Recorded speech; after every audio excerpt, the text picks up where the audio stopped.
In the hidden corners of Huaxia's vast expanse, the mystical art of Maoshan flickers like a secret flame in the shadows, quietly igniting.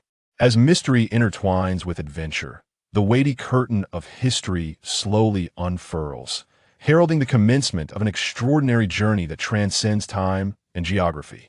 Zhang Guozhong, a former educated youth turned the esteemed master of Maoshan, wields the power of this ancient craft to vanquish the malevolent forces of the world. Zhang Yicheng, a brilliant youth emerging from the shadows of his father, embarks on a path of discovery alongside him. Old Liu, with his humor and companionship of antiques and calligraphy, always manages to lend a helping hand at crucial moments. Qin Ge, an archaeologist endowed with profound knowledge, illuminates the path to unraveling enigmas. From the perilous pursuit of the Qin and Han Dynasties' imperial seals, to deciphering the intricate mechanisms of the Zuanlong array and unveiling the mysteries behind the Lantingji Xu, they confront curses beneath the Egyptian pyramids. Zhang Yicheng, a prodigious talent, adeptly balances the roles of exorcist and detective. Chapter 1. Li Village. On May 7th, 1946, my party introducer, the high-ranking member Wang Xiangxing from the underground party in Heping district, can vouch for my innocence. Leader Wei, is there any other evidence? At this moment, Leader Wei's wife appeared as though oblivious to the unfolding events, her gaze fixed ahead, a foolish grin upon her face. Zhang Guozhong's inquiry, particularly his reference to Wei's wife as Leader Wei, left those around him astounded. I must say, Comrade Xiaozhong, have you lost your senses? I need to have a serious talk with you, admonished Lu Honggang, the propagandist, with a stern expression directed at Zhang Guozhong. Zhang Guozhong summoned everyone outside, exclaiming, "She has truly lost her mind. Did you not witness her gaze and the drool? She believes herself to be Wei Lar heir. This is undoubtedly genuine madness. When dealing with a lunatic, one must adhere to their narrative. In truth, the mentally ill possess their own logic, and once we dismantle her reasoning, she shall be rendered speak. Bless. Indeed, your perspective holds merit. Why not give it a try?" Zhang Guozhong approached the bed of Wei's wife once more, retrieving a bottle of vinegar and pomelo leaves from his bag. He poured a small amount of vinegar onto the pomelo leaf and pressed it firmly against her forehead. This technique was learned from the Maoshan scriptures. The surrounding classmates were momentarily stunned as they observed Wei's wife experiencing mild convulsions, her body tweeze. Ting restlessly. "Quick, hold her down," Zhang Guozhong shouted, recognizing this as a prime opportunity to test the authenticity of the Maoshan scriptures. If the pomelo leaf were to fall, the experiment would fail, necessitating a wait of 24 hours, indeed 48 hours before another attempt could be made, thereby prevent conclusive proof of the scripture's fallacy. Upon removing the pomelo leaf, Zhang Guozhong scrutinized every movement of Wei's wife. After a considerable pause, she opened her eyes and exhaled deeply. "Where am I?" Zhang Guozhong informed his classmates that this was an unconventional remedy from his hometown for treating mental illness, and that it was not always effective. However, the reality of the situation was known only to Zhang Guozhong himself, as this experience had shaken his doubts regarding the authenticity of the Maoshan scriptures. Could this be mere coincidence? It seems too uncanny. No, it must be coincidence surely. Wei Lar heir's wife is merely feigning madness. The folk remedy for treating mental illness from Zhang Guozhong's hometown quickly spread throughout the school. It was said that applying a few leaves dipped in vinegar to the forehead would suffice. Several families with actual mental health patients attempted this remedy, but it proved entirely ineffective. Little did they know that genuine mental illness cannot be remedied by such trivial means. Zhang Guozhong felt that a valuable opportunity to validate the fallacies of the Maoshan records had been squandered, and he needed to seek further. But where could he go? "How is it working for you?" Zhang Guozhong's grandfather, who had once served as a militia member in the countryside, was well aware of the peculiarities that often arose in rural Li Fei. Ever since he noticed his grandson engrossed in the Maoshan records, he had been eager to convey to him that the text might indeed hold some merit. Upon confirming that the neighbor's house was securely locked and unoccupied, Zhang Guozhong lowered his voice. "Grandpa, do you believe this thing is real or not? I cannot say for certain, but whenever something happens in the countryside, people usually consult a master. If a doctor fails to provide a solution, the arrival of a master often brings about a remedy. I think that's merely coincidence. This thing must be a hoax. If you don't believe it, go to the countryside. You'll find such occurrences far more readily than in the city. Equipped with provisions, Zhang Guozhong set off on foot towards the outskirts. Li village, located near a small station, was one of the more authentic rural areas surrounding Tianjin. Unlike the urban-rural fringe near the city, it preserved genuine rural customs and traditions. Most villagers bore the surname Li, and many were related. Although it was not far from the city center, access was exceedingly difficult, as there were no proper roads leading in. Zhang Guozhong found himself in a perplexing situation, as Captain Li had unequivocally regarded him as a shaman dispatched by the city. While addressing serious matters with nonchalance, Li's enthusiasm soared when discussing the plight of young women, leaving Zhang bewildered by this incongruity. However, during his conversation with Captain Li, Zhang encountered the term zhuangke for the first time. This ailment is medically recognized as hysteria, classified under mental disorders with no further explanation or effective treatment. In rural areas, this phenomenon is referred to as zhuangke, which, in the common folks' understanding, implies possession by a spirit, easily remedied by consulting a shaman for assistance. Chapter 3. Zhang Guozhong scrutinized the young lady at the bedside with keen interest. Though her attire was somewhat shabby, her delicate features were striking, undeniably surpassing the Rao girls he had encountered along his journey. Even in his own school, she would certainly be regarded as above average in beauty. Captain Li approached at that moment, inquiring, "Young man, have you awakened? This is the daughter of Li Daming. I heard you possess the ability to discern the truth from the false. Hoods, and she rushed here early in the morning." Zhang Guozhong felt his heart shatter. He initially came to the village to verify the authenticity of the Maoshan chronicles. Yet now, from the village chief to the common folk, everyone believed he had come to perform some sort of divine ritual for them. They treated him with utmost reverence, when in reality, he had merely skimmed through the Maoshan chronicles a couple of times, grasping only the most superficial aspects. Much of the classical Chinese text eluded his understanding, and he was disinclined to ponder over it. Now, he found himself mistaken for a savior. Just yesterday, he had enjoyed a festive meal at Captain Li's home, and now the prospect of having to explain his intentions word by word seemed likely to offend his rural brethren. He resolved to press on, steeling himself, after all, if more than a dozen of their so-called scholars had failed to provide clarity. His youth rendered him no less vulnerable to similar judgments. Ironically, this could serve to further validate the fallacies of the Maoshan chronicles. Deep down, however, Zhang Guozhong harbored a flicker of hope that, as before, he might stumble upon the truth by sheer happenstance. After all, he was acutely aware that when one partakes of another's hospitality, one is bound by the ties of gratitude, especially with a rather attractive village maiden casting hop. Ethel glances his way. The individual causing a disturbance is named Li Daming, reportedly a relative of Captain Li. It is said that 2 years ago, while digging a riverbank, he unearthed a large coffin, which subsequently took a toll on his health. He now engages in soliloquy, claiming to be a 2-time scholar, and spends his days uttering literary phrases.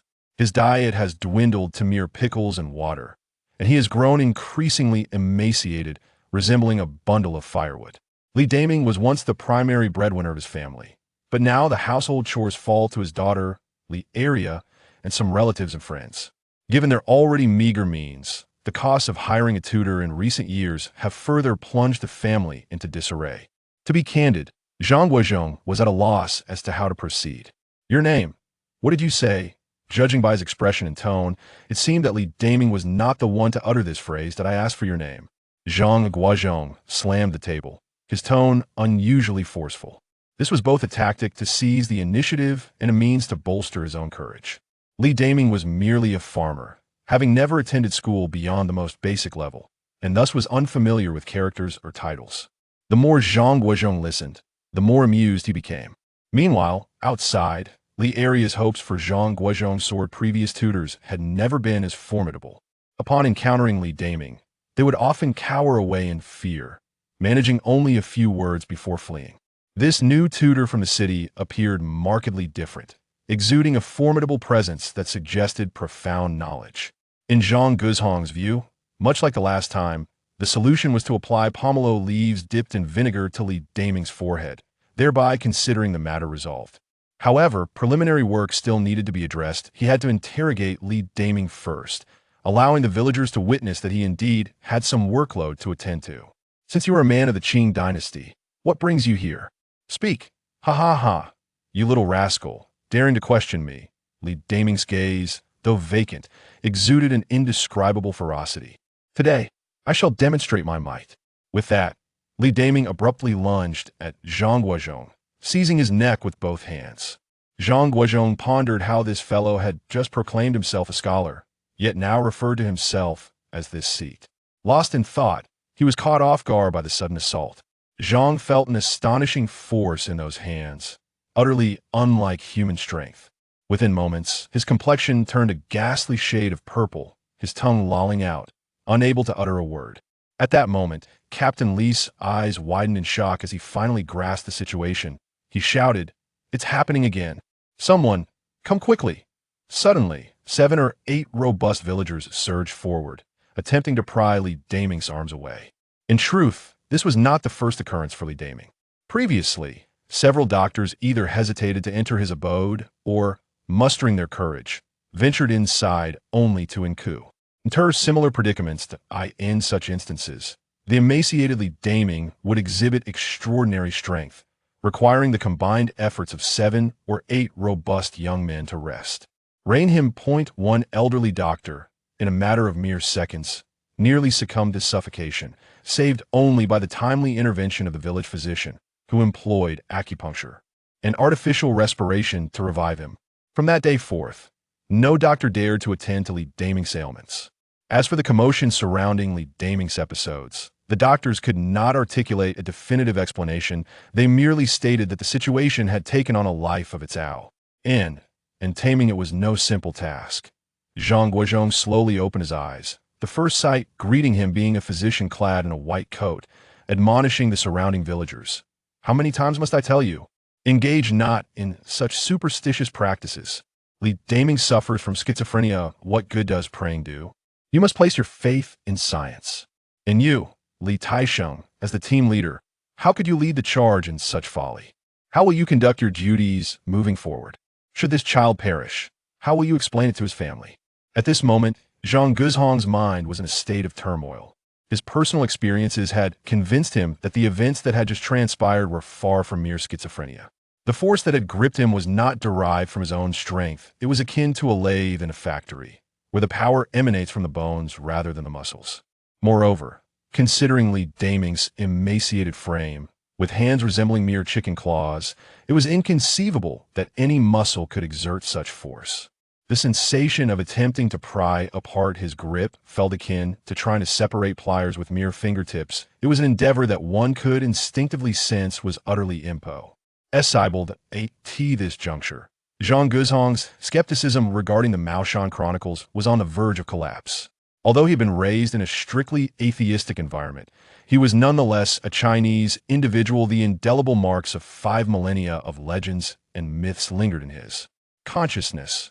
Coupled with the extraordinary occurrences he had never before witnessed, Zhang Guozhong was profoundly convinced that the needs of this peasant brother before him tended beyond the realm of doctors and pharmaceuticals, and truly lay in the domain of the supernatural. Zhang Guozhong found himself in a state of bemusement once again.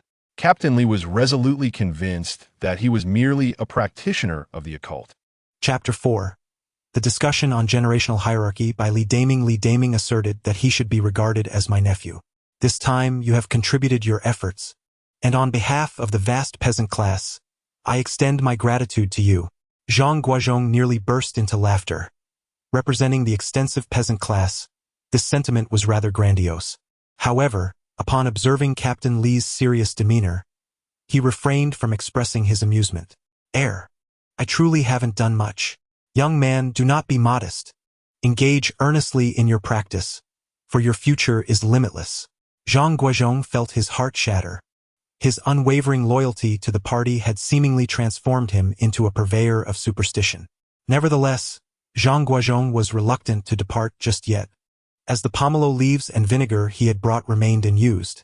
Perhaps they could indeed prove beneficial? For the sake of his fellow farmers' precious lives, Zhang Guozhong resolved to take one more risk. That night, Zhang Guozhong remained awake, poring over the mausoleum of Maoshan while searching for insights. According to the text, this phenomenon is referred to in Maoshan practices as yangni or living seepage, arising from three common causes. First, the attachment of a human soul. Second, the borrowing of a body by an animal seeking enlightenment. And third, the usurpation of a body by the veins of mountains and rivers. The first two cases are categorized as yangni, while the last is termed living seepage. To combat this phenomenon, numerous methods exist, adaptable to the surrounding conditions. Dipping pomelo leaves in vinegar is merely the simplest remedy for the attachment of a human soul, albeit with limited efficacy, primarily effective against newly deceased spirits or lingering resentful souls, and its effectiveness is contingent upon the timing. The period from the hour of the rabbit to the hour of the monkey is when yang energy is at its peak, rendering this method most effective. At other times, one must observe the strength of the spirit's energy. If weak, it can be dispelled, but if strong, it may result in exacerbation of the seepage. What does the term exacerbation of seepage imply? Zhang Guozhong could not fathom. Could it signify a worsening of the condition? Moreover, there exist numerous rather effective methods. Yet they either necessitate the drawing of symbols or the pursuit of some elusive entities, of which Zhang Guozhong had not only never heard but also harbored doubts regarding their actual existence in the world. For instance, terms such as Tao Ying Bai Chun, Jiho Su Wan, and Tong Zi Mei, among dozens of others, left him perplexed. Was it truly a matter of chicken necks and children's eyebrows? Zhang Guozhong found himself utterly bewildered. Despite Captain Li's myriad attempts to dissuade him, Zhang Guozhong remained resolute in his desire to try once more. With no other options, Captain Li enlisted over a dozen sturdy laborers to securely bind Li Daming with hemp rope, ultimately fastening his neck to the stone mill in the courtyard with a thick coarse rope. Li Daming offered no resistance, grinning foolishly as he drooled and watched others tie him up. At that moment, news of Zhang Guozhong's visit had already spread throughout the village, drawing numerous villagers, families in tow, to witness the spectacle at Li Daming's doorstep.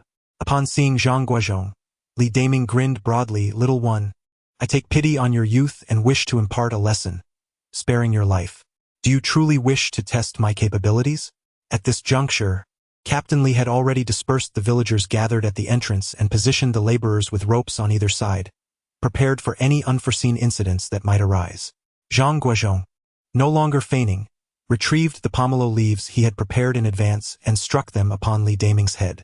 To his astonishment, rather than the anticipated convulsions, Li Daming erupted into laughter, exclaiming, "Is this the extent of your abilities? You think you can cure me?" This effect was indeed anticipated by Zhang Guozhong. Judging by the strength he exhibited yesterday, it seemed that this item would prove futile. Moreover, the text explicitly stated that it was only effective on recently deceased souls.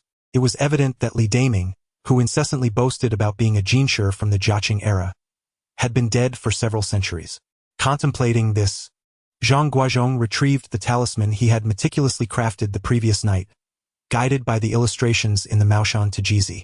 He had procured the yellow paper from Li Laoyou's home, where he had visited Captain Li to obtain the necessary materials, and using vermilion, he had carefully drawn the symbols as directed in the tome. He spat lightly, and with a swift motion, affixed it to Li Daming's forehead. In that instant, Li Daming's playful demeanor transformed into a fearsome visage. His eyes rolled back, obscuring his pupils, his teeth bared, and his mouth slightly agape, with his tongue extending outward. Strange grunting noises escaped his nostrils, reminiscent of an elderly person clearing their throat. Meanwhile, the yellow paper adhered to his forehead inexplicably began to emit smoke. Witnessing this spectacle, Zhang Guozhong could scarcely believe his eyes. How could the paper ignite without anyone setting it alight? Surrounding him, the burly youths widened their eyes in astonishment, some even grasping makeshift weapons. Lassos, manure forks, rakes, hoes, and cattle prods, anything within reach to mask their mounting dread. Zhang Guozhong discreetly unfastened the belt at his waist. He had already experienced the formidable nature of Li Daming, and should any further mishap occur, he might truly find himself in peril. It appears that Zhang Guozhong's yellow paper has truly incensed Li Daming. The yellow paper affixed to his forehead emitted a wisp of smoke, and as it burned through, a hole formed. Suddenly, it slipped off his brow, and Li Daming's eyes, which had previously rolled upwards, now returned to focus intently on Zhang Guozhong. With a heart-wrenching scream, the thick hemp ropes, as robust as a thumb, that bound him snapped with a resounding crack, propelling his body forward with astonishing force. Fortunately, a thicker hemp rope tethered his neck to the stone mill, preventing him from careening away entirely. With that sudden surge, the entire stone mill nearly toppled from its platform. This mill, a solid block of stone, weighed no less than 400 pounds and was anchored by a sturdy wooden stake, as thick as a calf. The sheer force of his movement was indeed formidable. The villagers, witnessing the chaos, rushed forward en masse, a dozen strong young men attempting to subdue Li Daming. To their astonishment, he stood upright like a zombie from the silver screen, swinging his arms with abandon and sending several of the young men flying 3 to 4 meters away. The remaining villagers, witnessing this display of strength, hesitated to approach. In that moment, Li Daming surged forward once more. The hemp ropes binding him to the mill snapped with a loud bang, and the thick wooden stake anchoring the mill was uprooted. The entire stone mill came crashing down to the ground. This was the sturdiest hemp rope the village could procure, and should it snap again, the only thing left to restrain Li Daming would be steel wire. Zhang Guozhong's face turned pale as he watched Li Daming, dragging the stone mill, advance step by step toward him, the ropes threatening to break at any moment. Chapter 5. Going to the countryside at this moment, the sturdy young men nearby finally reacted, surging forward to pry open Captain Li's arms. It is worth noting that Captain Li's strength paled in comparison to that of Li Daming, and in an instant, he was bound tightly. Meanwhile, Zhang Guozhong clutched his neck, gasping for breath, while Captain Li squatted on the ground, grinning foolishly, his expression mirroring that of Li Daming. In that instant, Captain Li's son rushed forward, ready to strike Zhang Guozhong, exclaiming, "You wretched brat! My father trusted you, yet you brought that disgrace upon him."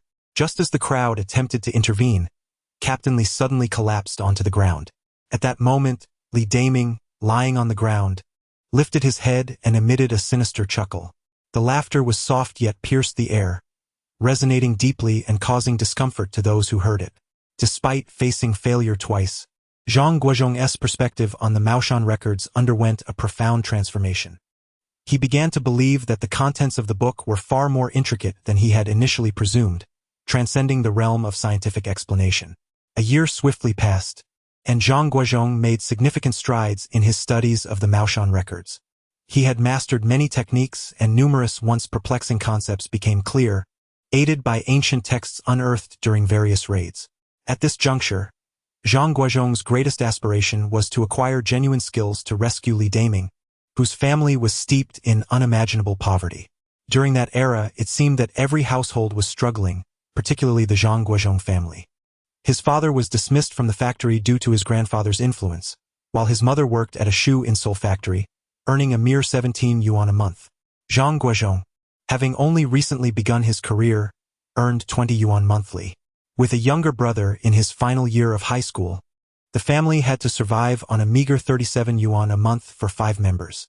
If there was a family so impoverished that even Zhang Guozhong could not bear to witness their plight, they were indeed destitute. The necessity for educated youth to engage in re-education among the poor and lower middle class in rural areas was evident. Convincing urban officials and others to send their children, graduates of junior high, high school, and university, to the countryside required mobilization. Comrades in rural areas should warmly welcome their arrival. Chapter 6. The Riverbank in Truth. Zhang Guozhong's visit to Xiaozhan was not without personal motives. During that time, the pursuit of sustenance was an eternal endeavor. It remains a mystery why individuals of that era possessed such an insatiable appetite, particularly the laborers toiling in the fields. Whether celebrating joyous occasions with banquets or enjoying cornmeal cakes at noon in the fields, there was never a moment of genuine satisfaction proclaiming, "I am full." They consumed as much as they could, welcoming all offerings, perpetually hungry. A year prior, the potato stew and spicy scrambled eggs from Team Leader Li's household lingered in Zhang Guozhong's memory as if it were yesterday. To him, Xiaozhan represented a land of abundance, with fertile fields and households bustling with chickens and ducks. While meat was scarce, they could at least enjoy eggs daily, complemented by fragrant rice. The rice from Tianjin Xiaozhan was renowned nationwide, fit for the emperor's table. However, when Zhang Guozhong truly returned to Li village as a knowledgeable youth, rather than the mystical figure dispatched from the city, his heart was utterly shattered. The arable land devoted to rice cultivation was dismally scarce. As far as the eye could see, there was nothing but an endless expanse of corn and sorghum, rendering even thievery a tiresome endeavor. Apart from the few bites of long-lost meat, he savored at the welcoming banquet hosted by Captain Li for the incoming intellectual youth. Zhang Guozhong's next encounter with meat, as far as his memory served, would not occur until the following year's spring festival. Nevertheless, speaking of the banquet presented yet another lifelong source of frustration for Zhang Guozhong. In front of the entire assembly of intellectual youth and villagers, Captain Li extolled Zhang Guozhong's bravery in aiding the village in dispelling malevolent spirits, claiming his prowess was remarkable. He boasted that the affliction experienced by Li Daming had markedly improved thanks to Zhang Guozhong's incantations, as evidenced by an increase in their food supply and a noticeable reduction in the frequency of episodes. Such absurd remarks as Zhang Guozhong being a mere youth yet more skilled than the renowned sorcerer Xu from the neighboring village were made, asserting that his spirit was worthy of emulation by the collective members of the community. The proletarian warrior led the villagers in subduing demons and vanquishing evil, and it is estimated that, if we consider the entire global socialist camp, only Li village has witnessed such an event. The young intellectuals present were laughing so hard they could barely breathe. Yet Captain Li remained resolute, articulating his beliefs with unwavering conviction. At that moment, Zhang Guozhong truly wished to find a crevice in the earth to disappear into. However, he was relieved to see that the villagers stood by him, casting respectful glances toward him, whose face was as flushed as a monkey's backside. For these villagers, who could barely recognize numbers beyond 4 in Chinese, the landlords of yesteryears were merely individuals dispatched from the city to be overthrown. It did not seem unreasonable that someone sent from the city would now be tasked with capturing demons in their village. Wait, everyone has misunderstood. I am the child of the working class, a steadfast Marxist. There are absolutely no ghosts or deities in this world. I am merely doing my utmost to employ some folk remedies to treat Comrade Li Daming's schizophrenia. Zhang Guozhong endeavored to clarify. In truth, he had almost given up hope of altering Captain Li's and the villagers' perceptions. His words were merely intended for the young intellectuals present. Subsequently, Zhang Guozhong was arranged to stay at Captain Li's home, as the captain felt a sense of security sleeping under the same roof as this half-divine figure. Zhang Guozhong, however, found little inclination to explain further. The most significant dilemma occupying his mind was the entity haunting Li Daming. After inquiring with Zhang Guozhong, it became apparent that ever since he had affixed a talisman to Li Daming, the latter's condition had indeed improved within a couple of months. Not only could he consume 2 dumplings daily, but he also occasionally regained lucidity, urging his daughter to seek a physician for his ailment. To Zhang Guozhong, this seemed utterly implausible, as he had been entirely ignorant of talismanic practices at the time. He had merely followed a simple illustration from the Mao Mountain illustrative text to create the talisman. However, upon further study, Zhang Guozhong realized that the talisman he had drawn for Li Daming was not a ghost-repelling charm, but rather a corpse-conserving talisman, intended to prevent the decomposition of a recently deceased body. According to the text, Li Daming's condition should have worsened. Thus, why had it suddenly improved? Suddenly enlightened, Zhang Guozhong rushed to the village chief's abode, exclaiming, I understand. It's the riverbank." The following morning, Captain Li gathered a dozen strong laborers and, accompanied by Zhang Guozhong, proceeded to the riverbank where Li Daming had once dug. The riverbank had since been repaired, and on the other side lay the playground river, which had seen a significant reduction in water level over the years, rendering the bank merely ornamental. A few villagers approached a small mound, indicating the vacant space before it, and informed Zhang Guozhong that this was the site where Li Daming had unearthed a coffin. Standing upon the riverbank and surveying the surroundings, Zhang Guozhong murmured to himself, "This is it. It must be right." Along the riverbank, 2 rows of elevated embankments flanked the area, while a small stream flowed northward into the playground river. To the south of the stream stood a row of willow trees, framing the stream and the playground river in an arch-like formation. Was this once a burial ground? Indeed. However, since the liberation, the villagers have taken to burying the deceased towards the south, seldom utilizing this site. Have you all examined the coffin unearthed by Li Daming? No. The community believes that it harbors malevolent forces. Shortly after Li Daming's misfortune, the coffin was incinerated. Village Chief Li's eyes gleamed with trust towards Zhang Guozhong. There was, in fact, no body within that coffin. Zhang Guozhong declared through clenched teeth. What? No one? How could a coffin possibly be empty? Are we to assume that the livestock of the landlord were interred instead? Chapter 7. The site of the dead. Observe the topography here. The playground river curves around in an arc, and this stream converges precisely at the center of that arc. A row of willow trees effectively seals off this curvature. Captain Li, what shape does this resemble? What does it resemble? Perhaps something intimate? Zhang Guozhong nearly stumbled from the riverbank. Captain Li's ignorance was astonishing. He felt compelled to unveil the truth. No, Captain Li, it resembles a bow and arrow. This is the site referred to in the Mosh North art as the place of the dead. What is Mosh and art? It seemed that Captain Li had never shown interest in pertinent matters. But why has Li Daming improved recently? Captain Li, observe the river. Captain Li gazed at the water, which had diminished by 80% since the time of the riverbank's construction, revealing nearly the riverbed. In some areas, only a few meters of flow remained, while the rest had nearly dried up. The river is shallow. Captain Li finally grasped the situation. Precisely. The river's water level is low, which has diminished the malevolent energies. Thus, Li Daming has experienced some relief. However, should the water level rise significantly, Li Daming's affliction may worsen at any moment, potentially leading to dire consequences. It is now futile to ponder the past. Our immediate task is to fell the row of willow trees ahead, allowing the oppressive energies to disperse. Upon hearing this, the laborers were thrown into a frenzy, and even Captain Li shook his head vigorously, as if it were a rattle drum. Sir, that is absolutely out of the question. In the past, our village suffered yearly from tragic incidents, but then an old Taoist arrived and informed us that since the planting of these willows, our village has seen a marked decline in misfortunes. If we were to cut them down, just look at what might befall our village. At this moment, Zhang Guozhong furrowed his brow in contemplation. He realized he had overlooked a crucial point. No one knew how many souls had been buried here. If only a single person had been interred, no matter how unjustly, it would not constitute accursed ground. Yet, if it is indeed a site of malevolent energies, it need not be a mass grave, but it must possess the scale of a disordered burial ground to be deemed significant. Should this be the case, felling these willows would unleash the suppressed malevolent energies that have been contained for years. Even if the river near the playground is currently devoid of water, the repercussions could be dire.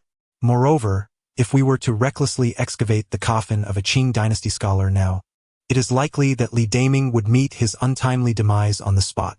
That night, Zhang Guozhong incessantly perused the nearly worn-out Maoshan records. Suddenly, he heard a commotion outside. Oh no! Li Daming is having another episode. Hurry! Everyone! Zhang Guozhong faintly heard cries and quickly donned his clothing before stepping out of the courtyard. At that moment, Captain Li emerged from his home, accompanied by his 3 sons, who appeared to be quite accustomed to such situations. They swiftly retrieved some hemp rope and a bag from the livestock shed and dashed towards the direction of Li Daming's residence. Upon reaching Li Daming's home, they found Li Arius sitting on the ground, her face smeared with blood, weeping uncontrollably. Captain Li discreetly nudged Zhang Guozhong, urging him to assist Aria, mentioning that she had been persistently speaking of him since his last visit. Zhang Guozhong, however, dismissed the idle chatter of the captain, who had never engaged in serious work, and instead moved towards the window to listen to the commotion inside. In truth, prior to their arrival, a large group of villagers, unfazed by the scene, had already bound Li Daming.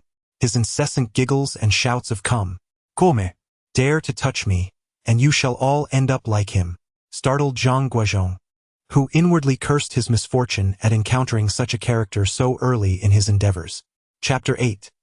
Master Ma. Upon returning home, Captain Li tirelessly reassured the frowning Zhang Guozhong, stating, "It's all right, we'll think of a solution gradually." Worrying like this serves no purpose. Besides, Li area has already taken a liking to you. A few years ago, the commune at Changchang had a conflict with an old Taoist who still works in the production team. His surname is Ma. Perhaps you should seek him out. He was the one who had the villagers plant willow trees. Upon hearing Captain Li mention Li area again, Zhang Guozhong felt an overwhelming urge to end his life right then and there to prove his innocence. However, when the captain spoke of the old Taoist from the neighboring village, Zhang Guozhong's spirits lifted. Historically, Maoshan had produced renowned Taoists, and this Master Ma, who had guided the villagers in planting willow trees, might very well be the savior they needed. The following day, Captain Li's second son brought Zhang Guozhong to the playground of He village, which served as the boundary between Li village and this village. Upon encountering Master Ma, Zhang Guozhong's preconceived image of the wise sage, imbued with an ethereal presence, was completely shattered. Master Ma, with his scraggly beard resembling the wild weeds of the fields, had hair even more disheveled, forming a tangled mess. His face was as dark as charcoal, and he wore a pair of shorts that appeared to have gone unwashed for over a decade. A tattered pipe rested at his waist as he sat by the field, sipping water. Master Ma Zhang Guozhong approached awkwardly. Master Ma continued to drink, wiping his face with sleeves that could easily double as tarpaulin, and replied coldly. Captain Li's second son seemed quite familiar with Master Ma, leaning in to murmur a few words, akin to an undercover meeting. Instantly, Master Ma's demeanor shifted from aloofness to delight as he stepped closer to Zhang Guozhong, scrutinizing him from head to toe, a smile breaking forth that creased his face. Have you discerned the remains by the playground river? Yes, but the disciple is uncertain of how to unravel the mystery. Hence I have come to seek the sage's guidance. Do you wish to be my disciple? Master Ma seemed to have completely disregarded the previous exchange. Zhang Guozhong's heart sank further. The people of this place were truly peculiar. First, there was village chief Li, who stubbornly validated the fallacies of the Maoshan records while engaging in superstitious practices. Then he found himself entwined with Li area, and now, a Taoist who looked scarcely better than a beggar insisted on taking him as a disciple. Alas, no matter how bizarre the supernatural occurrences in the countryside may be, they could never rival the absurdity of these bewildering individuals. The Taoist priest sighed deeply and said, Enough, do not speak further. Ergue, inform your father that this person has taken me as his master, and ask him to prepare a lavish feast. With that, Master Ma took a breath and began to hum a little tune as he lit his pipe. Hearing this, Captain Li's second son, Li Ergue, seemed quite pleased and swiftly vanished from sight, leaving Zhang Guozhong in the lurch. Captain Li had attended a few months of private schooling. Thus he was regarded as the educated man of the village. His three sons were named Li Fugue, Li Ergue, and Li Sangue. Securing Master Ma from the Changchang commune swiftly became Captain Li's foremost task. However, the commune was resolute in not releasing him. Captain Li exerted considerable effort, as he was, by kinship, the cousin of Lu, the team leader of the production brigade in Changchang village. Despite their infrequent interactions, Captain Li invoked familial ties to persuade them. Ultimately, with a blend of goodwill and charm, he managed to exchange a valuable livestock. At the time, livestock was worth more than human labor in a predominantly agricultural village, along with 30 yuan to bring Master Ma over, which nearly drove Captain Li to despair. Upon becoming a master, the Taoist priest was elated. After Captain Li, having consumed a considerable amount of baijiu, embellished the tale of how Zhang Guozhong bravely fought off intruders and astutely deduced the location of the corpses by the riverbank, Master Ma was utterly enamored with his apprentice. In an era rife with upheaval and a relentless assault on ideology, to acquire such a talented disciple was indeed a blessing for the Taoist lineage. After a rather muddled initiation, Zhang Guozhong learned that Master Ma was already 102 years old. However, to Zhang Guozhong's eyes, he appeared to be no more than 60 and was still capable of engaging in labor. How could this possibly be a centenarian? Zhang Guozhong harbored persistent doubts regarding Master Ma's claims about his age. Naturally, the first thing Zhang Guozhong did was to present the Maoshan Taoism to Master Ma, only to be met with a jest. Child's play. Child's play. It turned out that this Master Ma was a descendant of the Taoist Master Ma Danyang from the Jintianhui era. Although Ma Danyang was merely the leader of the Chuanzhen school, the present Master Ma, or rather, Master Ma Zhenren, possessed profound mastery of various Taoist sects, including Shutu, Mai, Zhongge, Xuanzhen, and Maoshan. In Master Ma's view, the Maoshan Taoism held by Zhang Guozhong was merely a colloquial text from the late Qin dynasty, illustrating only the identification and resolution of simple phenomena, yet lacking any exposition on the essence of Maoshan techniques. The essence of these techniques lies in awakening certain innate abilities within the human body that have already degenerated, thereby employing them to combat malevolent forces. Merely understanding talismanic drawings and gathering materials is far too elementary for the profound and intricate Maoshan arts. While it might suffice to deal with minor spirits and trifles, it was utterly ineffective against the formidable entity afflicting Li Daming. In truth, Master Ma had heard of the troubles concerning Li Daming from Lijia village. However, by that time, chaos had already begun, with even the Taoist temple being set ablaze. He himself was like a clay bodhisattva crossing a river, lacking the capacity to assist others. Li village and Kegang village are merely a few miles apart, yet the leader of the production team in Kegang commune, Captain Lu, is a brash young man in his 30s, fearlessly reckless. In stark contrast to Captain Li from the neighboring village, who would have treated the situation with utmost caution, it is indeed unfortunate that Master Ma fell into Lu's hands. Had it been Li village, Captain Li would have already been revered like an elder. Master Ma, accompanied by Zhang Guozhong, arrived at a clearing not far from Tongtian Temple, where he unearthed the comprehensive explanation of the 36 methods of Chuanzhen that he had hidden, along with a tome that appeared far more ancient than the mausoleum of Maoshan, and a few medical texts alongside a compass. These treasures were carefully concealed by Master Ma in anticipation of an impending calamity. To Zhang Guozhong, the comprehensive explanation of the 36 methods of Chuanzhen seemed akin to a series of bizarre acrobatics, while the ancient Maoshan techniques described concepts that were infinitely stranger than anything he had encountered in the mausoleum of Maoshan. The protracted turmoil during the late Yuan and early Ming dynasties, with corpses strewn across the landscape and the cries of the wronged echoing through the air, provided a unique historical backdrop that fostered the flourishing of Maoshan Taoist practices.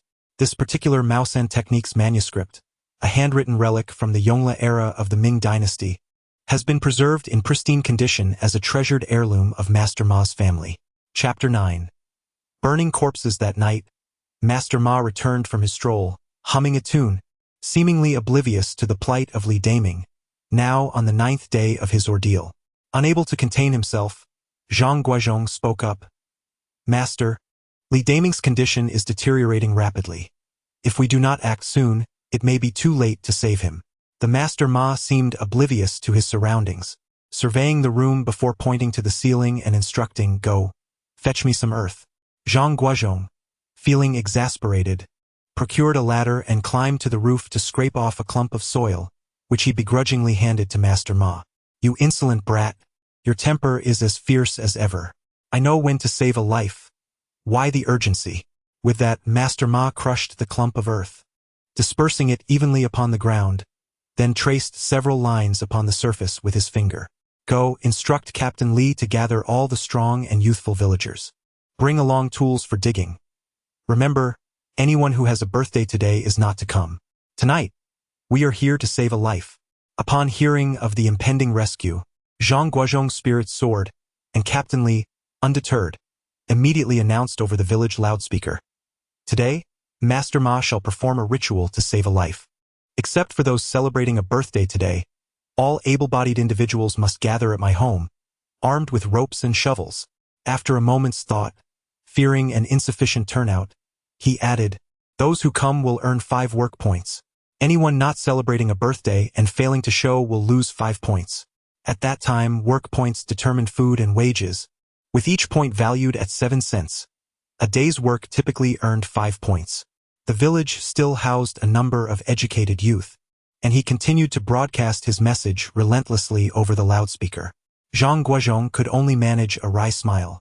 Within half an hour, a sizable crowd had convened at Captain Li's home. No fewer than 50 strong laborers from the village were present.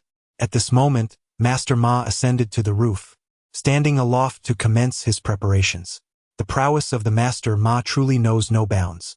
While young men in their 20s are obliged to use ladders to reach the rooftops, he astonishingly took a mere 2 strides and leapt up effortlessly, leaving everyone, including Zhang Guozhong, utterly dumbfounded. Those on the left, follow me. Those on the right, accompany my apprentice. Is that clear? The villagers nodded, awaiting further instructions. To their astonishment, Master Ma leapt down and handed Zhang Guozhong a piece of damaged jade. Take your men to Li Daming's house, bind him first, and have someone stand on the roof to observe the riverbank. As soon as a fire ignites, place this in his mouth. If he doesn't open it, pry it open. At that moment, Li Daming's home was permeated by an unsettling odor, not quite foul, but nauseating upon prolonged exposure. Li Daming flitted about like a headless fly, aimlessly crashing into the walls. Zhang Guozhong found it peculiar that Li Daming seemed desperate to escape, incessantly colliding against the door, bloodied and battered, yet refusing to exit. He crawled on the floor, regurgitating a viscous yellow substance that exuded the repugnant smell. A throng of villagers surged forward to restrain Li Daming. However, he no longer possessed the earlier vigor. His limbs trembled as if gripped by a severe addiction. Observing the villagers binding him, he appeared to wish to resist, yet was utterly devoid of strength. The villagers were cautious, acutely aware of the moment when the hemp rope might snap.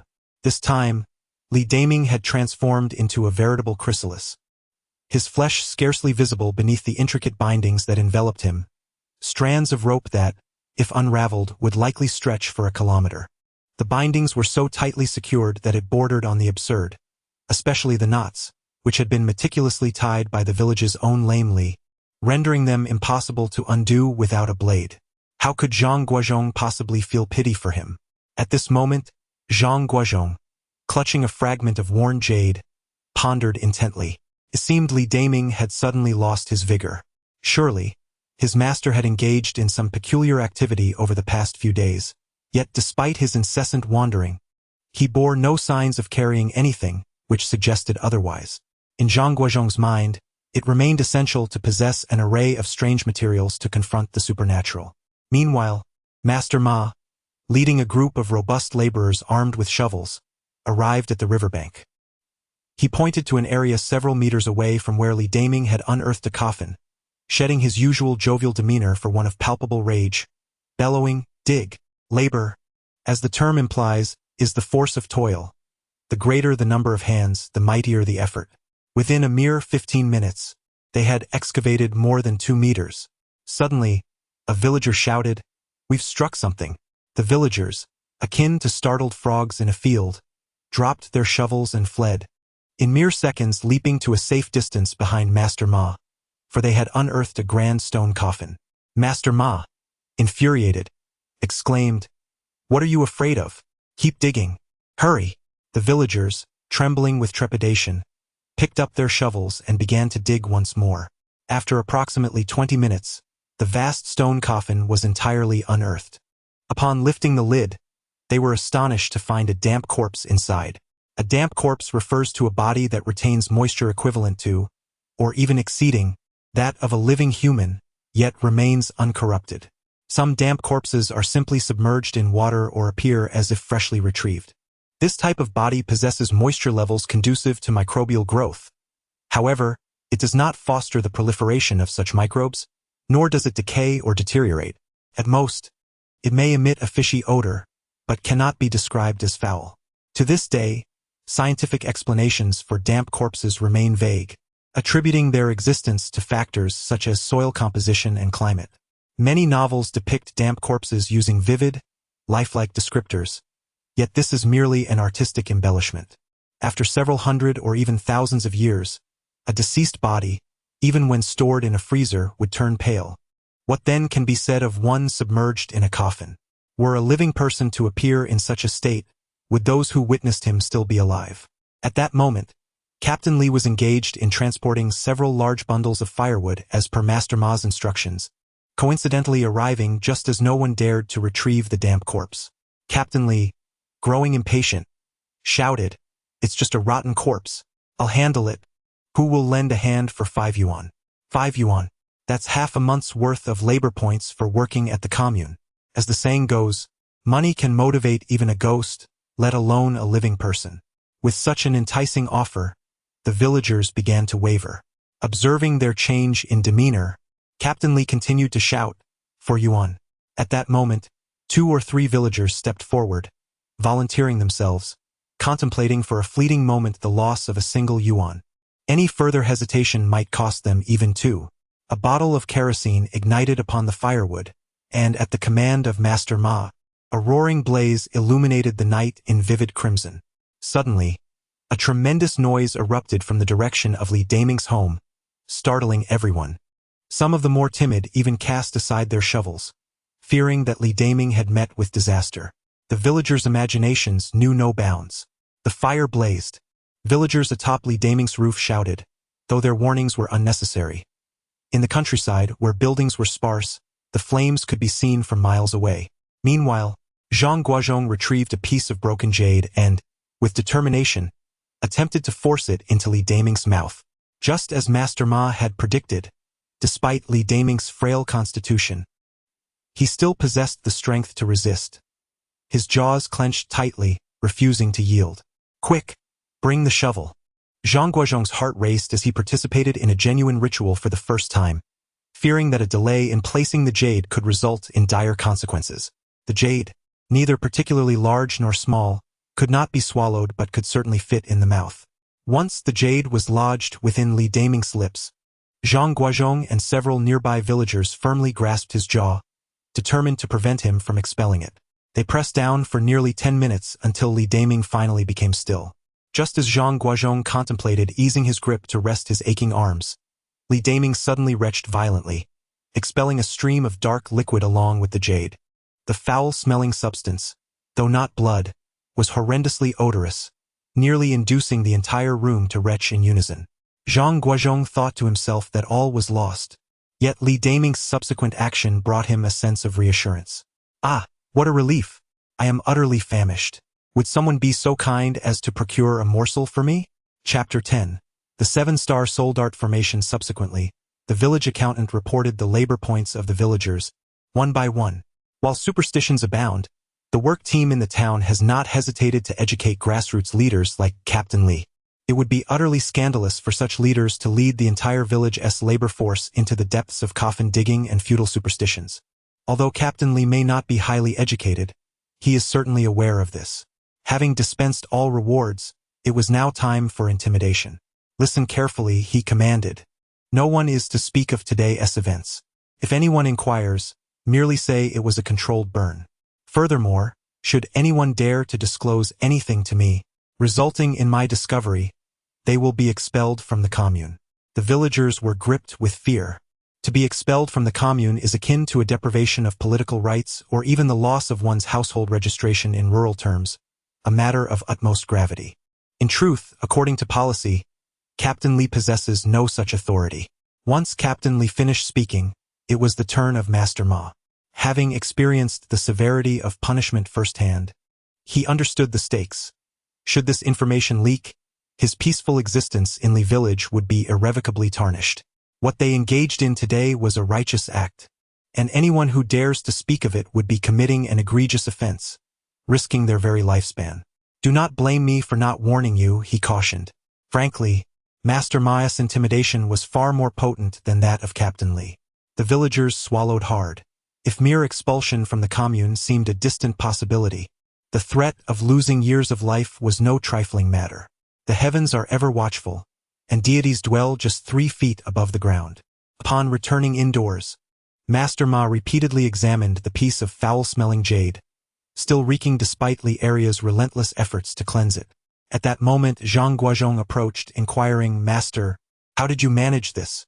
Ordinarily, directly disturbing the grave would unleash the vengeful energy from Li Daming's body, and given his current frail condition, he would hardly survive a minute. Yet, you burned for quite some time, and he remains unharmed. Furthermore, what was that black liquid he expelled? Zhang observed the mark, recognizing it as the character, the ancient form of the character, characterized by a horizontal line at the top and bottom, with an X-shaped stroke in the middle. Indeed, this is the character. Is there anything else? Zhang shook his head, unable to discern any particular significance. This is the 7-stars soul-fixing array I have laid out over the past few days. I have defied fate and shortened my lifespan. My time is limited. It turned out that during his initial days in Li village, Master Ma's seemingly aimless wanderings were, in fact, a deliberate effort to ascertain the locations of the 7 passes of Li village. In Maoshan lore, the 7 passes refer to Yun Ken Pass, Shangjiong Pass, Zichun Pass, Shangyang Pass, Tianyang Pass, Yusu Pass, and Taiyu Pass, each corresponding to one of the 7 stars of the Big Dipper, Tanlang, Jumen, Lu Siyuan, Wenchu, Lianzhen, Wuchu, and Pajun. These 7 passes symbolize the flow of vital energy within any urban or rural settlement. What the Master of Ma performed at that time was primarily the observation of stars. The Big Dipper revolves around the North Star, completing a full circle over the course of a year. Each day, its position experiences slight variations, albeit minimal. The observable displacement of the Big Dipper over a span of 9 days represents the smallest degree perceivable by the naked eye. Thus, within the practices of Maoshan, 9 days constitutes a celestial observation cycle, known as the number of 9 confrontation. By identifying a reference point on the ground and observing from a fixed angle while marking the scale, determining the displacement of the Big Dipper becomes a manageable task. This apparent movement of the Big Dipper is an illusion created by the Earth's revolution. It is the shifting position of the Earth that gives rise to the perceived changes in the star's location. As the Earth rotates to different positions, the local biomagnetic field, or the flow of vital energy, also undergoes transformation. Consequently, the brightness of the stars observed at different times varies. However, stargazing must adhere to the principle of the number of 9 confrontation. This principle not only dictates the observation cycle but also corresponds to the cyclical changes in the positions of the 7 passages in a specific locale. Within the span of 9 days, if the positions of the 7 passages remain unchanged, so too does the flow of vital energy. Thus, the final day of the number of 9 confrontation emerges as the most auspicious moment for the practice of Maoshan techniques. The luminosity of the Beidou stars fluctuates, allowing for the calculation of the local directions of the 7 passes based on the algorithms outlined in the principles of celestial transformation from the Maoshan tradition. For instance, when the stars Tantalus and Jumen begin to shine while remaining dim, Lutsuan, Wanxiu, and Lianjing transition from dimness to brightness, and Wuqiu and Pajuan start bright and conclude dim.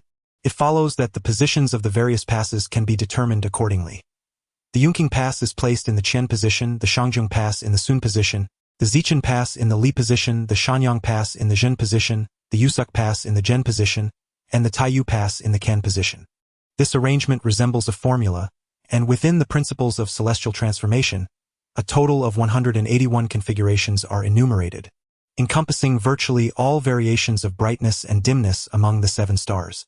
The art of star observation is the most closely aligned doctrine with the astrological faction of the Maoshan tradition. To merely elucidate the 7 passes already requires such extensive discourse.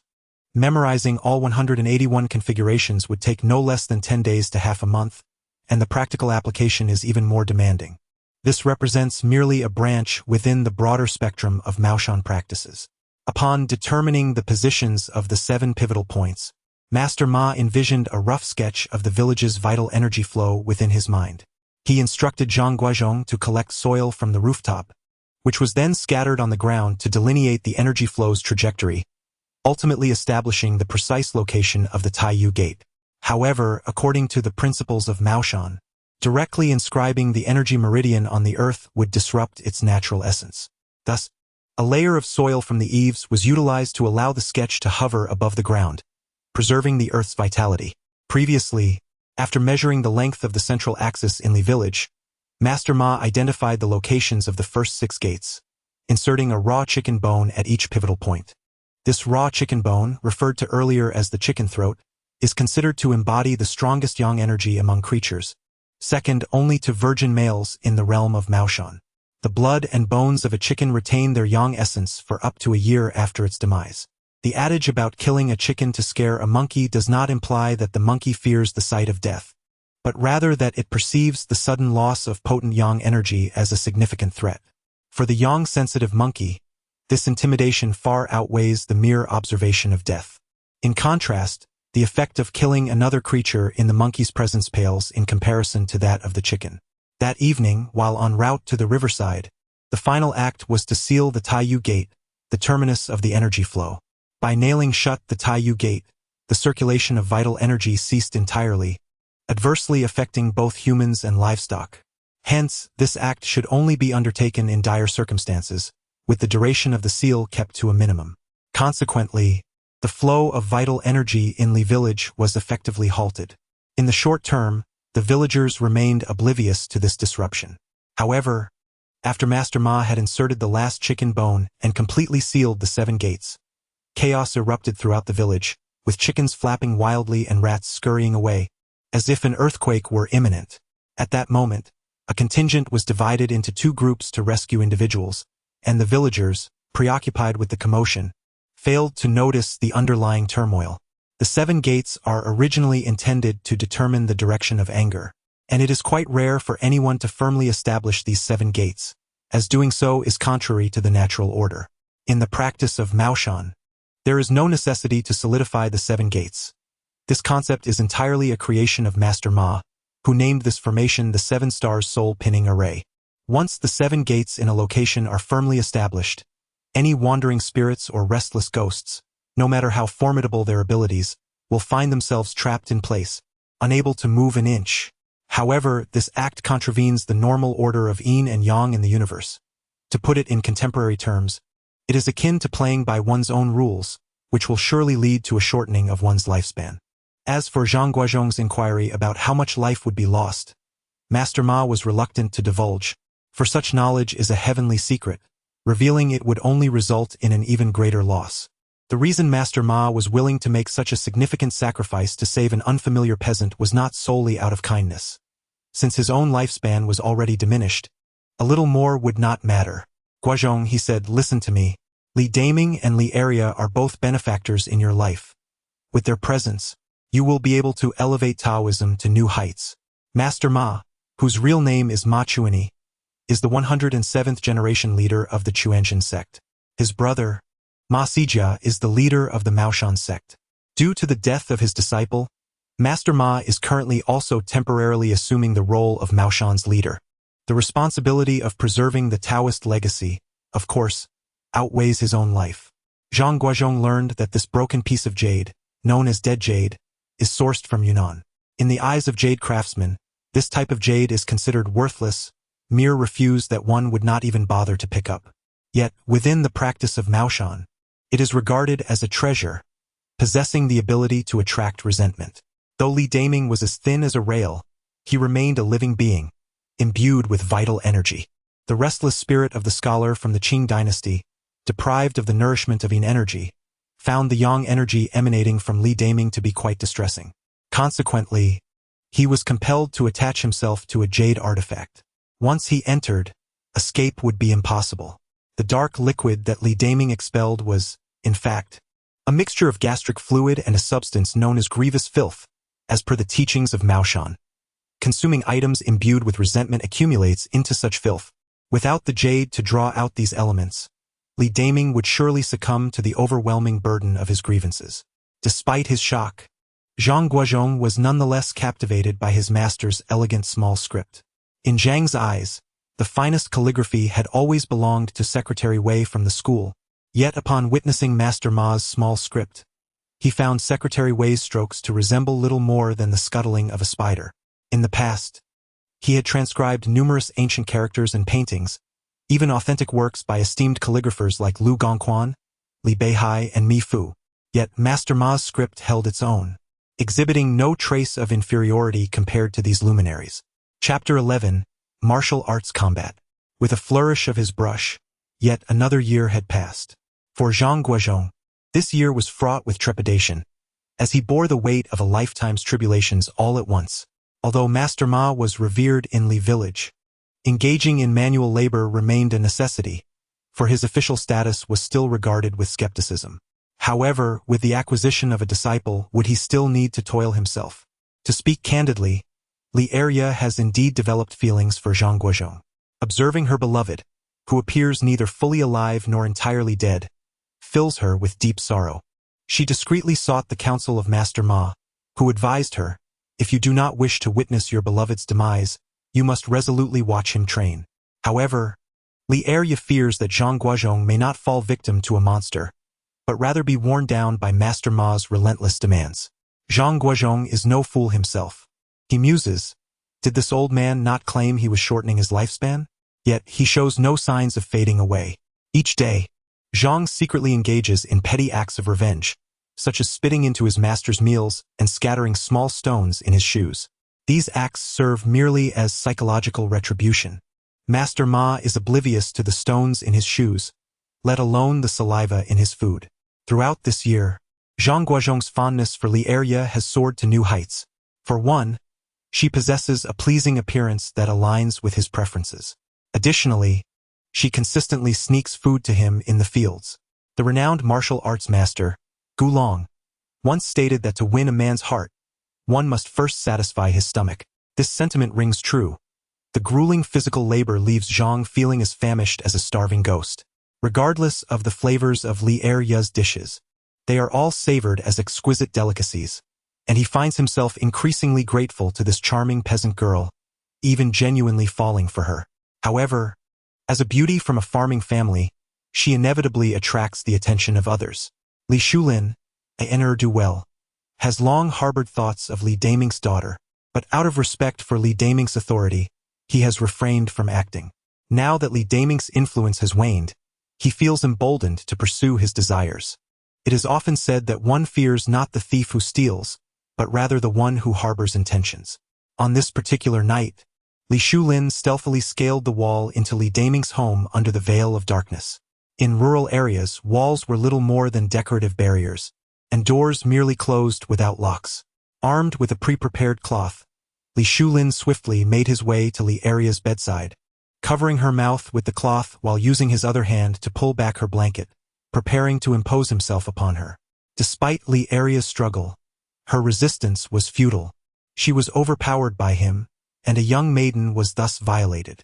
Li Shulin had meticulously planned his intrusion, equipped not only with the cloth but also with ropes, and had obscured his face with a tattered piece of fabric. After his heinous act, he bound Li Erye with the ropes, silenced her with the cloth, and stealthily exited her room in a bid to escape over the wall. At that moment, Li Daming emerged from his dwelling, slightly disoriented. Initially, he had dismissed the faint sounds as mere rustling from a weasel, but a nagging feeling prompted him to investigate further. As he stepped outside, he caught sight of Li Shulin attempting to scale the wall. Although the darkness obscured his identity within Li Erye's room, the moonlight illuminated the scene, allowing Li Daming to recognize Li Shulin instantly, for the latter's attire had remained unchanged for years, making him easily identifiable despite the mask. "Catch the thief! Li Shulin is stealing!" Li Daming cried out, and this cry stirred Li Shulin into action. He leaped down from the wall and delivered a powerful punch to Li Daming's jaw. Given Li Daming's physique, he was no match for such a blow. His eyes rolled back, and he collapsed, unconscious. Seeing Li Daming lying there, a flicker of fear crossed Li Shulin's mind. Had he truly struck him down? Nevertheless, he thought, since the deed was done, he might as well finish the job. Grabbing a nearby hoe, he hesitated, unable to bring himself to deliver a lethal blow. After all, Li Shulin was merely a good-for-nothing rogue. While he could pilfer, he lacked the courage to commit murder. Fortune favored Li Daming, as just then, their neighbor Li Fu emerged, hastily dressed, having heard the commotion. Upon seeing Li Fu, Li Shulin dropped the hoe and fled. Li Fu hurried into the yard to assist the convulsing Li Daming, relieved to find a pulse. However, he was utterly unprepared for the tragedy that had befallen Li Erye inside the house. Gazing at the unconscious Li Daming, the blood on the bed, and the distraught Li Erye, the arriving villagers could only sigh in despair. Captain Li's eyes were bloodshot with rage. "Search for him," he bellowed. "Whoever catches Li Shulin will receive $50. This time, Captain Li was truly furious, an unprecedented fury that had driven him to the brink of madness, as evidenced by the reward he proclaimed. From the outset, Li Daming shared a close bond with his uncle, and the family had recently endured a series of misfortunes, which had rendered them incapable of withstanding any further blows. The thoughtless Li Shulin could have chosen anyone's daughter, yet he had to target the esteemed daughter of the village benefactor, Mr. Zhang. However, at this moment, it was Zhang Guozhong whose fury was ignited. In the past, When confronting traitors and collaborators, he felt more irritation than hatred. Now, however, the animosity he felt was profound and visceral. The weariness of the day quickly faded as Zhang Guozhong and Captain Li devised a search plan in under a minute. Zhang Guozhong led a group of over a dozen educated youths and villagers to scour the eastern area, while Captain Li's eldest son, Li Fugui, took a handful of militia members and a dozen villagers to search the west. The southern and northern sectors were entrusted to Li Fu and Captain Li's second son, Li Ergai. Meanwhile, Captain Li's youngest son stationed himself with a few companions outside Li Shulin's residence, and Master Ma remained behind to provide acupuncture and pulse diagnosis for Li Daming. Captain Li personally took charge of comforting Li area, while dispatching several villagers to run to nearby villages to deliver messages and assist in the search. Li Shulin was notorious as a rogue, known for his petty thievery across the surrounding 10 miles.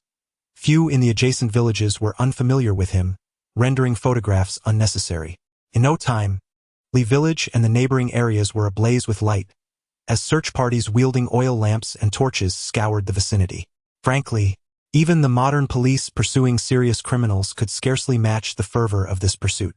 With no prior experience in evasion, Li Shulin was apprehended by Captain Li's eldest son within just over 2 hours, dragged from a livestock shed. By the time he was brought before Zhang Guozhong, he was already battered and bruised.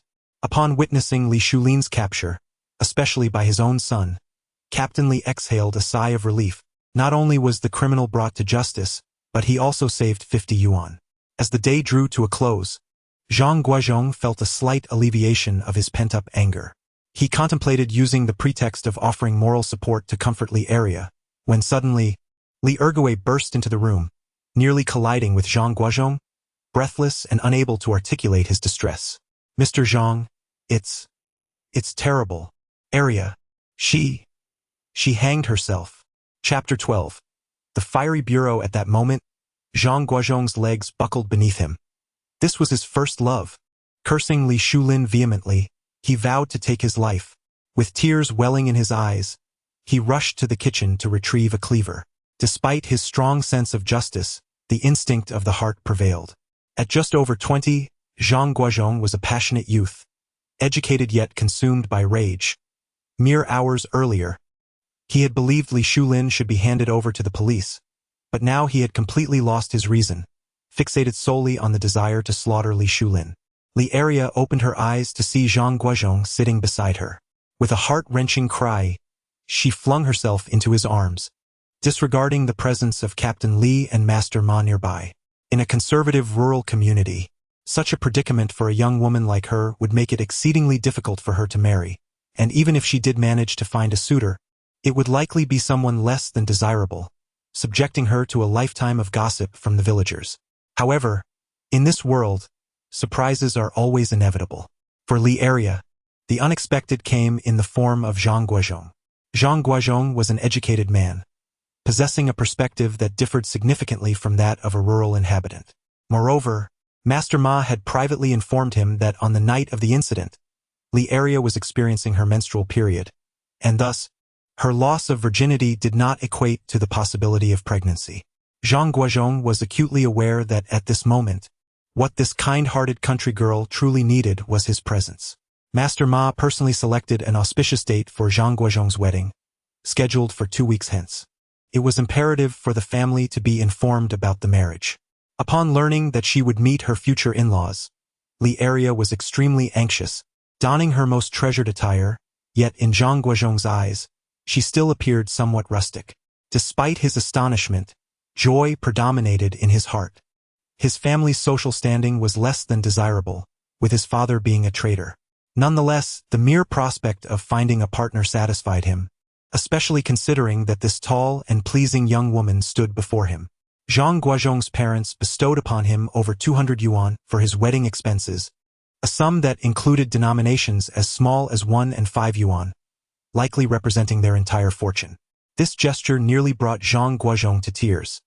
Amidst their financial struggles, they managed to gather 200 yuan for his marriage. Truly, the heart of a parent knows no bounds.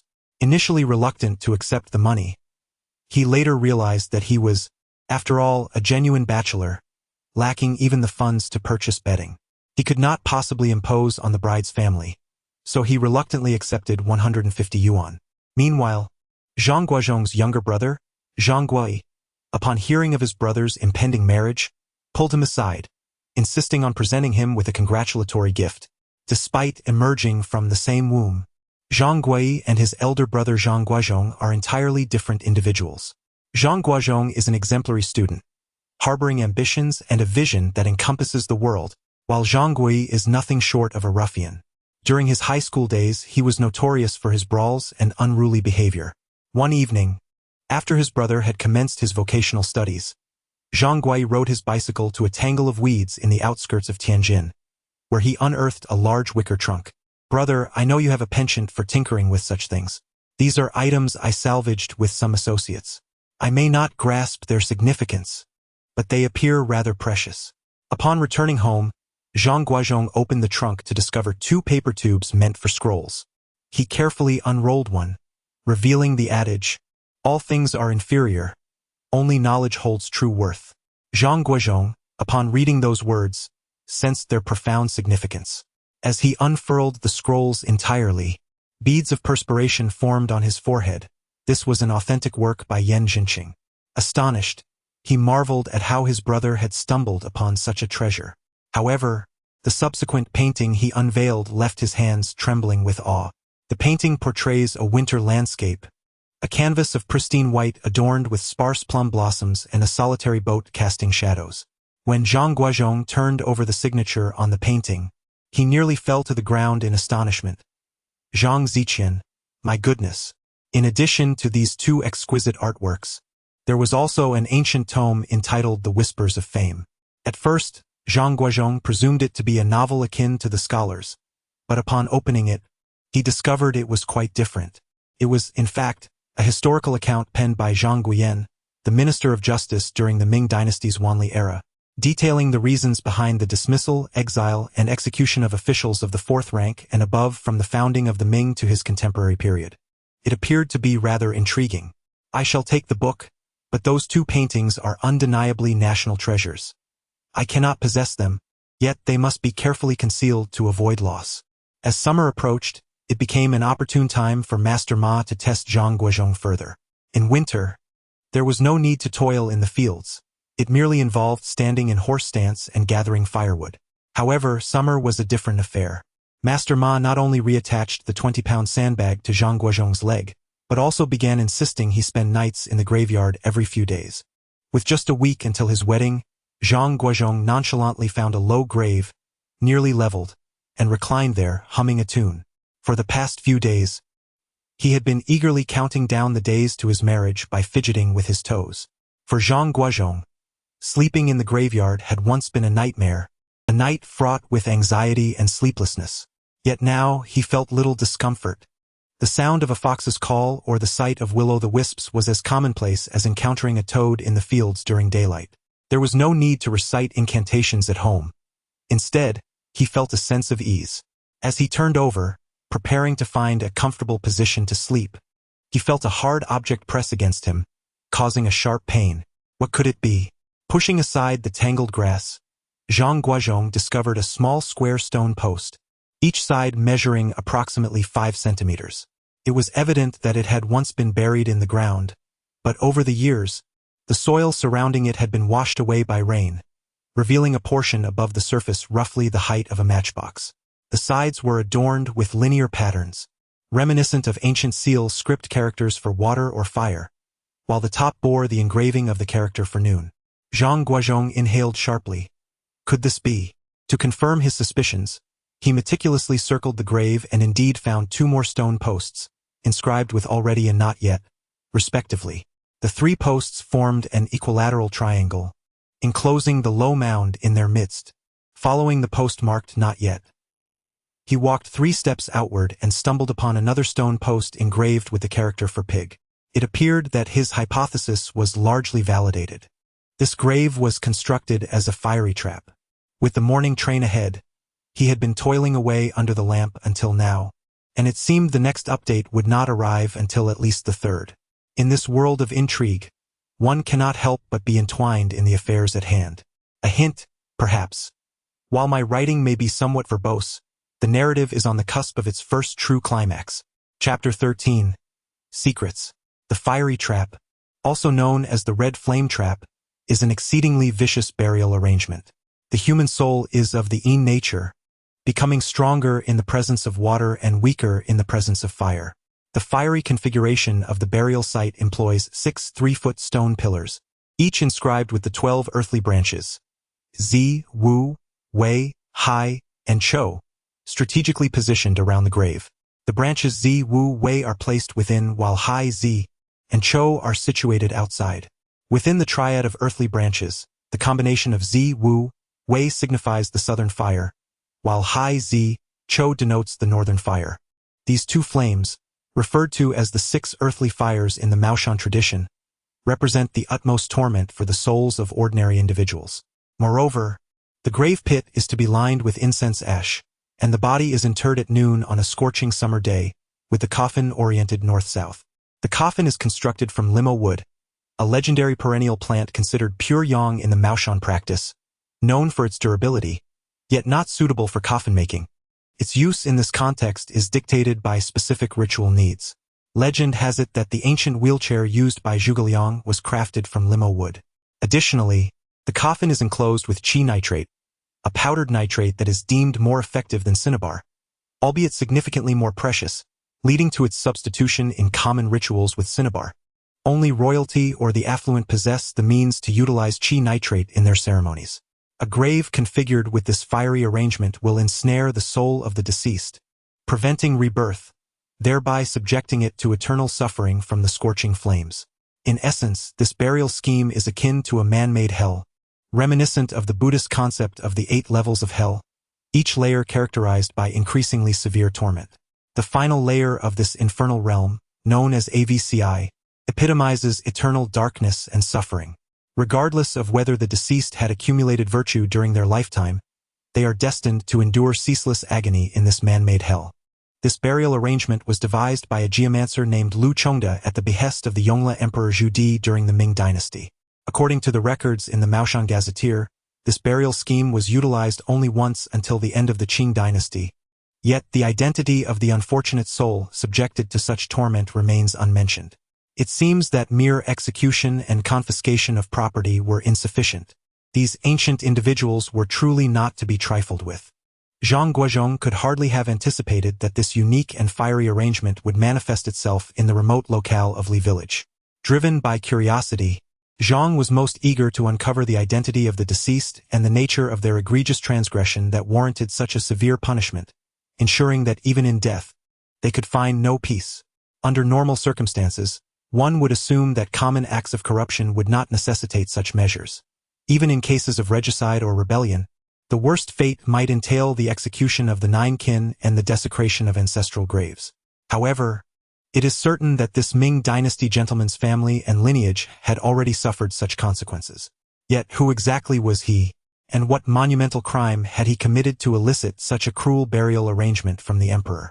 Zhang Guozhong searched the surrounding area for quite some time but found no gravestone. It stands to reason that, having committed such a grave offense, a monument could hardly be expected. At this moment, Zhang Guozhong suddenly recalled the book titled Gongming Su, which his brother had copied. According to the records in Maoshan Taoism, the invention of the huaqiju should date back to the Yongle era of the Ming Dynasty, while Gongming Su was written during the Wanli period, over a century after the invention of the huaqiju. If the gentleman buried in the tomb held an official position of the 4th rank or higher, there should be detailed records available. At this time, Zhang Guozhong was merely driven by curiosity. However, unbeknownst to him, this curiosity would alter the course of his life. The following day, the first thing Zhang Guozhong did upon returning home was to inform Master Ma of his discovery from the previous night. Master Ma was equally astonished, nearly burning his fingers on the match for his pipe. "You must be mistaken. It cannot be possible unless there exists another formation similar to the huaqiju. I have only seen 4 stakes.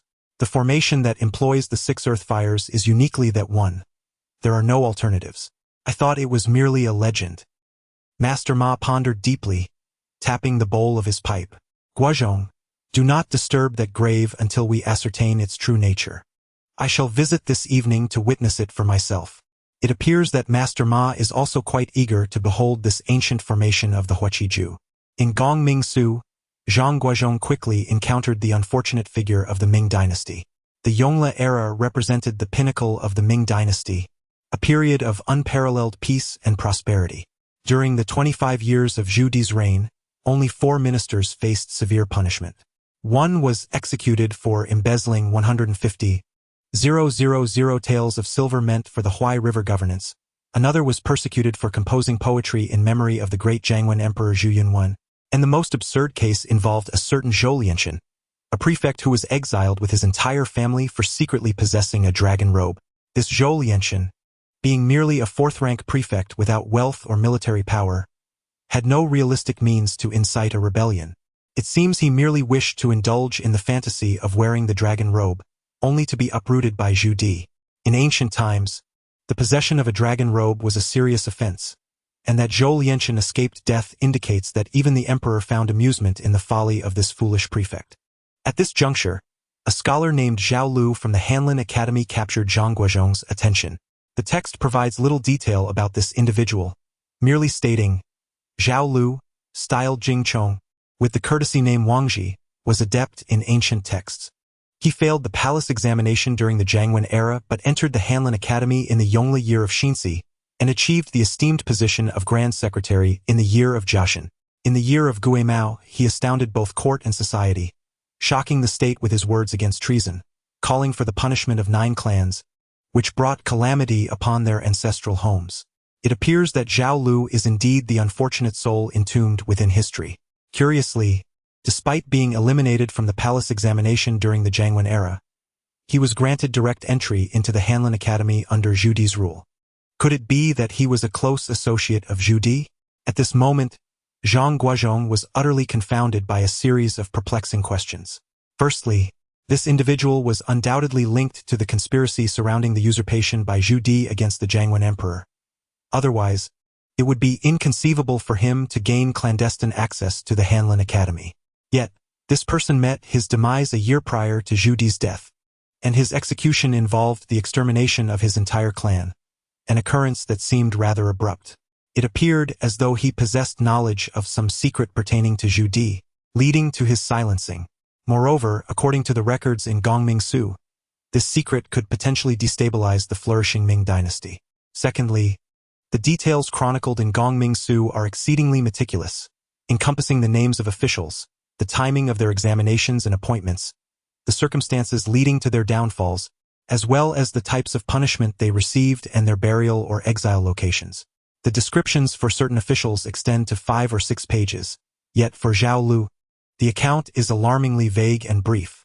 The author, Zhang Guoyan, having held the esteemed positions of Minister of War and Minister of Justice, seems to speak of Zhao Lu with an air of ambiguity, leaving one perplexed. It appears that the monumental secret held by Zhao Lu may pertain to royal confidences, perhaps even personal secrets of Zhu Di. During that era, the Ming dynasty was well-equipped and well-fed, with military power firmly grasped by the court. As a mere civil official, what kind of secret could Zhao Lu possibly possess that would threaten the very foundation of the state? That night, Master Ma accompanied Zhang Guozhong to the gravesite of the Blazing Bureau. Master Ma cleared away the tangled underbrush with his hands and immediately spotted a stone post. By heaven, there truly is such a bureau. No wonder this village suffers from drought year after year. Drought. Could it be related to this? Indeed, the stone piles buried in the ground seem harmless, yet 2 years of heavy rainfall have unearthed them. When set ablaze, can drought be avoided? This situation is not grave, but if it were to escalate, the entirety of Hebei might face drought. Ever since the recent year of flooding, the Li village area has suffered from consecutive years of scant rainfall and diminishing harvests, with the water in wells running perilously low. What should be done? Should we excavate them? At this moment, Master Ma found himself deep in contemplation. The saying goes, beyond the mountains, there are more mountains.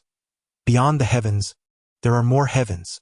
Although Lu Chongde, a little-known geomancer from the Ming dynasty, was merely a figure of obscurity, the tomb arrangement he devised is said to connect with celestial secrets, formidable yet unbreakable. As for why it cannot be broken and what the consequences of such an act would entail, even Master Ma could not fathom.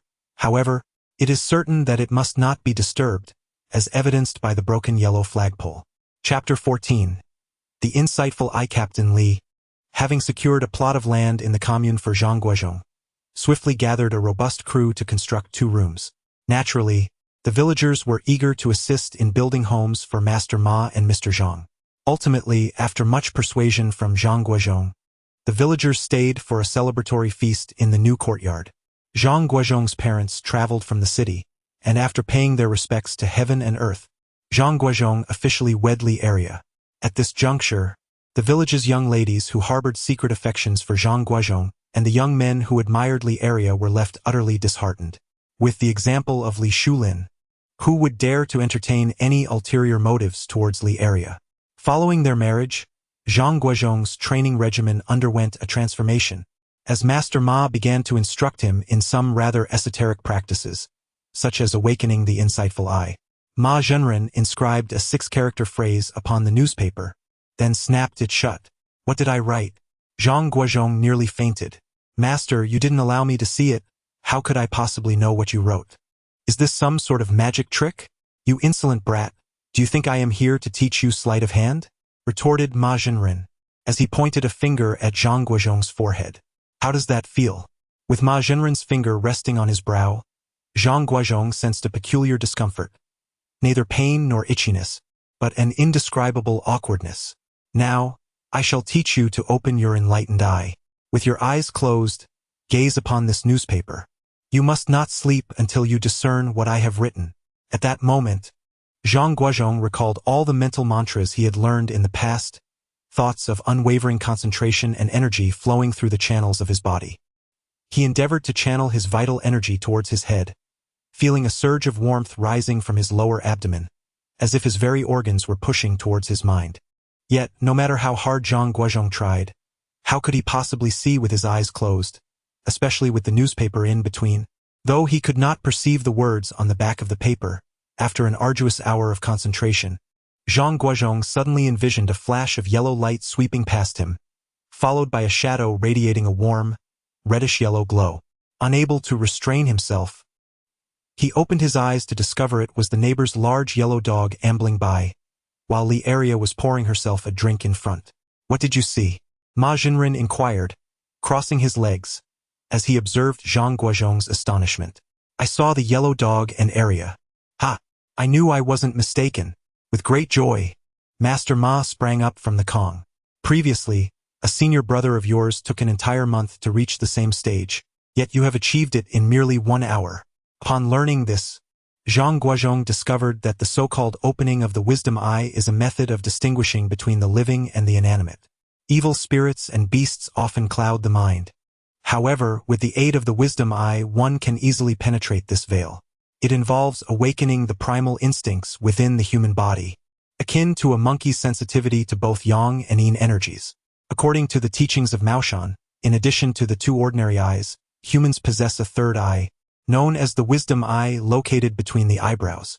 This is not a true eye, but rather an ancient organ that perceives yang energy, referred to as the wisdom eye in Maoshan practices and as the celestial hearing in various sections. Through the application of mental techniques akin to Qigong, this dormant organ can potentially be reactivated. Once this function of the human body is awakened and utilized proficiently, it can unveil the pulsations of yin and yang, proving invaluable in pivotal moments of exorcism and spirit banishment. However, the wisdom eye cannot simply be activated at will. As stated in the records of Maoshan, to open the wisdom eye, one must first cultivate the heart technique. Even for Master Ma, reaching such a state requires several minutes of preparation. However, the only thing that made Zhang Guozhong curse under his breath was the realization that no matter how formidable one might be, it was utterly impossible to read the words on a newspaper through the so-called opening of the 3rd eye, which he had been deceived into believing by that old windbag. Chapter 15. The Black Sword. Just as he had recently mastered the technique of opening the 3rd eye, another challenge of qi infusion emerged, and as soon as he grasped that, the art of blood talisman appeared yet again. Zhang Guozhong was driven to the brink of despair, losing his hair in the process. During this period, Master Ma would frequently venture into the mountains to gather a few old wild ginseng roots.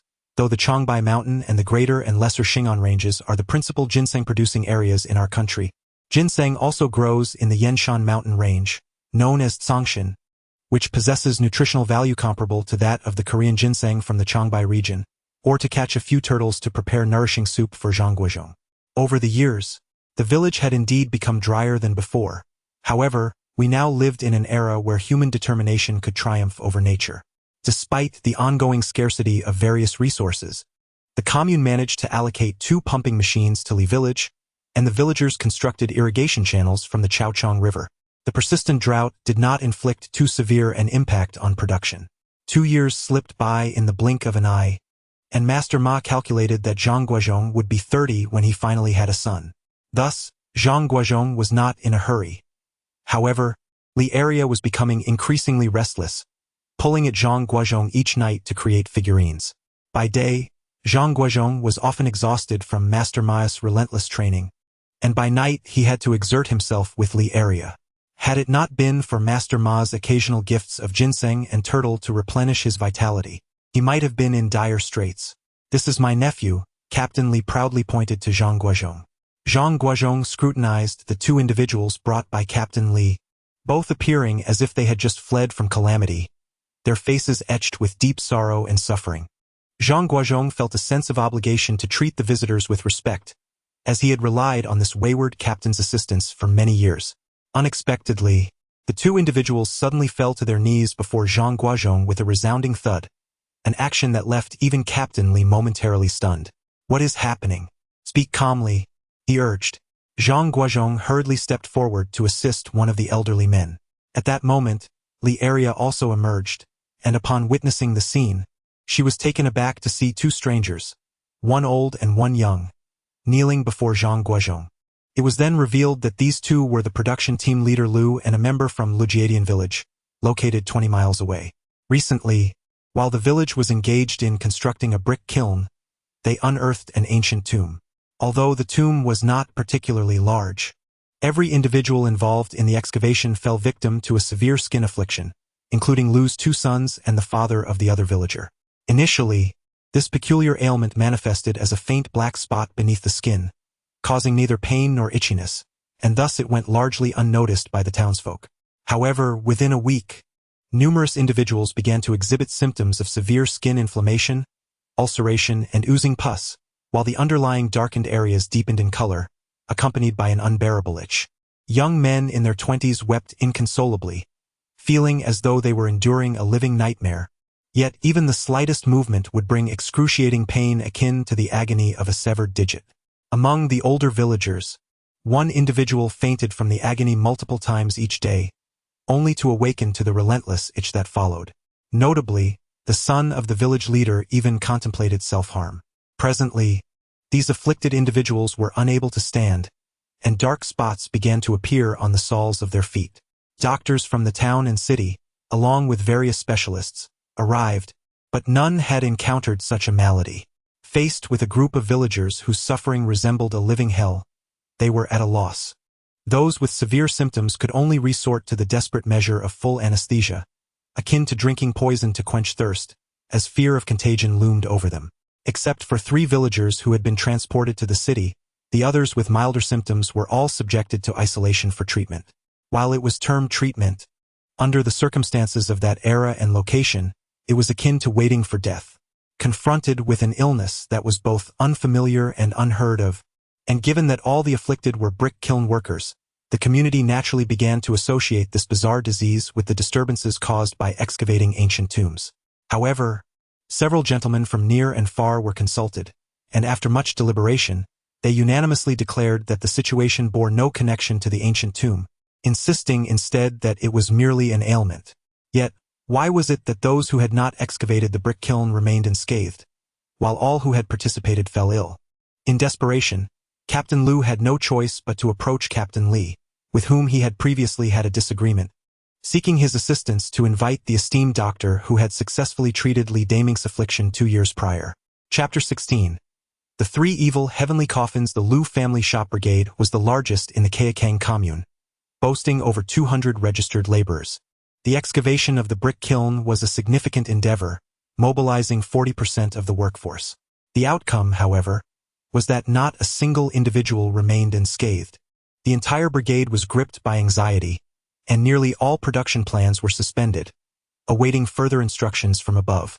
Upon reaching the village entrance, Zhang Guozhong discreetly leaned towards Captain Lu's ear. "Shall I say that my master is an esteemed traditional Chinese medicine practitioner? Indeed, indeed. Your presence here makes you benefactors of the Lu family, benefactors of our village. One could even say you are akin to my own father." At this juncture, the city's laboratory results arrived, revealing that the living samples taken from the patients showed no signs of any suspicious pathogens. These samples had been dispatched to Beijing for further analysis. Given the current capabilities of the facilities in Tianjin, the conclusion drawn was merely that of an unknown illness. The medical team dispatched from the city instructed the villagers to construct a rudimentary fence not far from the village as a quarantine zone, with militia stationed to guard it. Until the results from higher authorities confirmed that it was not an infectious disease, the quarantine would remain in effect, prohibiting anyone from entering or exiting. Sitting before the grimacing patients, Master Ma furrowed his brow. "Master, is this truly an illness?" Master Ma shook his head. What could have caused this? He continued to shake his head, leaving Zhang Guozhong equally perplexed. Could it be that, aside from the celestial beings, malevolent spirits, and bacteria, there exists something else in this world? Captain Lu, lead us to that grave. At this moment, the focal point of concern had shifted from the patient to the ancient tomb. That evening, Master Ma and Zhang Guozhong, guided by Captain Lu, stealthily approached the tomb from the other side of the quarantine zone. As they observed the militia at the quarantine line beginning to deny passage, Captain Lu delivered a resounding slap to a young man, leaving him dazed and compliant. They arrived at the edge of the ancient tomb. The tomb was not particularly large. The burial shaft measured merely 5 paces square and featured 2 crypts, both in disarray, suggesting it was a couple's joint burial site, or perhaps the resting place of 2 individuals. One of the crypts was rather peculiar, containing a seated coffin, a sarcophagus designed for interment in a meditative posture. "Follow me, and do not touch anything," Master Ma instructed as he and Zhang Guozhong descended into the crypt. They first illuminated the ordinary coffin with a kerosene lamp, finding nothing unusual. Next, they approached the seated coffin, and upon shining the lamp upon it, they discerned an inscription. "Guard the heavenly coffin. Better to endure eternally." Upon reading these words, Master Ma instinctively recoiled several steps, nearly toppling over the edge of the burial shaft. "This is a descending tomb. We must leave immediately." A descending tomb refers to a grave that has undergone a specific type of enchantment. Upon hearing this, Zhang Guozhong felt beads of sweat forming on his brow. The term descending is often referred to colloquially as head-lowering by the common folk. Such practices are documented in the records of the Maoshan arts. The art of exorcism, which originated in the late Song dynasty, is a mystical practice that harnesses the unique powers of yin, yang, and the 5 elements. It is a spell that wreaks havoc upon sentient beings under certain necessary conditions. This practice has evolved into various forms of shamanism in later Japan, where a mere strand of hair and a straw effigy could bring about death, an adaptation of exorcism. The earliest form of this art can be traced back to the teachings of the Maoshan school, pioneered by a man named Luo Yucheng. A former disciple of the Maoshan sect, Luo Yucheng was expelled by the sect's leader, Master Lu Xiangling, after he misused the spells for personal gain or revenge, leading to the shattering of his legs as punishment. Following his expulsion, rather than repent, Luo Yucheng harbored deep resentment, which he then projected onto others. He abandoned the study of Maoshan techniques and instead devoted himself to the development of harmful sorcery, attracting those with nefarious intentions. By the early Yuan dynasty, Luo Yucheng established his own sect of exorcism, thus propagating the name of this dark art. The Yuan dynasty was marked by a profound lack of confidence in its rule, devising numerous methods to prevent uprisings among the Han people. Among these methods was exorcism, employed by the Yuan government to quell rebellious sentiments. It is said that Emperor Ranzong of Yuan, Ayuli Baliba, summoned hundreds of exorcists from various provinces, establishing numerous exorcism platforms to eavesdrop on the grievances of the populace. Those who were overheard suffered dreadful fates, their bodies rotting away. The common folk grew so fearful of exorcism that it became a topic of dread. Folk songs such as Qin Chu reflected this sentiment, lamenting that casual remarks of discontent during the day could lead to a gruesome demise by nightfall in dilapidated homes. It was precisely due to the support of the ruling class that the art of subjugation experienced unprecedented development during the Yuan dynasty. A skilled practitioner of this art could earn a monthly salary of 35 taels of silver, a substantial income for that era. However, not everyone could master the art of subjugation to perfection. It is a formidable and celestial technique.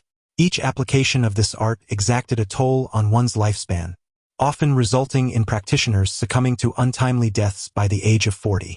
This ultimately led to the near extinction of the art, and by the early Ming dynasty, true practitioners were exceedingly rare.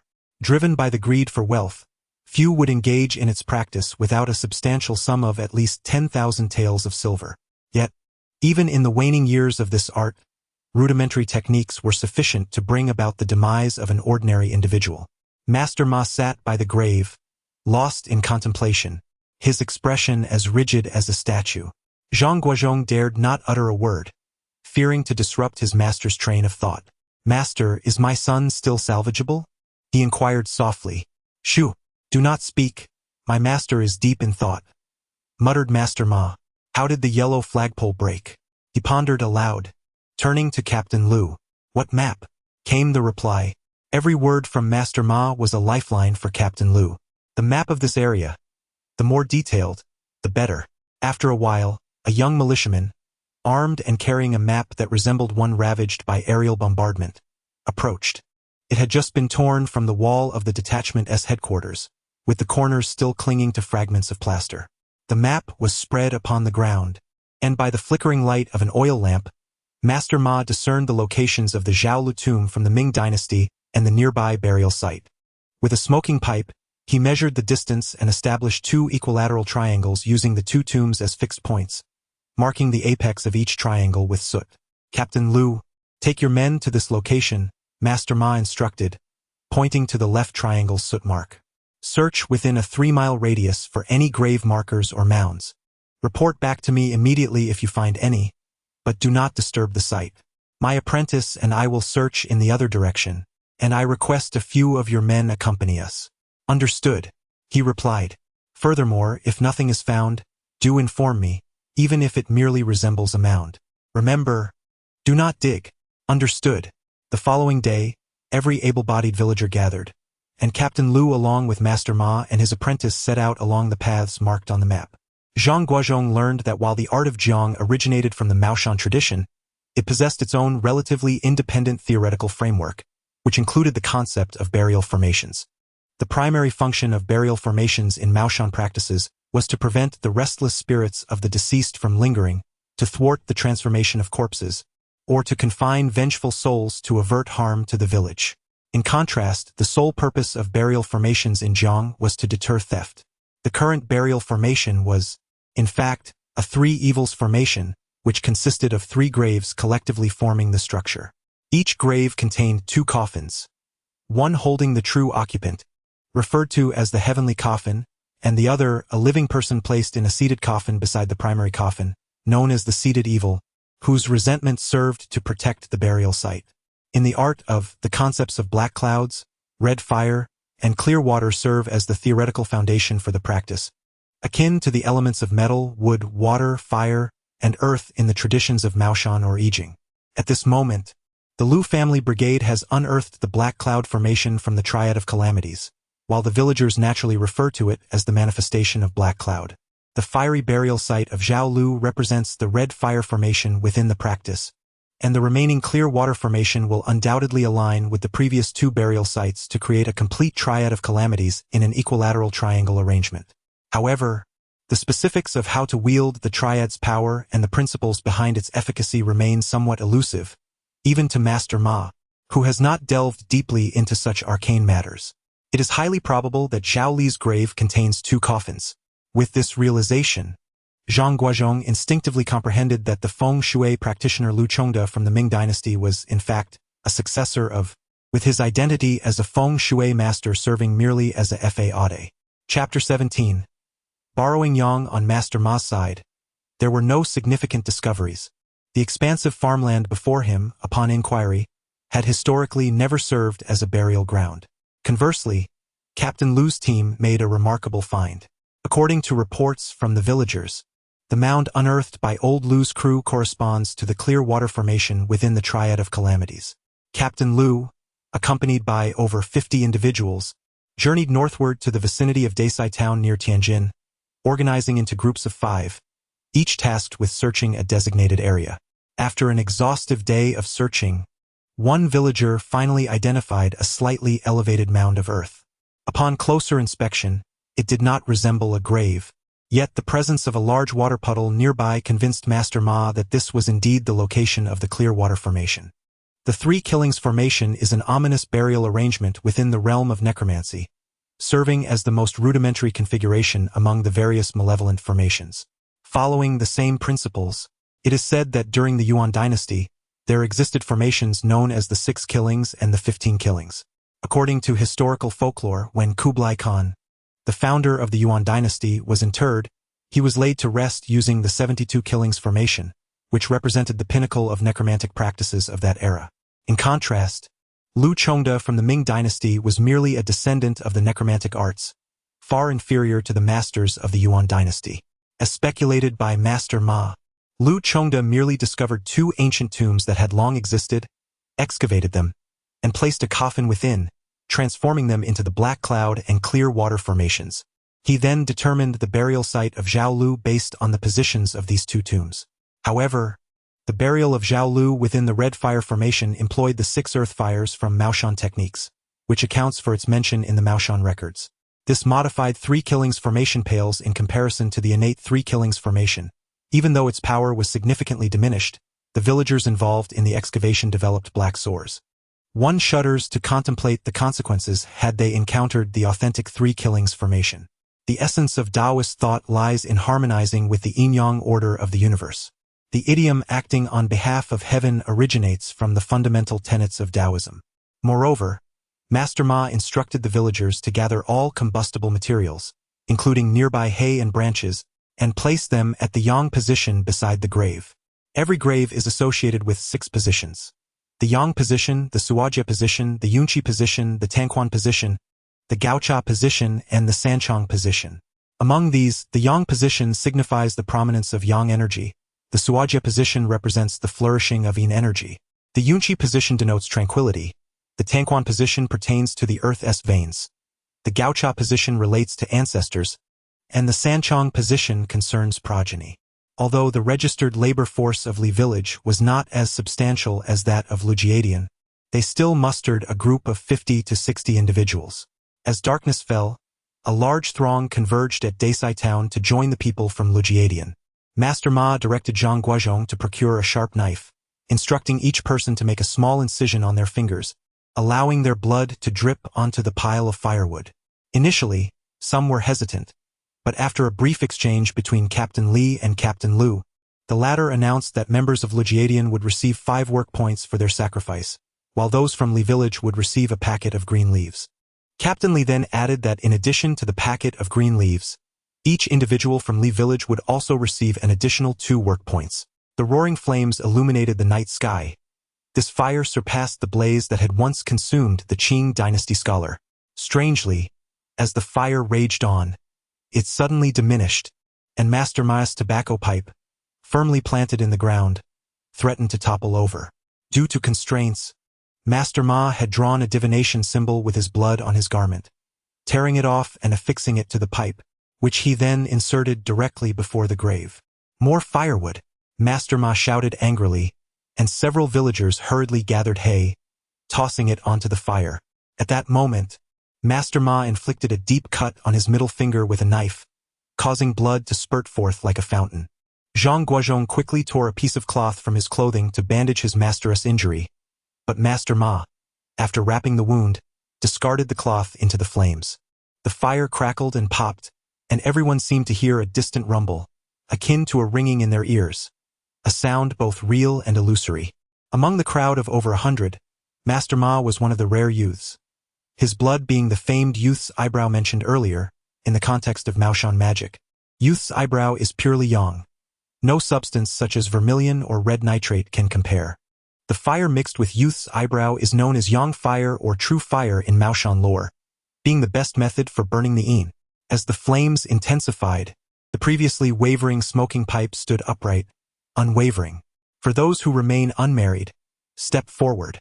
Master Ma bellowed, prompting Captains Lu and Li to join in, urging the likes of Dezhu, Shuangquan, Chang, Xu Zhen, and San Shao to step forward for an opportunity to earn 5 work points. Young villagers began to line up before Zhang Guozhong. Among those unmarried, a few were pretenders to the title of youth, but it mattered little, it was merely a means to earn some work points. Before long, the rumbling grew fainter while the fire blazed brighter. Dig for me.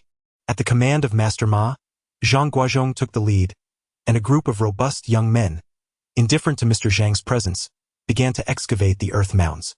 Chapter 18. The Sky Shatters. Despite the seemingly modest size of the earth mounds above, the burial site beneath was considerably larger, surpassing the vast expanse unearthed by the Lu family brigade. Its origins were shrouded in mystery, lacking any accompanying artifacts or inscribed tablets. The construction within was evidently not from a single dynasty.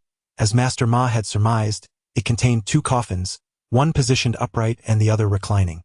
By the flickering light of the torches, the distinct age and craftsmanship of these coffins suggested they belonged to disparate eras, separated by several centuries. At that moment, the villagers, frightened by the specter of the black sores, furtively examined their bodies under the torchlight for any signs of similar dark spots. Captain Lu's heart raced with anxiety. It was a desperate gamble. Either his son and dozens of villagers would be saved, or the entire labor force of the village would be lost, leading to the Lu family's extinction. Master Ma, can you assure us that this time there is truly no danger? Captain Lu's voice quivered, the simple inquiry stretching out for what felt like an eternity of 30 seconds. Master Ma, undeterred by the captain's distress, commanded the villagers to line up in formation along the outline of the colossal yin-yang symbol surrounding the grave. Each person was to stand at a designated distance, collectively forming a protective emblem, forbidding any movement. One step out of line, and we shall all meet Yama. With that declaration, he leaped into the burial pit alone. Everyone regretted their greed for a few work points and some packs of cigarettes. Yet at this moment, they found themselves in a predicament.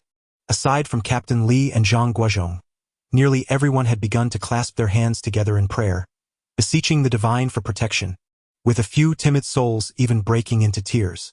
Zhang Guozhong felt his heart rise to his throat, for he was the only one aware of the dire consequences of a failed summoning. Should it not succeed, Master Ma could either languish in bed for the remainder of his days or meet his end on the spot. From a higher vantage point, the scene was indeed spectacular. Surrounding the tomb, over 100 individuals formed the intricate pattern of a protective talisman, each holding a torch. The radiant light pierced the darkness of the plain, visible for miles. At the apex of the talisman lay the ominous, gaping tomb well. According to the teachings of Maoshan, yang energy is the rightful force that restrains all supernatural powers. If one were to seek a scientific explanation, it might be articulated as the electric charge produced by biological electricity. Certain materials, such as cinnabar, niter, chicken feathers, and other specific elements, serve as excellent carriers of yang energy, akin to batteries storing electric energy. When these materials, imbued with yang energy, are arranged in distinct patterns, they can alter the magnetic field generated by weak charges, thus producing various specific effects. This phenomenon is what is referred to as a talisman. Therefore, the belief that the power of talismans stems from some incantation is a complete misunderstanding. Moreover, the efficacy and specificity of talismans crafted from various materials differ significantly. Just as batteries are categorized into alkaline and carbon types, the most potent talismans are those inscribed with human blood, particularly that of a youthful individual, known as blood talismans. Talismans created from the blood of animals such as chickens and dogs rank next in strength and are referred to as beast talismans. These animal blood talismans are most effective in combating malevolent spirits, which, according to popular understanding, are akin to ghosts. Following this, talismans made with materials like red nitrate cinnabar and a yellow mineral powder known as luolengzi less potent than cinnabar and seldom used except in specific circumstances, are termed concealment talismans. These are primarily applied in instances of animal cruelty, as understood by the general populace, to address grievances from celestial beings. The so-called borrowing of yang energy by Master Ma is a method that directly utilizes human beings to form talismanic patterns. Humans serve not only as vessels of yang energy, but also as reactors, capable of generating a continuous and formidable flow of this vital force. Arranging individuals to replicate the design of a talisman can yield effects analogous to those of the original, potentially amplifying its power exponentially. However, the peril associated with borrowing yang energy is considerable. One must accurately assess the strength of the adversary to determine the requisite number of participants. Insufficient numbers may fail to subdue malevolent forces, while an excess can lead to the practitioner overwhelming their own vital channels due to the excess yang energy generated. As Zhang Guozhong was filled with trepidation, anxiously concerned for his master, a sudden whirlwind swept through the midst of the human figures. Strands of grass spiraled upwards, soaring several meters into the air.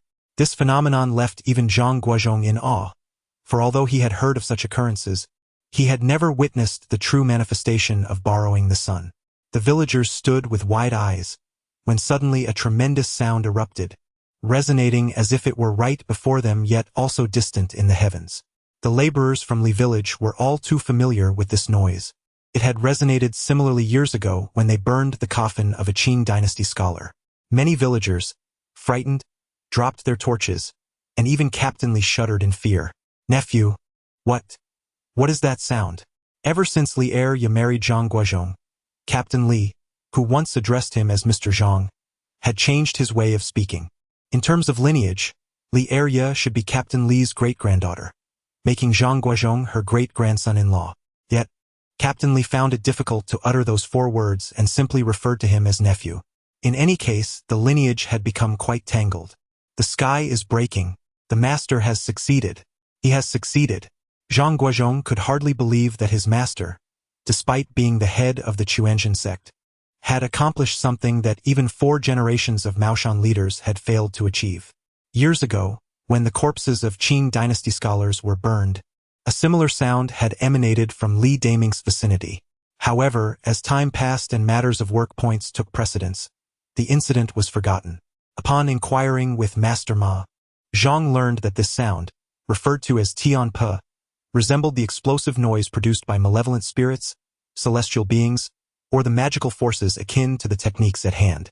The occurrence of this sound typically indicated the successful completion of a spell. At that moment, 2 muffled sounds resonated from the direction of Li village and Lujiadian, faintly audible due to the distance. In reality, these 3 sounds had occurred simultaneously, but the latter 2 reached them later due to their separation. Upon hearing Zhang Guozhong's shout, the group felt a sense of relief.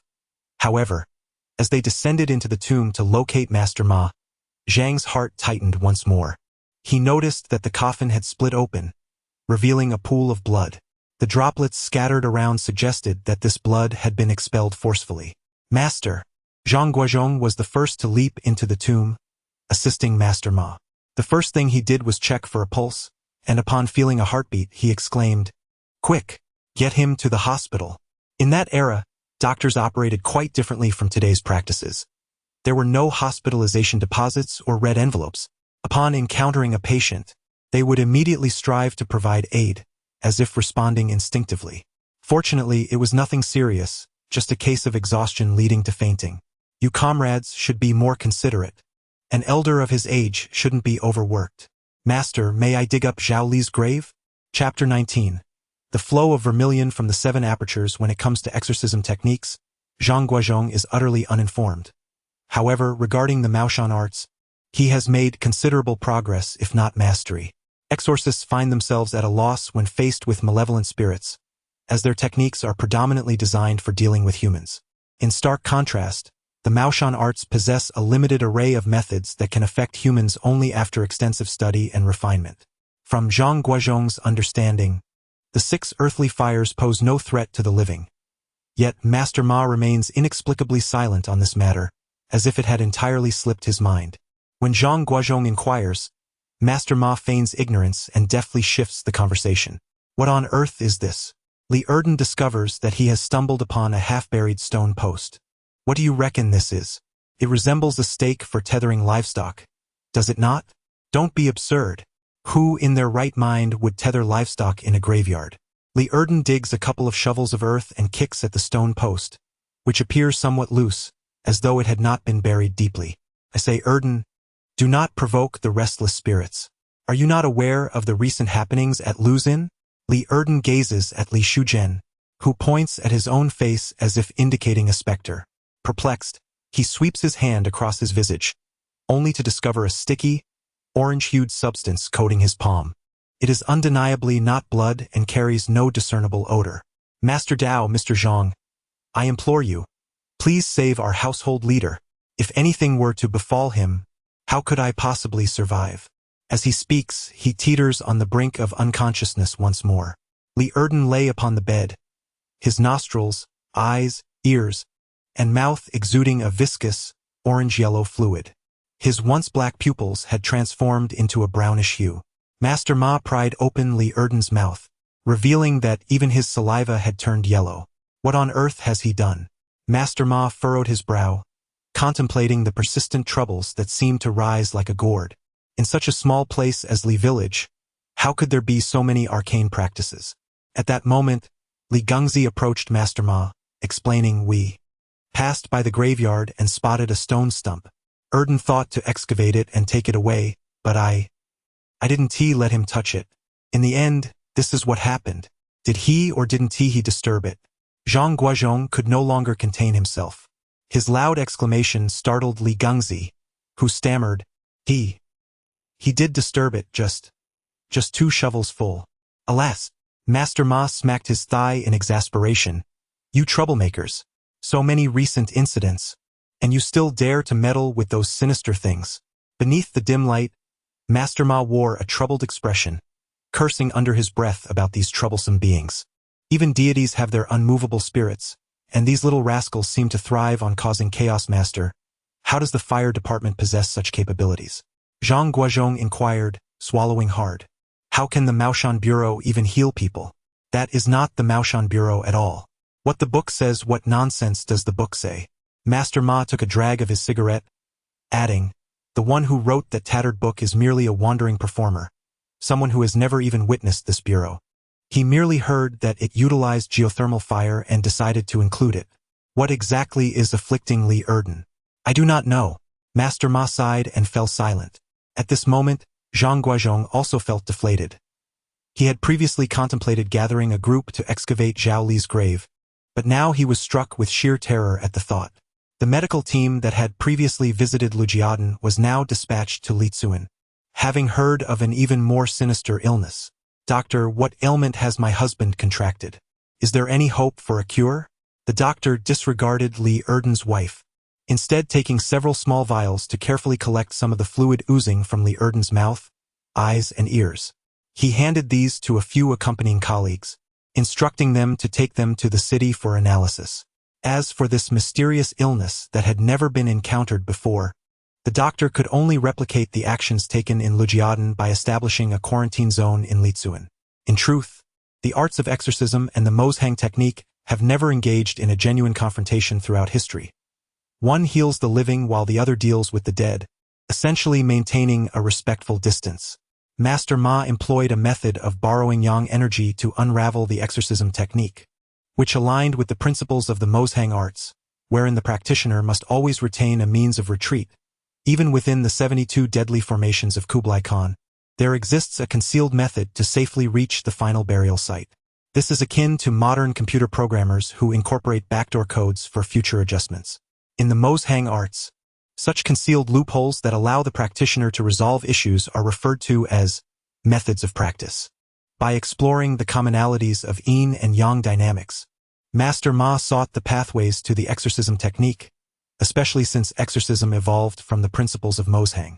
The art of exorcism, in essence, constitutes a human imitation of the power of malevolent spirits, a sorcery that reverses the principles of the Maoshan technique. Remarkably, its potency exceeds that of genuine evil spirits. Therefore, artifacts akin to living talismans possess some efficacy in countering such sorcery. At this juncture, Master Ma employed 17 ancient copper coins, known as Tong Mei, imbued with the essence of youthful vitality, to establish a soul-locking array within the tomb well. These coins, rich in yang energy, combined with the youthful essence, effectively stifled the flow of yin energy. The soul-locking method, attributed to the first patriarch of Maoshan, Master Qiu Tongsheng, is a formation designed to fabricate a miniature 7 passes on the ground, ensnaring vengeful spirits within, rendering them eternally lost. Master Ma channeled the malevolent energy from the coffin into this array using living talismans and subsequently sealed the corpse's yin veins with true yang saliva, his own sanguine essence. The resentment, deprived of the corpse's yin energy within this miniature 7 passes, gradually dissipated. Although the yin veins within the 3 killings formation were notably stronger than those in ordinary graves, the infusion of true yang saliva endowed them with considerable strength. Thus, despite sustaining injuries, Master Ma successfully sealed the yin veins. This process, albeit a fortunate stroke of serendipity on Master Ma's part, revealed that Zhao Li's tomb harbored an additional layer of malevolence beyond the 3 killings formation. Whether it was the collective malice or an inherent presence within the tomb remained uncertain.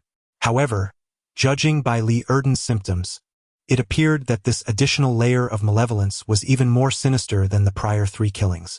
In the context of the bygone era, resolving a cursed tomb was not an insurmountable task. Various materials are indeed readily accessible, yet in this era of relentless destruction, some may have become forever extinct. Whenever this thought crosses his mind, Master Ma cannot help but feel a profound sense of regret and helplessness. At this juncture, Zhang Guozhong is not idle either. He is tirelessly searching through a stack of ancient texts. These books primarily recount mythical tales from antiquity, such as Mirror Flower, Water Moon, and records of the search for spirits. Zhang Guozhong has never held much interest in these works, but in his desperation, he is willing to grasp at any thread of hope, even if it is but a faint clue. Indeed, the act of desperately seeking is far better than inaction. In a Yuan dynasty novel titled The Ghost's Query, Zhang Guozhong discovers a particular story about a scholar named Qiao. The narrative unfolds as Qiao's father becomes entranced by a yellow fairy, leading to his gradual decline and emaciation. Eventually, a wandering ascetic informs Qiao that a knife used to slay a person can subdue the yellow fairy. Consequently, Qiao, in a tragic act before his father, takes his own life. In his final moments, he perceives a tail sprouting from his father's posterior, a phenomenon invisible to the living but discernible when one's vitality wanes. In a desperate attempt, Qiao severs the tail, ultimately saving his father, yet at the cost of his own life. This tale, originally intended to extol filial piety, serves as a profound awakening for Zhang Guozhong. The blade, imbued with a malevolent essence, is a harbinger of death, laden with vengeful spirit, naturally amplifying its sinister aura. Even the supernatural dread it, causing them to retreat. This belief is reflected in certain households that display swords and knives within their halls as a means of warding off malevolent forces. The theoretical foundation of exorcism lies in the ability to subdue malevolence, akin to the harm inflicted by evil spirits and beasts. Those entities that can only be perceived by individuals on the brink of death may also be visible to practitioners of the Maoshan arts, who possess the ability to open their spiritual eyes. Thus, theoretically, if one were to possess a blade steeped in malevolence, the art of exorcism could indeed be feasible. Upon contemplating this, Zhang Guozhong tentatively shared his musings with Master Ma. Master, the blade of death has been utilized by the ancestors of the Maoshan school. For instance, the Taoist Zhao Yaoliang from the Ming dynasty once wielded it. Do you think we might attempt something similar today? Tempt what, you fool? Who are we to slay? Retorted Master Ma, who had also pondered this notion. However, at that moment the question loomed, where could one procure such a lethal instrument? Even if there were homicide cases in the community, the murder weapons are vital pieces of evidence retained by the authorities. Would they lend it to us for the purpose of engaging in superstition? Furthermore, this blade of death is not infallible. It is said that Zhao Yaoliang was the only individual to have successfully employed such a weapon, though the specifics of his confrontation remain shrouded in mystery. He had used an ancient blade unearthed from the Warring States period, borrowed from the estate of the Ming dynasty's vice minister, Zhu Zhengse. The outcome, though it quelled the vengeful spirit, resulted in Zhao's own demise by the very blade he wielded. Moreover, if the malevolent aura of the blade is insufficient, even its lethal potential would be in vain. Thus, this notion flickered briefly in Master Ma's mind before swiftly being dismissed. However, Zhang Guozhong is a man of rigid principles. At this moment, he and Master Ma resembled mathematicians confronting a problem, with only a handful of formulas available, whether they could arrive at a solution hinged entirely on experience. Zhang Guozhong sifted through every conceivable method in his mind. In an era marked by scant resources, a weapon for murder was undoubtedly far easier to procure than something as elusive as the scales of the Zhaozhe, a mythical reptile described in the Maoshan tradition, said to inhabit the snowy altitudes of Kunlun Mountain, resembling a tropical monitor lizard and residing perpetually at elevations around 4,000 meters. Since the Hangu period of the Ming Dynasty, there have been no credible sightings recorded. Brother, this request of yours is rather absurd, Zhang Gui mused, perplexed by his sibling's demand.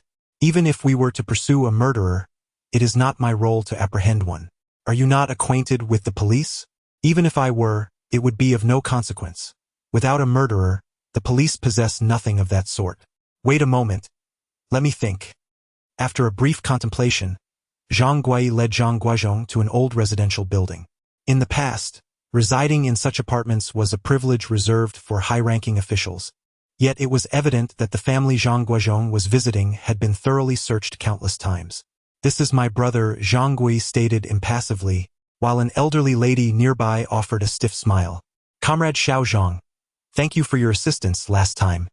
Aunt Chen, I have come today to ask for your help. If you agree, I will ensure that old Lu's situation is addressed. You can release old Lu. I cannot guarantee his release, but I can assure you that he will not suffer while incarcerated. After Zhang Guozhong's elaborate description, Aunt Chen listened with only partial understanding. However, since Zhang Gui assured her of the old man's safety in prison, she felt there was little more for her to concern herself with. Very well, let us go see him. I shall try to persuade him. On the way, Zhang Guozhong learned that this old Lu had once served as the secretary of the Tianjin Calligraphy Association and was passionate about collecting antiques. The elder Lu's father, Lu Ziwei, was a prominent comprador during the late Qing dynasty in Tianjin, a fact that Zhang Guozhong was well aware of. In the early Republican era, Lu Ziwei's reputation in Tianjin rivaled that of Yuan Shikai. The current old Lu, having inherited most of his wealth from his father, found himself in an era where figures like him struggled to find peace. Nevertheless, despite rummaging through his possessions, he had only a few paintings and tattered books to show for it. The old Lu was also quite secretive, never revealing the whereabouts of his antiques until he was accused of trafficking cultural relics and imprisoned, remaining tight-lipped throughout. Hearing Zhang Guozhong mention the ancient swords used during the Warring States period, Zhang Gui was eager to inquire if the old Lu possessed any ancient swords, thus prompting this visit to the prison. Zhang Gui had already arranged the internal matters of the prison, and it was unclear where this young man had procured his letter of introduction. Upon arrival at the prison, they were met with a smooth passage and soon found themselves in the presence of the old Lu. I have no ancient blades or swords. You should look elsewhere, the old Lu said nonchalantly, puffing on a cigarette. Master Lu, I truly seek to save a life and hope you can lend me your assistance. Zhang Guozhong had little to say and could only recount the tale of Li Erden in its entirety to the old man Lu. Are you acquainted with the art of Maoshan? Old Lu's interest did not lie in the matters of Li Erden or the burial rites, but rather in the Maoshan techniques Zhang Guozhong had mentioned. Let me inquire, he said, what is meant by the phrase, the harmony of celestial energies and the malevolence of the earth. When seated here, how shall the confounding be resolved? This statement implies that once creatures have absorbed the vital energies of heaven and the ominous forces of the earth, they wreak havoc upon the mortal realm. How might one counteract this? Such a rudimentary question could hardly stump Zhang Guozhong. With a twist of silk to cover the throat, and the pulse of the 9 arts ignited, Zhang Guozhong pondered, then added, should there be an upheaval, one must shield with a withered willow branch, and once the essence is depleted, incinerate it with true fire. This implies that during the upheaval of the 9 arts, silk should be sprinkled over the wounds of the afflicted. If the spirit of the creature attempts to break free, one should cover the wound with withered willow twigs, and after a stick of incense burns, set the twigs ablaze. Who taught you this? A hint of intrigue flickered in old Lu's eyes.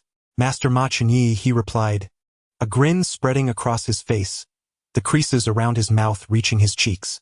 Upon hearing this, even Zhang Guozhong felt a wave of confusion. How was it that another master brother had emerged from nowhere? At that moment, Zhang Guozhong recalled that Master Ma had once mentioned, while training him to open his third eye, a certain brother who was rather slow to grasp the teachings, whereas he took an hour to awaken. This precious brother had taken an entire month. Could it be him? Reflecting on this, Zhang Guozhong scrutinized the old Lu, a true disciple of Master Ma, as evidenced by the disheveled state of his hair and beard. Chapter 21. The iron box. Zhang Guozhong and Aunt Chun exchanged bewildered glances, particularly Aunt Chun, who, as a wife, had yet to utter a word, while the old singers before them seemed to have established a familial connection, appearing rather close. At this moment, the old Lu was facing an uncertain future, sentenced to 20 years of imprisonment, a daunting reality for someone already 60 years of age. Was he destined to perish within the confines of a prison? Meanwhile, Zhang Guozhong, the suddenly emerging junior disciple, had brought along Zhang Guozhong, a formidable figure capable of commanding respect, which evidently became a lifeline for the old Lu. After all, was it not preferable to wield a mere broken knife than to expose one's entire hand? Following the old Lu's directions, Zhang Guozhong and Zhang Guozhong ventured under the cover of night to a desolate grave on the eastern outskirts, where they swiftly unearthed a large coffin. Upon lifting the coffin lid, they were astounded by the treasure trove of antiques within, leaving Zhang Guozhong utterly astonished. He could hardly fathom that his beggar master had acquired such a lavishly affluent disciple. The entire coffin brimming with antique artworks could easily procure a European estate if taken overseas. Among the treasures lay a priceless painting by Tang Yin, titled The Lion and the Evil Repelling, which, according to ancient texts, was beyond the reach of officials below the fourth rank during the Ming and Qing dynasties. Additionally, there were exquisite blue and white porcelain vases from the Song dynasty and a jade-seated statue, seemingly from the Tang dynasty.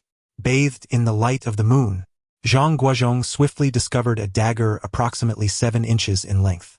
According to the words of old Lu, Zhang Guozhong had indeed struck gold this time.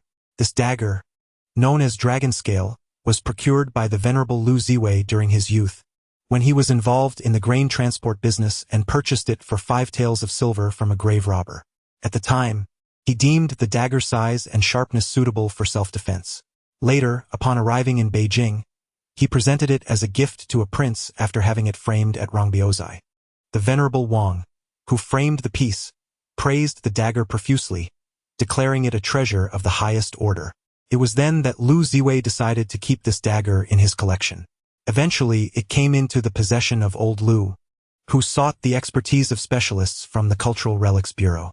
They concluded that this dagger was indeed the legendary ancient Chinese blade known as Dragon Scale. According to the Dianluan, this dragon scale was forged at the behest of the Wei Crown Prince Pai Zhao, and it remains uncertain which heroic figure it had once pierced. Old Lu observed that the malevolent energy surrounding this dagger far surpassed that of the slaughterhouse knives used in the daily butchery, though animals harbor resentment. It pales in comparison to that of humans.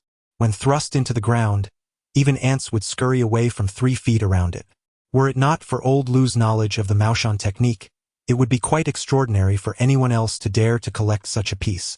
With a blend of exaggeration and truth, old Lu described it as the sole artifact in the entire Tianjin city capable of warding off grave misfortunes. Should this dagger prove ineffective, one might have to seek out the infamous tiger-head guillotine used by Judge Bao. Master Ma gazed at the dagger, unable to part with it, for as a martial artist, he cherished fine weapons with a fervent passion. Where did you little rascal, acquire such a remarkable piece? Master, I encountered my senior brother, and this is what he gave me. Oh, that unambitious one. What glory does he bask in now? My senior brother is languishing in prison. Zhang Guozhong recounted how he sought his brother's assistance and how he encountered old Lu to acquire the dagger. Upon hearing that his disciple was imprisoned, Master Ma appeared rather uneasy. Having produced a disciple who ended up in jail, his countenance naturally bore the weight of disgrace. In truth, had it not been for Captain Li's relentless insistence to retrieve him from the playground, he too might have found himself in a similar predicament. What crime could warrant such a fate? Surely they wouldn't execute him, would they? Trafficking in cultural relics seems rather severe, but it shouldn't lead to execution. I have already enlisted my brother's help to navigate the situation. Trafficking in cultural relics. Master Ma sighed bitterly. In these chaotic times, even if one possessed genuine artifacts, where could they be sold? With a capable ally at hand, Master Ma felt emboldened.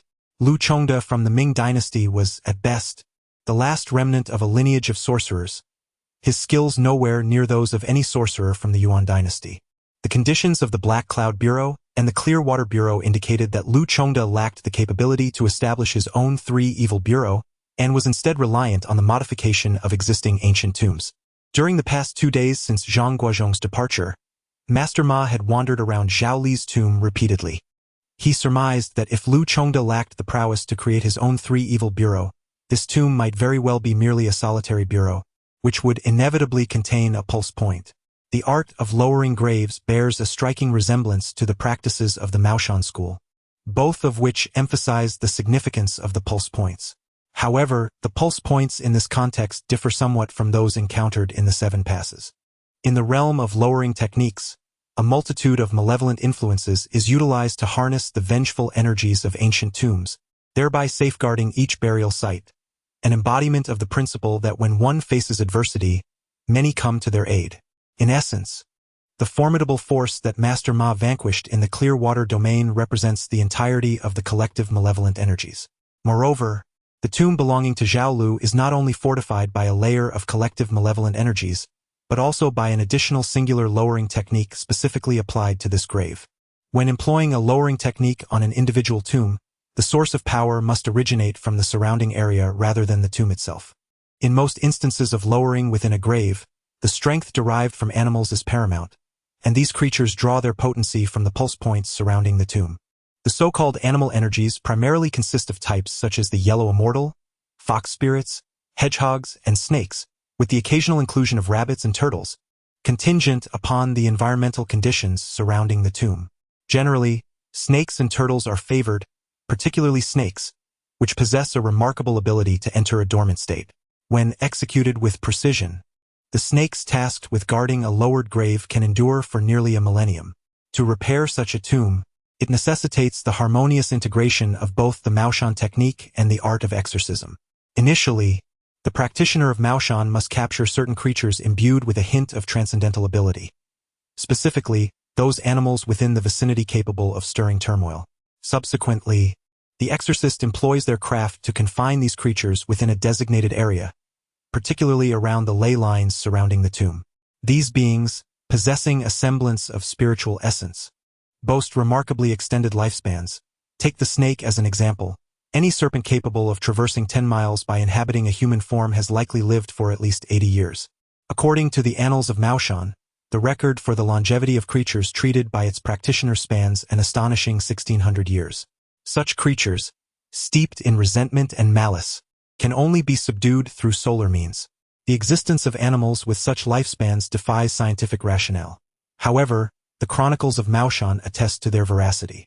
Should this tomb indeed enjoy the backing of an emperor, actively seeking formidable transcendent creatures nationwide, then the exorcism employed at this solitary tomb might rival the potency of the earlier three evils formation. A lesser practitioner might attempt to confront this exorcism head-on. Yet Master Ma, being who he is, understands that targeting the ley lines of the tomb with precision is far safer than a direct excavation. The lair of these creatures lies directly upon the ley lines. With each one subdued, the power of the exorcism diminishes incrementally until it is entirely eradicated. At this juncture, the practitioner is left to contend solely with the creatures themselves, without the slightest trace of exorcistic influence. A group of villagers, armed with shovels and pickaxes, followed Ma Jinren and Zhang Guozhong with great fervor, heading towards a patch of overgrown grass on the eastern side of the graveyard. Ma Jinren had already tested the capabilities of these creatures, and with a slight shake of the yellow flagpole, he determined that they could manage the situation. Time is indeed a formidable force. Although these creatures may have once been formidable figures summoned from across the nation during the Ming dynasty, Centuries of torment under the constraints of subjugation had evidently diminished their malevolent aura since Zhao Li's burial. In a low-lying area of the overgrown grass, the villagers commenced a thorough excavation. Within a short span of time, they unearthed a large iron cabinet measuring about 2 feet on each side. With a wave of his hand, Ma Zhenren instructed the villagers to step back. He approached the cabinet with the dragon scale dagger in hand, while Zhang Guozhong used a pickaxe to shatter the severely corroded chains securing it. As the cabinet was opened, Ma Zhenren let out a hearty laugh, revealing a pile of snake bones within, the stench overwhelming as it became clear that the snake had perished long ago. For the first time, Ma Zhenren laid eyes upon the congealing malevolence talisman, a symbol of the subjugation technique. While talismans are also utilized in the practice of Maoshan, their functions diverge significantly. This particular talisman was designed to concentrate the malevolent aura, transforming the snake's vengeful energy into the power to suppress the grave. Thus, if this talisman were to be destroyed, the nexus of this burial site would be compromised, diminishing its power. Even if the snake were still alive, it would no longer be connected to this grave. Perhaps to prevent decay, the talisman was inscribed on cured cowhide and sealed with wax. After sequentially uncovering 6 openings, apart from a feeble and nearly lifeless large snake that Master Ma severed with a dagger, there were scarcely any obstacles encountered. This left even Master Ma feeling somewhat drained. Such fragile defenses made Li Erden's modest efforts seem rather unimpressive. As the 7th large iron chest was unearthed, an odd phenomenon occurred. A buzzing sound resonated in the ears of all the villagers, including Master Ma, akin to a form of tinnitus, as if the sound originated internally rather than externally. Everyone stepped back. Master Ma commanded, "Guozhong, stay behind me." Zhang Guozhong, on the verge of smashing the iron chains with his pickaxe, was halted by Master Ma. "Do not move. Something is amiss." Master Ma approached the iron chest, pressing his ear against it to listen intently. After a moment of silence, he gestured for Zhang Guozhong to hand him the sheep's pen, and with a resounding clang, he broke the chains. Observing his master's cautious demeanor, Zhang Guozhong refrained from previous impulsiveness, instead taking a shovel from the villagers and gently tapping the iron chest open with the shovel's head. At that moment, a wave of putrid stench engulfed the air, causing even Master Ma to retch several times. The garments of Master Ma, as well as the laundering of his bedding, are calculated in 5-year increments. His quilt, akin to the texture of a leather jacket, could easily serve as a bulletproof vest. The fact that he could sleep soundly beneath such a cover speaks volumes about his remarkable immunity to foul odors. Yet, at this moment even Master Ma was retching, which speaks to the atrociousness of the scent. In a fleeting instant, a small white snake emerged from the coffin, its size comparable to that of a bamboo viper, moving with remarkable agility, even appearing to leap as it darted to the feet of Master Ma. With a resounding thud, the creature was cleaved in 2, prompting Zhang Guozhong to bellow, "What the hell? I'll squash you." In a fit of rage, he wielded his shovel once more, delivering a sharp blow to the head of the severed serpent. Planting the shovel into the ground, Zhang Guozhong wiped the sweat from his brow, preparing to investigate what this creature truly was. The bizarre scene unfolding before him was utterly incomprehensible. The bisected body showed no signs of blood, and its head seemed impervious, as if forged from iron. With the force of his blow, even stone would have shattered, yet the serpent's head remained unscathed. As Zhang Guozhong leaned in for a closer look, the creature audibly rejoined its 2 halves, lifting its head to gaze at him, flicking its tongue. This sight caused Zhang Guozhong to recoil several steps in fright.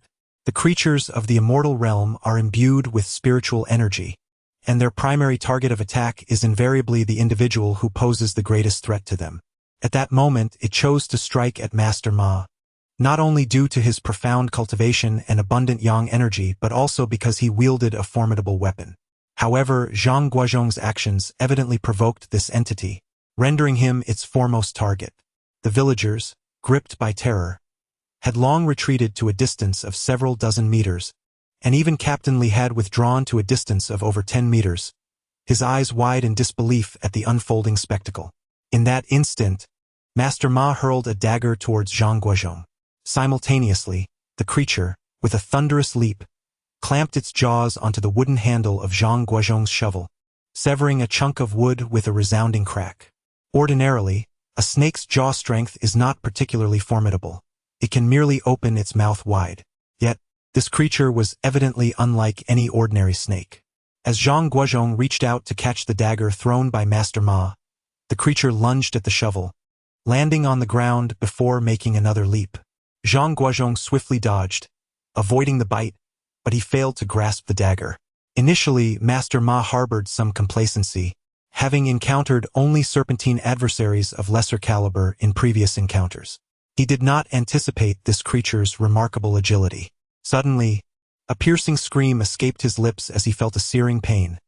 One of his legs went numb, and with a thud, he collapsed to the ground. At this moment, Captain Li grew anxious. He had failed to restrain his 3 sons. With determination, he rushed forward, brandishing a stick, and delivered a powerful blow to the creature, known as Qiu Qi, the creature's body, seemingly composed of sponge, dented upon impact but quickly inflated again, abandoning its pursuit of Master Ma to turn its attention towards Captain Li.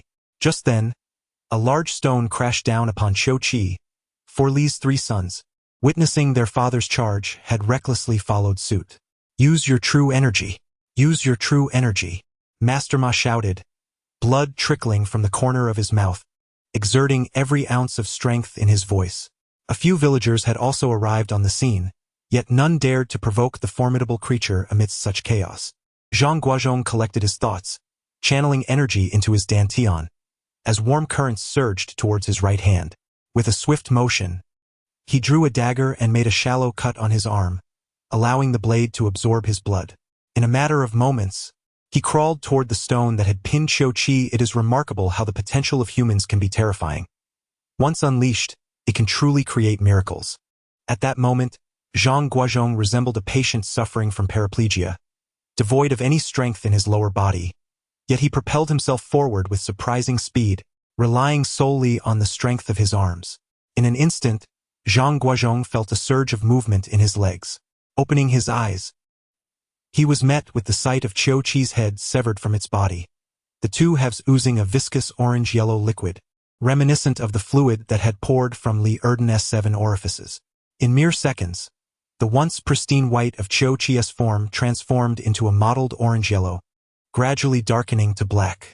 As before, the doctors were perplexed by the sudden recovery of the patient, who could now see, speak, and had ceased to bleed.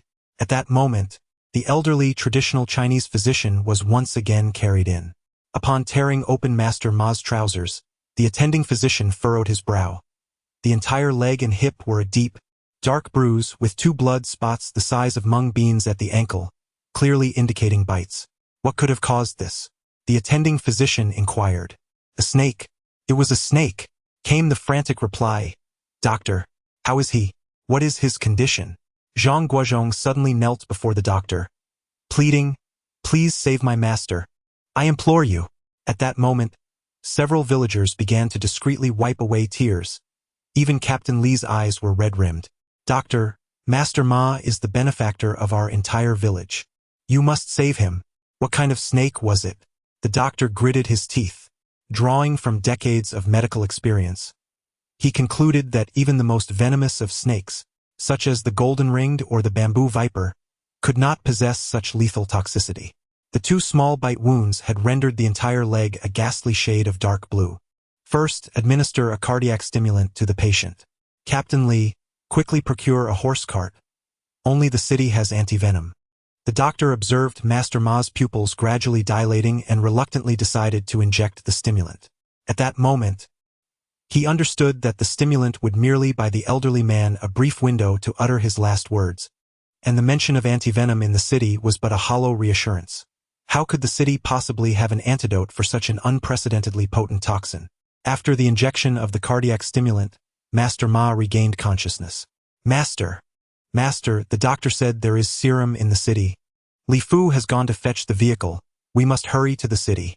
Zhang Guozhong fought back tears, striving to appear composed. "No need for that.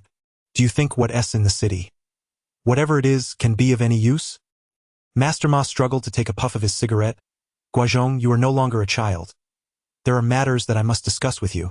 "Well, Guozhong, listen closely, you are now You are the 104th generation leader of the Chuanjian sect, and the 153rd generation leader of the Maoshan sect.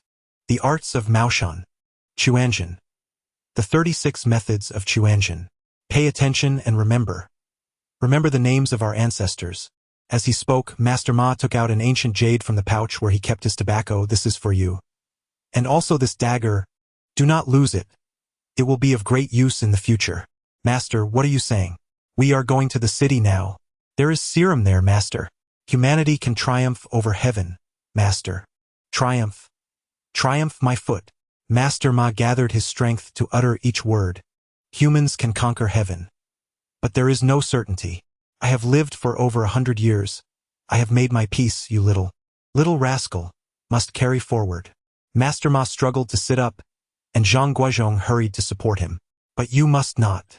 You must not let down the name of Ma Lao Dao. You must not. The smoking pipe fell to the ground with a thud. Master Ma leaned against Zhang Guozhong, smiling as he transcended. Master! For Zhang Guozhong, everything came as a shock. Just a few hours ago, his master was alive and well, and now he was gone. Doctor! Doctor! Please administer another injection. Doctor! We need the injection. Li Fu, is the vehicle ready? We still need to go to the city. The burial goods of Master Ma could only be described as rudimentary. Apart from his cherished smoking pipe from his lifetime, he was adorned in a rather fine burial garment. Throughout his life, Master Ma had saved countless individuals. Yet it was only in death that he donned a proper attire. The only possession he could take with him was that tattered smoking pipe, which he had never parted with. Outside the long pavilion, beside the ancient path, fragrant grass touches the azure sky. The evening breeze caresses the willows. The sound of the flute lingers. Beyond the mountains, the setting sun paints the horizon. At the ends of the earth, friendships dwindle.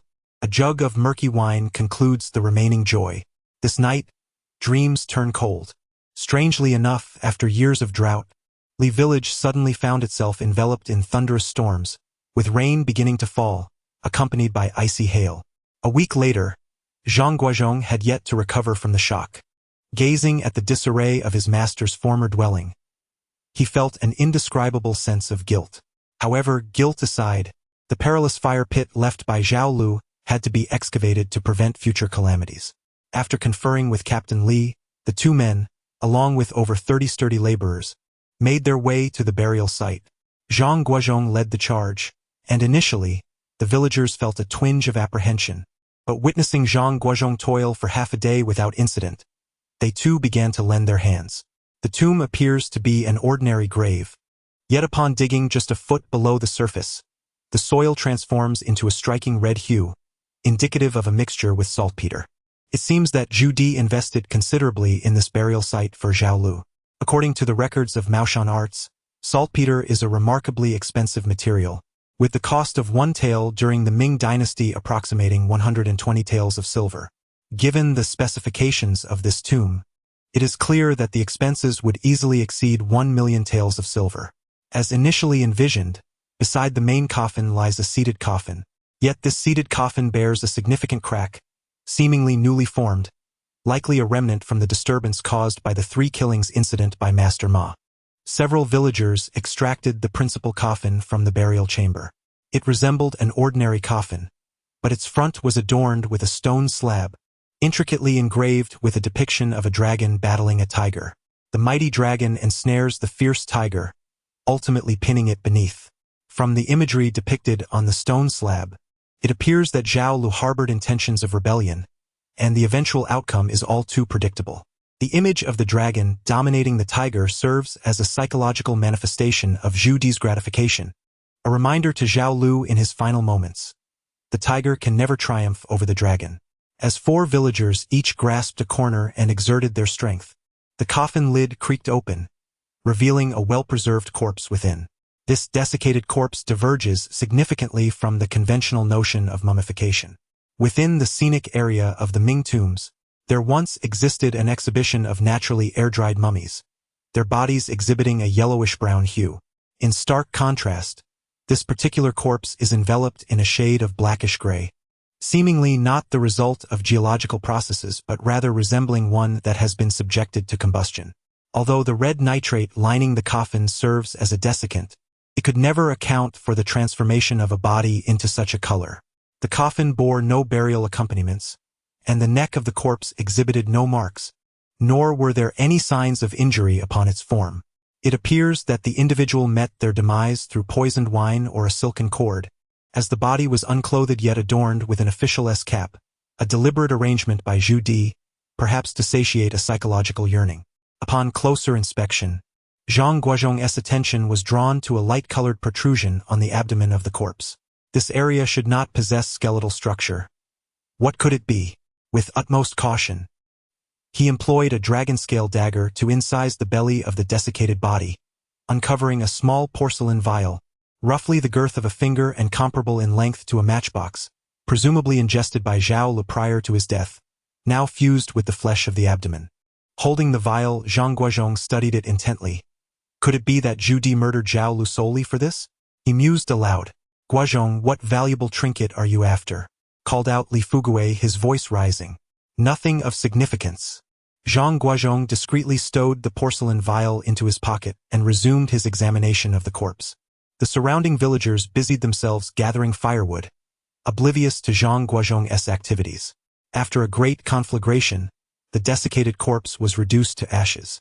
That evening, Zhang Guozhong, at home, removed the wax seal and opened the small porcelain vial. A map unfurled before Zhang Guozhong, its delicate silk reminiscent of modern-day glutinous rice paper, nearly transparent yet remarkably resilient, carefully rolled and tucked within a porcelain vessel.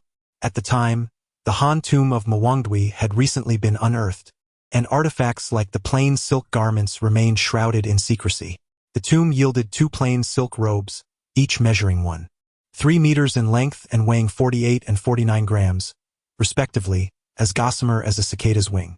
In the 1990s, experts attempted to replicate these garments using the most advanced textile technology of the era, yet the resulting imitations weighed 55 grams, always falling short of the original's exquisite delicacy. There exists a legend of a piece weighing a mere 20 grams, deemed a national treasure, which was stolen. Upon the thief's capture, his mother, fearing the item would incriminate her son, incinerated this invaluable artifact. The thief was sentenced to death, and his mother was imprisoned for her complicity. Yet regardless of their fates, the rare treasure could never grace the world again. This tale remains merely a legend.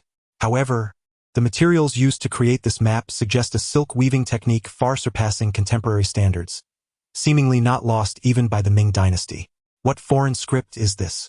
Zhang Guozhong, having some acquaintance with calligraphy, recognized that the most challenging ancient Chinese scripts are oracle bone inscriptions and seal script, yet the characters on this map bore no resemblance to either, nor did they appear to belong to any foreign tongue.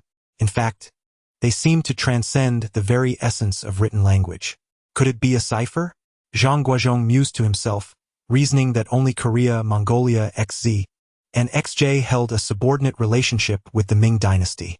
Yet, these nonsensical symbols could hardly represent the script of any of these nations or ethnicities. Could they possibly belong to some Western or African language? Zhang Guozhong remained perplexed.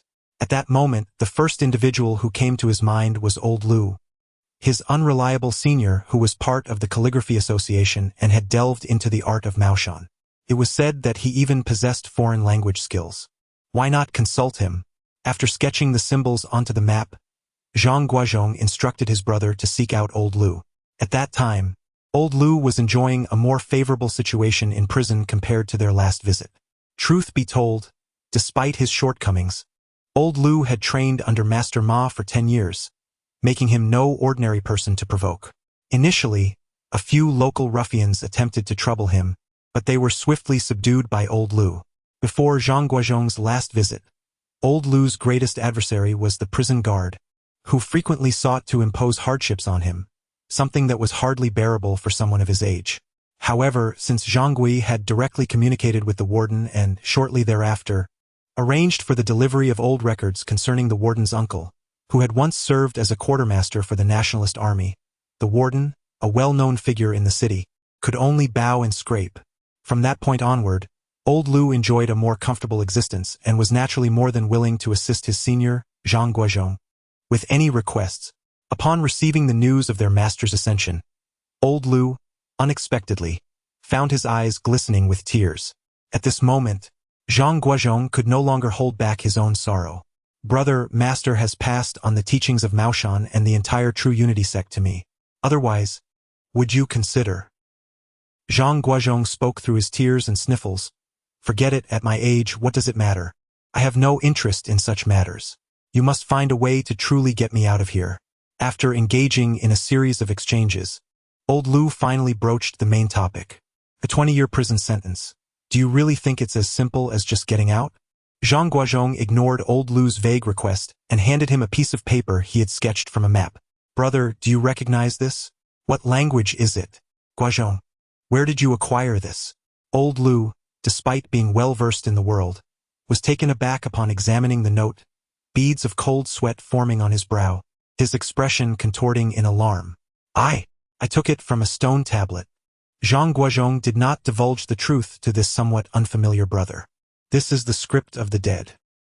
Old Lu fixated on the note, took a drag from his cigarette, and warned, regardless of where you obtained it, do not venture back to the place inscribed with this writing. Any site marked with the script of the dead is fraught with peril. With master gone, it is prudent for us to avoid unnecessary trouble. At that moment, Zhang Guozhong learned from old Lu that the script of the dead was a language meant for the deceased. It was said to have been created by the Venerable Pei Zhuang, the founder of the Zhong Ge teaching. According to the teachings of Maoshan, communication between malevolent spirits and the living is precluded by language. Malevolent spirits can only converse with the living by attaching themselves to a human host, a phenomenon referred to as colliding with a guest. However, not every soul possesses the ability to manifest in this manner. Consequently, the esteemed Master Pei Zhuang devised a form of communication known as Tianwen, specifically designed for conversing with the deceased. Legends even suggest that this method can facilitate dialogue with immortal beings. Initially, Tianwen consisted solely of phonetic sounds without written characters. Over time, some adept individuals even developed a script for this form of communication, akin to the inscriptions found on the map within the porcelain vase belonging to Zhao Lu. Due to the complexity of mastering Tianwen, the number of individuals capable of employing this language to converse with spirits has remained in the single digits across various dynasties. In modern times, it remains uncertain whether anyone can still read or write this script. However, analysis indicates that at least during the Ming dynasty, some individuals, likely including Zhao Lu, retained the ability to comprehend and utilize this written form. Chapter 24. The merchant from the port. Life in the countryside is utterly mundane, devoid of any entertainment. Each day consists solely of farming or engaging in intimate activities with one's spouse. Rural existence does not align with Zhang Guozhong's initial imaginings, where peculiar occurrences unfold at every moment. In the years following Master Ma's demise, aside from an incident involving a friend afflicted by a hedgehog spirit, in rural terms, being possessed by a ghost is termed colliding with a guest, while borrowing a body from a creature seeking immortality is referred to as seeking. There have been no significant events, aside from Zhang Guozhong swiftly resolving the aforementioned situation. Time swiftly advanced to the year 1976. In the absence of Master Ma, Zhang Guozhong diligently practiced daily, hanging sandbags and reciting mantras without fail, for this was the dying wish of Master Ma. How could he aspire to propagate the teachings of the Maoshan Taoism sect if he himself could not fully memorize the mantras? October 25, 1976, marked a significant day for Zhang Guozhong. Just 2 days prior, he had celebrated his 30th birthday. That morning, Li Area awoke to a bout of dry heaving at the door. Zhang Guozhong, having perused the medical texts passed down from Master Ma, had accumulated a modicum of medical knowledge. From his pulse diagnosis, he discerned that Li Area was indeed pregnant. The pulse of pregnancy, known as the slippery pulse, is characterized by a smooth, rolling sensation and is the easiest to detect. A practitioner of traditional Chinese medicine who cannot identify this pulse might as well pursue a career in veterinary medicine. Li Area was 5 years younger than Zhang Guozhong, making her 26 in traditional years, or just over 25 by the Gregorian calendar. However, in the rural context, she was considered a woman of advanced age for childbearing. From a physician's perspective, given the medical conditions of the time in rural areas, childbirth at such an age posed certain risks. Complications during delivery could jeopardize both mother and child. Thus, when Li Area was 7 months pregnant, Zhang Guozhong arranged for her to stay at their home in the city, preparing to take her directly to the hospital upon reaching her due date. Zhang Guozhong held deep admiration for his elder brother, viewing him as an unparalleled martial arts master and a demon-slaying hero. The mere ability to run 20 kilometers without pause was a feat he had boasted about to more than one person. Zhang Guozhong, feeling a lump in his throat, found himself at a loss for words. After all, these were fellow villagers with whom he had shared a decade of life. Casual conversations and drinking seemed trivial in the past, but the thought of parting now tugged at his heartstrings. To speak candidly, the youthful vigor that once characterized Zhang Guozhong upon his arrival in the countryside had faded. He was still a young man, yet the yearning for the vibrant world beyond had smoldered within him for many years. With Zhang Guo's efforts, Lao Liuto's case was reopened, and upon his release from prison, Zhang Guozhong awaited him outside. They cycled together to the Dengying Building restaurant, where they enjoyed a meal costing Zhang Guozhong a mere 12 yuan. Although their bond was not particularly strong, Lao Lutu was still his senior, and in a way this gathering served as a tribute to Master Ma. It was a boy. The nurse removed her mask and informed the anxious family waiting outside. Overwhelmed with joy, Zhang Guozhong immediately knelt on the ground, exclaiming, "Master, I have become a father." Though the nurse had assisted numerous mothers and witnessed various expressions of joy, she had never encountered such a reaction. "Oh, that's just how my brother is.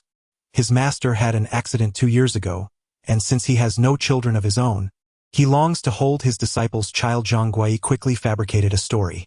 Based on the child's birth year, he concluded that the boy lacked the earth element. Following his master's guidance from years past, he decided the child should carry the name Zhang Yicheng. At school, Zhang Guozhong was allocated an apartment, and the trio settled in comfortably, enjoying the conveniences of running water, sewage, electricity, and television. Luxuries that were once unimaginable in the countryside. According to the standards of that time, the house allocated to Zhang Guozhong should be classified as a single kitchen. The early housing standards in Tianjin were as follows.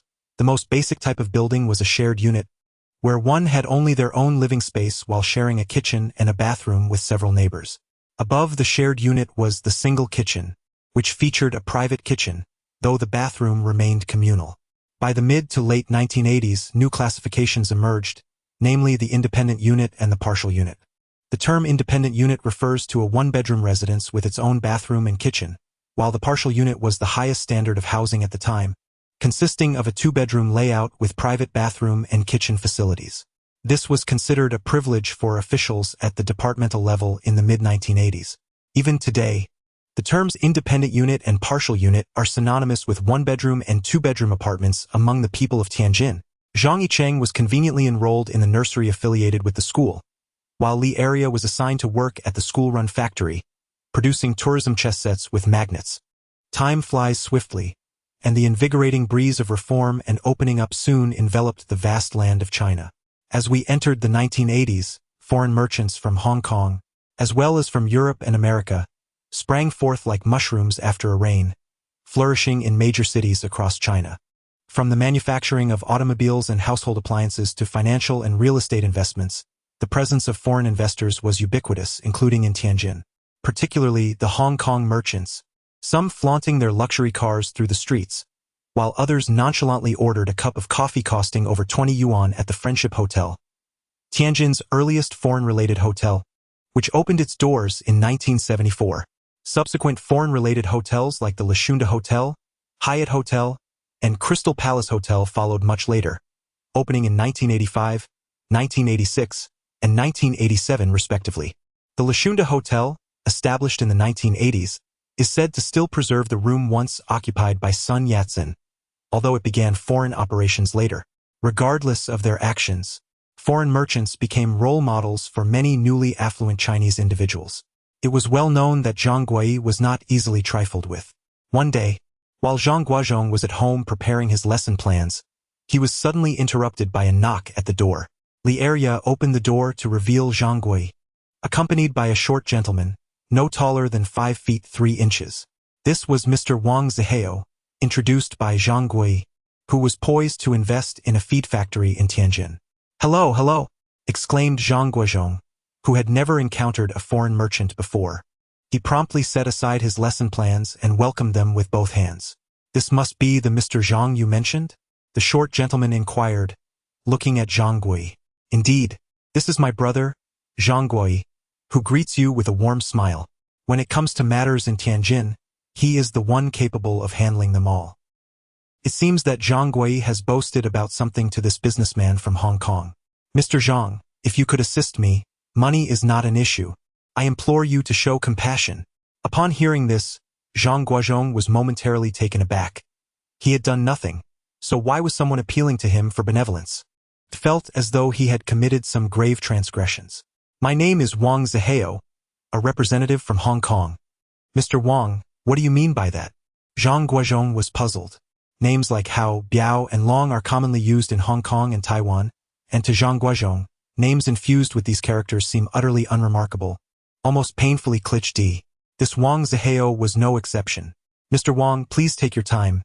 There's no need to rush." At that moment, the area brought over a bowl of water, and Wang Zihao took a seat. "Mr. Zhang, I have a matter of utmost importance. I sincerely hope you can assist me." As he spoke, Wang Zihao pulled out a stack of Hong Kong dollars from his bag and placed it on the table. "Mr. Zhang, this is a small token of appreciation. I have heard of your considerable abilities. If you can help me this time, I shall ensure a generous reward." As he spoke, Wang Zihao performed a deep bow, his voice tinged with a hint of desperation.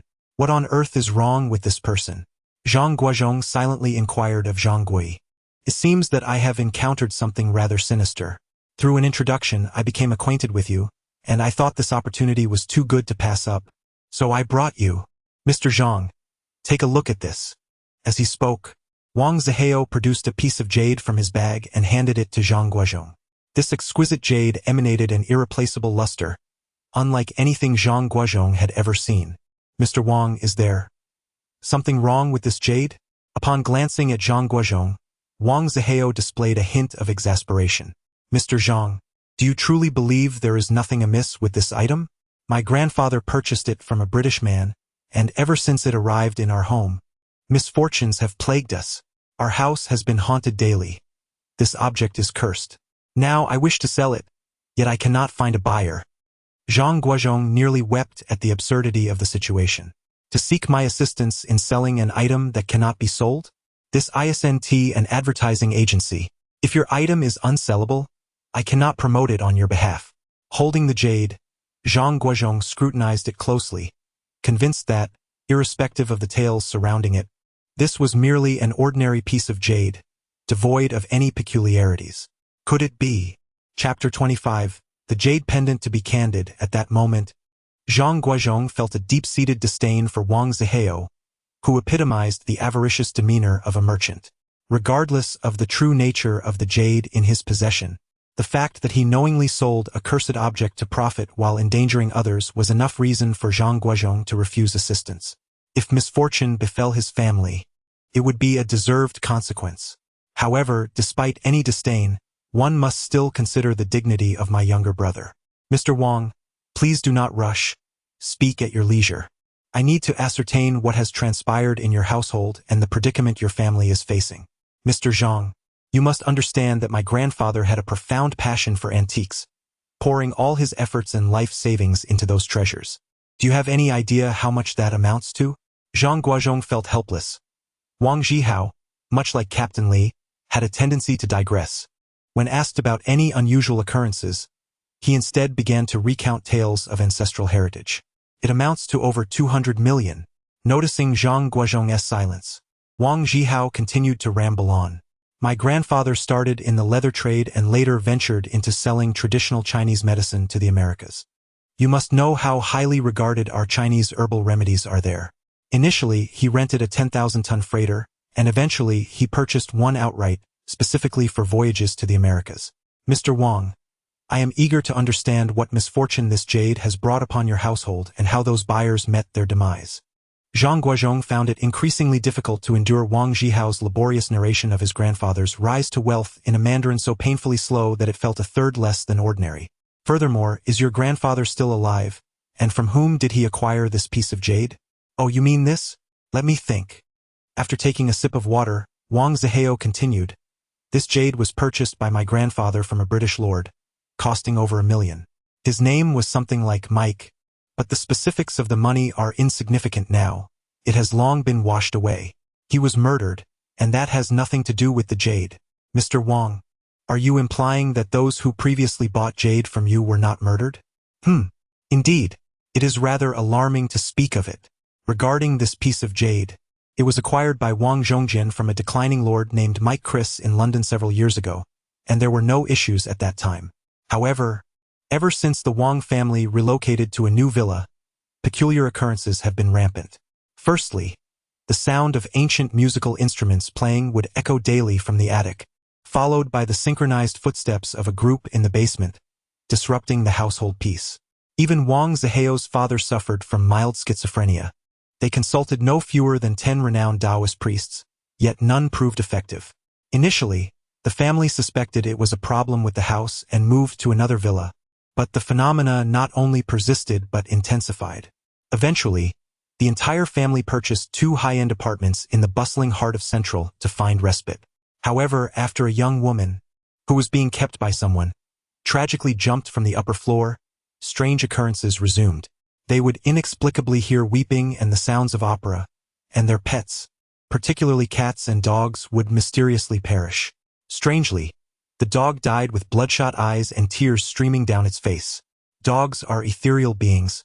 Their inexplicable lamentations before death suggest that they have discerned a profound threat to their masters. Subsequently, Wang Zihao resorted to a rather rudimentary solution. He relocated all the antiquities from the elderly gentleman's collection, from grand screens and stone tablets to pocket watches and jewelry, to a rented warehouse. For a brief period, tranquility enveloped the household, leading him to believe that peace had been restored. However, mere days later, peculiar occurrences resurfaced. The most astonishing moment arrived when Wang Zihao opened the safe and nearly soiled himself in terror upon discovering a jade piece nestled within. The safe's combination was known solely to him, casting suspicion squarely upon the jade. "Mr. Wang, might I temporarily keep this jade? I require it for further study." "Certainly, no problem at all." Wang Zihao hastily took his leave, as if shedding an inconvenient burden. That evening, Zhang Guozhong attempted to employ his keen insight but found nothing remarkable about the jade. At that moment, his only hope lay with the elderly gentleman's senior disciple, for when it came to antiquities, the disciple possessed far greater expertise than he. Upon arriving at the abode of old Lu, Zhang Guozhong was taken aback. The aftermath of the previous confiscation was now utterly imperceptible. The dwelling was adorned with an exquisite array of antique furniture, a grand 8 immortals table, stately armchairs, and an assortment of scholarly implements, all present in their entirety. Old Lu himself had transformed significantly. His hair was neatly trimmed, his beard was shaved, and he donned an elegant Tang suit, his face gleaming with vitality. It appeared he had recently been released, and even the livestock trough had been repurposed into a coffin for an infant. As he held the jade piece that Zhang Guozhong had presented, old Lu played with it for a while, exclaiming, "My dear brother, this is a remarkable item. Where did you acquire it?" Zhang recounted the tale of Prince Hao to old Lu, of course omitting the backstory of the elder Wang's rise to fortune. This jade seemed unremarkable at first glance. Could it be, he pondered, that there are issues lurking elsewhere in his household? This is indeed a fine piece of jade, and it bears considerable age. In my estimation, it is highly likely that it was unearthed by those rogue tomb raiders, old Lu remarked, taking a sip of tea. He then produced a magnifying glass and lifted the jade for Zhang Guozhong to inspect. "Look here," he instructed, pointing to a particular spot. Through the lens, Zhang could discern an exceedingly subtle scratch along the edge of the jade, so faint that one might mistake it for a mere mud imprint accumulated over time. At that moment, Zhang Guozhong could not help but admire old Lu's keen eye. Despite having pondered over it for an entire night without discernment, old Lu had detected the flaw in under 5 minutes. Since there exists an opening, there must be a reason for it. Thus, old Lu led Zhang Guozhong to a lamp display, illuminating it with a flick of a switch. It must be said that this professional expertise indeed opened Zhang Guozhong's eyes. The lamp, though appearing ordinary, was in fact a high-intensity halogen light, rivaling the brightness of street lamps. Drawing the curtains, old Lu placed a piece of jade upon a stand beneath the light. With the illumination casting its glow from behind, the jade appeared translucent and slick, yet a dark section marred its otherwise crystalline clarity, as though concealing something within. "Senior brother, what is this?" "This is a jade concealment, an ancient technique for hiding confidential documents. To the untrained eye, its intricacies are nearly imperceptible without the aid of a magnifying glass." Old Lu extinguished the lamp, but it seemed from your words that the secrets held within this jade concealment were more than mere documents. What else could there be? Could it be a soul-locking jade? It is unlikely. The ancients would not employ such exquisite jade for such purposes, and moreover, this is not a deceased jade, so its efficacy would be questionable. I believe it serves a different purpose entirely. The crux of the matter now lies in inquiring about the origins of this jade from Wang Zhihao. Without clarity on its provenance, it seems no one can proceed. Wang Zhihao sat in the home of old Lu, his eyes wide with wonder. Having been raised amidst antiques, with his grandfather being an aficionado of such treasures, he was nonetheless astounded by the collection before him. The most recent artwork on the walls dated back to Qi Baishe, while even the pieces by Dong Qichong were displayed in relatively obscure corners. The main hall showcased works by masters such as Yan Libin and Li Sidong. Should these treasures be in Europe, they would be deemed too valuable to be safely stored even in a Swiss bank. Yet, this old man boldly displayed them in his living room. As he gazed at the shadows cast by the jade under the light, Wang Zhihao found himself in profound admiration for Zhang Guozhong and old Lu. Although a solution had yet to be discovered, recognizing the flaws within the jade was already a significant breakthrough. "Mr. Wang, it is imperative that you ascertain the origins of this item. Otherwise, we are at a loss for how to proceed." I must consult my grandfather regarding this matter. However, my grandfather's health is quite poor, and he might not be able to provide much insight. What ailment afflicts your grandfather? He suffers from dementia, yet he still retains some lucidity when confronted with things that excite him. Then, what in my house might evoke such excitement in him? Old Lu said, a mischievous grin playing on his lips as he puffed on his cigarette. Chapter 26. Hong Kong. Upon arriving at old Lu's residence, Mr. Wang, in a fit of exuberance, took a seat and began to ramble incoherently, responding to inquiries with nonsensical tales. One moment he claimed to have served under Feng Yuxiang, and the next he boasted of an audience with the British Prime Minister, entirely disregarding the questions posed to him. This left old Lu feeling quite embarrassed. He had anticipated showcasing his treasures to these Hong Kong gentlemen, only to realize that Mr. Wang seemed oblivious to their presence. "Mr. Wang, do you truly believe your grandfather can regain his senses?" There have been precedents for such occurrences. On one occasion, a friend had showcased a piece of calligraphy by Wang Shiji, causing the elder to spring up from his chair, fully alert for the entire afternoon. At this juncture, Zhang Guozhong suddenly recalled a painting by Zhang Yicheng that his brother had once copied, pondering whether it might serve as a suitable test. Ever since Zhang Gui had heard his brother proclaim that the painting was a treasure, he had taken great care, constructing a tin-lined compartment in their cupboard to ensure both rodent protection and discreet security. Learning that his brother intended to utilize it, Zhang Gui retrieved the precious artwork and, accompanied by the melodies of a Volga, a fashionable imported car from the early days of China's reform and opening up, produced by the Gorky automobile plant, made his way to old Lu's home. Just as Mr. Wang was fervently recounting his exploits against the Japanese in the South Seas, Zhang Guozhong unfurled the scroll, revealing an ancient painting with a subtle yellowing patina before him. Suddenly, the old gentleman Wang's eyes froze, and the saliva in his mouth ceased to flow. This, Jean, Dong. In an impulsive moment, the elderly man rolled his eyes and collapsed. This utterly terrified Wang Zhihao, who responded with a rather ungracious tone. "Mr. Zhang, what do you mean by this? My grandfather has traveled all the way from Hong Kong. What is the meaning of this?" Zhang Guozhong was preoccupied with applying acupressure to the old gentleman and paid him no heed. Zhang Gui stepped directly in front of Wang Zhihao, imagining Zhang Gui's height of 1.88 meters towering over Wang Zhihao is not difficult. "You told me that seeing the real thing would bring the old gentleman back to his senses. I have brought the real thing, yet he has fainted. You must bear the responsibility for this. I am curious to know what you mean by that. Wang Zihao initially intended to flaunt the authority of foreign merchants. But standing before such a colossal figure, he felt deflated. I do not mean that, but since my grandfather has fainted, you ought to call an ambulance. Look at the situation now. There isn't even a doctor present. What doctor? My brother is a doctor, and if he cannot help, he might as well send him straight to the crematorium. The two began to bicker back and forth. At that moment, Old Master Wang regained consciousness, took a deep breath, and surprisingly, his eyes were filled with tears. The snow-covered painting. At last, I have found it. The old gentleman gazed at Zhang Guozhong, sighed deeply, and remarked, after searching high and low, I find it effortlessly. Surprisingly, Old Master Wang's Mandarin was significantly more standard than that of Wang Zihao. At this moment, Old Lu was utterly astonished, gazing intently at the painting of snowy scene held by Zhang Guozhong. With trembling hands, he scrutinized it through a magnifying glass. Brother, where did you acquire this? He inquired.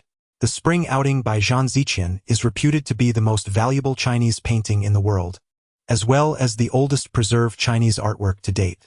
However, according to historical anecdotes, Zhang Yicheng's most renowned masterpiece is the Four Seasons, of which Spring Outing is merely one part. Additionally, there exist boys playing in water, falling leaves, and snowy scene. The snowy scene before them is a late work of Zhang Yicheng.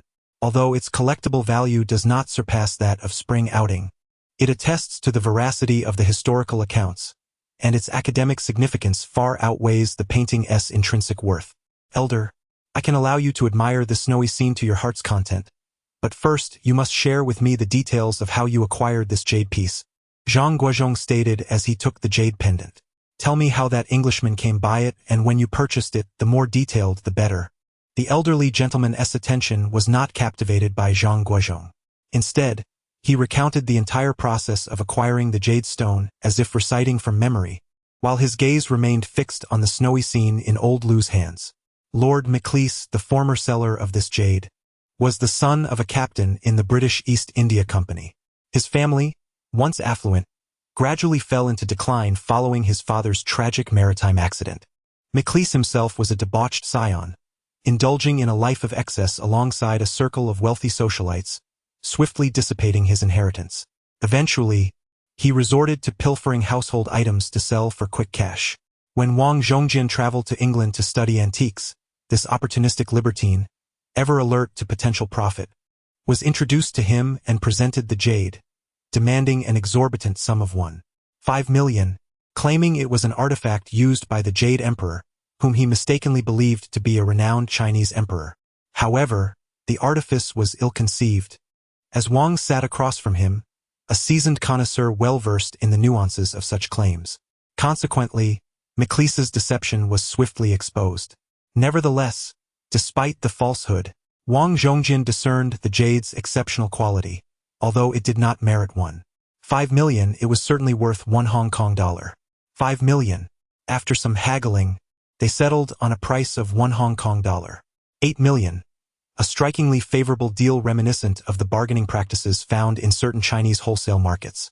After acquiring the jade, Wang commissioned a finely crafted stand made of premium rosewood, placing the jade in the auspicious position of his home, as jade, jadeite, and crystal are believed to absorb the essence of heaven and earth, thereby attracting wealth. Fish tanks serve a similar purpose, albeit with lesser efficacy.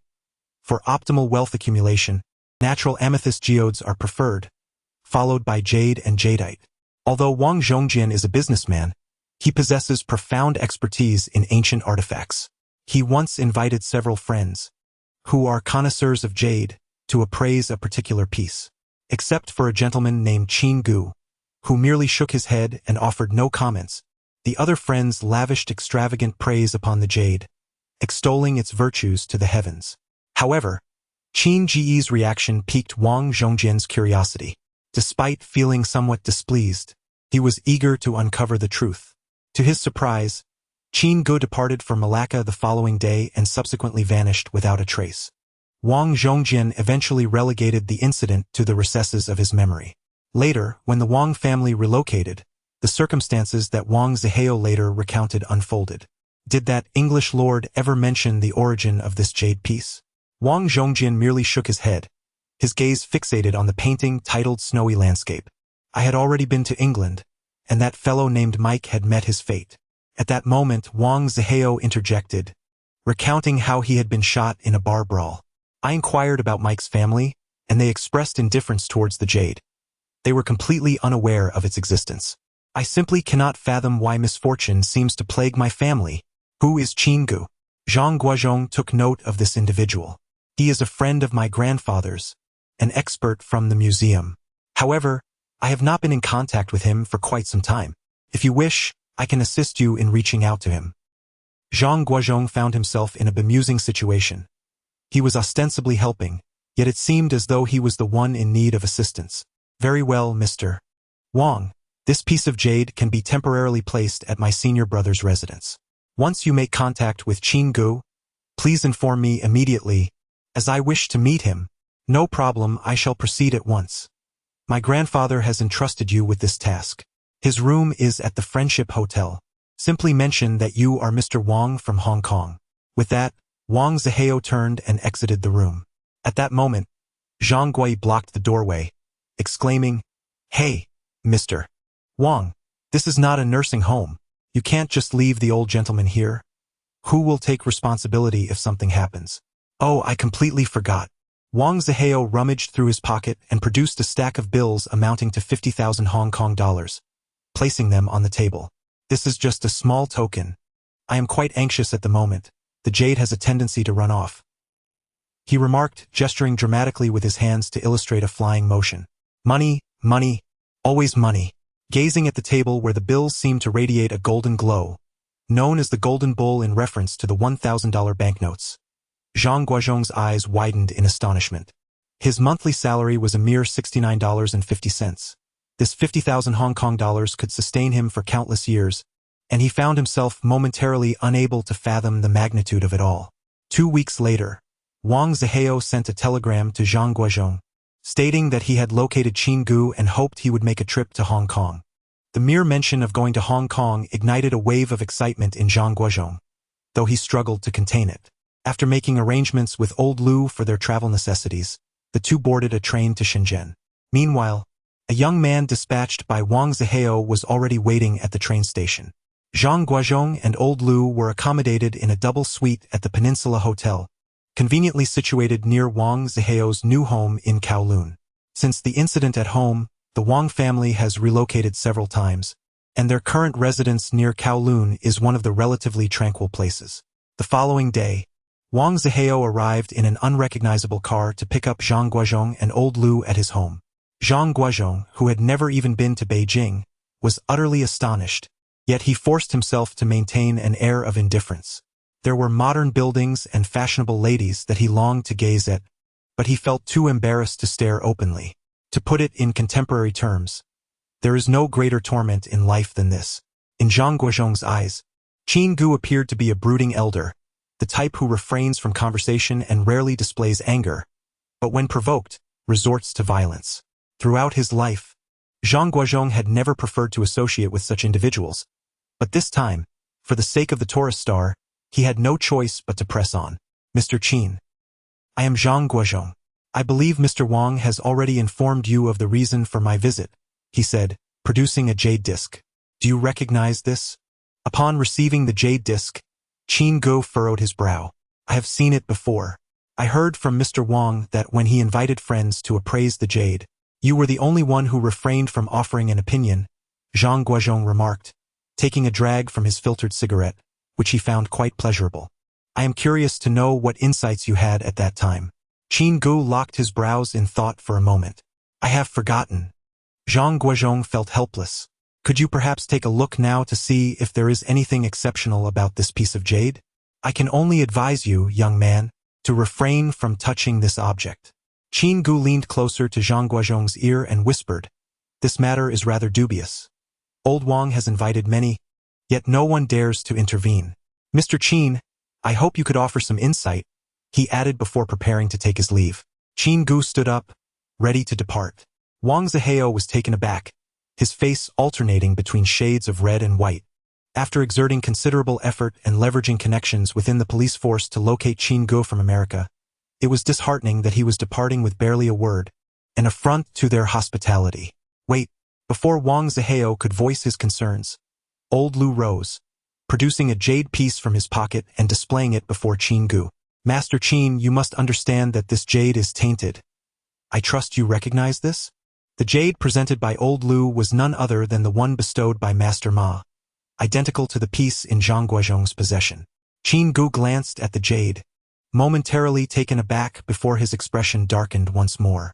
I do not recognize it, he declared, turning on his heel to leave. Later that evening, Zhang Guozhong and old Lu sat in silence, nursing their sorrows over drinks. After finally arriving in Hong Kong, they had encountered an insufferable character. Guozhong, about that painting by your brother Qian. Might I inquire? Old Lu's face betrayed a greedy smile. That belongs to my brother. You would need to speak with him directly. Just then, a faint but persistent knocking echoed, reminiscent of a rat's tapping. Damn it, who could it be at this hour? Upon opening the door, Zhang Guozhong's inebriation vanished instantly. Mr. Qin, please, come in. Chapter 27. The Invitation Maoshan Sect? Qin Ge stated plainly as he removed his coat, cutting straight to the chase. Indeed, Master Qin possesses a discerning eye. Old Lu, seated beside him, set down his wine glass. I am Lu Fengyan, a disciple of the esteemed Ma Chuanyi from the Chuanshan sect. This gentleman here is my junior brother, Zhang Guozhong, the 104th generation headmaster of Maoshan. With a faint smile, Qin Ge glanced at Zhang Guozhong, inquiring, how is Master Ma? Zhang Guozhong lowered his head, responding, he has already ascended to immortality. Oh, my apologies. Qin Ge offered a token of regret before taking a seat on the sofa. I am a scholar, to be precise. I specialize in the study of ancient Chinese jade artifacts, currently teaching in the United States. I am merely curious. How much did the Wang family promise you that would compel you to take such risks?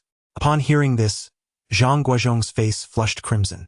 Recognizing that Qin Ge was a friend of Wang Zhongjian, he understood he was a person of considerable standing. Adorned with a gold watch, though Qin Ge wore an authentic 18K Rolex, Zhang Guozhong could not discern the brand and could only speculate it was a gold watch. He drove a modest car, albeit slightly unrefined in appearance.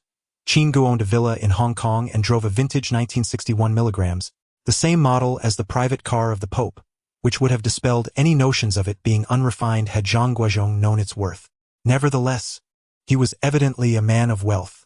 The princely Wang had only ever forked out 60,000 Hong Kong dollars, and he and old Lu had eagerly rushed to Hong Kong. Regardless of the actual dangers involved, the cheapness of labor rendered this individual incapable of such folly. Thus, Zhang Guozhong's face reddened as he hesitated to speak.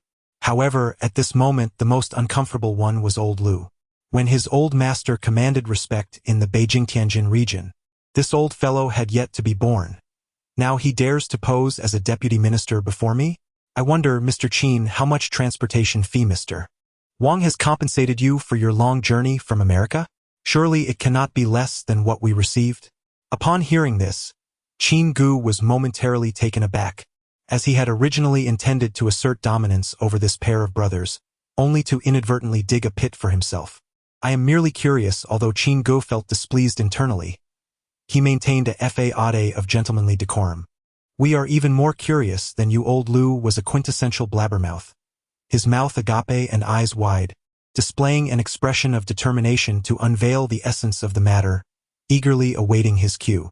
However, at this moment, Zhang Guozhong discerned the underlying meaning in Qin Ge's words. Mr. Qin, regarding the danger you mentioned, I humbly request your guidance, as my knowledge is limited.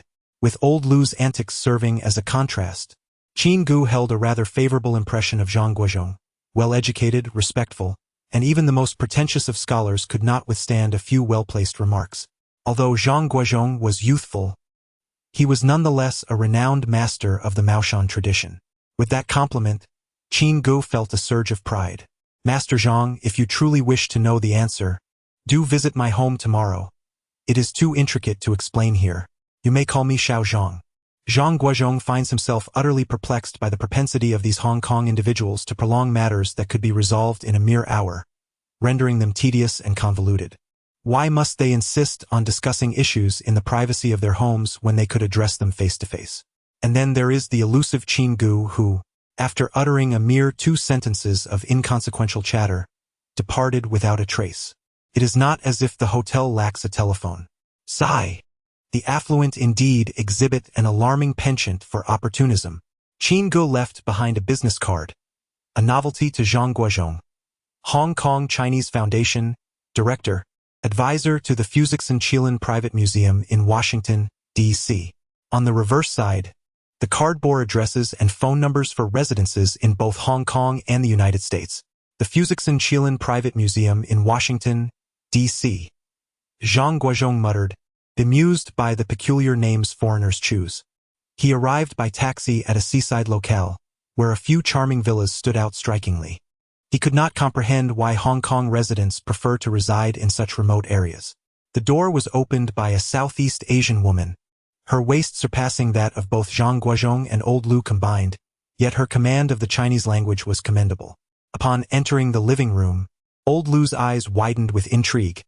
It seemed that Qin Ge was not to be underestimated. The room was filled with treasures, yet Old Lu regarded them with indifference. For a single painting by Li Zhaodao, Spring Mountain's Journey, hanging in his main hall, was worth more than the entire villa and half of its contents combined. At this moment, Qin Ge exhibited a somewhat improved demeanor of hospitality compared to yesterday, yet it still appeared somewhat awkward. With a solemn expression, he personally poured tea for the 2 guests, Master Zhang and Mr. Lu, remarking on their evident penchant for adventure. Spare us the pretense. We are just as curious as you are. Old Lu persisted in his line of inquiry from the previous day. Qin Ge remained silent, instead retrieving an ancient map from the bookshelf behind the sofa and spreading it across the table. Master Zhang, I wonder if you are familiar with the history of the 5 dynasties. The 5 dynasties history? Yes, that pertains to the 10 kingdoms as well. Indeed, are you aware of its connection to the jade from the Wang family? As he gazed at the map, Zhang Guozhong was suddenly struck by a sense of familiarity. The towering peaks and distant clouds evoked memories. Suddenly, the map within the porcelain vase floated into his mind's eye. Although the eras differed and the artistic style of the mountains varied, the general layout remained similar. However, this particular map lacked the detailed routes and seated Buddha depicted in the vase's map. Was it mere coincidence, or was there a deeper mystery at play? Zhang Guozhong attentively listened to each of Qin Ge's analyses. This is an ancient map from the later Jin period, Qin Ge noted, secretly observing the expressions of Zhang Guozhong and Old Lu. The later Jin dynasty existed for a mere decade, yet during that time, the court amassed a staggering 60% of the total wealth of society. Zhang Guozhong was aware of this fact, though he was uncertain of how Qin Ge derived the figure of 60%. The era of the 5 dynasties was marked by turmoil, with no emperor of any merit, each ruling with oppression and exploitation. Subsequently, the Khitan extinguished the later Jin and established the Liao dynasty, with Yel Deguang assuming the imperial throne. However, in the nascent stages of the Liao dynasty, the national treasury was utterly depleted, a predicament that persisted for a full 5 years. And what of it? Zhang Guozhong inquired, perplexed. Are you insinuating that Yel Deguang was debauched and tyrannical? Zhang, the esteemed leader, Qin Ge, revealed a sly smile. What I wish to ask you is where did the 6/10 of later Jin's treasures vanish? Zhang Guozhong was equally bewildered, unable to fathom the connection between the treasures of the later Jin and the ancient royal jade of the Wang family. Mr. Qin, are you suggesting that I assist you in locating the so-called 6/10 of later Jin's treasures? Zhang, esteemed leader Lu, please observe this. Qin Ge produced paper and ink, inscribing an ancient phrase. I do not lament the loss of my feet, but rather the precious jade that has been labeled with stone, the virtuous man who has been misnamed. Gentlemen, do you recognize the source of this phrase? It was spoken by Bian He of the state of Chu when presenting the He Shi Bai to King Wen of Chu. Before Zhang Guozhong could respond, the weary Lu opened his mouth. Mr. Lu, your insight is remarkable. He then proceeded to sketch, accurately inscribing the 8 seal characters. Commanded by heaven, may longevity and prosperity endure. And what of this, Mr. Qin? Forgive my boldness, but I am somewhat acquainted with the origins of the He Shi Bai, including the downfall of Li Tsongka of the later Tang and the history of the He Shi Bai's disappearance. Thus, may we not get to the crux of the matter? Upon hearing these words, Zhang Guozhong felt a stirring in his heart. To speak frankly, he too was in need of money. His and his wife's combined monthly salary amounted to a mere 100 yuan, from which he had to contribute 20 yuan to his family and send 15 yuan to the frail father of Li Erya. Observing his younger colleagues indulging in extravagant luxuries while he himself was still struggling, he felt quite disheartened. Furthermore, Master Ma had expressed a desire to restore the Tongtian temple during his lifetime. Even a modest sum of 100,000 to 200,000 yuan would suffice to fulfill this wish and alleviate some of Zhang's guilt. Both of them were astute individuals.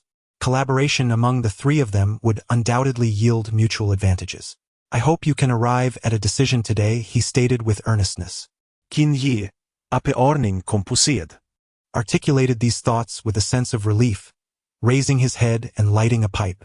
At that moment, Zhang Guozhong and old Lu were utterly bewildered by the enigmatic Qin Ge, who seemed to weave a tapestry of ancient treasures, the jade from the Wang family, the wealth of the later Jin, the He Shi Bai from the warring states, the imperial seal from the Qin and Han Dynasties. It was as if Qin Ge were performing a grand theatrical production, and both Zhang Guozhong and old Lu were keen to decipher the true nature of his intentions. Mr. Qin, might you begin with the ancient jade from the Wang family? Zhang Guozhong, who had always been reluctant to owe anyone a favor, felt it was only right to prioritize Wang Zihuai's affairs since he had already accepted his money. Chapter 28.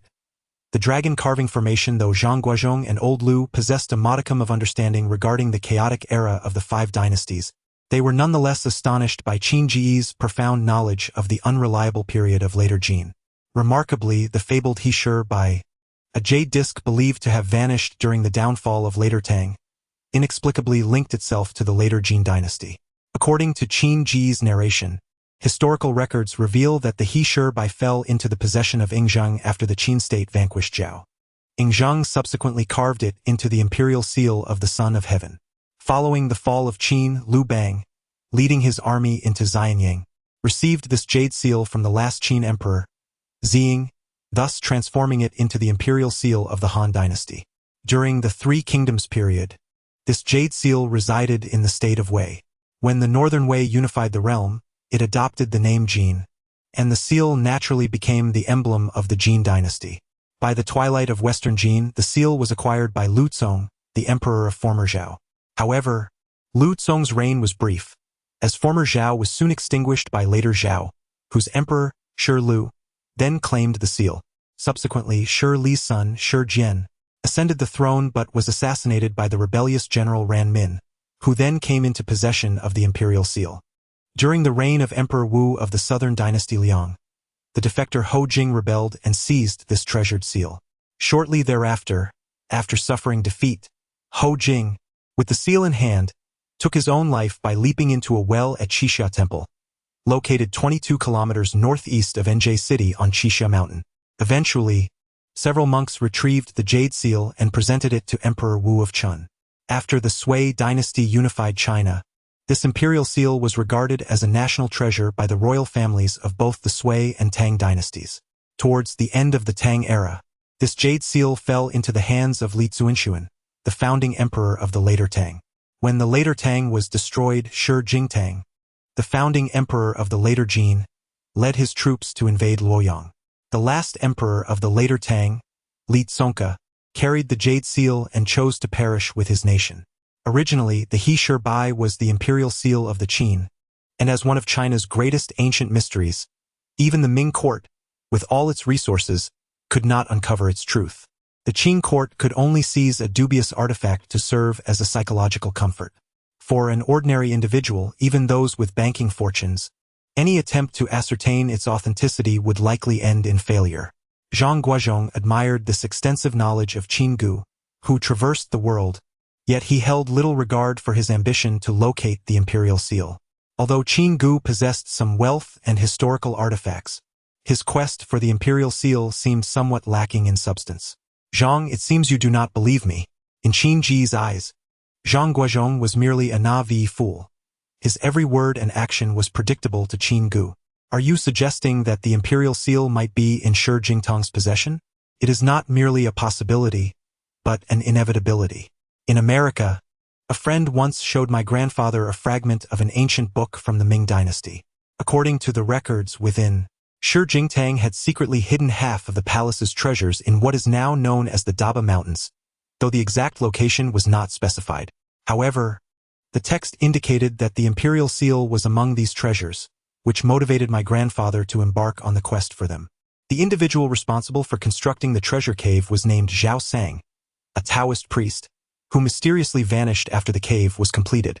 The author of this book is a direct descendant of Shi Jingtang, and this matter was a closely guarded secret within the court of the later Qin. At that time, the only individuals aware of this secret who remained alive were Shi Jingtang himself and his son, Shi Chonggue. After the fall of the nation, Shi Chonggue aspired to retrieve this treasure for the purpose of restoring the state. However, he sadly could not locate the Zhao Sangu, and even he was unable to unearth the treasure. Given the vastness of the mountains, spanning several thousand miles, how could one ascertain the precise location marked on the map? My grandfather and father have searched for 2 generations, and there can be no mistake. My grandfather lived in the Daba Mountains for 20 years. In any case, you must trust me. Such a valuable treasure, why would you seek us out? Even if you find the quantity overwhelming to transport alone, one ought to enlist the help of a couple of strong individuals. Initially, old Lu harbored a disdain for Qin Ge and constantly relished in deriding him. There is a Chinese proverb that states, without a diamond, do not undertake the task of carving jade. Qin Ge paid no heed to old Lu's skepticism. In fact, significant progress had already been made since my father's time. Please observe, as Qin Ge now produces a piece of fine gauze. Zhang Guozhong felt its texture with his hand. It too was a product of exquisite textile craftsmanship, nearly transparent. However, it paled in comparison to the piece contained within Zhao Li's porcelain bottle. Within the gauze, there were 9 dark dots. Qin Ge laid the gauze over the ancient map from the later Qin, then raised his gaze to Zhang Guozhong. Zhang Guozhong scrutinized the image before him, feeling a sense of familiarity. He closely examined the contours of the mountain and the positions of the 9 points, and a sudden realization struck him, accompanied by an inward curse. What a cunning old man! I wondered why he didn't keep the treasure for himself. Turns out he wants us to assist him in breaking the Zuanlong Formation. The Zuanlong Formation was originally a burial array of the Zhongge sect, intricately interwoven with the essence of both the Zhongge and Maoshan teachings. It serves as a defense for tombs using the spirits of the mountains and rivers, distinct from mere burial arrangements. In later generations, some geomancers mistook the Zuanlong Formation for a burial scheme and conflated it with various burial rites, which is a complete misunderstanding.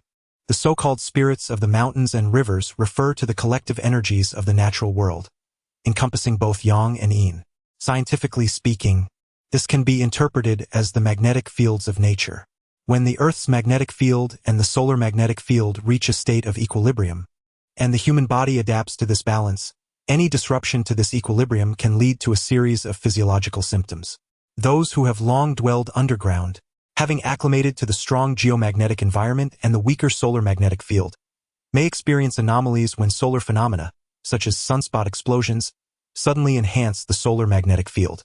Prisoners who have spent extended periods in basements or ancient dungeons often exhibit symptoms akin to what was previously described, such as sudden spasms or loss of consciousness, which are influenced by these conditions.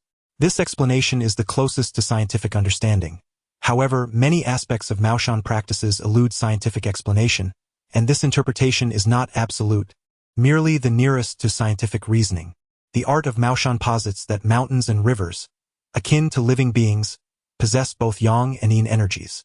Mountains embody yang, while water represents yin. This understanding is mirrored in the teachings of the numerous sects, which assert that proximity to mountains fosters an abundance of yang energy, rendering one impervious to malevolent spirits.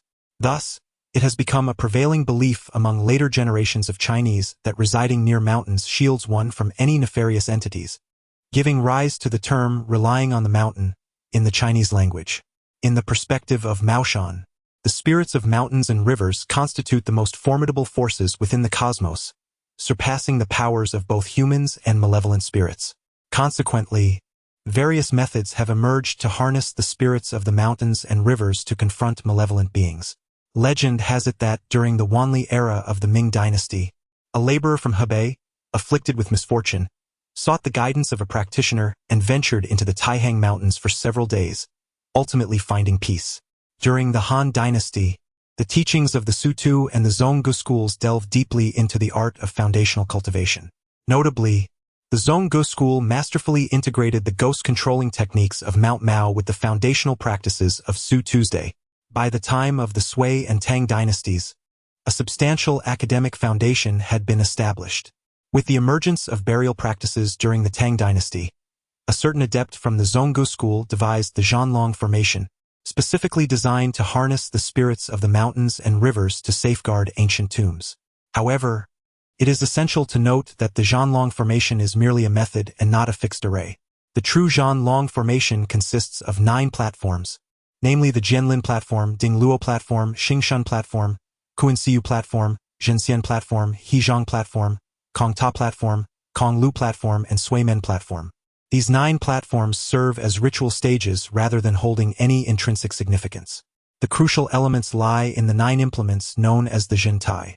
Yet, the precise nature of the Zhentai remains a topic of debate, predominantly comprising various types of jade and talismanic objects. The potency of the Zhentai correlates directly with its strength. A more formidable Zhentai yields greater power, while a less impressive one results in diminished efficacy. When positioned according to the correct orientation of the mountain ranges, even a mere stone can prove effective, albeit with lesser impact.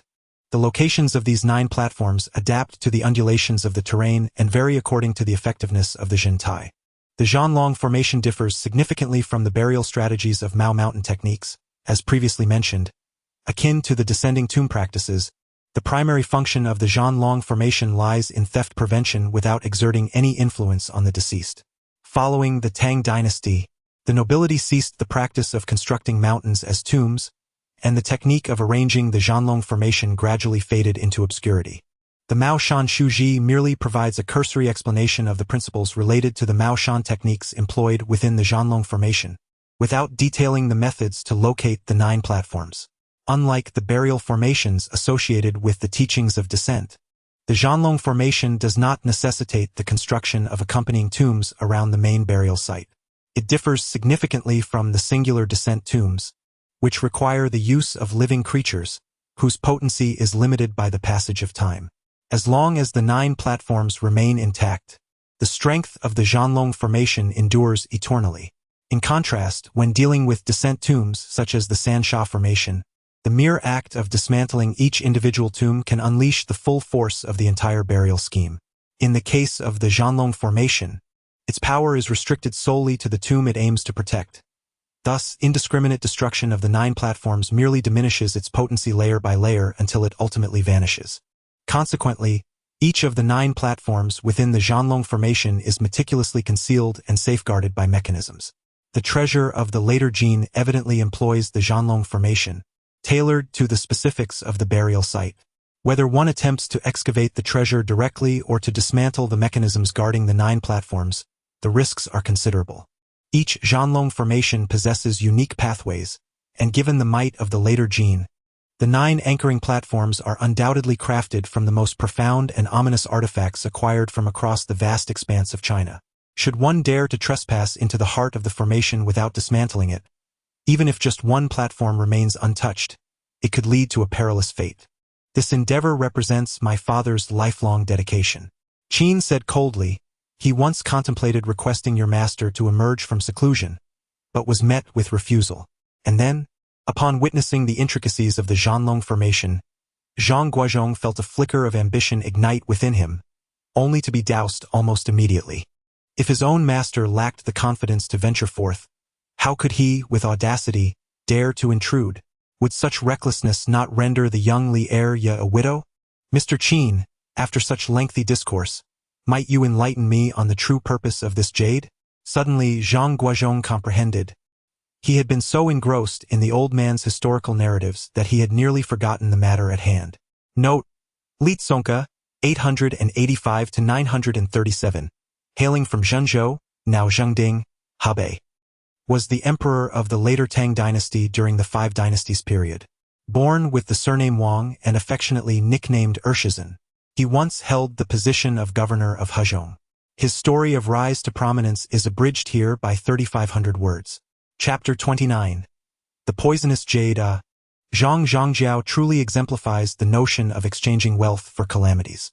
Qin Ge remarked with a smile, "Unless you consent to assist me, kindly return the funds to the Wang family and relinquish the title of Maoshan. Without my guidance, you shall never uncover the secrets of this jade." Qin Ge's proposition was indeed formidable. The return of money was trivial, yet forfeiting the Maoshan title was no laughing matter. The Maoshan sect is rooted in trust, and its predecessors never accepted tasks they could not complete, risking life and limb rather than returning funds. Should this incident come to light in Hong Kong, a bastion of Taoism, it would surely disturb even the spirit of Master Ma in the afterlife. "Very well, I accede to your request." A surge of fervor coursed through Zhang Guozhong's veins, disregarding the persistent kicks from old Lu. "Agreed. Promise is a promise." Qin Ge laughed heartily, turning his gaze with a smirk toward old Lu. "So be it. Destiny may bestow upon one the fortune of 8-grain rice, yet traversing the world may still leave one unsatisfied. You see," Qin Ge seized the jade tablet from Zhang Guozhong's grasp, declaring, "This is a piece of toxic jade." At that moment, a furrow of confusion crossed Zhang Guozhong's brow. He had heard of toxic jade but had never encountered it himself. To him, toxic jade was akin to dead jade, surely a jade variety of poor quality. Thus, he had never considered such a possibility upon acquiring this piece. Legend has it that during the Warring States period, the state of Wei unearthed a piece of toxic jade, yet its fate remains shrouded in mystery. There exists a peculiar phenomenon in the world. The more exquisite the insect, the greater its venom. The more extravagant the mushroom, the more certain its fatality. Toxic jade follows this same principle. Visually, it is undoubtedly a paragon of beauty, yet it harbors an enigmatic power unknown to humanity.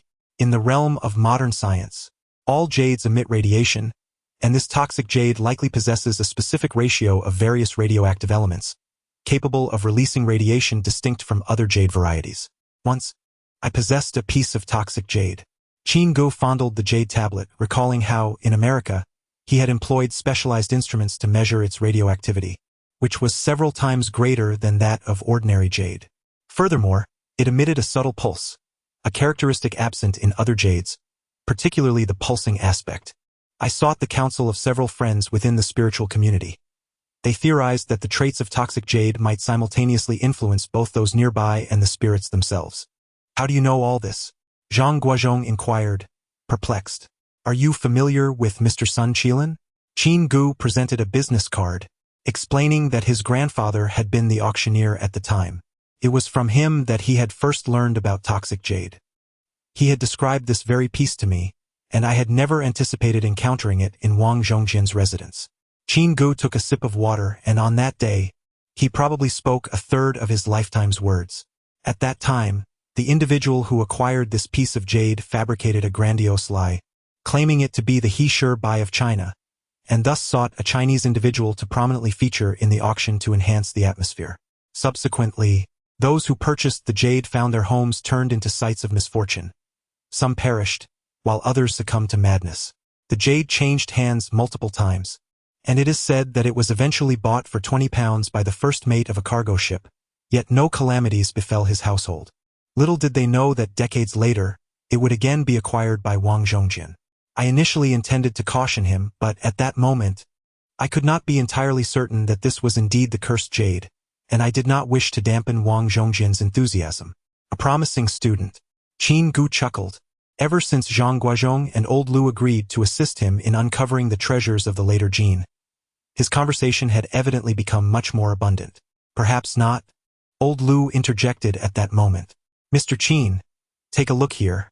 Old Lu took the jade and pointed to the mud imprint near the edge. "You all." Qin Ge took the jade, retrieved a magnifying glass, and scrutinized it closely, his brows furrowing. "Mr. Qin, you claim to be an expert in ancient jade. Have you never heard of jade inscriptions?" Old Lu asked, his tone lackluster. "Jade inscriptions?" Qin Ge replied, filled with skepticism. bringing the jade to the window to observe it under the sunlight once more. Remarkable, Qin Ge murmured. The jade was an irregular rectangular shape, approximately the size of a cigarette case but only a third of its thickness, evidently once a whole piece of jade before being fashioned into an inscription. What is inscribed within? In the Tang Dynasty, a period revered by the aristocracy, a sage from the Maoshan sect ingeniously devised a soul-retrieving technique utilizing jade as a medium, drawing inspiration from the ancestral scriptures of the Zhang Guozhong sect. In rural China, it is often said that young children can easily lose their souls. Some may suddenly become unresponsive without any apparent external trauma, while their pulse and breath remain normal. In such instances, families believe the child has lost their soul and typically, a shaman is summoned to restore it. However, some children, particularly those of noble lineage, often experience these episodes due to frailty. As a remedy, adults would adorn these children with jade carved with soul-retrieving inscriptions to prevent such occurrences until they reached adulthood. Naturally, this privilege was predominantly reserved for the affluent and powerful, as common folk could scarcely afford such items. The ancient texts, Zhongge Zhenyan and Maoshan Taoism, provide detailed descriptions of these practices, which elucidates why Old Lu was able to recognize this as jade. In the later Tang Dynasty, this method found further application in burial rites, sacrifices, and even in the formation of burial layouts and tactical formations. Some adept practitioners even fashioned jade talismans from jadeite, inscribing the soul-retrieving characters or incantations within, thereby imprisoning malevolent spirits and beasts. Upon discovering the jade's nature, Zhang Guozhong contemplated cutting it open to investigate further. However, for safety reasons, Old Lu refrained from such actions, recalling the cautionary tales imparted by Master Ma, who had evidently suffered from the repercussions of the soul-retrieving inscriptions, repeatedly warning him that the jade talismans from the late Tang period often bore perilous inscriptions or incantations. Given the dimensions of this jade artifact and the faint patterns resembling the mythical creature known as the Yayu, also referred to as the Yaoyu, a legendary beast with a human face and dragon body that is said to feast on humans, it is clear that this piece was not intended for summoning spirits for children. Therefore, out of caution, Old Lu chose to observe it instead. At this moment, upon learning that this was a poisonous jade, he felt even more fortunate that he had not been swayed by Zhang Guozhong to cut it open, as it could have unleashed something quite troublesome. "Are you not aware that this is jadeite?" Zhang Guozhong inquired, puzzled, as he had expected Qin Ge, an expert in ancient jade, to provide some clarity. "May I see what is inside?" Qin Ge, unfazed by his previous oversight, implied a desire to dissect the jadeite. Reality has proven that the Chinese populace, having undergone extensive cleansing, has indeed fallen behind. Qin Ge informed Zhang Guozhong and Old Lu that numerous advanced technologies now exist that could reveal the internal structure without damaging the jadeite. He believed that the most sophisticated sonic scanning technology of the time, a specialized imaging technique that combines radiography and ultrasound, could potentially unveil the contents within the jadeite. Of course, it can be done. Chapter 30. The Village of Mat. Upon returning to the mainland, Zhang Guozhong's first action was to extract the silk thread from the porcelain bottle within Zhao Li's abdomen and head straight to Old Lu's home. Initially, Zhang Guozhong held a rather indifferent impression of Old Lu and had no intention of revealing the existence of such an item to him. However, it now seemed that this senior brother was not so bad after all, and since the two were now tied together by a shared fate, it mattered little. "Junior apprentice, you ought not to conceal matters from me." Old Lu scrutinized the inscriptions on the silk with a magnifying glass, feeling quite displeased with Zhang Guozhong for his earlier deception. "I merely feared for your concern." Zhang Guozhong found himself at a loss for words, hastily diverting the conversation under the pretext of studying the map. Upon careful examination, Zhang Guozhong was intrigued to discover that the mountain depiction on Zhao Li's map perfectly mirrored that of the ancient Qin dynasty map, albeit in a reversed orientation, akin to a reflection in a mirror. When he laid the silk's front over the ancient Qin map, the mountain ranges astonishingly aligned with one another. Could it be a rubbing? Old Lu pondered in confusion. At that moment, Zhang Guozhong switched on the oil lamp on Old Lu's desk, crouching down to examine the map against the light. The routes on the reverse side of the Qin map became visible. Two paths? What could this signify? He mused. "Junior apprentice, do you think it could indicate one route in and another out?" Upon attaching the silk map from Qin Ge, he noted that the black dots on it coincided perfectly with the 10 intersections on the reverse of Zhao Li's silk map. It seems that Qin Ge's map accurately depicts the location of the 9 platforms. Zhang Guozhong continued, "There is something I must share with you. If that jade indeed serves as a foundation stone, then those 9 platforms are of considerable significance." What? At this moment, Zhang Guozhong felt a sense of uncertainty, as the arrangement of the Zuanlong Formation lacked a fixed principle. To illustrate, if one were to place the deceased jade of a Qin dynasty scholar at the center of the formation, channeling the spirits of the mountains and rivers, then the individual attempting to manipulate the formation would inevitably fall under the influence of that Qing scholar. This is because each station of the Zuanlong Formation is situated in the most sinister locations of the mountains. In such an environment, even a deceased jade might not be sufficient to contain malevolent spirits. However, these stations undoubtedly possess intricate mechanisms, allowing the malevolent object to remain undisturbed when placed upon them, yet triggering the malevolent path upon being moved. "Brother, don't frighten me. The tomb raider who stole the jade is still unharmed. Isantihi? Who told you that those who steal jade are necessarily tomb robbers?" Old Lu lit a cigarette. "Who said that the jade thief emerged unscathed after the theft?" Zhang Guozhong was rendered speechless. What if the jade thief was indeed a capable individual, or if only 1 out of 10 who entered to steal managed to escape? Who could possibly know? After silencing his parents' objections with the might of the Golden Bull Star, Zhang Guozhong resigned from school and, as per their agreement, arrived punctually with Old Lu at Nanjing in Shaanxi. According to Qin Ge's instructions, this was the location nearest to the treasure cave. At that time, Nanjing was a remote county, nestled deep within the Daba Mountains, with exceedingly inconvenient transportation. It took 3 days for a bus to travel from Xi'an to Nanjing. At this moment, in the county town of Nanjing, Qin Ge had arrived ahead of them, holding a sign and waiting at the bus station.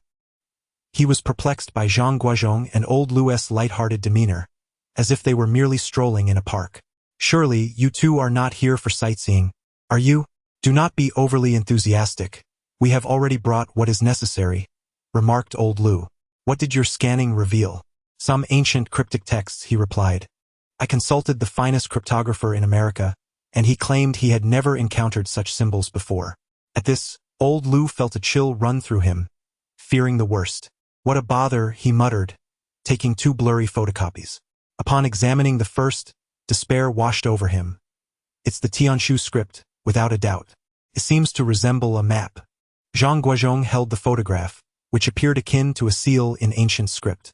"I believe that has no bearing on our current plan," Qin Ge interjected, somewhat impatiently. In his view, Zhang Guozhong and Old Lu were still preoccupied with the Wang family's commission, unaware of the monumental threat concealed within these so-called Tianshu texts.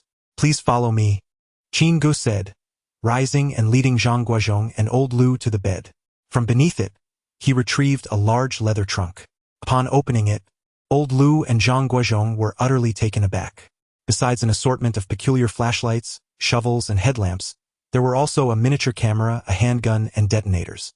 It was unclear how Qin Ge managed to smuggle such items through customs. "I say, Qin, you're not an American agent, are you? If you're using the pretext of searching for ancient jade to pilfer state secrets, we certainly cannot bear the consequences." Old Lu feigned astonishment. "Ha ha ha." Qin Ge's laughter was as rare as Halley's Comet. "These are the tools we shall require for our endeavor. I wonder what equipment you two have brought along."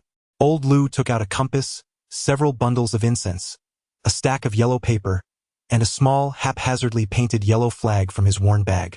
Zhang Guozhong retrieved the ancient dagger, dragon scale, from his backpack and placed it on the table. Qin Ge's eyes were immediately drawn to the dagger. He removed it from its leather sheath and waved it around the room a few times. As the saying goes, an expert knows the ropes. With just those few movements, both Zhang Guozhong and Old Lu felt a quiet sense of satisfaction, realizing that Qin Ge was indeed a practitioner of the art. Initially, they had worried that bringing such an old scholar into the mountains would be a burden. Dragon scale. Qin Ge's chill could no longer conceal the excitement swelling within him. "Qin, your eyesight is commendable," Old Lu remarked as he seized the dagger. It was indeed dragon scale. After a day of preparation, the trio gathered their equipment. Qin Ge wielded a pistol, Old Lu carried a folding shovel, and the dragon scale dagger was secured in Zhang Guozhong's trouser leg. Qin Ge shouldered a travel bag containing a sleeping bag, while Zhang Guozhong took responsibility for the provisions. They hired a large cart and set off toward Yuanba. Despite being designated as a town, Yuanba was little more than a village at that time. It was unclear which so-called shortcut the cart driver had taken. Truthfully, the path could hardly be called a road, resembling a rugged off-road track. Although Zhang Guozhong was accustomed to riding in large carts during his rural days, the mountain journey on that day left him feeling nauseous. Old Lu and Qin Ge, despite their reasonably robust constitutions, also appeared pale. On that evening, the three individuals arrived at a mountain village, where they learned from a coachman that the village was named Shizi Village. The name did not derive from the production of mats. Rather, it was a reflection of the village's impoverished state, where even in winter, there were no cotton blankets, and the only bedding available was a simple mat. The village chief, also surnamed Li, was exceedingly hospitable, presenting the finest offerings from his home. Eggs, stewed chicken, and braised wild rabbit, essentially the few available dishes. Although lacking in seasoning, the unadulterated, natural fare proved to be quite palatable. That night, the group settled down to sleep in the home of Chief Li. His warm hospitality evoked memories in Zhang Guozhong of his initial visit to Li village, where he had encountered another chief named Li, equally welcoming. This connection prompted Zhang Guozhong to engage in light-hearted conversation with the current chief. However, when Zhang recounted his past experiences in Li village, the chief's eyes widened in astonishment. "Comrade Zhang, are you saying you can deal with the ghostly tricksters? In the Beijing-Tianjin region, these troublesome individuals are referred to as ghostly tricksters." What do you mean?" Zhang Guozhong responded, taken aback. "Oh, Comrade Zhang, you are my savior. My grandson has been tormented by ghostly tricksters for years. You must help." As he spoke, Chief Li began to kneel. This left Zhang Guozhong bewildered. It seemed that every chief surnamed Li had a similar story. No, Uncle Li, I will certainly assist you." The simplicity of the mountain folk was evident. While they had food, they possessed little money. Therefore, when Chief Li saw Zhang Guozhong refusing to allow him to kneel, he hurried inside, lifted the bedding, and produced all the money he had, several large notes, presumably his entire savings. "Comrade Zhang, you must accept this.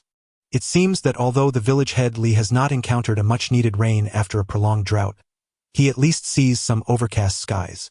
In truth, both Zhang Guozhong and Old Lu are uncertain about the situation, for according to village head Li, his grandson has been afflicted by this haunting ailment for several years, even longer than the duration of Li Daming's ordeal. The prolonged nature of such afflictions weakens the patient's body, making treatment increasingly difficult. If mishandled, could even endanger the patient's life. Yet, facing such a sincere old gentleman, what could Zhang Guozhong possibly say? Under the guidance of village head Li, the three of them traversed a rugged path and arrived at a dilapidated shack, surrounded by a stone wall too low to even deter a goose. "Hui Qin, come out. I have brought people to examine Erzwang," Li village head called out. Li Erzwang, his grandson, has been troubled by this haunting issue for several years. However, in such a remote area, most shamans and sorcerers are charlatans, and even those with genuine skills charge exorbitant fees, which are far beyond the financial means of Shizi village. Thus, during the years of Li Erzwang's affliction, they had only consulted a healer once. Unfortunately, this healer, after treating Li Erzwang, had been thrown to the ground by him in a fit of strength. Since then, they had refrained from seeking further assistance. Upon entering the house, Li Erzwang did not exhibit the full extent of his affliction. His symptoms appeared less severe than those of Li Daming, yet he remained emaciated. The moment Old Lu laid eyes on Li Erzwang, his countenance darkened, and he discreetly tugged at Zhang Guozhong's sleeve, cautioning, "Junior brother, be wary. There is something amiss with this lad. He is likely not merely suffering from a collision." Chapter 31. Pursuit without the reminder from Old Lu. Zhang Guozhong had already sensed that something was amiss. The symptoms of a collision can first be discerned from one's expression. Those who are agitated and have collided do not blink, their facial muscles seemingly rendered ineffective. Their eyes continuously shed tears, and their gaze appears vacant. Even if a fist were to be thrust swiftly to within half a centimeter of their eyes and then abruptly halted, they would not even furrow their brow, indicating a state of blindness at that moment. At this juncture, Li Erzwang's eyes gleamed with intensity, blinking deliberately and frequently. His mouth, far from drooling, displayed tightly clenched lips, as if harboring a profound grudge against someone.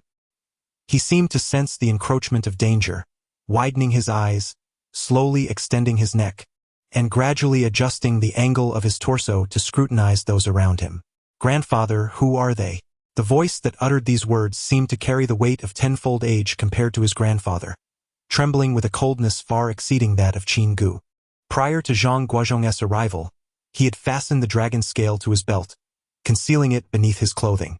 Although he had mentally prepared himself, Li Erzwang's words sent a chill down Zhang Guozhong's spine, prompting him instinctively to grip the hilt of his dagger.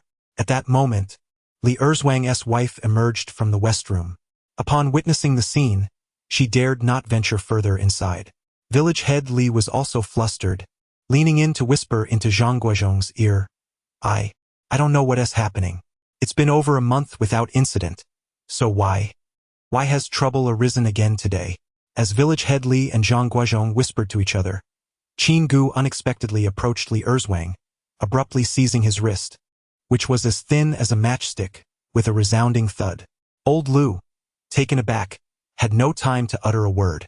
Feigning madness. Qin Ge harbored no belief in supernatural entities and was quite self-assured in his own prowess. His visit to Old Lu and Zhang Guozhong was motivated by their understanding of the ancient Zhongga teachings and their formations. In fact, Qin Ge speculated that the guardians of the treasure were not spectral beings, but rather mechanisms concealed based on the principles of Zhongga's geomancy. Wan Zhong's true form. Old Lu's eyes widened in astonishment as he hastily grabbed a ladle used for fetching water. Those familiar with psychology would recognize this seemingly futile action as a manifestation of fear. Zhang, the sect leader, what has befallen him? Why does my entire arm ache?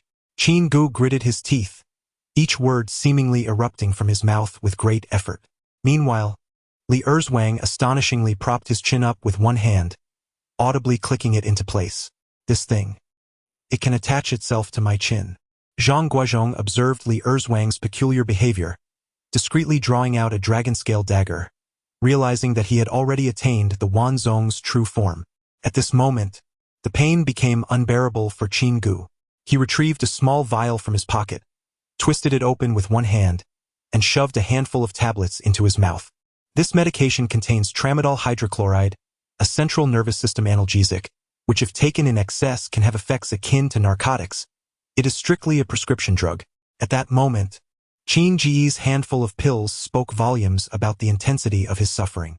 Previously mentioned, the true form of Wan Zhong, abbreviated as true body, represents the ultimate state of cultivation for malevolent spirits and beasts. The individual known as Li Daming, who bore the title of Jinshi from the Qin dynasty, had merely attained a state between the illusory body and the true body, necessitating the intervention of Master Ma to suppress him with the 7-star soul-subduing nails, while the entity before us had evidently cultivated to the authentic and substantial true body. Despite being a true body, it appeared somewhat apprehensive in the presence of the dragon-scale dagger. Zhang Guozhong, wielding the dagger, advanced slightly, prompting Li Erzwang to retreat incrementally. This standoff persisted for half a minute, during which Zhang Guozhong continually concentrated his vital energy into his right hand.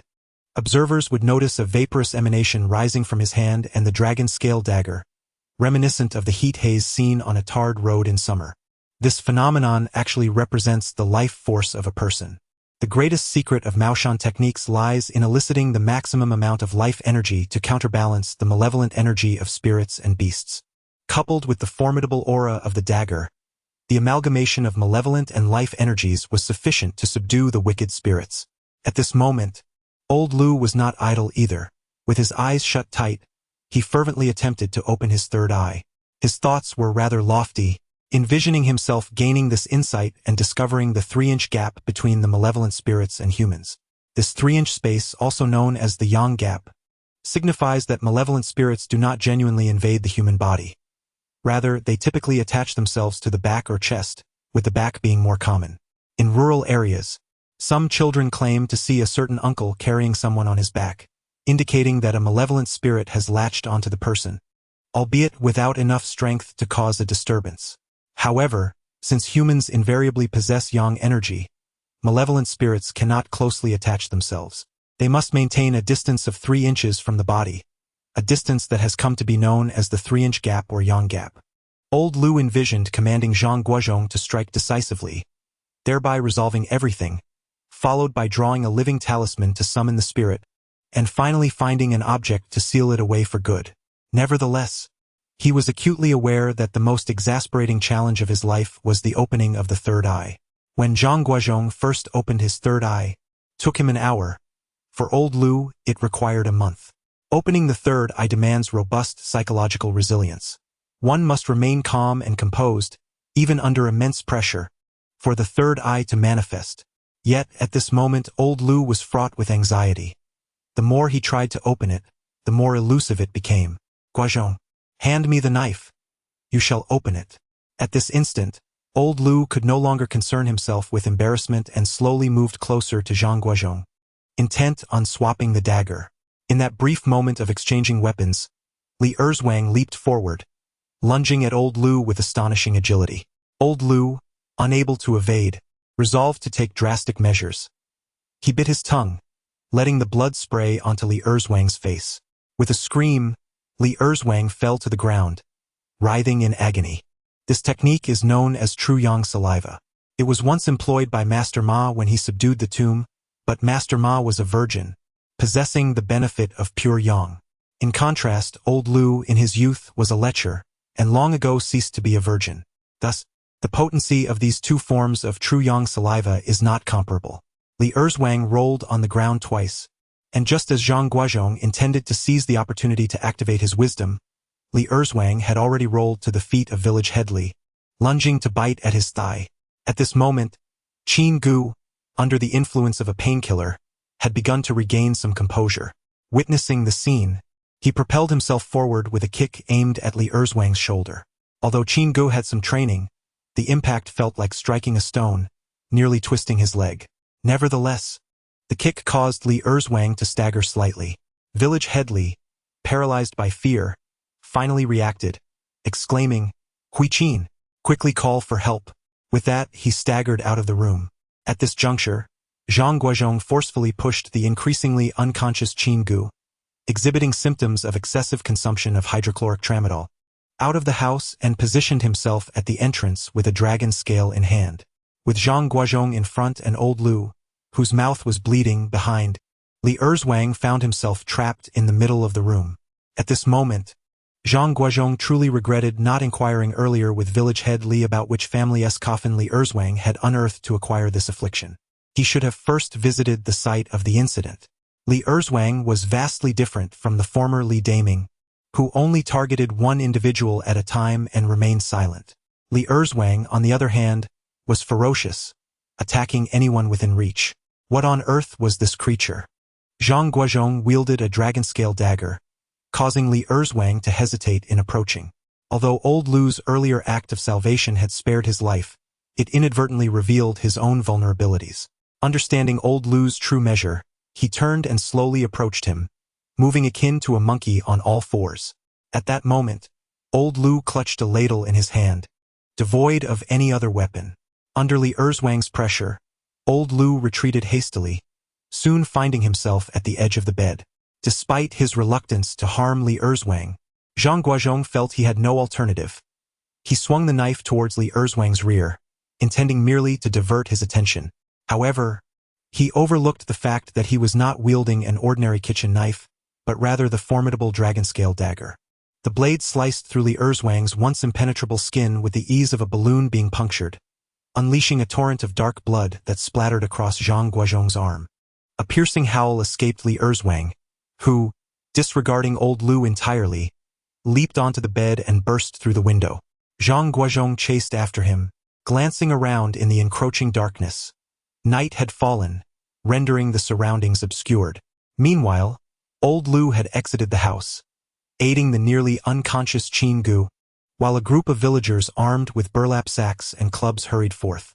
"Comrade Zhang, I sincerely apologize," lamented village chief Li, tears streaming down his face. At that moment, it was Zhang Guozhong who wished to express his contrition, for he had initially promised to tend to the ailing individual, only to have allowed the patient to escape. Upon receiving the news of his grandson's mysterious disappearance, village chief Li did not exhibit anger. Rather, he wore a look of helplessness. Turning to Li Erzwang's wife, he remarked, "Qin, you witnessed today's events. While you are still young, perhaps it is time for you to remarry." "Grandfather, what kind of talk is that?" she retorted. "I am of the Li family in life, and I shall remain a ghost of the Li family in death." Zhang Guozhong had little interest in their familial discourse. "Village chief Li, do we have any millet in the village?" He peeled back Qin Ge's sleeve, revealing a ring of bloodied bite marks surrounded by a large bruise. "Indeed, Comrade Zhang. Let us search together tomorrow," he urged. "You must also be cautious. Should you suffer any misfortune while attempting to save my half-dead grandson, I, Old Li, would find it impossible to repay the debt, even if I were to perish in despair." Village Chief Li's face was a mask of sorrow, yet he remained profoundly grateful. Zhang Guozhong silently marveled at the simplicity of these mountain folk. Throughout the night, Zhang Guozhong tended to Qin Ge's wounds, changing the millet bandages 4 or 5 times. Gradually, the wounds began to heal, their crimson hue returning, though the discarded millet had turned black. By the following morning, the effects of the medicine had largely subsided, and Qin Ge was coherent. "Mr. Qin, since you have summoned us, you must place your trust in us and refrain from acting on your own accord." Zhang Guozhong expressed his indignation over Qin Ge's reckless behavior the previous day. Had it not been for his actions, village chief Li's grandson would not have fallen ill, nor would he have fled. Qin Ge approached Zhang Guozhong and Old Lu without commenting on his previous conduct. "Master Zhang." Zhang Guozhong was taken aback. The tone seemed to indicate, "Thank you." With that, Qin Ge turned to gather his belongings. Zhang Guozhong could scarcely believe his ears. The words "thank you" had unexpectedly escaped Qin Ge's lips. "Thank him? And what of me?" Old Lu's tongue had been rather reckless yesterday, leaving him somewhat tongue-tied and mumbling incoherently. Village head Li had gathered over 20 robust young men. The village was modest in size, comprising merely 20 to 30 households, and this assembly represented the finest labor force available. Zhang Guozhong secured his dagger at his waist, while Qin Ge, having tasted the gravity of the situation, also holstered his handgun. "Village head Li, are you aware of which family your grandson has disturbed to embark on this path?" It seemed their only option was to follow the trail of blood, though its extent remained uncertain. At this moment, Zhang Guozhong regretted not having struck deeper with his blade initially. Indeed, the blood trail extended for about a mile before it abruptly ceased. This area lacked any discernible paths, and the terrain grew increasingly steep, hindering the progress of the group. The villagers were utterly perplexed by how these 3 city dwellers, 2 elderly and 1 youth, navigated the rocky cliffs with greater agility than themselves, true denizens of the mountains. Village head Li held a profound admiration for these 3 individuals, especially the 2 elders, who, despite their age, consistently outpaced the village's strongest laborers. The multitude following them was indeed a burden. "Ah, indeed. I trust you, Comrade Zhang. Please exercise caution." "Village head Li, here, take this." Zhang Guozhong retrieved a bundle of cash from his pocket, amounting to over 300 pieces, and handed it to village chief Li. "Distribute this among the villagers. I haven't brought much with me on this journey." The dire poverty of Shizi village struck Zhang Guozhong profoundly, compounded by the guilt of having lost the village chief's grandson. Although it was an unfortunate circumstance, he could not shake off the feeling of remorse. Chapter 32. Star-sucking platform. Due to this unforeseen incident, the trio was compelled to alter their itinerary. Although Qin Ge had an eccentric disposition, he was a reasonable individual, recognizing that he was responsible for the trouble that had arisen, and thus bore no grievances. Shizi village lay approximately 2 days' trek from Yuanba town, yet a direct descent over the mountains would considerably shorten the distance. Scaling 2 peaks would bring them closer, but the deep mountains offered no paths, and the further they pressed onward, the more arduous their journey became. After a full morning of travel, even Old Lu began to wheeze heavily. "Zhang, are you truly resolved to seek out that madman?"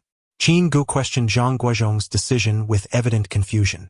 Yes, I promised village chief Li, Zhang replied resolutely. And where do you intend to search? Qin Ge glanced back, observing the boundless expanse of the mountains, where the dilapidated structures of Shizi village appeared no larger than a fingernail. Climb to the summit and assess the landscape for any possible hideouts, Zhang Guozhong responded, panting as he ascended. Mr. Qin, if you find it exhausting, you may wait here with my senior brother. I will scout ahead and return promptly. Although Zhang Guozhong's understanding of the geomantic theories of the Suetu sect and the Zhongge sect was superficial, identifying a Yin gathering pool or a burial site should not pose a significant challenge.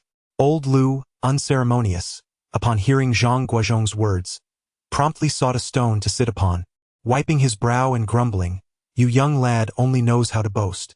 What nonsense are you discussing with that village chief about treating the colliding guests? You may very well cost me my old bones." Zhang Guozhong, having ascended to the mountain's peak, gazed into the distance. To be honest, it was his first time looking down from such a height, and his calves felt rather crampy. The distant hills rose and fell, the wind was brisk, and the clouds were sparse. Naturally, being an emotional individual, Zhang Guozhong felt an urge to compose a few verses to express his sentiments. Just as he began to feel inspired, a particular nook in the mountain caught his attention. Initially, Zhang Guozhong thought that even with an ancient map, locating the 9 platforms would be impossible, as the mountains appeared indistinguishable to him. However, at this moment, he took out the mountain map he had sketched based on Old Lu's ancient diagram and matched it against the terrain. That nook was indeed the star-sipping platform among the 9 platforms. Are you certain you are not mistaken? Qin Ge expressed skepticism regarding Zhang Guozhong's ability to interpret the map. Look, these 2 mountains here have a gap between them, which in the teachings of the Suetu sect is referred to as the fallen star cliff. The Suetu sect believes this landform was created by the impact of fallen celestial bodies. In the formations of the Zhonggu sect, this fallen star cliff serves as a conduit for the flow of yin and yang between the mountains. The map indicates this as well. See. Zhang Guozhong pointed at the mountain gap on the map, and both Qin Ge and Old Lu leaned in closely. Here. Even if it is not the star-sipping platform, it should be the place where Li Erzwang claimed to have encountered the path. The Yin energy from several mountains is subdued in this gap. From the peak, this is the only location that might conceal something. In truth, Qin Ge had never set foot here. He had merely heard descriptions from his father. Upon Zhang Guozhong's remark, he found himself believing it. The trio ascended the mountain together, when suddenly Zhang Guozhong had a realization, cursing inwardly. Those 2 lazy donkeys could have accompanied me earlier and reached the summit by now, forcing me to climb twice. Damn it. Indeed, it seems we need not proceed to Yuanbai after all. At the mountain's peak, Qin Ge surveyed the landscape through binoculars, then retrieved a small notebook from his pocket, confirming that this was indeed the location marked on the map. Though it appeared close, the ascent was anything but short. By the time they reached the foot of the mountain hollow, dusk had already settled in. Guozhong, Lu Laotu gasped. The night air is heavy with malevolence. We should camp here for the night and set out at dawn instead. Zhang Guozhong produced some provisions while Qin Ge unpacked a sleeping bag, establishing their camp outside the mountain hollow. The 3 agreed to take turns keeping watch through the night to ward off beasts and other dangers. Gentlemen, this is how to disengage the safety and aim at the target. Do you understand? Qin Ge demonstrated the use of the pistol to Zhang Guozhong and Lu Laotu, the latter scoffing in utter disdain. With a swift motion, he seized the dragon scale knife from Zhang Guozhong's waist, summoning all his strength to hurl it. With a resounding thud, the dragon scale lodged itself into a tree trunk, its blade embedded deep within. Qin Ge, I acknowledge the power of firearms, yet against certain entities, guns are ineffective, Lu Laotu proclaimed, as he approached the tree trunk, applying force with one hand. With a swift motion, he extracted the dragon scale once more. This display of explosive strength in merely withdrawing the dagger left even Qin Ge silently impressed, for it took no less than several hundred pounds of force. 3 individuals conferred, with Qin Ge assigned to the first half of the night watch, while Zhang Guozhong and Old Lu took the latter half.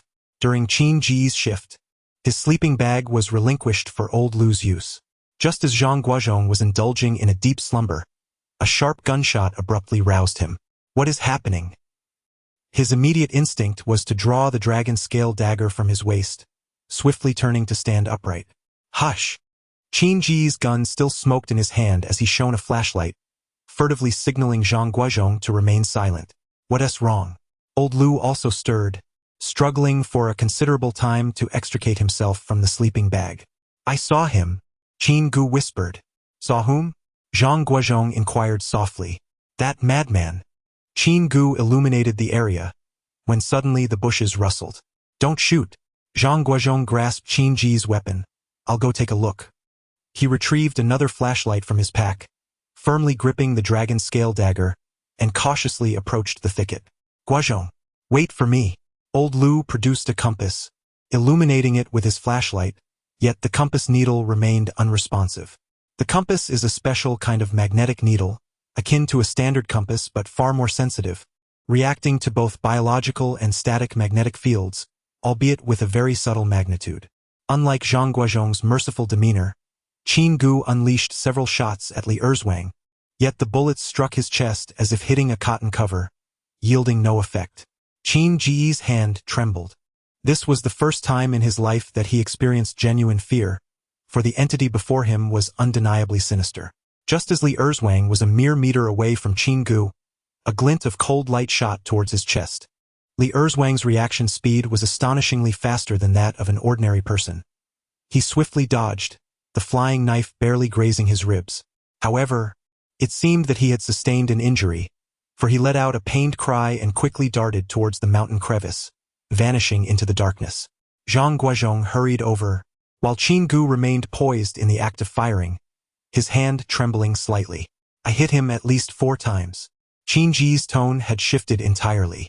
At that moment, his skepticism towards the supernatural had crumbled, much like Zhang Guozhong's had in the past.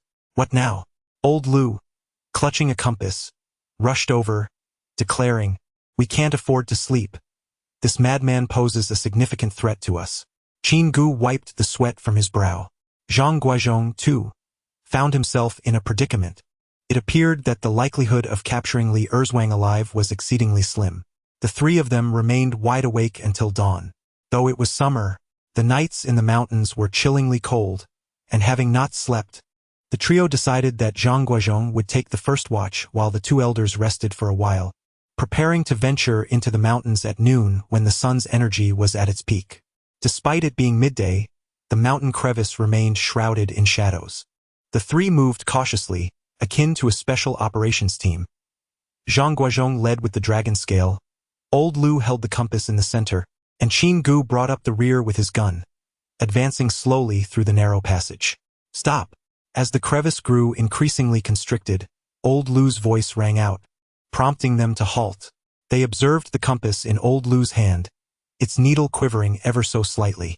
Old Lu slowly approached the sheer cliff on the left side of the mountain pass, and the closer he got, the more the compass needle trembled. Upon reaching the base of the precipice, he lifted his gaze to observe a fissure approximately 10 meters above the ground, roughly less than a meter wide. This is it, he exclaimed, placing the compass into his backpack, and he was the first to ascend the cliff. Though it was referred to as a cliff, the abundant undergrowth provided ample handholds and footholds, allowing the 3 of them to swiftly reach the fissure. Qin Ge took out his flashlight and shone it inside. The crevice was not deep. The trio crawled into the fissure and discovered a square hollow about a meter on each side, astonishingly featuring a staircase. They switched on their flashlights, gripping their tools tightly, for this was no longer the wilderness. Should Li Erzwang emerge from here, there would be nowhere to flee. The stone steps descended for about 10 meters, leading into a natural cave. Ahead lay an expanse of darkness, and when illuminated by the flashlight, the beam vanished into the boundless blackness above, where droplets of water continuously dripped down. Don't go in. Old Lu waved his hand, signaling the others to halt at the stairway's edge. He then retrieved a small yellow flag from his bag and planted it into the ground. From his pocket, he produced 7 copper coins and pricked his finger with a needle, smearing blood onto the coins before arranging them in a peculiar pattern around the yellow flag. As soon as the 7 copper coins touched the ground, the flagpole snapped in 2 with a crack, and beads of sweat simultaneously trickled down the foreheads of Zhang Guozhong and Old Lu. What happened? Qin Ge did not notice the cold sweat on Zhang Guozhong's forehead. Instead, He was engrossed in the broken yellow flagpole, finding it rather intriguing. Since he had begun to gradually believe in supernatural phenomena, this was the first time he had witnessed Zhang Guozhong and old Lu deliberately conjure such an occurrence. He had thought the breaking of the flagpole signified the annihilation of something. Qin Yi, this cave is not to be entered. Old Lu stammered, struggling to articulate a coherent sentence. Why? Qin Ge assumed old Lu was jesting. Zhangjiao, is this a jest taken too far? However, Qin Ge soon realized that neither Zhang Guozhong nor old Lu was engaging in humor. At this moment, they had packed their belongings and turned to ascend the steps. After 3 generations of effort, he had finally stepped into the fabled treasure of the later Qin, just a step away from the dreamlike He Shi Bai and the imperial seal. The answer to one of China's greatest ancient mysteries lay before him. How could he possibly retreat?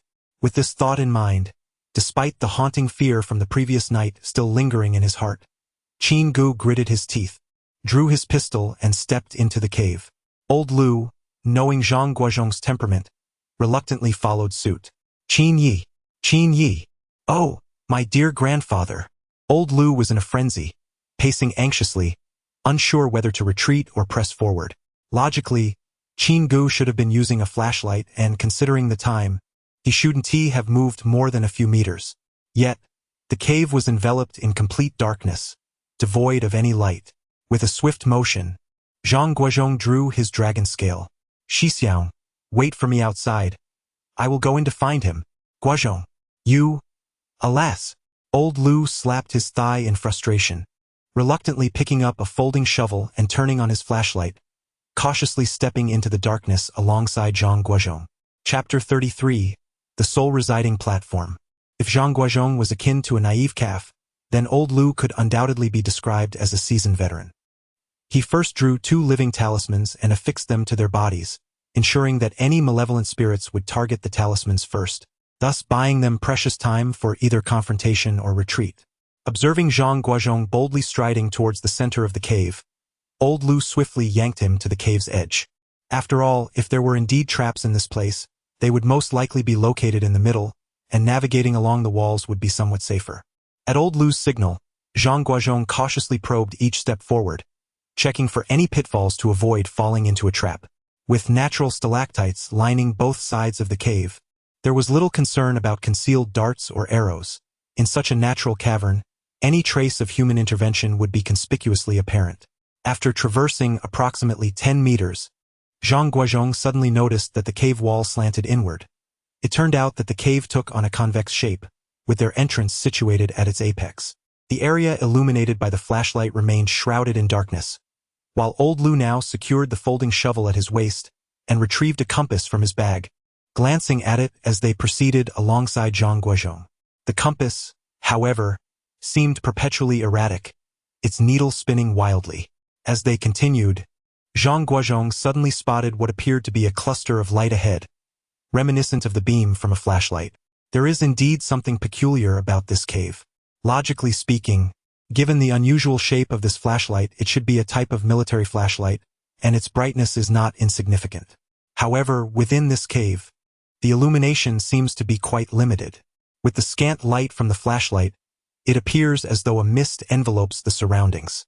At times, when Zhang Guozhong hastens his pace, the light from old Lu's flashlight, only a few meters behind, appears feeble. Mr. Qin, Zhang Guozhong called out loudly, but there was no response from the opposite side. He quickened his steps slightly and discovered Qin Ge peering out from behind a stone pillar. Have you changed your mind? Qin Ge replied coldly. I shouted your name. There's no way you didn't hear me from this distance. Zhang Guozhong retorted sharply. You called for me? Qin Ge's voice trembled, suggesting that the figure from earlier was not Zhang Guozhong. Earlier? Who was it? Old Lu approached, his face drenched in cold sweat, whispering in a lowered tone. It turns out that old Lu's compass had just trembled violently, sending a jolt of fear through him. To be honest, while old Lu claimed not to fear death, the truth was that he was far more reluctant to part with the treasures nestled in his home. After a moment of silence, Qin Ge gradually regained his composure. The strange shadow had indeed struck him profoundly. Very well. Qin Ge sighed in resignation. Do not leave, he hissed. This pillar. This is the pillar where you found me earlier. The stalagmites varied in shape, and this peculiar pillar was one that Zhang Guozhong and old Lu had seen moments ago. There could be no mistake. Ghost. A ghostly wall. Old Lu seemed on the verge of a breakdown. Why must you come in here? Old Lu roared angrily at Qin Ge. The term ghost wall is a colloquial expression often associated with locations such as graveyards or execution grounds, typically occurring at night.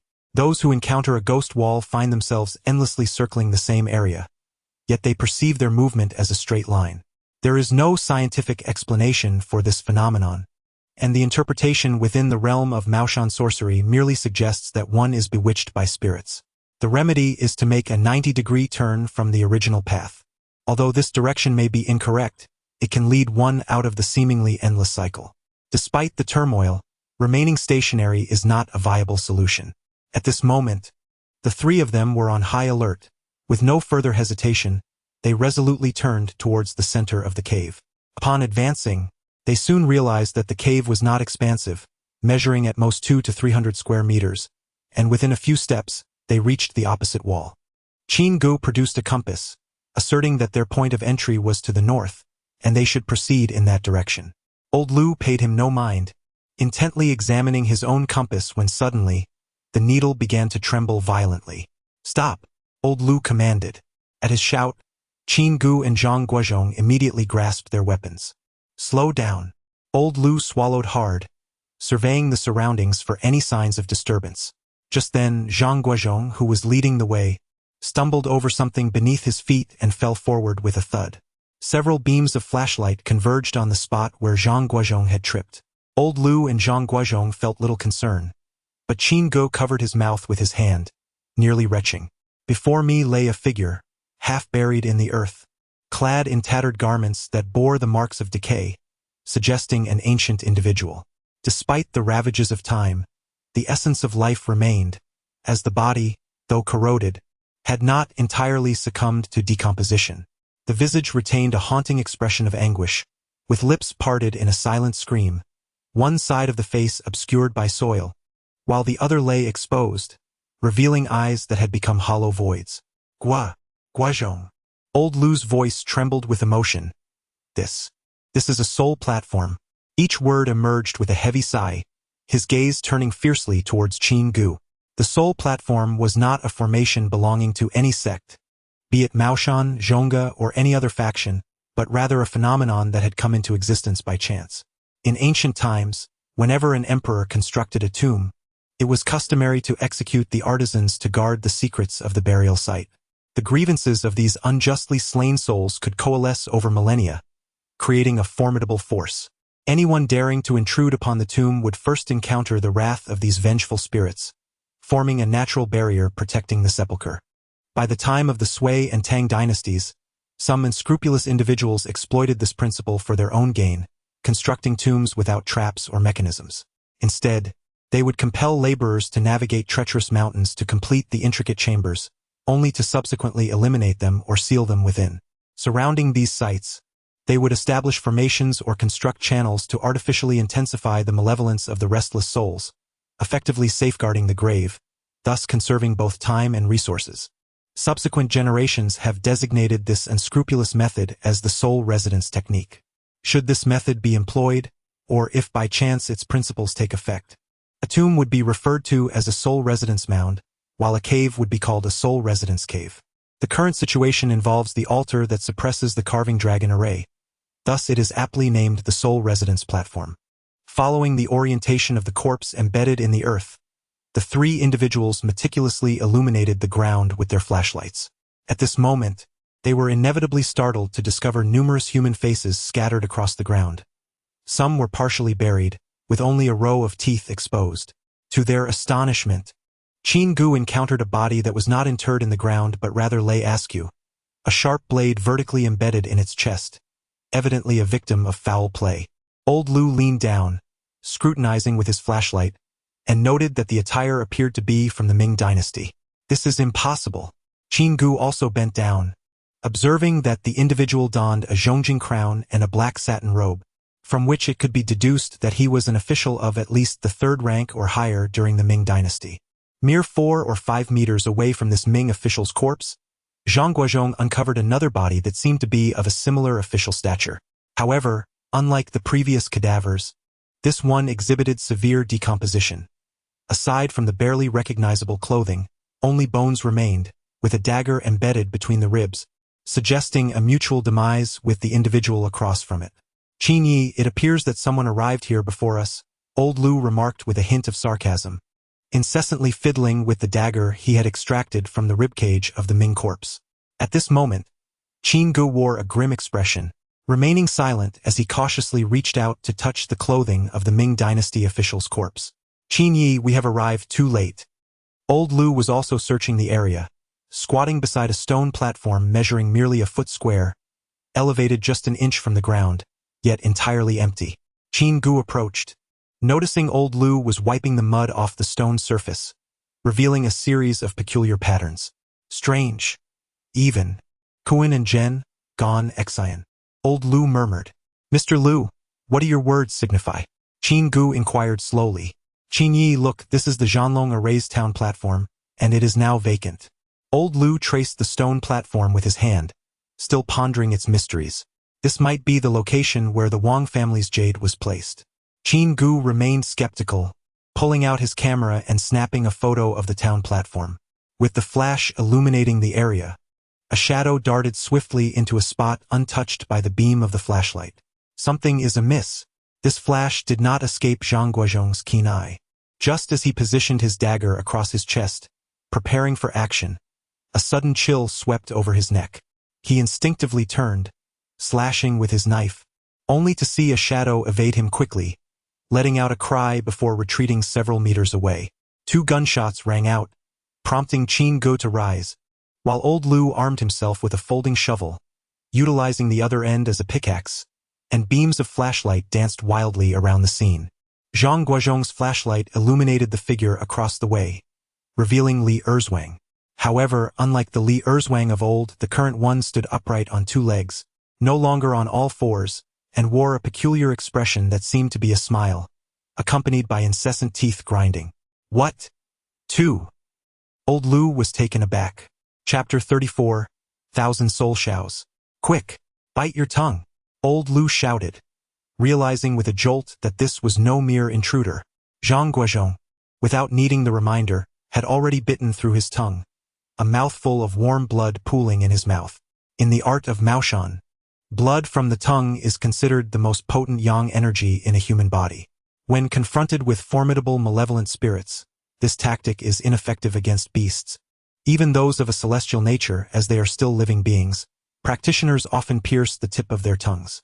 This allows them to expel true yang saliva in emergencies and aids in warding off the encroaching spirit energy, preventing their own possession. Though Qin Ge did not grasp the underlying principles, he recalled that old Lu's earlier use of blood against Li Erzwang seemed somewhat effective, prompting him to grit his teeth and follow suit. This is 1000 soul shao, old Lu declared. In legend, a shao is a mountain spirit, and within the practice of Maoshan, the malevolent spirits congregating in the pools of yin energy within the mountains are collectively referred to as 1000 soul shaos. This does not imply that such a shao is composed of 1000 souls, but rather signifies the formidable nature of these entities, with 1000 souls merely serving as a descriptor. Although the mountain belongs to the yang, it still harbors yin energy. The place where Zhang Guozhong and his companions find themselves, the Falling Lodge Cliff, is indeed a gathering spot for yin. Such locations are rife with malevolent spirits and resentful energies. One wonders if Zhao Sange, who constructed this town altar, employed the soul-resting method during its creation. In any case, the resentment of the tunnel workers, combined with some sinister artifact that serves as the town altar, ensures that anyone entering the cave will inevitably fall under its influence. Judging by the Ming dynasty corpses on the ground and the seemingly empty town altar, it appears that this altar was dismantled by a master long ago, and its malevolent artifact has since been removed. Even if the soul-resting technique had been employed, it is likely now defunct. The reason Li Erzwang fell prey to its influence must be attributed to his weakened constitution or his unaffiliated birth chart. The mountain dweller opposite him likely shares a similar fate. Now that they have been discovered, Li Erzwang and the mountain dweller decided to confront the situation head-on, revealing themselves and slowly approaching the three individuals. The trio, finding themselves cornered, had no escape route. At this moment, the dragon-scale dagger in Zhang Guozhong's hand seemed to lose its efficacy. Despite his frantic gestures, Li Erzwang remained utterly unperturbed. The folding shovel had been seized by Qin Ge, while old Lu raised his hand to reveal the dagger protruding from the ribs of a Ming official on the ground. This weapon, being a blade of slaughter, far surpassed the folding shovel in lethality. Quickly, take advantage of the chaos as Zhang Guozhong and Qin Ge engage in a fierce battle with the Thousand Souls demon, old Lu exclaimed, spitting blood onto a copper coin. He swiftly arranged a small 7 gates formation on the ground, then used a knife from the belly of the Ming corpse to cut his own arm, thrusting it into the center of the formation. Guozhong, old Lu exclaimed, the malevolent energy here is too intense. The killing blade is ineffective. We must flee the cave. At that moment, Zhang Guozhong had just delivered a kick to Li Erzwang's head, but Li Erzwang remained unharmed, while Zhang Guozhong nearly twisted his own leg in the process. Hearing old Lu's urgent shout, Qin Ge and Zhang Guozhong immediately took off running. Qin Ge recalled the direction they had determined earlier with the compass, and the three of them hurriedly made their way to the cave entrance, stepping unevenly. Meanwhile, the two vengeful spirits behind them were unleashing their wrath upon Shao Qiguan and the knife embedded in the earth. Upon emerging from the cave, old Lu swiftly retrieved 3 incense sticks from his bag, intending to place them at the entrance. However, he was dismayed to find that his pocket had been emptied. In their haste to escape, the yellow flagpole had broken, and matches were scattered on the ground. Who has matches? Zhang Guozhong shook his head. Despite being a smoker, he had not thought to bring any matches before arriving. At that moment, Qin Ge checked his backpack and was equally disheartened to discover a large gash at the back of it. Aside from a few items in the pockets, everything else had fallen out, including detonators and magazines. Alas, old Lu lamented, striking a rock with his hand. These 3 sticks of incense, known as soul-attracting incense, were unlike the ordinary incense burned in temples. They contained a mixture of saltpeter and peachwood powder, serving the purpose of soothing souls and guiding spirits. As long as these 3 sticks burned, the 2 vengeful spirits would remain in the cave, providing precious time for their escape. Without this incense, given Li Erzwang's agility from the previous night, the trio would undoubtedly have been unable to flee. The oppressive malevolence within the cave was unbearable. The knife could hardly withstand the pressure for long. Old Lu sighed. It's all your fault. He began to reproach Qin Ge once more. At that moment, a head appeared at the square opening of the stairway, illuminated by the light from outside. Qin Ge nearly retched at the sight. It was none other than the mountain dweller from earlier. Li Erzwang was presumably right behind him. The head bore no eyes, only 2 dark voids, and though there was no blood, brain matter streamed down its face. Zhang Guozhong reacted swiftly, thrusting his knife directly into the creature's eye socket. The strike seemed effective, as the creature emitted a muffled groan before rolling back down. Run! Old Lu tore off the talisman from his body, spat on it, and slapped it against the entrance, hoping it would serve as a semblance of a guiding incense for lost souls. With no time to crawl, the 3 of them leaped from the precipice, which stood at a height of over 10 meters. Fortunately, the ground was thick with grass, and all 3 were adept at rolling upon landing to dissipate the impact. Otherwise, such a fall would have surely resulted in severe injuries or even death. Just as they reached the outer edge of the mountain clearing, they heard rustling behind them. 2 of the malevolent spirits had emerged in pursuit. It was midday, a time when, theoretically, evil spirits should not manifest. Yet, these 2 were either enraged or driven by bloodlust, relentlessly chasing the trio. As one of the creatures lunged at Qin Ge, Zhang Guozhong flicked his wrist, sending the dragon scale flying. With a precise thrust, it struck the mountain dweller in the chest, eliciting a bone-chilling howl that echoed through the valley as he collapsed, foul black blood splattering across Qin Ge.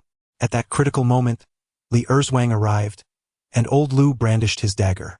The reckless Li Erzwang charged directly towards the blade, howling in desperation. Stop! To speak candidly, Zhang Guozhong still harbored hope of capturing Li Erzwang alive. Seizing this fleeting moment, he closed his eyes, striving to awaken his insight. Qin Ge exerted every ounce of strength he possessed. As previously mentioned, human potential is immense. At this critical juncture between life and death, Qin Ge's latent abilities surged forth. He pressed his elbow against Li Erzwang's forehead and let out a thunderous roar, veins bulging on his temples. Indeed, Li Erzwang possessed formidable strength. Yet in this contest of wills, Qin Ge's resolve held firm.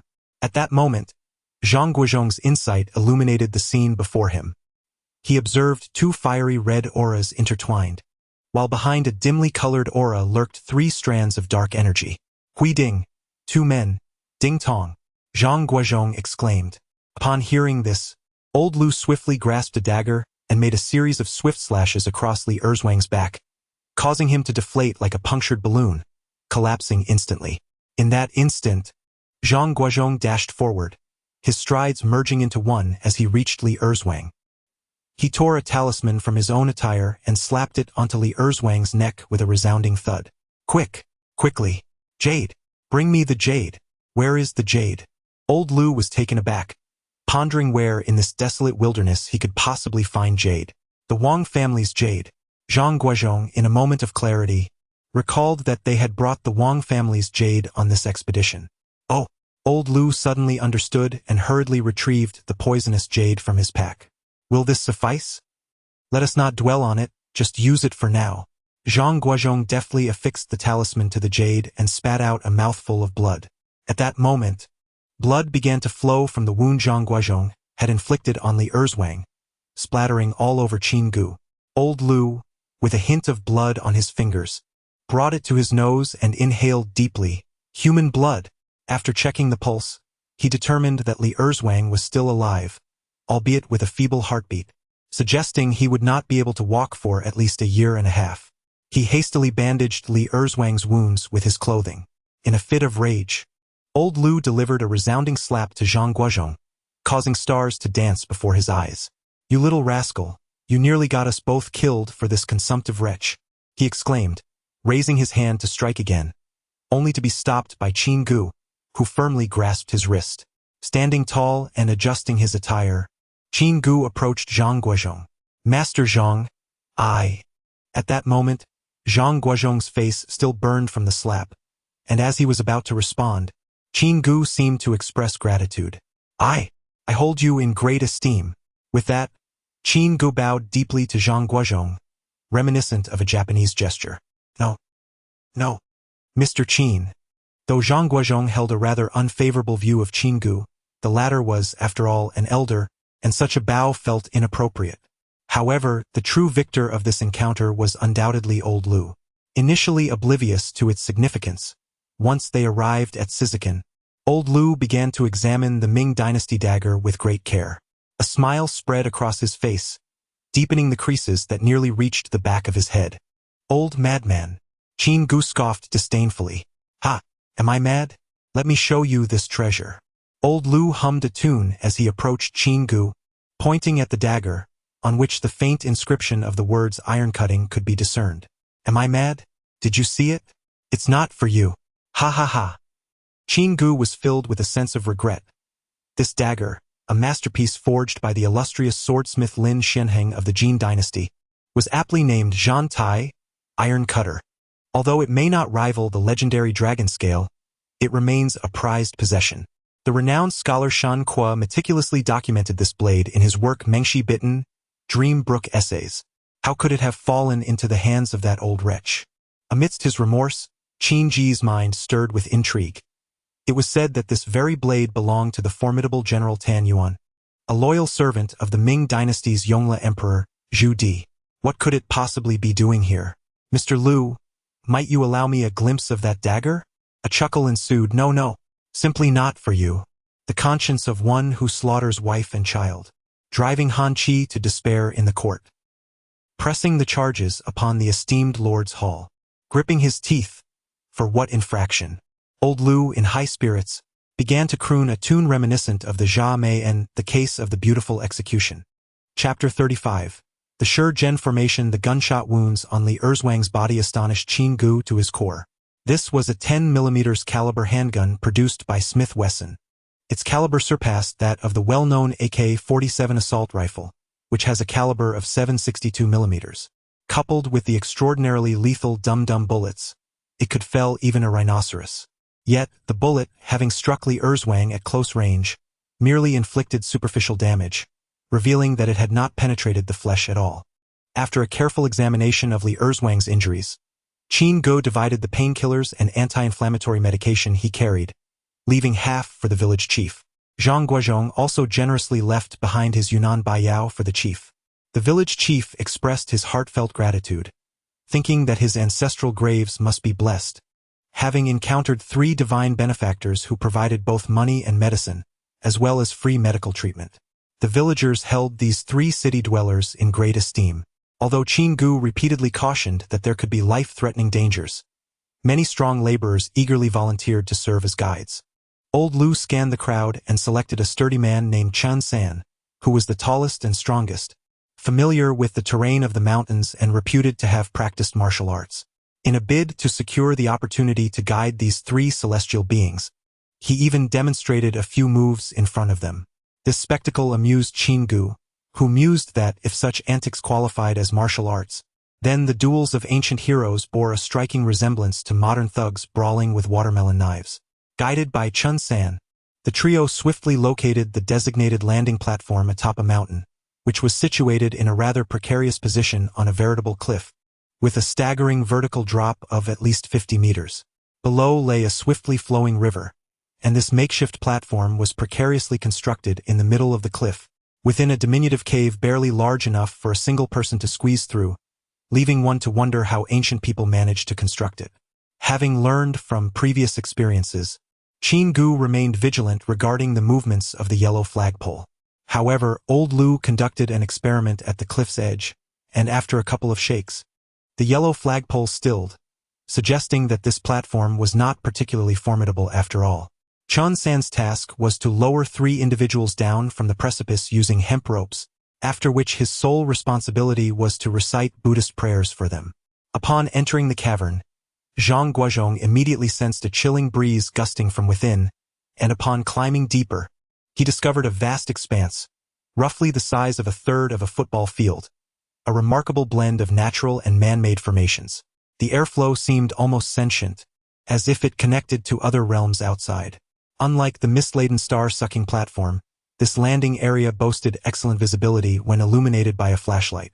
It was at this moment that Zhang Guozhong noted the American flashlight brought by Qin Ge, its battery unknown, yet it appeared inexhaustible. At that time China's technology lagged, only capable of producing carbon batteries that drained quickly and were of inferior endurance, with nickel batteries yet to be heard of. The brightness was blinding. A sudden flash in the darkness could easily disorient an individual. Once all 3 had entered the cavern, they commenced a meticulous search for the location of the stabilizing platform. It seemed that this platform had remained untouched, despite the ancient corpses scattered about. Dressed in the garb of the Tang dynasty, the later Jin belonged to the late Tang period, yet the attire largely retained Tang characteristics. Initially, Qin Ge had feared that someone might have arrived first during the Ming dynasty, but upon reaching this place, he felt a sense of relief as Zhang Guozhong discovered the stabilizing platform. "Here!" Zhang Guozhong exclaimed, and Qin Ge along with old Lu hurried to his side, following the beam of the flashlight to reveal a shadowy object positioned to their left. As they approached, the 3 individuals scrutinized the object before them. A large, ominous black stone, seemingly embedded in the ground, devoid of any remarkable features. Qin Ge reached out to touch it, but old Lu bellowed, "Don't move. Haven't you caused enough trouble already?" Upon closer examination of the stone's surroundings, he noted the absence of inscriptions or talismans. Could this possibly be a town stabilizer? Old Lu mused, retrieving a compass that showed no response. He began to dig beneath the stone, laboring for a while without uncovering any stabilizing mechanism. "This isn't it.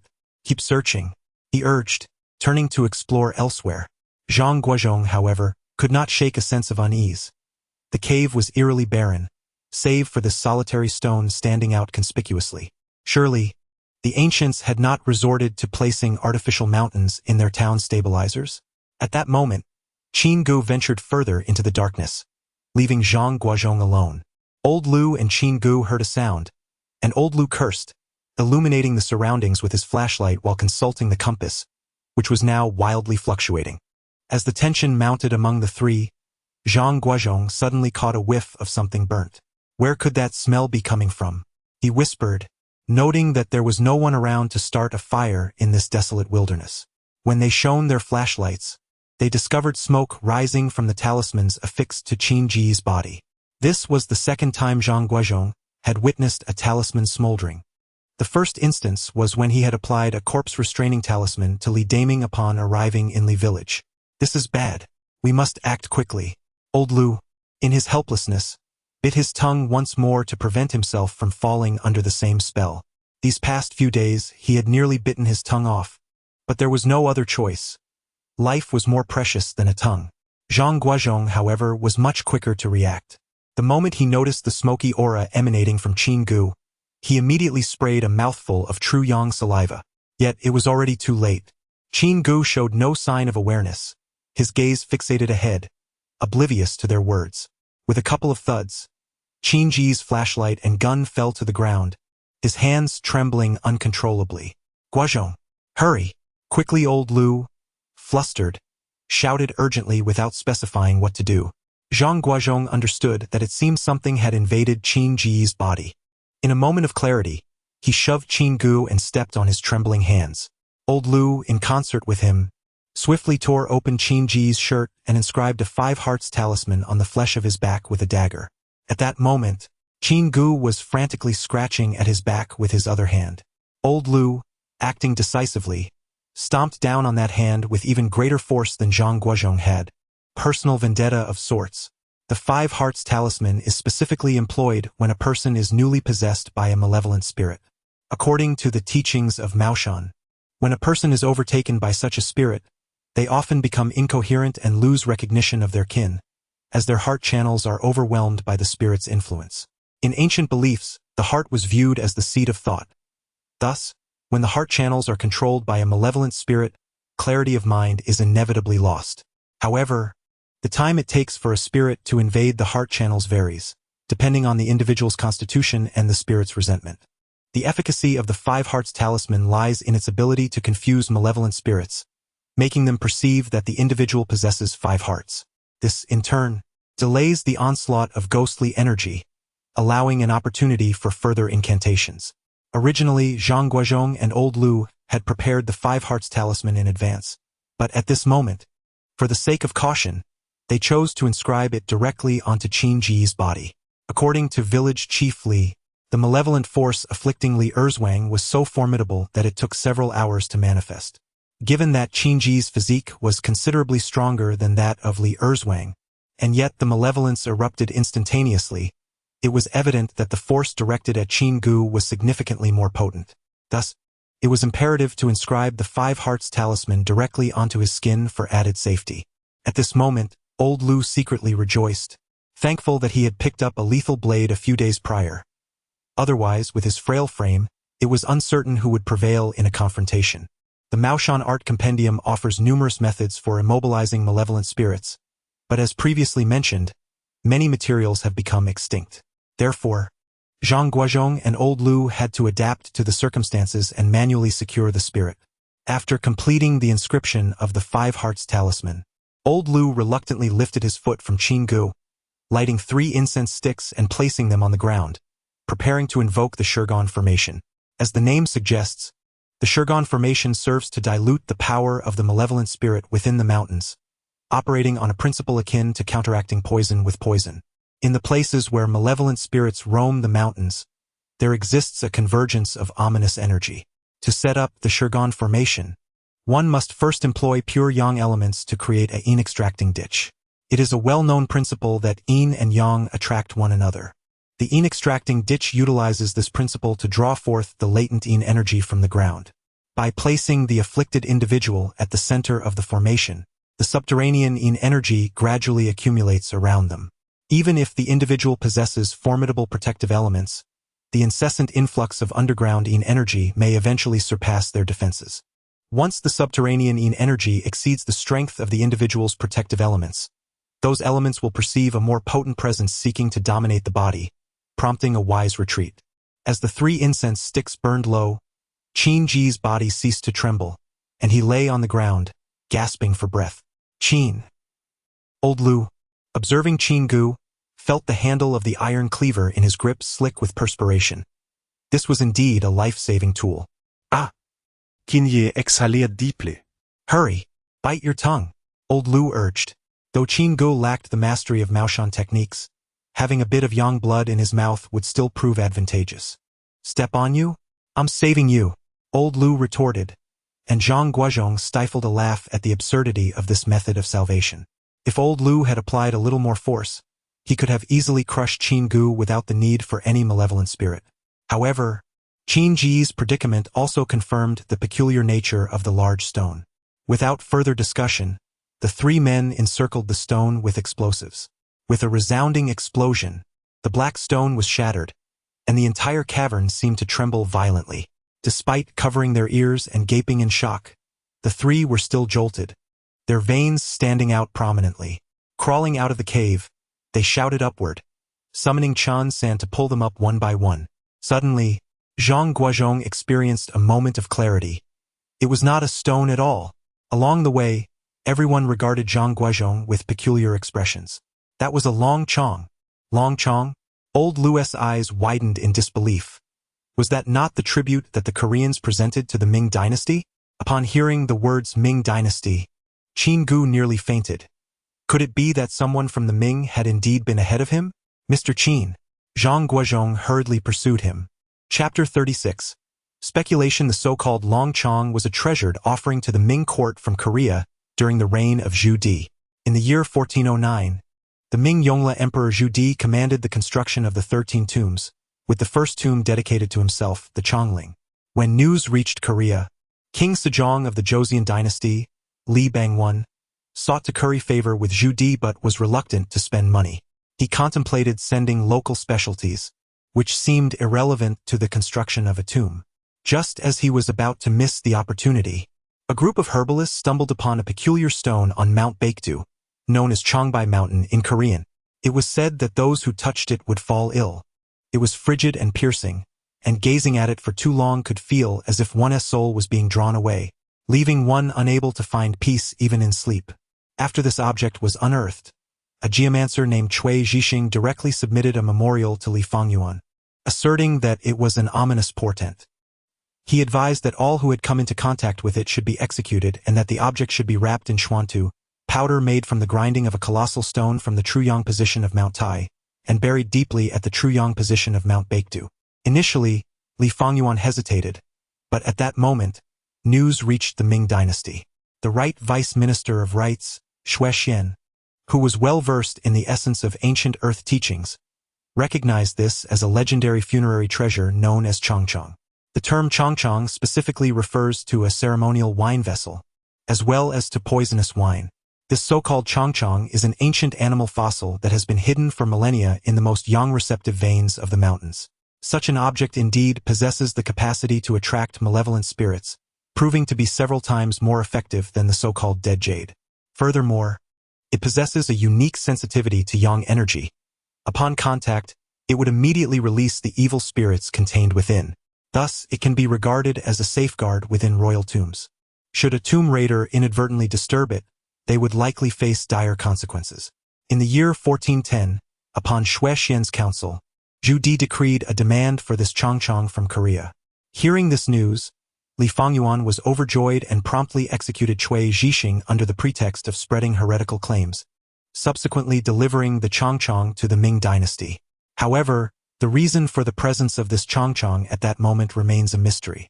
As for King Sejong, Li Fangyuan suddenly passed away in the year prior to Zhu Di's death, in 1422, leaving one to ponder whether this was mere coincidence or if it bore a connection to the ominous predictions of Cui Zhixing.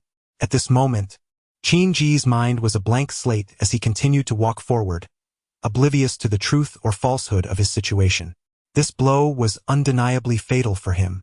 3 generations of effort, twice escaping death, only to yield a treasure that had presumably been entirely pillaged? Zhang Guozhong abruptly seized Qin Ge's arm, urging him to remain calm. Mr. Qin, please, I can share some crucial information, but I implore you to maintain your composure. Upon arriving at Shizi village, the sight of the blood-soaked Qin Ge would surely terrify village chief Li. How could this immortal figure be so silent despite his dire state? Had he fallen victim to some ghostly trickery? Pouring a bowl of hot water for Qin Ge, Zhang Guozhong gazed with a smile at the sorrowful visage of the elder, noting for the first time the display of such despair and hopelessness on the face of this otherwise stoic and weathered man. A wave of pity washed over him. Mr. Qin, today's events inadvertently confirm that the Ming dynasty did not possess the he sure by. Zhang Guozhong spoke soothingly, as one would to a child. What did you say? Qin Ge grasped at this glimmer of hope, his hands gripping Zhang Guozhong's shoulders tightly. Mr. Qin, look at this. Zhang Guozhong produced from his pocket a silk copy of an illustration by Lao Lu, depicting Zhao Lu. What do these two lines and this statue signify? Qin Ge was astonished to find this image bore a striking resemblance to his own. I cannot fully comprehend it either, but I can assure you that someone during the Ming dynasty was indeed aware of the Qin dynasty treasure, and their knowledge was more comprehensive than ours. Where did you obtain this? Why did you not mention it sooner? Qin Ge inquired with urgency. You never asked me. Zhang Guozhong replied innocently. Mr. Qin, do you know of a Hanlin Academy scholar named Zhao Lu from the Yongle period of the Ming dynasty? Qin Ge shook his head. Zhang Guozhong meticulously recounted the intricacies of how to unravel Zhao Li's tomb and acquire the map in question. What implications does this hold? At this moment, Qin Ji's mind was in disarray, and now it was Zhang Guozhong's turn to be enigmatic. Mr. Qin, he asserted, I firmly believe that Zhu Di did not enter the treasure. After taking a sip of water, he continued, firstly, the corpses from the Ming dynasty found in the star-sucking platform serve as evidence. If Zhu Di had indeed been aware of this matter, it would have been a closely guarded secret within the palace. He would certainly not have dispatched a large contingent to excavate the treasure. The individuals who perished at the star-sucking platform were undoubtedly trusted subordinates of Zhu Di, yet to this day, no one has collected their remains. This indicates that at least during Zhu Di's reign, the star-sucking platform remained untouched. Zhang Guozhong fixed his gaze on Qin Ge, harboring a desire to personally uncover the imperial seal. And what of the long dagger of the Ming dynasty? Qin Ji's eyes glimmered with a hint of intrigue. Firstly, it is evident that Zhu Di's emissaries who dared to breach the dragon engraving array met with failure. The two corpses at the star-sucking platform likely belonged to those reckless individuals he initially dispatched. Observing the map in hand, Zhang Guozhong continued, moreover, Zhao Li's understanding of the long-lost inscriptions of the Zongge teachings suggests that he was a remarkable figure, tasked by Zhu Di to study the dragon engraving array. Before his demise, he likely made significant breakthroughs in deciphering the array's secrets. At least from our current perspective, Zhao Lu has already unraveled the mechanism of the settling platform. Zhang Guozhong paused momentarily, then added, yet, we remain just one step away from fully dismantling the entire dragon engraving array. At this juncture, Qin Ge had regained much of his usual composure, his eyes alight with anticipation as he listened intently to Zhang Guozhong's continued analysis. However, it was precisely the step that cost him and his entire family their lives. Zhang Guozhong remarked that Zhu Di, as the esteemed emperor, overseeing the prosperous and powerful Ming dynasty, filled with countless talented individuals, never anticipated that despite his efforts to summon extraordinary talents from all corners of the empire, he would ultimately be unable to behold the imperial seal during his lifetime. Zhu Di, a man marked by selfishness and arrogance, would never permit the notion of planting trees for others to reap the fruits. Thus, upon sensing that his end was near, he audaciously placed the tribute of the long-haired burial guardian from Korea on the altar he had previously desecrated, and he punished Zhao Lu, intending to take this secret to the grave alongside him. Aware of Zhao Li's exceptional abilities, he resorted to employing necromantic techniques to ensure no tricks could be played, and he ordered the beheading of Zhao Li's entire family to prevent any leakage of the secret. At this moment, Zhang Guozhong unveiled a map painstakingly copied by old Lu. Yet Zhu Di was utterly unprepared for the cunning maneuver Zhao Lu had executed, reminiscent of the tactics employed by Li Xia. Li Xia is the protagonist in the film The Waves That Never Die, who engaged in underground work, transmitting intelligence covertly through telegraph within the city. Before his capture, he was sending a coded message and, upon hearing the agents pounding at the door, swallowed the classified information in his possession, only to be apprehended moments later. How can you be certain that the treasure remained undisturbed after the Ming dynasty? From his tone and expression, it was evident that Qin Ge had rekindled a flicker of hope, seemingly yearning for even greater optimism from Zhang Guozhong. Forget about this? Old Lu took out the piece of toxic jade and slammed it onto the table, still bearing the true essence of Zhang Guozhong. He chuckled. You are still troubled by this matter. Today, without him, let us see how you will fare. Old Lu pounded the table, adopting the demeanor of a village chief reprimanding his villagers. Mr. Qin, as you stated, this jade was stolen during the Qing dynasty, which implies that, at least, there remains one undisturbed site from that era. This was the most conservative interpretation, Zhang Guozhong thought, and at this moment, even he harbored a secret yearning to discover at least one intact treasure site, as it would affirm the existence of the hidden bounty. However, merely having two already exploited sites was akin to a narrow escape from death. If indeed there existed an original treasure site, would he be capable of confronting it? At that moment, Qin Ge's action genuinely startled Zhang Guozhong. Qin Ge grasped Zhang Guozhong's hand with fervor, his eyes glistening with emotion. Zhang Jiao, thank you, thank you. He uttered his gratitude twice, his eyes reddening. Was this truly the esteemed Qin? It couldn't be. Guozhong, hasten and draw a talisman to affix upon him. Old Lu never missed an opportunity to mock and ridicule. Given the current circumstances, the might of the Zuanlong Formation seemed far more formidable than anticipated. This counterfeit treasure site from the Ming dynasty had already incited chaos. How much more so would the authentic treasure site? Contemplating the toxic jade in his hand, Old Lu pondered, Guozhong, it appears perilous for us to proceed. Do you think it feasible to employ poison against poison? Zhang Guozhong felt a stirring in his heart. In the realm of Maoshan practices, the most formidable forces are not merely the lethal blades or talismans, but rather the malevolent spirits and beasts themselves. Long ago, his master had recounted a tale to him, which he had initially regarded as mere folklore. It was only when Old Lu refrained from mentioning it that he recalled the narrative. If the assertions within that story held any truth, then dismantling this Zuanlong Formation would be as effortless as flipping one's hand. Chapter 37. Counteracting poison with poison in the early days of his apprenticeship. Master Ma had shared a time-honored tale from the Maoshan teachings with Zhang Guozhong, which could be deemed a classic case by contemporary standards. During the early Ming dynasty, there was a prefect named Song Ke. Following the death of his father, he intended to inter him in the ancestral grave. However, due to a change in the river's course, he was compelled to bury him a mile away from the family tomb. After the burial, Song Ke was plagued by dreams in which he witnessed his father being mercilessly whipped, weeping blood in the afterlife. Initially, he attributed these dreams to an excess of longing for his father, but as the visions persisted daily for an entire year, they tormented him to the brink of despair. Eventually, a Taoist named Sun Shurda arrived at the site of his father's burial.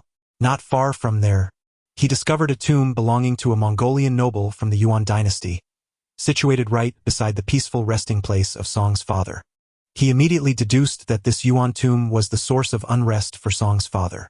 Although Song Ke contemplated exhuming his father's coffin to relocate it, he was acutely aware that in ancient times, disturbing a grave was a profound disrespect to the deceased, especially when it was his own father's coffin.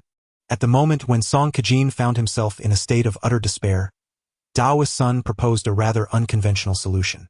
He suggested that Song seek out a malevolent and notorious murderer and negotiate a deal with him. If the criminal agreed to protect Song's father after his own demise, he would be generously treated with fine food and drink prior to his execution, and would receive an extravagant burial along with the offering of 100 pounds of paper money thereafter.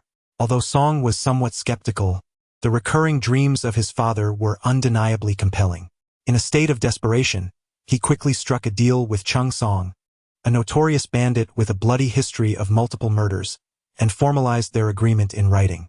Chung, bemused by the absurdity of the situation, believed fortune had smiled upon him, finding it quite amusing that such a naive official existed. He readily accepted Song's terms and indulged in a month of lavish feasting before ultimately succumbing to his excesses. Following Cheng's execution, Song indeed honored their prearranged contract, selecting a fine coffin for his burial and subsequently burning over 100 pounds of paper money, along with the written agreement Chang had made while alive. In accordance with Taoist Sun's instructions, Chang was laid to rest adjacent to Song's father's grave, in a position of prominence within the realm of the afterlife. Furthermore, a special formation known as the Shurgan Array was established, utilizing Cheng's grave as its focal point. This array, originally designed to exorcise malevolent spirits, was innovatively repurposed for the benefit of the deceased. That very night, as Song Guozhong lay in slumber, he was graced by a vivid dream in which his father stood before him, impeccably dressed and smiling, nodding in acknowledgement. Behind him stood a large, dark-faced man, respectfully at attention, none other than Chang Song himself.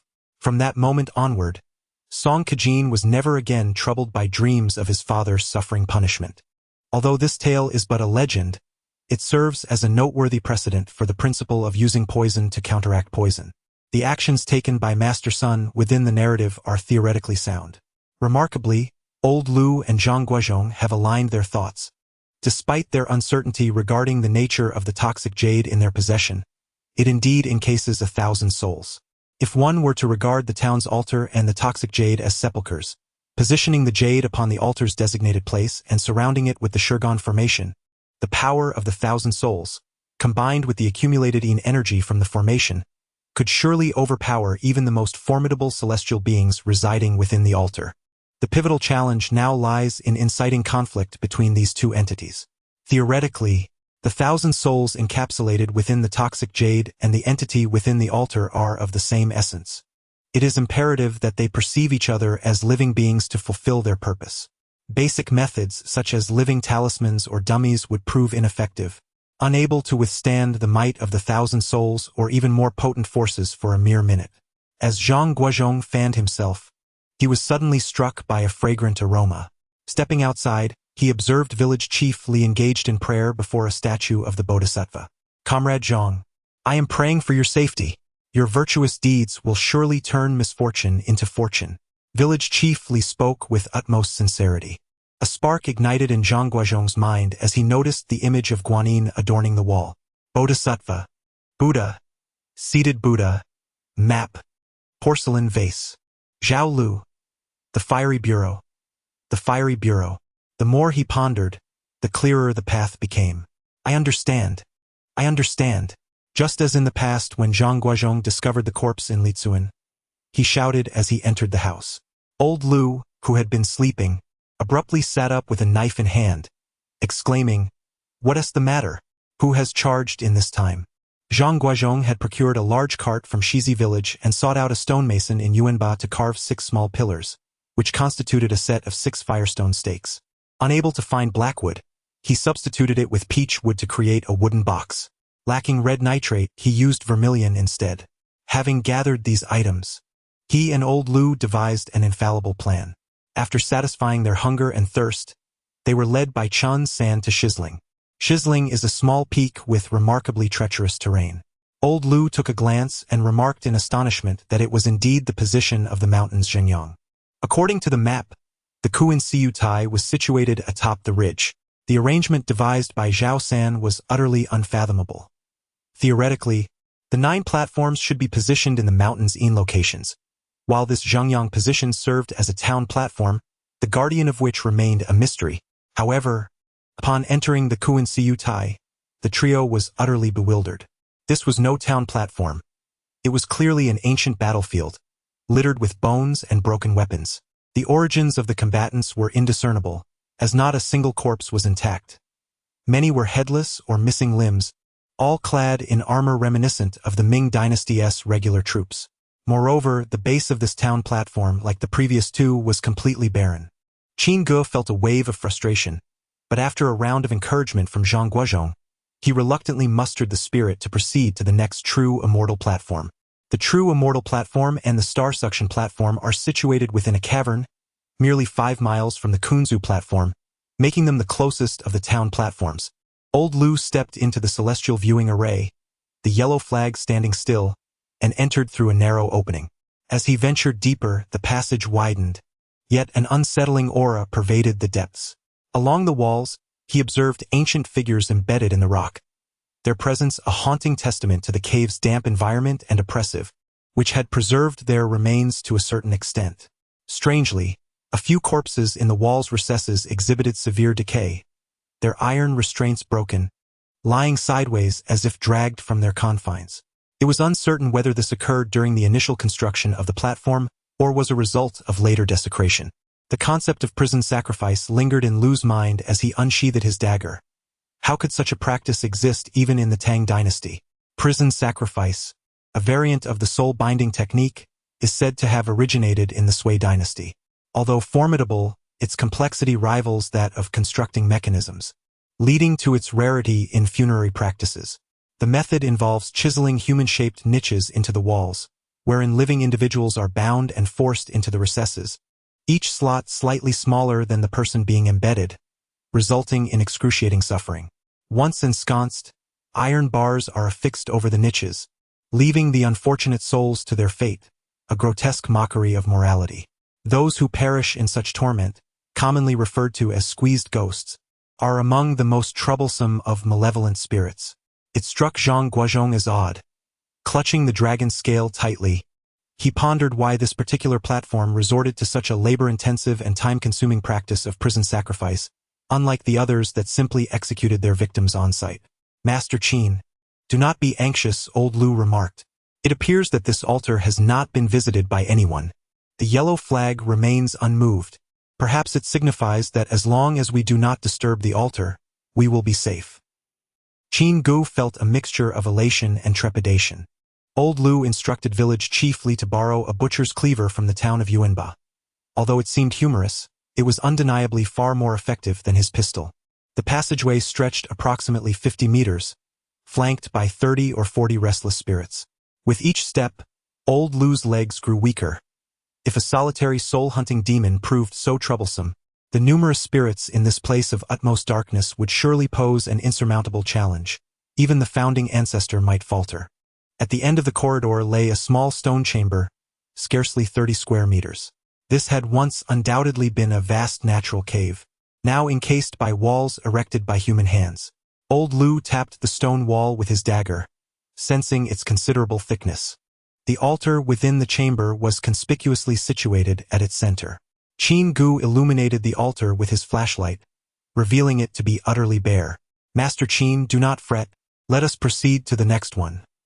Old Lu felt a twinge of embarrassment. Despite Qin Ge's somewhat disagreeable demeanor, it seemed unkind to continually undermine him. However, Qin Ge appeared unperturbed. Instead, he crouched down to scrutinize the altar closely. Zhang Jiao, could you show me your piece of jade? Zhang Guozhong, taken aback, hesitated but dared not dishearten Qin Ge, so he cautiously handed over the box containing the toxic jade. With a swift motion, Qin Ge opened the lid, examining the jade's exterior before inspecting the base of the altar, then retrieved the jade with the intention of placing it upon the altar. Stop! Old Lu's face had turned pale.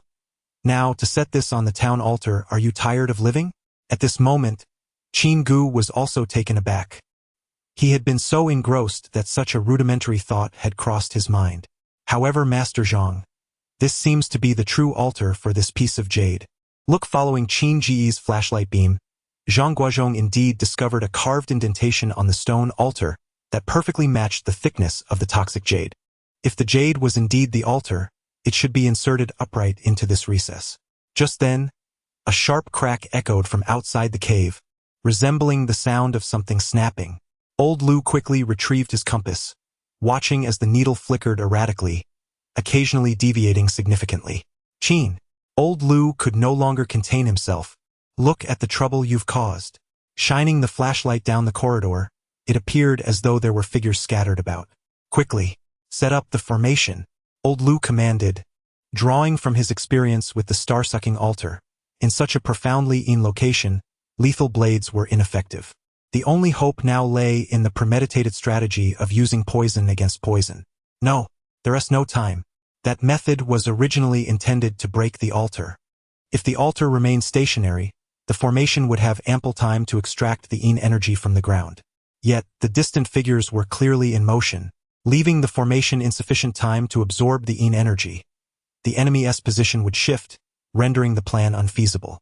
Zhang Guozhong clenched the dragon's scale tightly, jogging a few steps to the stone corridor, picking up a small pebble, and throwing it forcefully towards the nearby figures.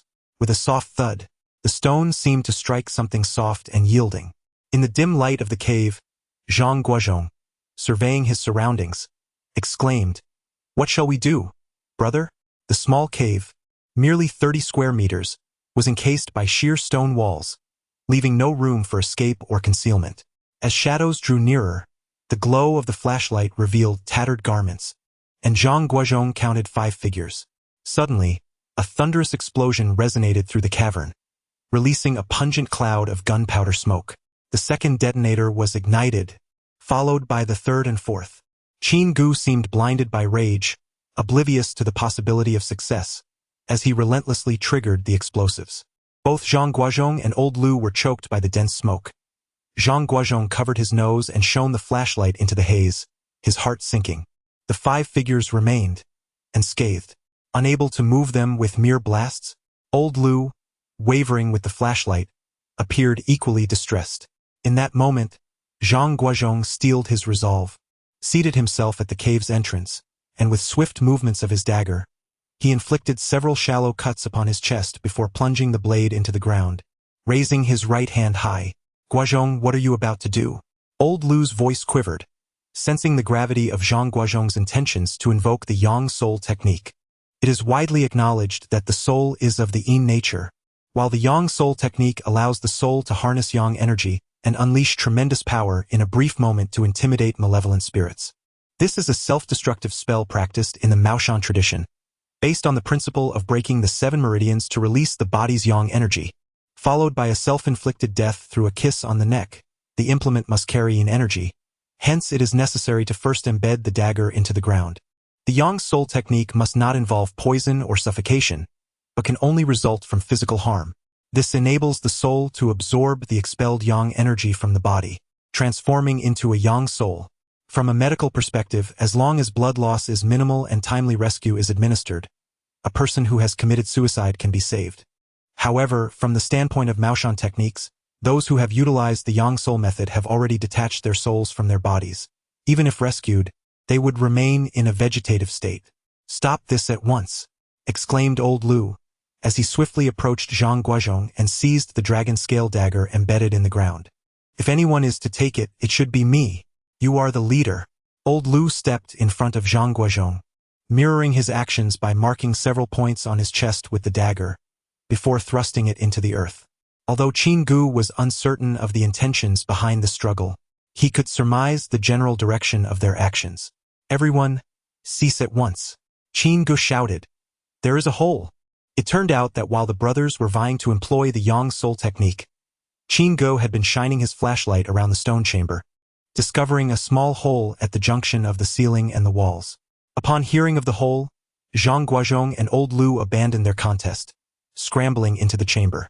Following the beam of Qin Ge's flashlight, they indeed found a hole, albeit a small one.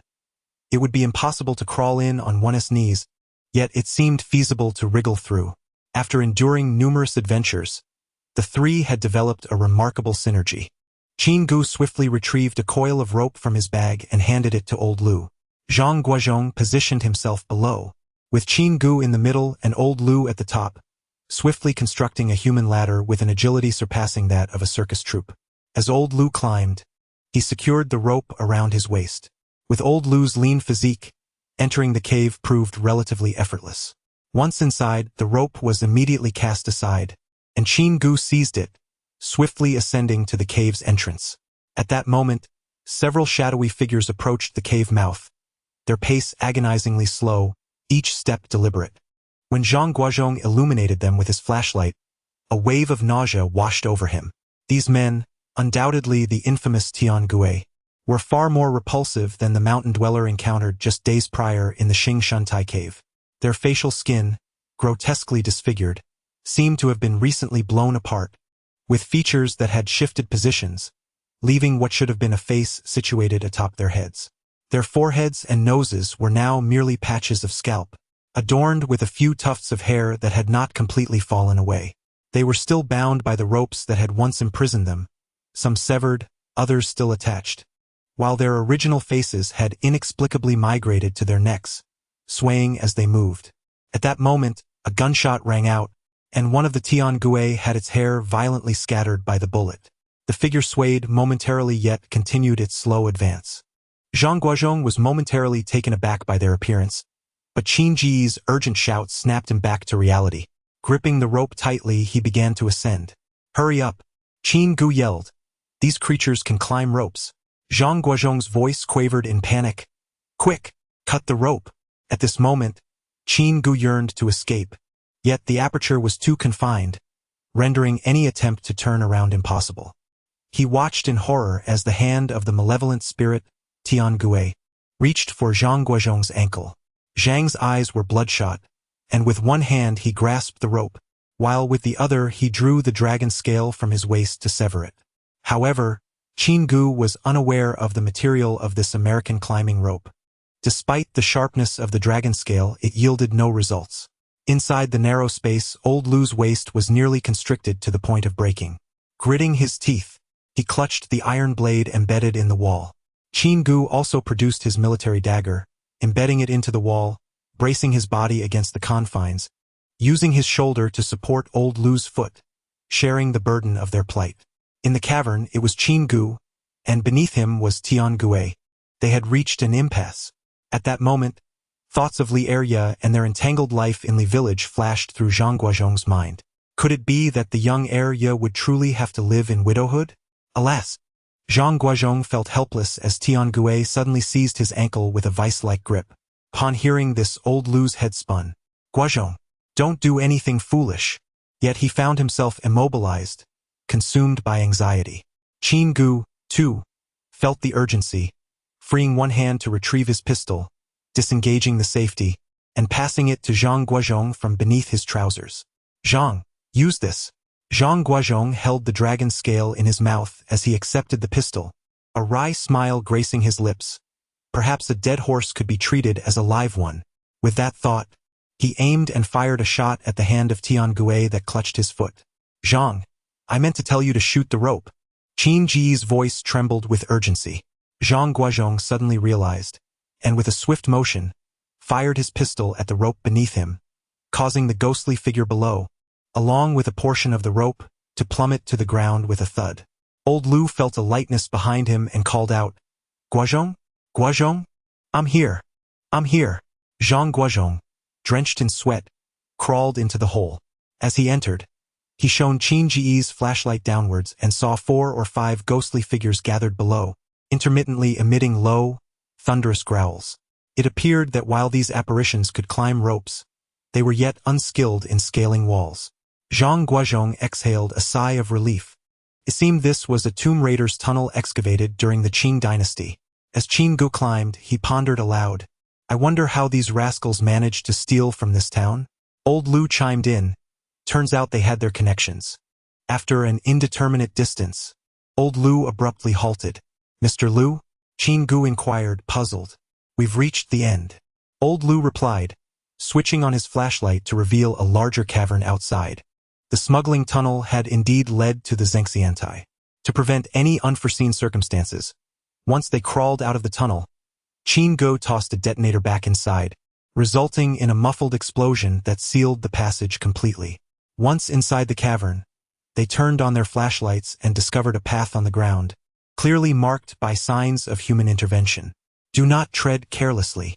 Beware of traps," Old Lu cautioned, fully aware that creating a path in an otherwise navigable area was, in contemporary terms, indicative of treachery. The path appeared quite level, yet the deliberate construction of a road suggested underlying deceit. The 3 individuals cautiously traversed along the roadside for several hundred meters, only to find the path growing increasingly narrow until it ultimately transformed into a man-made passage. "Do not enter."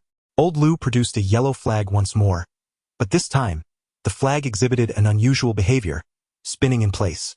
Even Old Lu was taken aback. Was it swaying or twisting? What could this circular motion signify? "Indeterminate," Zhang Guozhong remarked.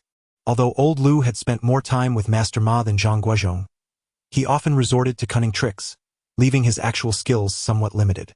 The phenomenon of the yellow flag spinning was exceedingly rare. Master Ma had once instructed Zhang Guozhong that if one encountered the yellow flag in rotation, one must exercise utmost caution. A little more attentiveness could lead to safety, while a lack thereof might result in catastrophic consequences. Master Zhang, look here. As old Lu pondered, Qin Ge had been wandering nearby, evidently having stumbled upon something. Following the beam of Qin Ge's flashlight, they beheld 3 bodies lying in unison on the ground. Upon witnessing this scene, old Lu swiftly retrieved his compass, only to find it unresponsive. No worries, they are merely ordinary corpses. As they approached the deceased, it became apparent that due to the cave's peculiar environment, the 3 bodies had not fully decomposed, yet a foul stench pervaded the air. From the long braids atop their heads, it was evident they were individuals from the Qin dynasty. It seems they did not escape unscathed. Zhang Guozhong commented, noting the bodies were arranged neatly, suggesting that those who had lived to exit bore no injuries.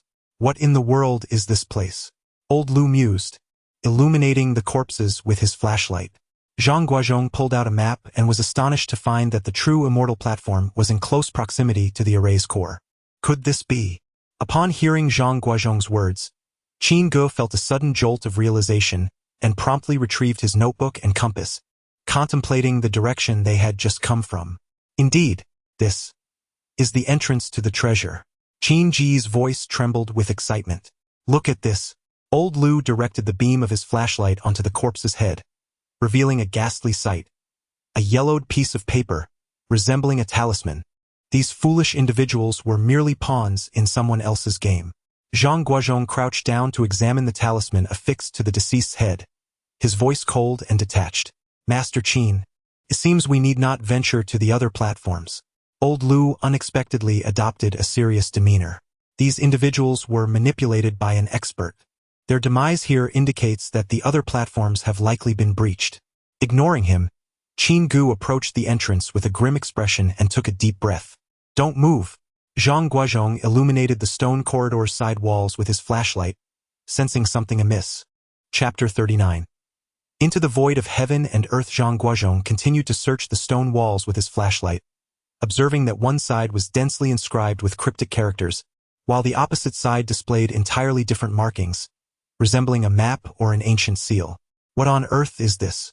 A powerful sense of déjà vu washed over him, memories racing through his mind until he suddenly recalled the 2 photographs of the jade tablets that Qin Ge had scanned. He pulled out the photographs and compared them to the markings on the wall. Goodness, they were identical. Zhang Guozhong mused silently. Though he could not ascertain what these inscriptions were, it was evident that they were likely not of a legitimate nature, mirroring the contents of the jade tablets. Guozhong, could this possibly be the back-and-forth seal? At this moment, old Lu approached, incessantly illuminating the stone wall with his flashlight. The back-and-forth seal is a contraption crafted through the use of sorcery, rumored to be associated with the teachings of the Zhangjiao or, alternatively, the Maoshan sect. Its principle hinges upon the positional relationship between the seal and the talisman. The seal refers to the Tuan seal, while the talisman is the soul-binding talisman. The function of the soul-binding talisman is to harness a certain power derived from the Tianwen incantation, effectively confining malevolent spirits within a designated area, rendering them unable to escape. Conversely, the demon-suppressing seal must be positioned above the talisman. When the seal is above and the talisman below, the talisman's effect can be neutralized by the seal directly above it. However, if the seal and talisman are aligned horizontally, the demon-suppressing seal becomes ineffective against the soul-binding talisman. Should an object imbued with yang energy intervene between them, the talisman's power activates, leading to the immediate release of the bound malevolent spirit. Given the legendary nature of such a phenomenon, old Lu could only speculate at this moment. If his conjecture holds true, then this artifact indeed belongs to the Maoshan sect rather than being a product of the Zhangjiao that emerged in the late Song dynasty. Let us test it first. Zhang Guozhong produced a living talisman, crumpled it into a ball, and with a swift motion, tossed it into the stone corridor.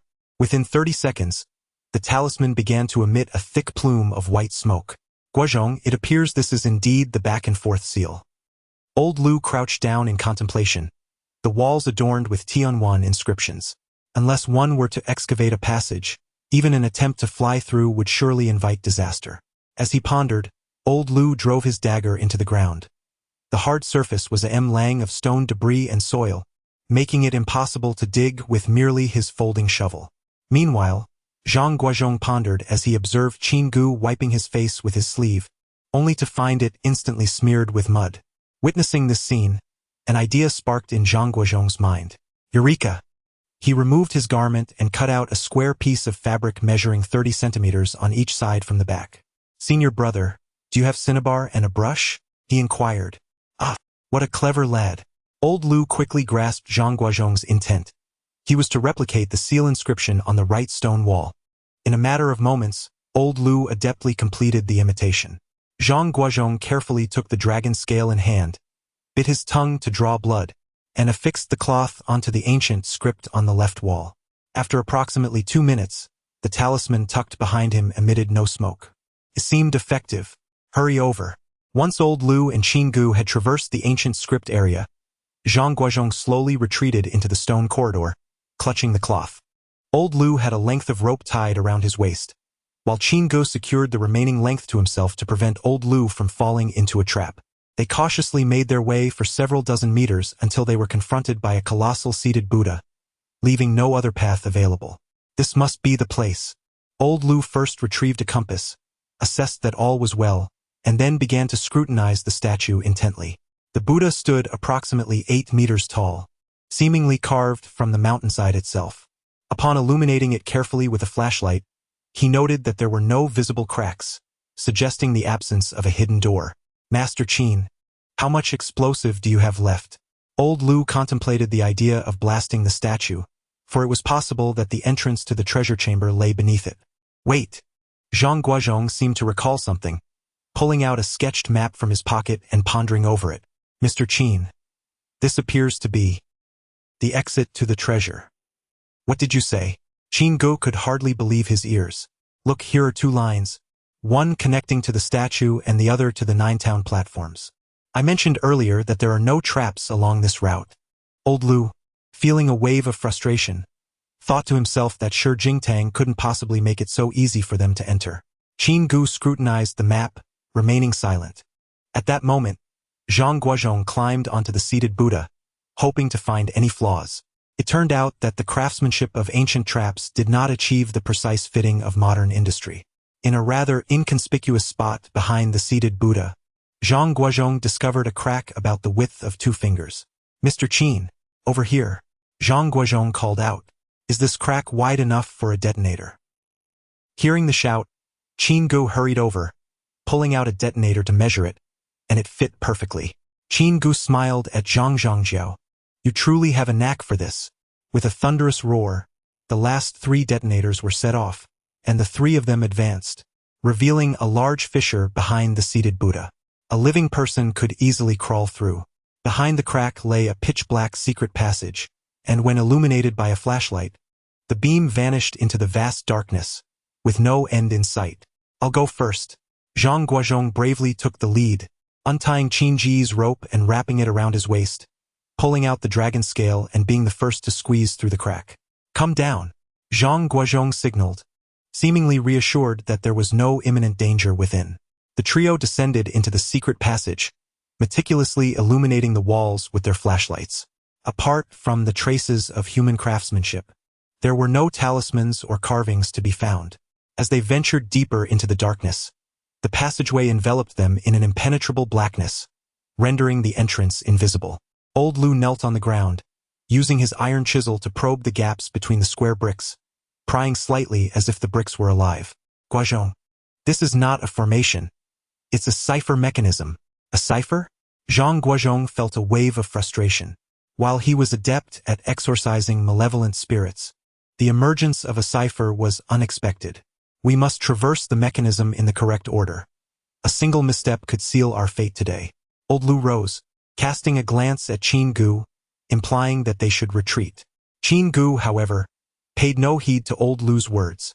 "Master Zhang, what do you think this cipher entails?" "I do not know." Zhang Guozhong pondered, recalling the heavenly stems and the 5 elements, suggesting a connection to their interplay. "It is quite difficult to ascertain. The so-called heavenly stems relate to the 5 elements. Jia and Ji combine to create earth. Yi and Gung create metal. Bing and Xian create water. Ding and Ren create wood. Wu and Gue create fire. Turning around, Qin Ge wiped the sweat from his brow and declared, "I'll give it a try." Zhang Guozhong was caught unprepared as old Lu yanked him slightly off balance. At that moment, Qin Ge brandished the cleaver, flashlight in hand, and boldly stepped onto the path of square bricks. It appears that Qin Ge is aware of the heavenly stems and the 5 harmonies. However, as the term implies, there are 5 variations, and concerning this stone slab formation, the correct answer is merely one of them. Even the most seasoned master of mechanism deciphering would have to rely on chance if they were unaware of the solution. If this truly is a path forward, then the 5 harmonies should be traversed in reverse. Qin Ge pondered momentarily. The treasure cave contained gold and silver, and gold generates water. With such rudimentary reasoning, he stepped onto the character for water, then closed his eyes. 3 minutes elapsed, and each of the 3 individuals assumed their respective stances for confrontation. Yet there seemed to be no movement. Qin Ge did not appear to be in a rush. Having successfully guessed the first stone, the second and third were relatively straightforward. He stepped onto the character for Xian, then onto the character for Bing, swiftly reaching the opposite side of the tiled path. "Ha!" Old Lu scoffed disdainfully. "Truly, foolish people have their own fortunes, allowing this old chap to guess correctly." With that, he too prepared to step across the stone path. "Damn it, you. It's all your fault." Old Lu pointed an accusatory finger at Qin Ge, fuming. "You walked in of your own accord." Qin Ge shrugged nonchalantly. Just as old Lu was about to erupt, he suddenly realized something was amiss. Indeed, he had voluntarily walked over. "Damn it, I didn't check the calendar before leaving today. Truly, it feels like a ghost is urging me on." "What was that? Speak up." Qin Ge was invigorated. Although the heavy stone had already fallen, Zhang Guozhong remained apprehensive, taking a chance once more, uncertain if he had guessed correctly, or if there were no other mechanisms left. He walked across, triggering nothing else. The 3 individuals arrived beneath the archway, only to discover a series of descending stone steps behind it. Not particularly steep, but unfathomably deep. Old Lu, wielding a flashlight, illuminated the archway and exclaimed, "Damn it, Qin, I'm not trying to undermine you, but someone has indeed been here before us. Look." As the beam of light followed his direction, it revealed a hand firmly gripping the pillar of the archway, attached to a severed forearm, with a tattered sleeve lying on the ground. The absence of a body behind the forearm indicated that, despite the skeletal remains, the decay and coloration of the bones suggested a time frame not as distant as the later Qin dynasty. Zhang Guozhong crouched down, scrutinizing the fracture of the forearm, which appeared to have been severed by a sharp instrument. A gruesome scene flashed before his eyes. A half-conscious individual being dragged down the steps behind the archway, desperately clutching the pillar, only to have their arm severed by the assailant. "Brother, whose arm do you think this is?" Zhang Guozhong felt a chill run down his spine. He intended to inquire if it belonged to a grave robber, but instead asked whose arm it was. "I'm not from the police department." Old Lu also crouched down, perplexed. "It doesn't seem to be a cut made by a Qin dynasty blade." "Mr. Lu, I do not comprehend your implication." Qin Ge responded, "Is there really a distinction in the age of knife wounds? Observe, the fracture of the bone is clean." Old Lu, an expert in fine weapons, regarded this knowledge as rather elementary. The sword-making techniques of China, akin to several other exquisite crafts, have witnessed a gradual decline over time, with each passing era losing more of its once-cherished secrets. Since the Tang dynasty, no historically renowned blades have emerged. Prior to this period, China's metallurgical skills were so advanced that even modern experts marvel at them. The personal sword of King Gojin of Yu remains remarkably sharp after over 2 millennia, utilizing a chromium salt oxidation technique that was only developed in Germany in 1937 and in the United States in 1950 as a modern antioxidation method. However, such exceptional sword-making skills began to fade after the Tang dynasty. The swords and blades that followed were lacking in various aspects such as smelting techniques, antioxidation properties, toughness, and metallic strength. When attempting to sever bone, they merely managed to break or crush it, leaving the fracture uneven and rough to the touch. Some inferior blades required multiple strikes, akin to a butcher repeatedly chopping through pork bones. In stark contrast, the fractured bone before him was cleanly severed, with a smooth, even cross-section, clearly indicative of a masterful blade. Qin Ge touched the surface of the broken bone and surveyed the dark, polished stone steps, his expression darkening. Was it a case of infighting? The memory of the two ancient corpses from the Ming dynasty at Xingshan Terrace flickered through his mind. This was not a matter of self-inflicted conflict, but rather a deliberate ambush. Zhang Guozhong remarked that had they fallen into such a trap, they would have certainly lacked the skill to sever a hand. Once a person is engulfed by madness, they lose all semblance of reason, possessing merely immense strength.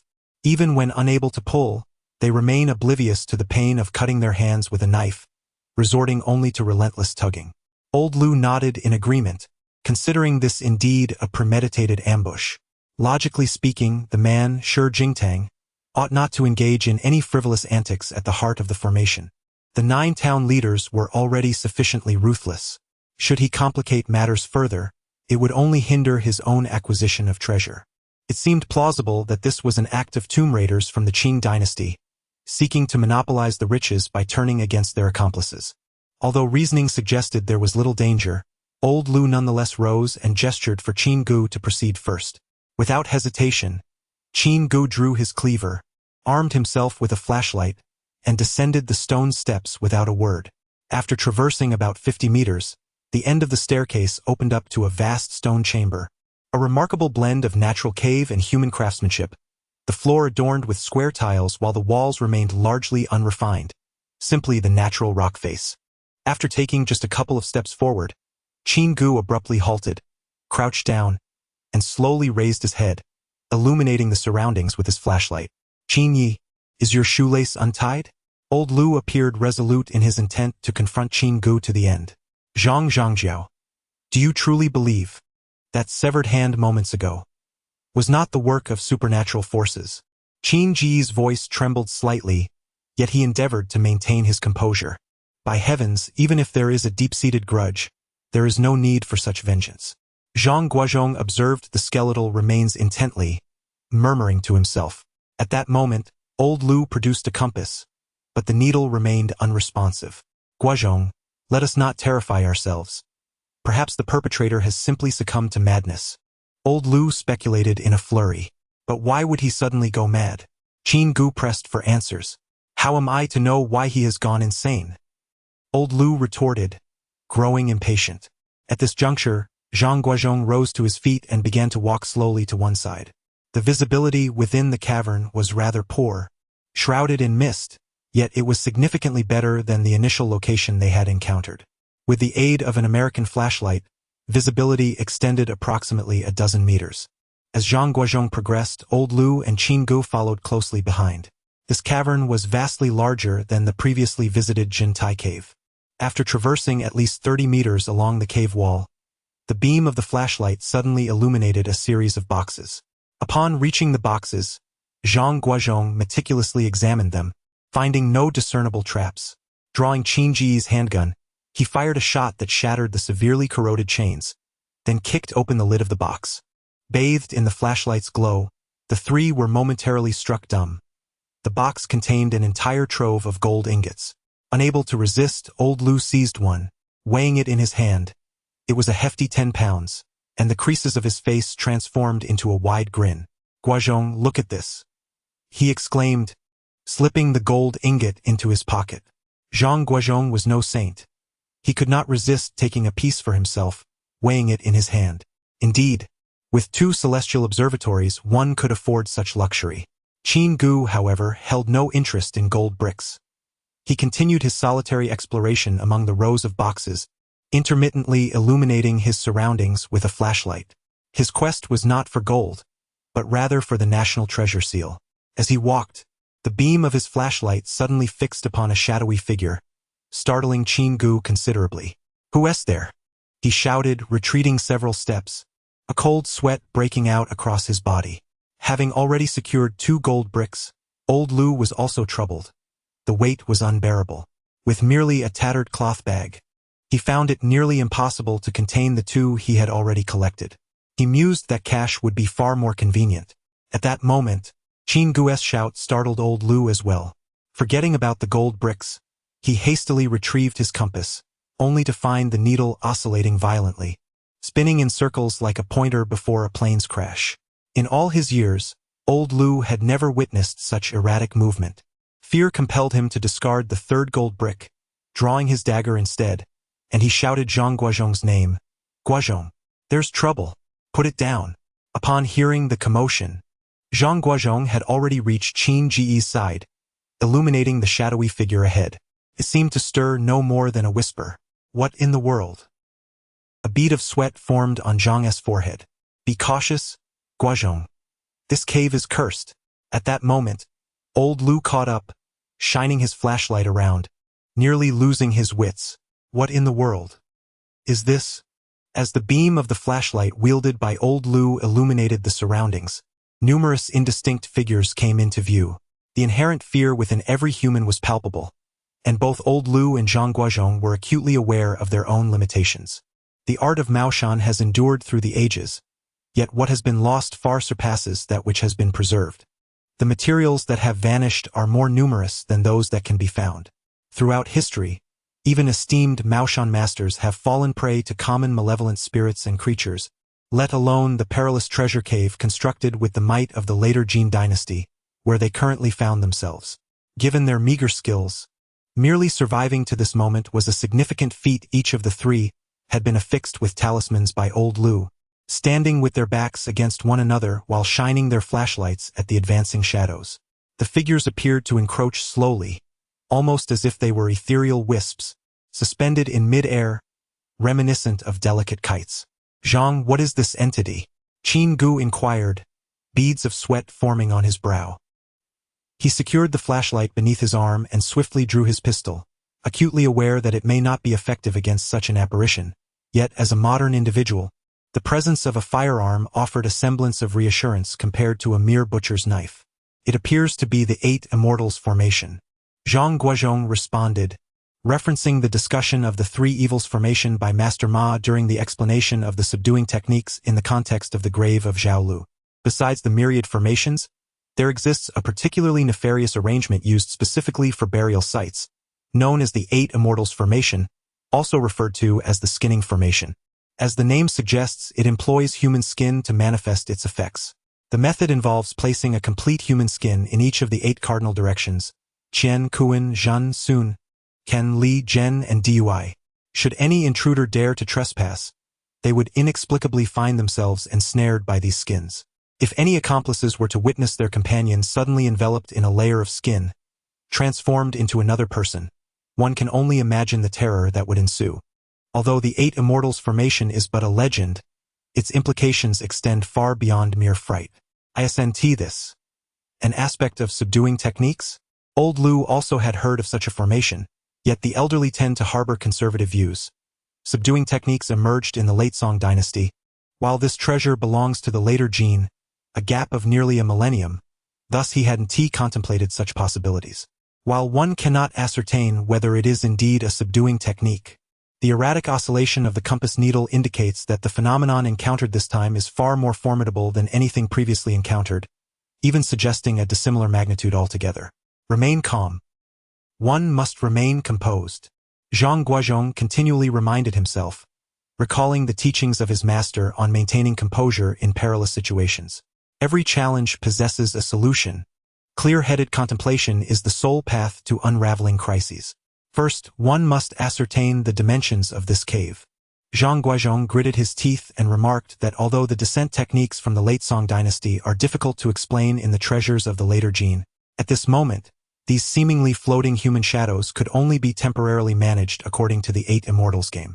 If this indeed is the Eight Immortals game, to discern its essence, one must comprehend the shape and size of the tomb. Upon hearing Zhang Guozhong's words, Qin Ge swiftly retrieved a peculiar cylindrical gun from his bag. After a flurry of activity, he aimed it at the opposite side, and a flare immediately illuminated half of the cave. At that moment, Qin Ge fired another shot towards the diagonal front.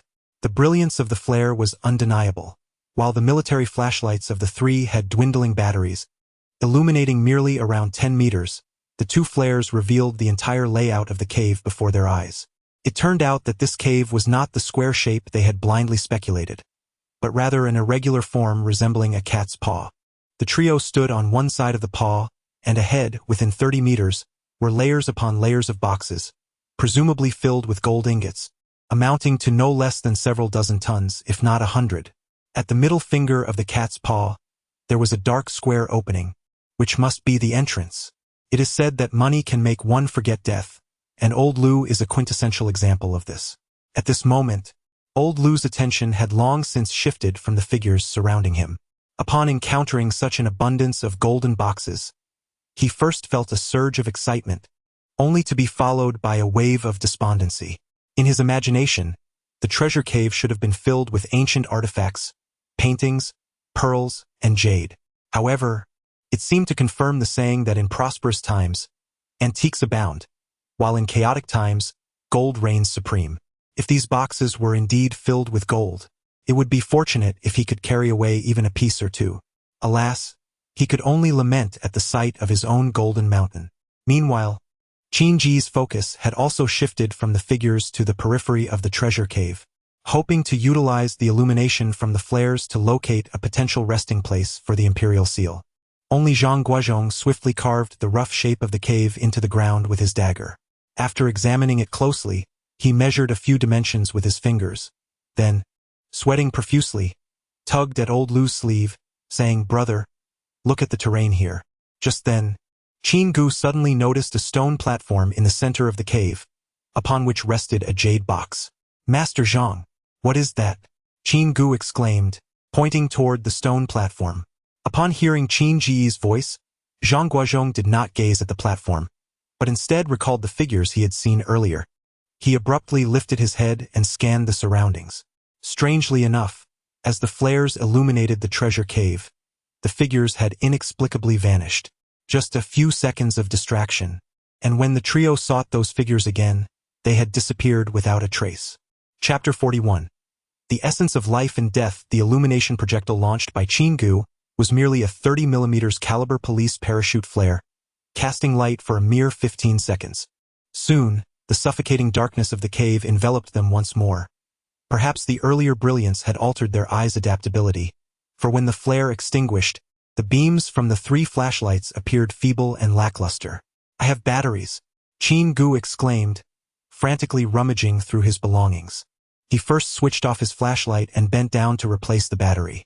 Once the new battery was installed, it indeed shone much brighter than before.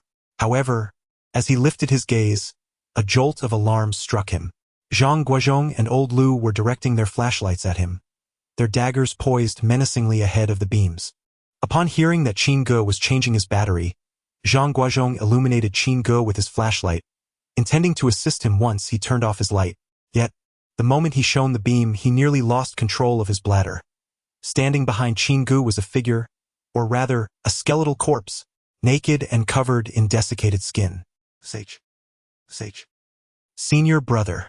Zhang Guozhong tugged at Old Lu's clothing, and as the two beams of light converged, Old Lu stumbled back 3 or 4 steps, nearly losing his grip on his dagger. "Master Zhang." "Mr. Lu." Qin Ge's hand instinctively reached for his gun handle. "What on earth are you doing?" "Qin Yi." "Behind you," Old Lu signaled discreetly. At that moment, Qin Ge felt a strand of hair brush against his shoulder. The lights from Old Lu and Zhang Guozhong were growing dimmer. "What just happened?" Qin Ge trembled as he inquired, fumbling for the battery. With the new batteries installed, the illumination range of the 3 flashlights instantaneously expanded significantly, yet this sudden increase in brightness brought about greater trouble. Surrounding the trio, a circle of shadowy figures materialized once more, much like before. "Senior brother, locate the central figure," urged Zhang Guozhong, brandishing a dagger. With a swift motion, he inflicted a cut upon his arm and retrieved a handful of copper coins from his garment, arranging them into an iron gate formation around the 3 of them. This was a protective array forged from the essence of yang blood, a method designed to confound malevolent spirits. The iron gate array comprised 36 copper coins, meticulously arranged according to the positions of the 36 heavenly generals, in Taoist belief. The constellation of the Big Dipper contains 36 heavenly generals and 72 earthly fiends.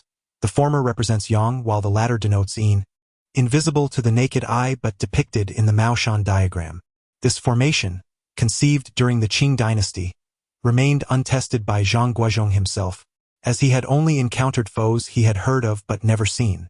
In this moment, he had no choice but to rely on whatever means were available. It remained uncertain whether the Iron Gate formation truly held efficacy, or if the adversaries simply had no intention of attacking. The shadows did not approach with the same gradual menace as before but lingered at a distance, flickering in and out of visibility. Seizing the opportunity, Old Lu produced a compass, gesturing frantically with his finger. 3 units of Gen. 50 paces. I've got it, he muttered, excitedly pointing towards the direction of the stone platform that Qin Ge had previously observed. Following Old Lu's indication with a swift whoosh, Qin Ge launched another illumination flare into the air. Quickly, Old Lu shouted, seizing the fleeting seconds, as the 3 of them dashed towards the stone platform. Though they called it running, they dared not sprint too swiftly.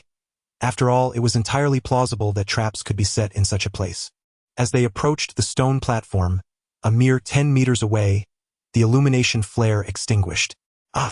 Zhang Guozhong nearly hurled his flashlight in frustration. What about the living talisman? Old Lu suddenly recalled that each of them carried a living talisman on their backs. But that was a method of suppression, and it was likely the talisman would prove ineffective. Zhang Guozhong remarked that Master Ma had informed him there were generally 3 types of suppression: the suppression of malevolent spirits, the suppression of beasts, and the suppression of evil forces. The living talisman was only effective against the first 2. The suppression employed at Zhao Li's tomb was of the low-cost variety, targeting malevolent spirits and beasts, which explained the talisman's efficacy. However, this treasure cave was likely employing a high-cost suppression of evil forces, centered around malevolent or sinister entities. Damn it, this technique has been around since the later Jin. Who exactly is Zhao Sang? Zhang Guozhong exclaimed vehemently, senior brother. The formation. What formation? Old Lu was equally bewildered. The Shurgan formation. Use that poisonous jade to break the focal point of this suppression. The likelihood of rescuing Qin Ge directly now is slim. We must first find a way to dismantle the suppression. Only then will the affliction on Qin Ge dissipate on its own. However, whether the Shurgan formation is effective against the Zuanlong Formation remains uncertain, and the intricacies of this suppression are even less predictable. Moreover, the Shurgan formation requires the duration of an incense stick to manifest its effects. Now, aside from that group of shadowy figures, we have Qin Ge to contend with as well. In that span of time, can our comrades remain idle? The closer one approached the stone platform, the more the compass spun wildly. When within approximately 10 meters of the stone steps, the compass began to whirl in a full 360 degrees. Guozhong, drenched in sweat, pondered the nature of the object atop the platform. The compass has gone awry. In the wilderness, one relies on celestial bodies to ascertain the location of the tomb, but in the absence of stars, the compass must suffice. At this moment, the compass is malfunctioning, rendering the positioning ineffective, and thus the formation cannot be established. This entity possesses an intelligence beyond our expectations. Suddenly, Zhang Guozhong recalled the severed hand on the archway. This is no mere ghost. It comprehends the act of severing hands. He muttered to himself, while Old Lu, bewildered, grasped not a word of his musings. Brother, grant me a 5-heart talisman. Guozhong, what are you planning to do? Old Lu, aware of Zhang Guozhong's impulsive nature, feared he might be contemplating drastic measures that could lead to mutual destruction. The force of this entity was evidently concentrated on them. It was only through their combined efforts that they had managed to endure thus far. I will divert its attention, and once the compass returns to normal, you call out to me. No, Old Lu, now anxious, protested. Although unaware of Zhang Guozhong's intentions, he understood that drawing the malevolent entity's focus upon oneself posed a danger nearly as grave as the prospect of mutual annihilation. Brother, if this continues, neither of us will escape. Zhang Guozhong lowered his head. Brother, I am fortunate and blessed. Please give me the 5-heart talismans. Old Lu, feeling helpless, affixed the remaining 5 living talismans to Zhang Guozhong's waist and, trembling, handed him the 5-heart talisman. Guozhong, you must be cautious. Zhang Guozhong, with a flashlight in hand, advanced to the farthest point where he could illuminate old Lu. He arranged copper coins around his body to form a minor 7 gates formation, then seated himself cross-legged at the center of the formation. With a dagger, he punctured the 7 meridians, channeling his inner energy, and soon felt a torrent of warmth surging towards the 7 meridians. Old Lu gazed intently at the compass as he observed the needle's oscillation gradually diminishing. Once his inner energy was sufficiently cultivated, Zhang Guozhong drew his dagger, encasing the living talisman upon its blade. He bit his tongue, letting a spurt of yang blood spray onto the talisman, then raised the dagger with one hand and let out a tremendous roar. In an instant, the copper coins of the 7 gates flew outward with a swift whoosh. The life symbol on the dagger shattered with a crisp sound, disintegrating into paper-like fragments. This formation, a creation of Zhang Guozhong, was aptly named the Yang Fury Formation. Its principle lies in harnessing the maximum yang energy of the body through the yang soul technique, gathering this energy within the confines of the 7 gates to form a protective aura, thus preventing its dissipation. The malevolent energy from the treasured blade would then disrupt the surrounding yang energy, and at the moment the aura ruptured, the intensity of the yang energy would rival that of borrowed yang. Though merely a fleeting explosion, it was sufficient to capture the attention of all nearby malevolent spirits, even serving as a means to strike fear into the hearts of foes. While the essence of this formation bore resemblance to Zhuge Liang's empty city strategy, essentially a display of bluster with little substantive offensive power, it still held a certain charm for Zhang Guozhong as his inaugural self-crafted formation. At the moment Zhang Guozhong roared, old Lu heard a loud bang, reminiscent of a thunderous crack, yet its volume could be likened to the sound of a bicycle tire bursting. It was then that the compass needle abruptly returned to normal. Guozhong, hold on. Old Lu hastened to ascertain the position of the essence. At this juncture, Zhang Guozhong, having exhausted a significant amount of vital energy and lost considerable blood, felt his consciousness fading. In his daze, he noticed a withered strand of hair dangling from his shoulder. Found it. Old Lu thrust the iron cutter into the ground, swiftly arranged a release gung formation, and placed a peachwood box containing poison jade at the formation's core, lighting 3 incense sticks.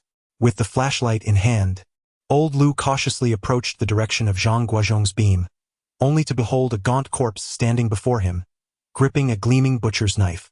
Zhang Guozhong lay on the ground, having succumbed to shock from excessive blood loss. Qin Yi. Old Lu could scarcely believe his eyes, although he did not recognize the man. The butcher's knife was unmistakable. He watched as Qin Ge raised the knife, poised to strike at Zhang Guozhong's neck. Guozhong, you son of a Qin! Old Lu shouted in despair, disregarding all danger as he rushed forward. Chapter 42. The jade box. As Qin Ge's blade descended, old Lu swiftly flicked his wrist, sending a glimmering projectile towards Qin Ge's chest. In the beam of the flashlight, Qin Ge suddenly leaped, vanishing from sight, while the sound of the severed iron echoed as the blade fell several meters away. Guozhong! Guozhong! Old Lu slapped Zhang Guozhong's face, and upon seeing him unresponsive, he retrieved a sewing needle from his pouch and tore open Zhang Guozhong's shirt, administering 2 quick stabs. Just as he prepared to plunge the 3rd needle, a chill swept across his back, prompting him to instinctively shield his head and roll to the side. Suddenly, a clanging sound echoed from behind. Qin Ge had descended from nowhere, plunging a knife into old Lu's back. Fortunately, the 2 heavy gold bricks in his pouch absorbed the blow, or else old Lu would have met his end. Regardless of whether it was a human skin or Qin Ge clad in such a guise, it seemed he was terrified of the light.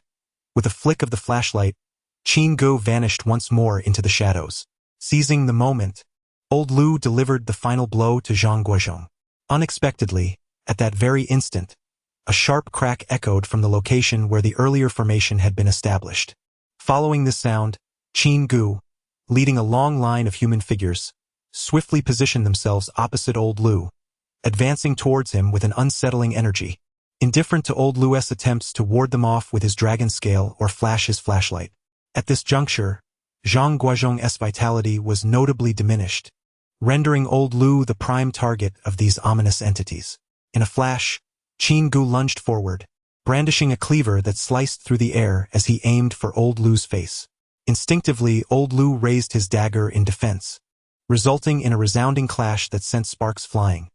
The impact shattered his grip, causing the dagger to clatter to the ground.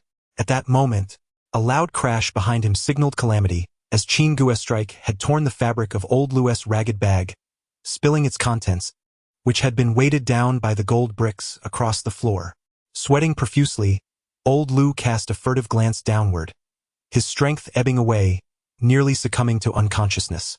Among the scattered items lay the stone stakes of the 6 earth fires. In his haste to set the formation, he had neglected to plant the stakes for the fire blaze arrangement. Meanwhile, the dragon-scale dagger lay beneath Qin Ge's feet, leaving old Lu with but a folding shovel in his grasp. Guozhong, old Lu faltered, realizing that if Zhang Guozhong were to fall prey as well, he would prefer a swift end to his own suffering. Brother, step back. Zhang Guozhong, gritting his teeth, declared, having seized the iron cutter that had fallen to the side. As the menacing Qin Ge approached slowly, Zhang Guozhong withdrew a needle from his person and inserted it behind his ear. Old Lu, witnessing this, turned crimson with alarm. The technique employed by Zhang, known as the borrowed life needle, is a method designed to awaken the latent potential within the human body. This practice is meticulously documented in the acupuncture classic Taiyuan Acupuncture Manual and the revered medical text Zongshi Baijie, and its effects are said to be more dramatic than those of any stimulant.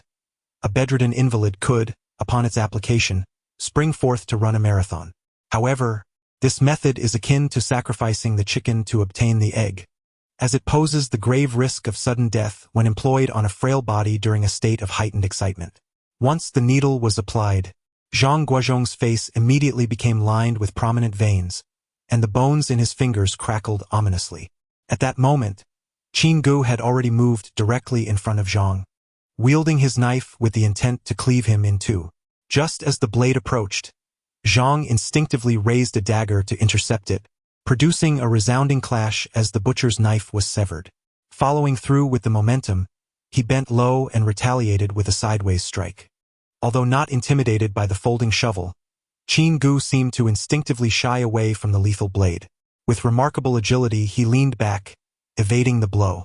Old Lu, noticing Qin Ge's backward movement, seized the opportunity to execute a sweeping kick, causing Qin Ge to tumble unexpectedly. However, the impact was severe for old Lu.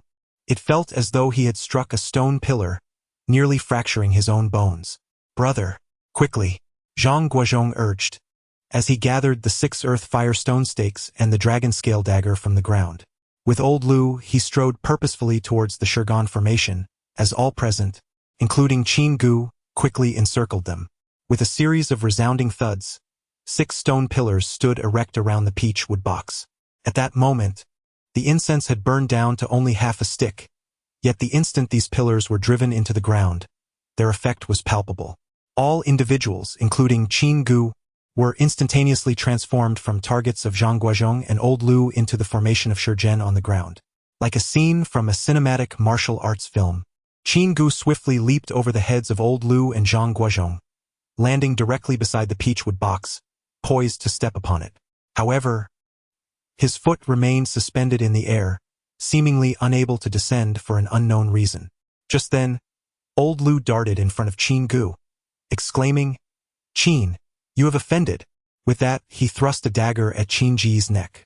A thud echoed as old Lu collapsed to the ground, while Qin Ge remained motionless, clutching a bloodied butcher knife, his skull pierced through by the dragon-scale dagger. "Elder brother, hold on," Zhang Guozhong exclaimed, drawing out his dagger and illuminating the surroundings with his flashlight, revealing a row of human skins. Lowering his gaze, he saw old Lu lying on the ground, gasping for breath amidst the chaos. It seemed that, without a desperate effort, there was no chance of survival. If death was inevitable, it ought to be swift. With this thought, Zhang Guozhong settled cross-legged on the ground, preparing to employ the Yang Soul technique. "Guozhong, help me sit up. Look at me in this state. I will use the Yang Soul technique. You must survive and escape." Old Lu coughed and murmured, struggling to prop himself up. Zhang Guozhong paid him no heed. After all, his own energy meridians were already compromised. With a decisive motion, he plunged the dagger into the earth. At that moment, a resounding explosion echoed, leaving Zhang Guozhong's ears ringing. The toxic jade within the box shattered into countless fragments, obliterating the peachwood box to mere splinters. Simultaneously, the surrounding individuals collapsed to the ground, akin to a clothesline snapping, while the dry skin on Qin Ge's body tore apart with a sharp crack. The heavens shattered. It was indeed a cataclysm. Zhang Guozhong momentarily forgot the Yang Soul technique, yanking a dagger from the earth and securing it to his waist as he helped the elderly Lu to his feet. "Master, we have succeeded. Ah, be gentle. It hurts." Old Lu clutched his abdomen, revealing that although the dagger had penetrated, it was not deeply embedded. His intestines remained largely unscathed. Approaching Qin Ge, Zhang Guozhong bowed deeply. "Mr. Qin, I am truly sorry." He then turned Qin Ge onto his back, intending to search his bag for medicine. Upon flipping Qin Ge, he noticed an unexpected movement, causing Zhang Guozhong to instinctively withdraw his dagger and step back a meter. Observing the stillness, he cautiously approached once more, checking for a pulse, and to his astonishment, there was indeed one. Upon closer inspection of the spot where he had previously thrust the dragon scale, he discerned no wound. It appeared that Qin Ge had merely lost consciousness, which was peculiar. Murmuring to himself, Zhang Guozhong peeled the dry skin from Qin Ge's body. After a flurry of rummaging, he located the external injury ointment and disinfectant. A bottle of iodine was emptied entirely onto old Lu's wound, eliciting a pained reaction from him akin to a theatrical performance. Supporting old Lu, the two approached Qin Ge. After a few needles were administered, Qin Ge awoke, only to find Zhang Guozhong and old Lu resembling fleeing soldiers, awkwardly illuminating him with their flashlights. "Zhang, master, what transpired just now?" Qin Ge inquired as he sat up. "Oh dear." Old Lu clutched his stomach, casting a surprised glance at Zhang Guozhong. "How is this old fool still alive?" "Mr. Lu." Qin Ge was about to express his exasperation but restrained himself. "Please refrain from using such language." After circling the stone platform cautiously and confirming there was no unusual activity with the compass, the trio approached the stone platform with utmost care. There, upon the platform, lay a jade box inscribed with intricate inscriptions. Could this possibly be the He Shi Bai? Zhang Guozhong speculated. "Surely not." Qin Ge responded, observing that the jade box was not locked. After inspecting it thoroughly for any traps, he carefully inserted the tip of his military dagger into the crevice of the jade box and pried it open with caution. A beam of flashlight penetrated the gap, revealing a bizarre object resting within, which appeared opaque and unlike any jade or stone artifact. Its surface was rough and jagged. "What on earth is this?" Qin Ge cautiously opened the jade box. Chapter 43. The secret chamber. As the flashlight illuminated the interior, all three inhaled sharply in shock. Inside the jade box lay the dried corpse of a grotesque infant. Theoretically, a natural mummified body would take centuries to form, yet the construction of a treasure cave would not afford such time for decay. Thus, it was evident that this mummification was artificially created. Miracle. Qin Ge gazed at the desiccated corpse, illuminating it with his flashlight. He observed that this peculiar infant possessed two heads, one large and one small. The larger head bore a single eye, situated upon its forehead, while the smaller head lacked a mouth and nose, featuring only two eyes. From its reproductive anatomy, it was evident that this was a male infant, likely preserved as a corpse shortly after birth. In contemporary society, such a malformed being is often referred to in medical terms as a deformed child. However, in ancient times, should the deformity be excessively bizarre, it would be regarded as the birth of a monstrous entity. Legend has it that in ancient China, a method known as CNB, which employed quicklime and salt as desiccants, was utilized to transform living individuals into mummified corpses, specifically to deal with so-called monsters.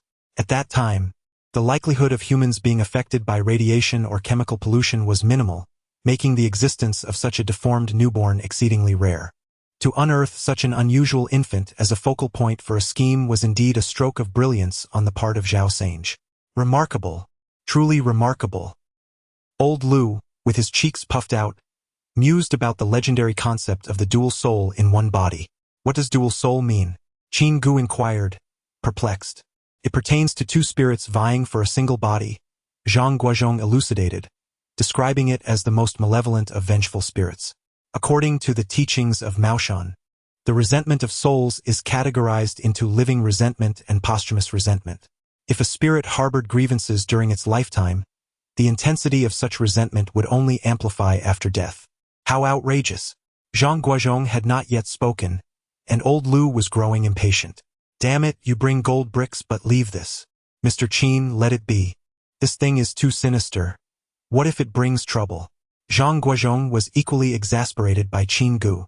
Truly, he seemed to have a knack for picking up troublesome burdens. Had he known this old man was so unreliable, he would never have come in the first place.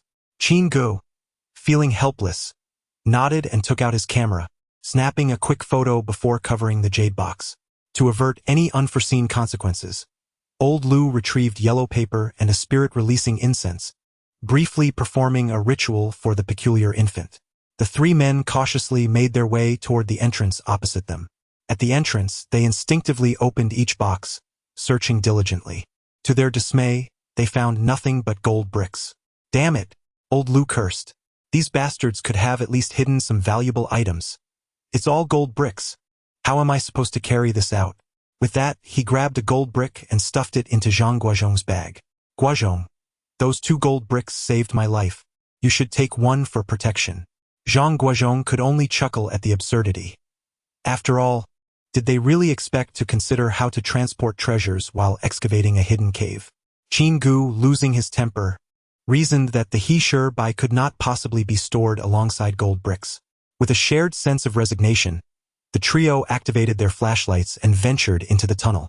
After walking roughly 20 meters, old Lu suddenly raised his hand, signaling them to stop. Zhang Guozhong's heart raced. At that moment, the 3 of them represented the frail and the weak. If any malevolent spirits were to appear, it would indeed be quite the challenge for the trio. There is something peculiar here. Old Lu discovered a conspicuous crack on the stone wall, large enough for a fully grown person to slip through, which did not appear to be a natural formation. Upon closer inspection of the crack's edges, it seemed as though it had been blasted open. Could it be? Qin Ge illuminated the interior of the fissure with his flashlight. It was dark and appeared to extend quite deep. Zhang, wait for me outside while I investigate. Without heeding his words, Qin Ge drew his pistol and cautiously entered the crevice. Zhang Guozhong sat cross-legged on the ground, extracting the life needle from behind his ear, feeling his body grow weak. Although this substance was a stimulant, it was not advisable to remain in a state of heightened alertness indefinitely. Meanwhile, old Lu took out his compass for a glance, noting no unusual activity, before pulling out a cigarette and lighting it.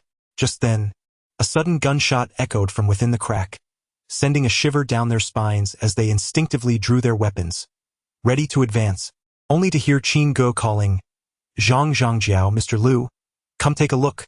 The fissure stretched approximately 10 meters, and at its end lay a chamber of around 20 square meters, surrounded by an array of boxes of various sizes.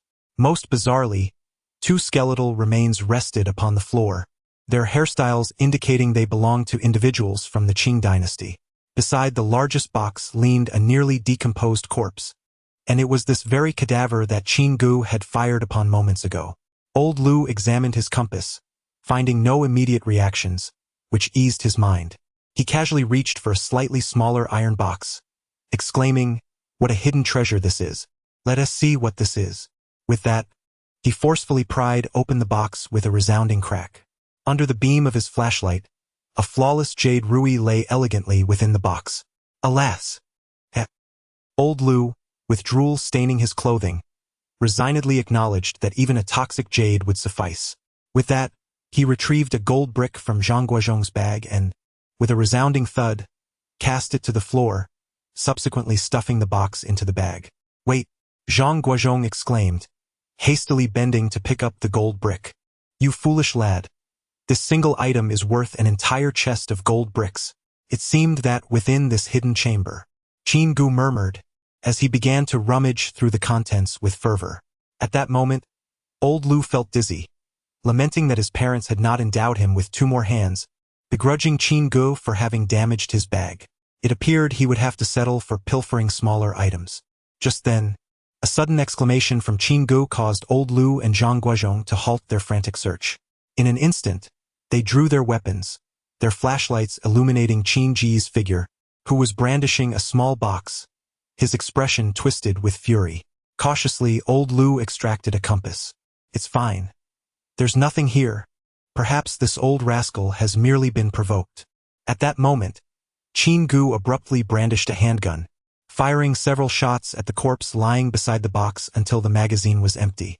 "We arrived too late." His tone was steeped in despair and desolation. These individuals were also drawn here for this purpose. Qin Ge extended the box toward Zhang Guozhong. "Qin, let us not be hasty. We shall search further. What if this box is merely a ruse?" Though old Lu harbored disdain for Qin Ge, he refrained from exacerbating the situation. "There is no need to search further. Let us depart." Qin Ge swiftly reloaded his magazine, regaining his customary icy composure. It is likely that, having witnessed the various occurrences along the journey, Qin Ge had mentally prepared himself for the possibility of a fruitless expedition. However, the swiftness with which he regained his composure astonished both old Lu and Zhang Guozhong, who mused that this old man was indeed a resilient character. Contrary to their expectations of a scene where one would kneel and howl at the heavens after a failed endeavor, such a display did not materialize. "Trouble. It's not clean," old Lu exclaimed. "We must hurry." The shrill cry of Maoshan, signifying the opening of a deceased person's eyes, resonated ominously.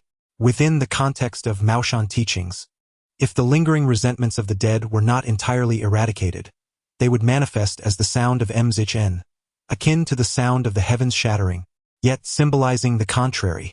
Quickly, the trio disregarded the encroaching darkness and, mustering their spirits, sprinted forward in a frenzy.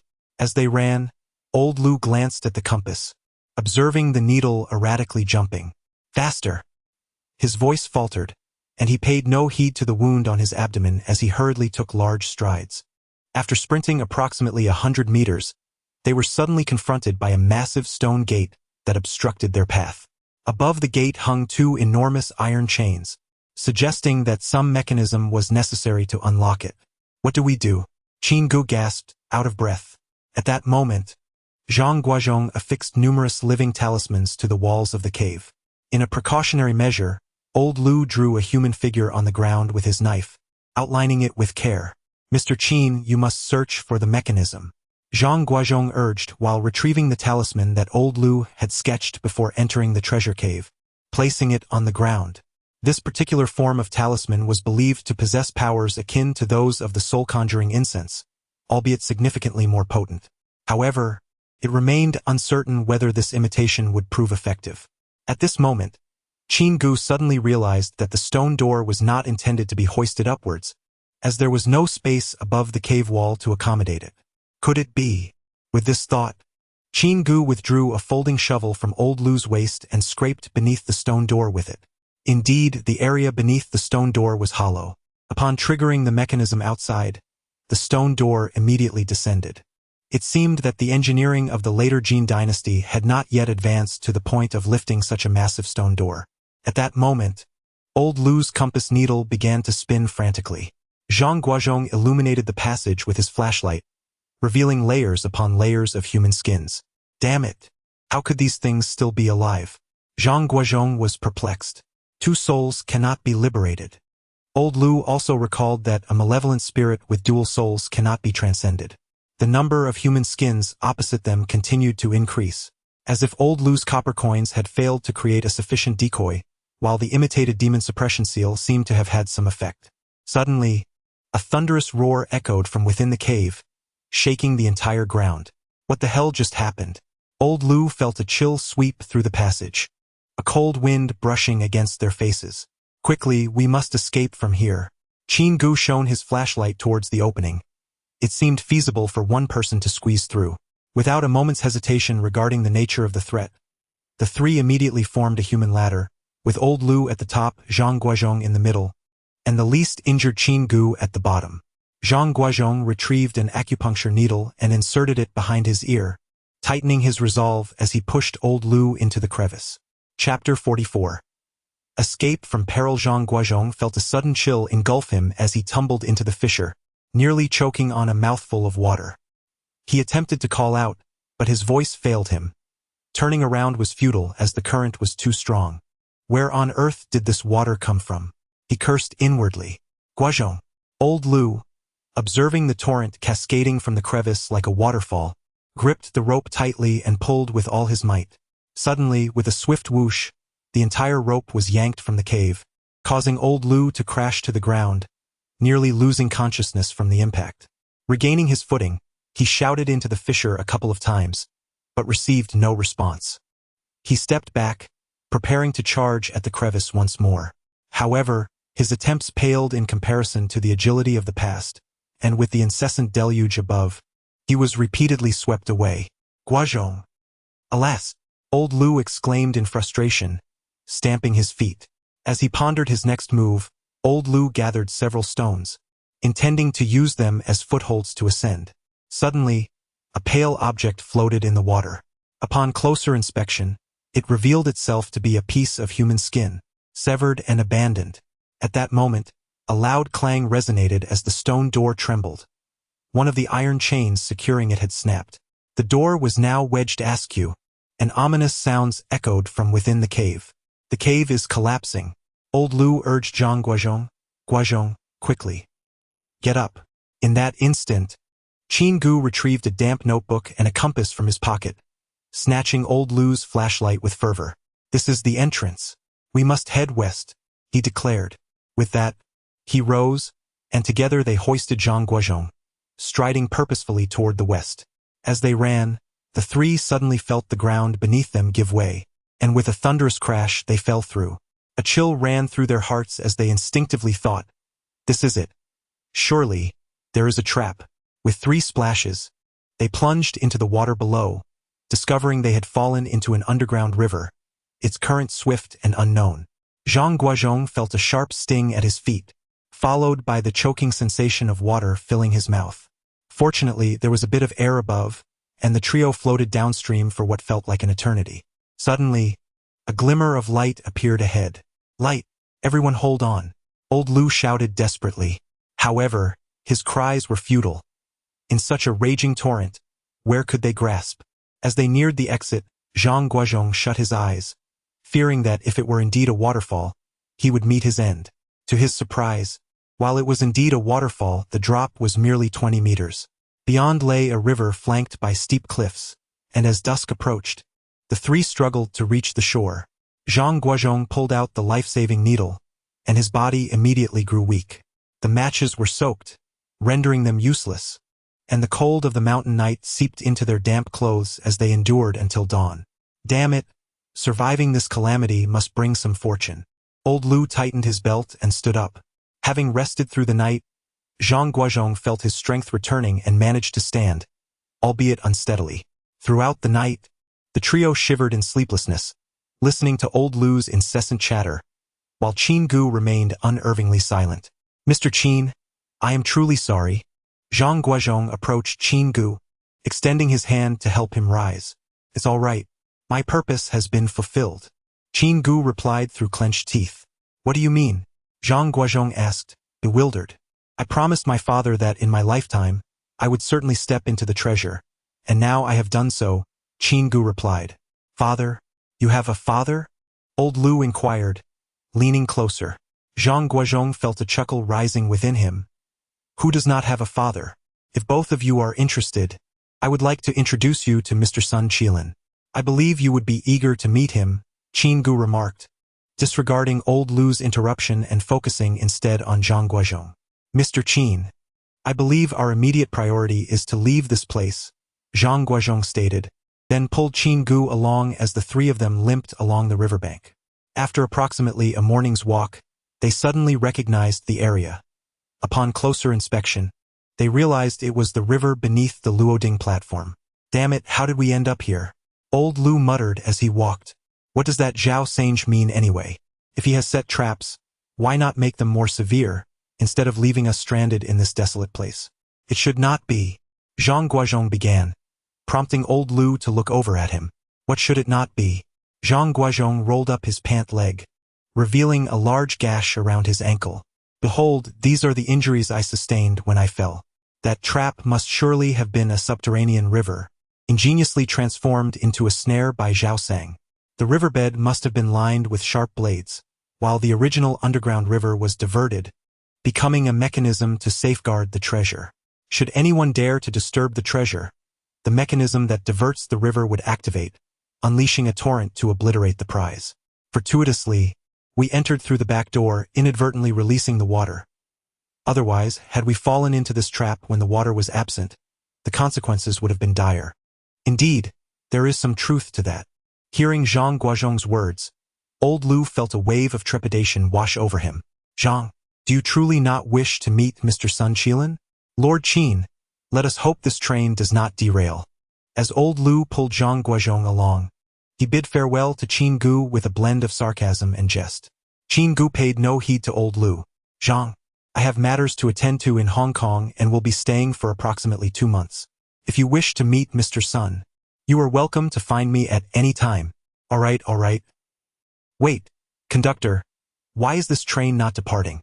The approaching conductor was perplexed by old Lu's antics. The farewell party was filled with reluctance, yet this old man seemed eager for the train to leave. Zhang Guozhong pondered as well.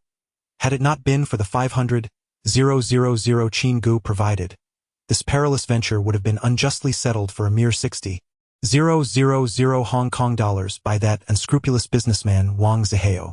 He found himself wavering on whether to meet Qin Ge, reasoning that there was little danger in Hong Kong. If that rascal had any ulterior motives, he could simply refuse. With this thought, Zhang Guozhong poured a drink for old Lu. Very well. Next week we shall venture to Hong Kong. In Hong Kong, Wang Jia found himself at a loss for words. Given the perilous circumstances, how could one possibly focus on picking up shards of jade? Such unscrupulous merchants. It seems we must refrain from engaging with traders henceforth. Alas, Mr. Wang, one cannot speak in such a manner. We are reputable individuals, adorned with the banner of Maoshan. How could we deceive you? Old Lu paused for a moment, adding that Master Qin could also vouch for them. Please wait. With that, Wang Zihao picked up the phone and spoke rapidly, his face lighting up with a beaming smile almost instantly. Mr. Zhang, I sincerely apologize. I should not have doubted you.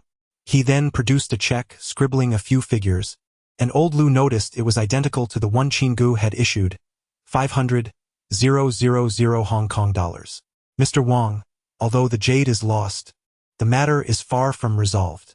Old Lu thought to himself that Wang Zihao was rather stingy. Qin Ge, who was not as wealthy as him, had already shelled out 500,000 as a deposit, whereas this fellow had managed everything for just the same amount. If he didn't extort a little more, it would seem his years of toil had been in vain. Mr. Lu, are you suggesting there could still be complications? Wang Zihao's voice trembled at the thought. After recently enjoying a few stable days, he wondered if those malevolent forces had not been thoroughly dealt with. Wang Zihao shook his head.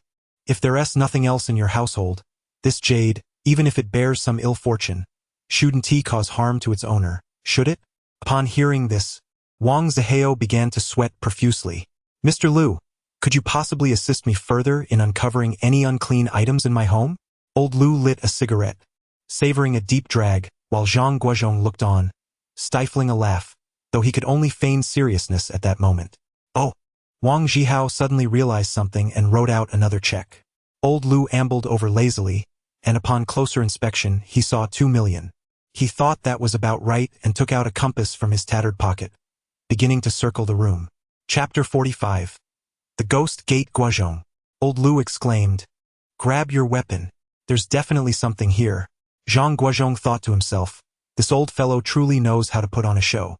With no other options, he drew a dragon-scale dagger from his thigh and approached old Lu, only to be stunned by the sight of the compass. Clutching the compass, old Lu headed straight for the storage room at the end of the corridor.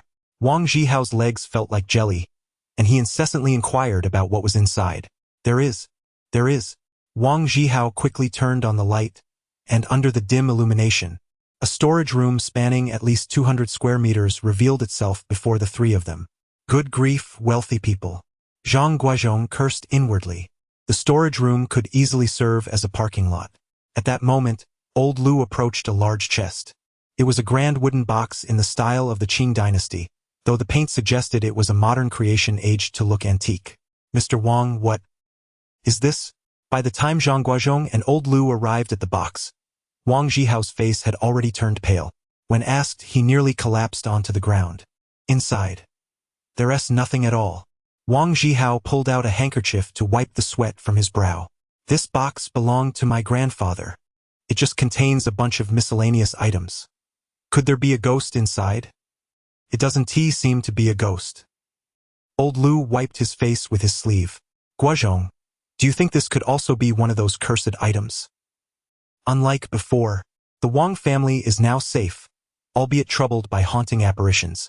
It appears that there is no trace of malevolent sorcery. Zhang Guozhong remains uncertain, yet the quivering needle of the compass suggests that this is neither an evil spirit nor a beast. Mr. Wang, may we open the box? Certainly, certainly. I shall fetch the key, Wang Zhihao replied as he turned to leave. No need for that.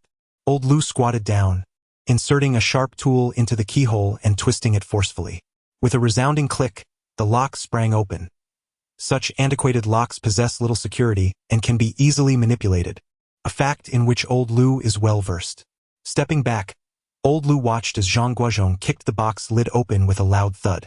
Inside lay an assortment of ancient scrolls and books, likely the result of the late Mr. Wang's endeavors.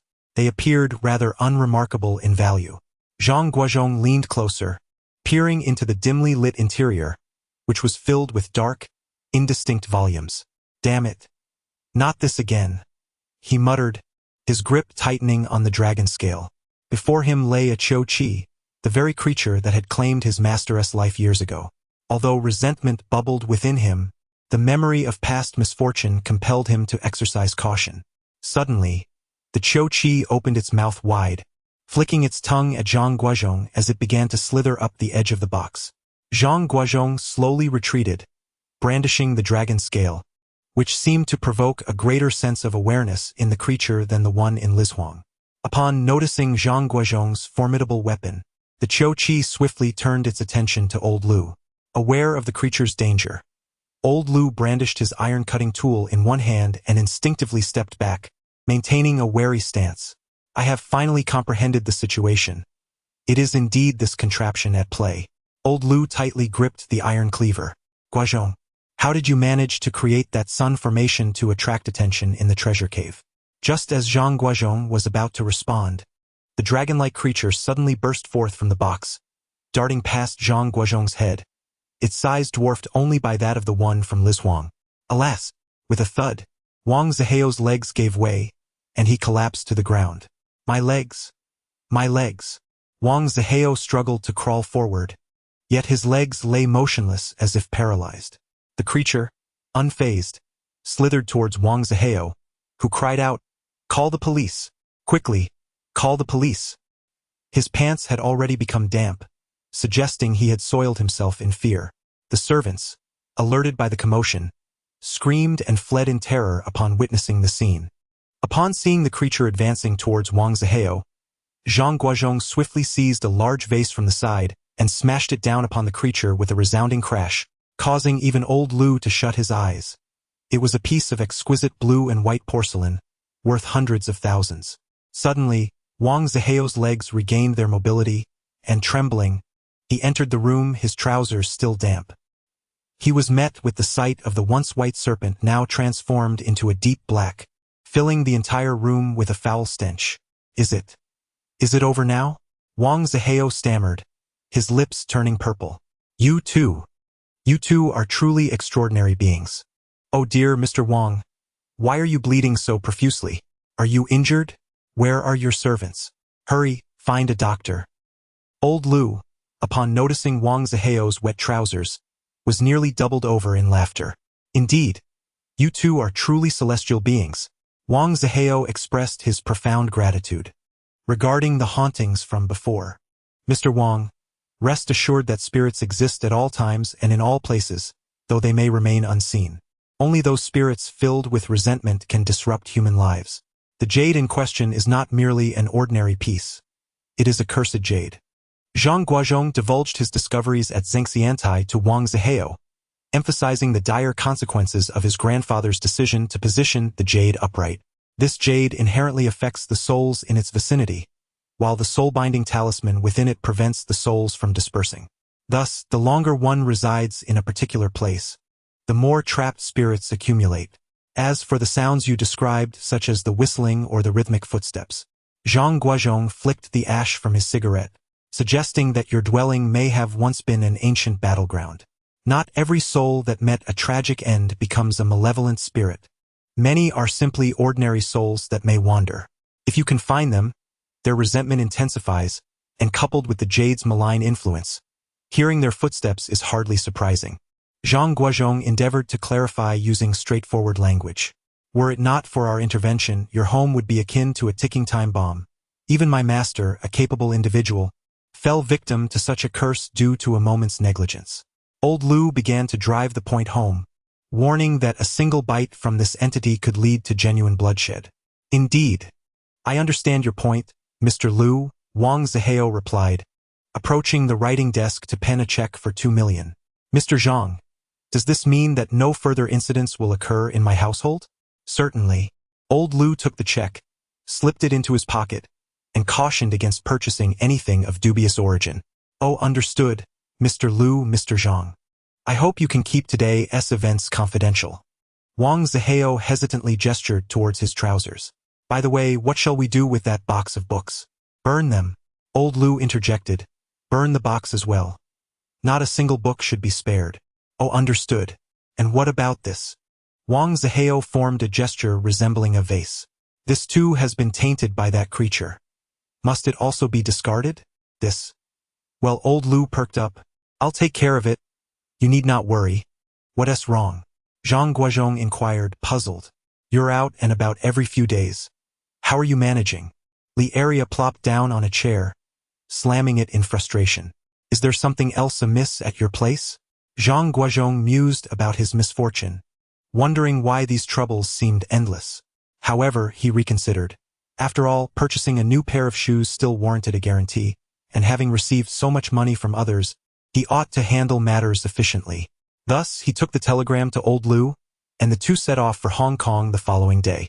Wang Zihao drove them to an opulent villa. Rather than a villa, it resembled a grand estate. Zhang Guozhong was astounded that in such a compact locale as Hong Kong, there existed such expansive land for the affluent to construct their residences. Upon entering, Zhang Guozhong was utterly awestruck. This was no mere home, but a veritable palace, resplendent in gold and splendor.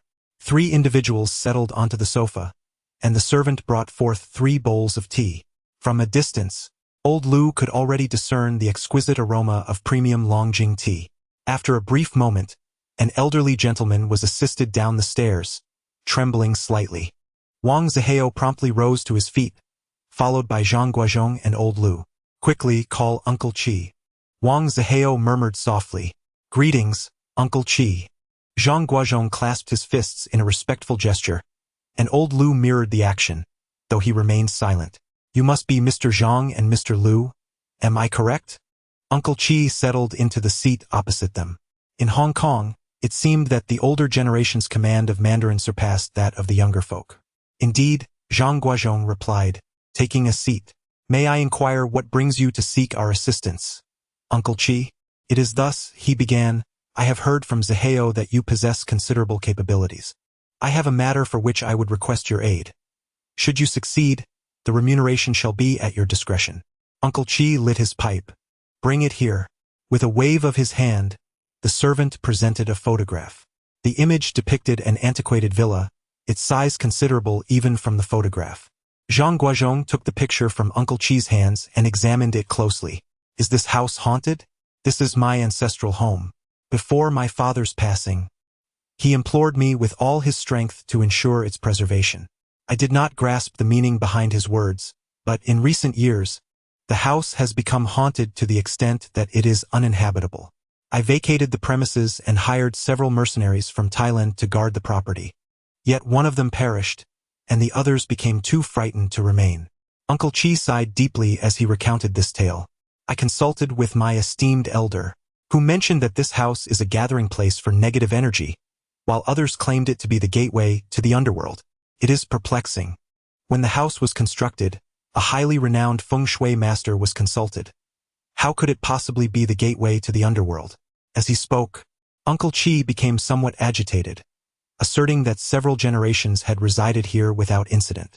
Why, then, has it transformed into the gateway to the underworld in my generation? He jabbed his cane forcefully against the floor, his eyes revealing a hidden sorrow. Please remain calm. Could you first escort us to examine the house? Zhang Guozhong inquired. Kindly wait at the entrance, Mr. Guang instructed as he turned to walk away. Moments later, a black Rolls-Royce emerged from behind the house. The color of the car suggested that Uncle Qi had indeed been knighted by the Queen, though Zhang Guozhong remained oblivious to this fact. It was rather peculiar that these individuals from Hong Kong, despite their age, chose to drive such antiquated vehicles, when the domestic crown model appeared far more elegant. Chapter 46. The Ghost Formation, the ancestral home, as described by Uncle Qi, was situated on a hillside, surrounded by expansive lawns ample enough for a golf course. Upon entering the house, Zhang Guozhong was immediately struck by a chilling atmosphere. This is truly strange, he muttered, tugging at old Lu's sleeve. Brother, observe the terrain. This place should be a gathering of energy. How can it be the gateway to the underworld? Old Lu took out a compass, rotating it in various directions, yet the needle remained still. Indeed, there seems to be nothing amiss, he replied. Mr. Guang, has your elder been deceived? Zhang Guozhong furrowed his brow. Mr. Zhang. Guang glanced around and approached Zhang Guozhong. The haunting is indeed real. I have witnessed it with my own eyes, and it terrified me to the core. The master was nearly scared out of his wits. It occurs daily. If it weren't for its severity, the master would not have relocated. Oh? Zhang Guozhong inquired, puzzled. Mr. Guang, what exactly did you see? To be candid, it was a few years ago on a particular night. I had just exited the master's study when I suddenly heard a scream from downstairs. I leapt down the stairs and discovered a maid lying on the ground, foaming at the mouth. We thought she was suffering from some ailment, so we summoned a doctor. However, the doctor diagnosed her with extreme fright. Later, the maid recounted that she had seen a ghostly figure removing its own head. That was the first incident, and since then, such occurrences have been relentless, leaving the master quite distressed. Strange. Old Lu glanced at the compass. And then, quite eerie indeed, Old Lu remarked, Guozhong, look here. Mr. Guang, we must stay here for a night. Zhang Guozhong lit à cigarette. Mr. Guang, could you remain and enlighten us about the happenings here? That evening, Old Lu and Zhang Guozhong found a room, cleaned the bed, consumed enough alcohol, and after enduring a long silence, Old Lu finally asked, Guang, what is this about haunting? Where is the ghost? This house is reputed to be the most haunted of all. Guang remarked, it seems that many spirits have frightened the living half to death within these walls. How could that be? Guang took a sip of his drink. Perhaps it was due to the passage of time, yet it felt rather eerie. After consuming a bit of alcohol, he began recounting tales of ghostly encounters to Old Lu and Zhang Guozhong, mostly involving possessions and other such occurrences, to the point where Zhang Guozhong nearly succumbed to slumber. At 3 in the morning, silence enveloped the surroundings. Old Lu, feeling somewhat disoriented, wandered around the villa, clutching a compass, only to find nothing amiss. Cursing under his breath, he returned inside, questioning whether someone had been buried beneath the ground, or if they had been plagued by nightmares. It seemed impossible. This house had been selected by the most renowned feng shui master from Southeast Asia, who declared it to be the finest land in Hong Kong. It could not possibly be a burial ground, Guang asserted, stating that this place had once been open land, devoid of graves. Southeast Asia's most celebrated master? Old Lu scoffed. If that master truly possessed such prowess, why would he need us? In the dead of night, the three of them prepared to sleep. Suddenly, they heard the cutlery on the table clattering and jingling, awakening Guang instantly. Mr. Zhang, do you hear that? Mr. Zhang, wake up. At that moment, Zhang Guozhong was deep in slumber, groggily pulling a dragon scale from his pant leg, and with a thud, he thrust it onto the table, silencing all sounds immediately. The ruckus seemed to be more than mere disturbances. Zhang Guozhong, still in a daze, sat up, took a sip of water, and murmured, "What's the commotion?" At this moment, Zhang Guozhong appeared to be deep in thought. The phenomenon of disturbances frequently occurs in rural areas, often characterized by the inexplicable clattering of pots and pans. Typically, a mere display of authority by striking a chopping knife against the table suffices to quell such disturbances, which even the farmers find beneath their notice. Yet, what could have caused Uncle Qi to be so thoroughly frightened? Moreover, disturbances are usually associated with areas of negative energy. But under the sunlight, the feng shui of this villa seemed impeccable. How could it possibly be the site of such disturbances? Mr. Zhang, you are truly remarkable. Guang seemed quite intrigued. In the past, when faced with such situations, he could only pretend not to hear them. But now, astonishingly, the noises had ceased altogether. The following day, Zhang Guozhong and old Lu circled the house repeatedly. No matter how they looked at it, they could not shake the feeling that the feng shui of this house was extraordinarily good. It could not possibly be a site of negative energy, let alone the entrance to the netherworld. Guozhong, observe. Old Lu, deciding to put away his compass, opted for a leisurely stroll instead.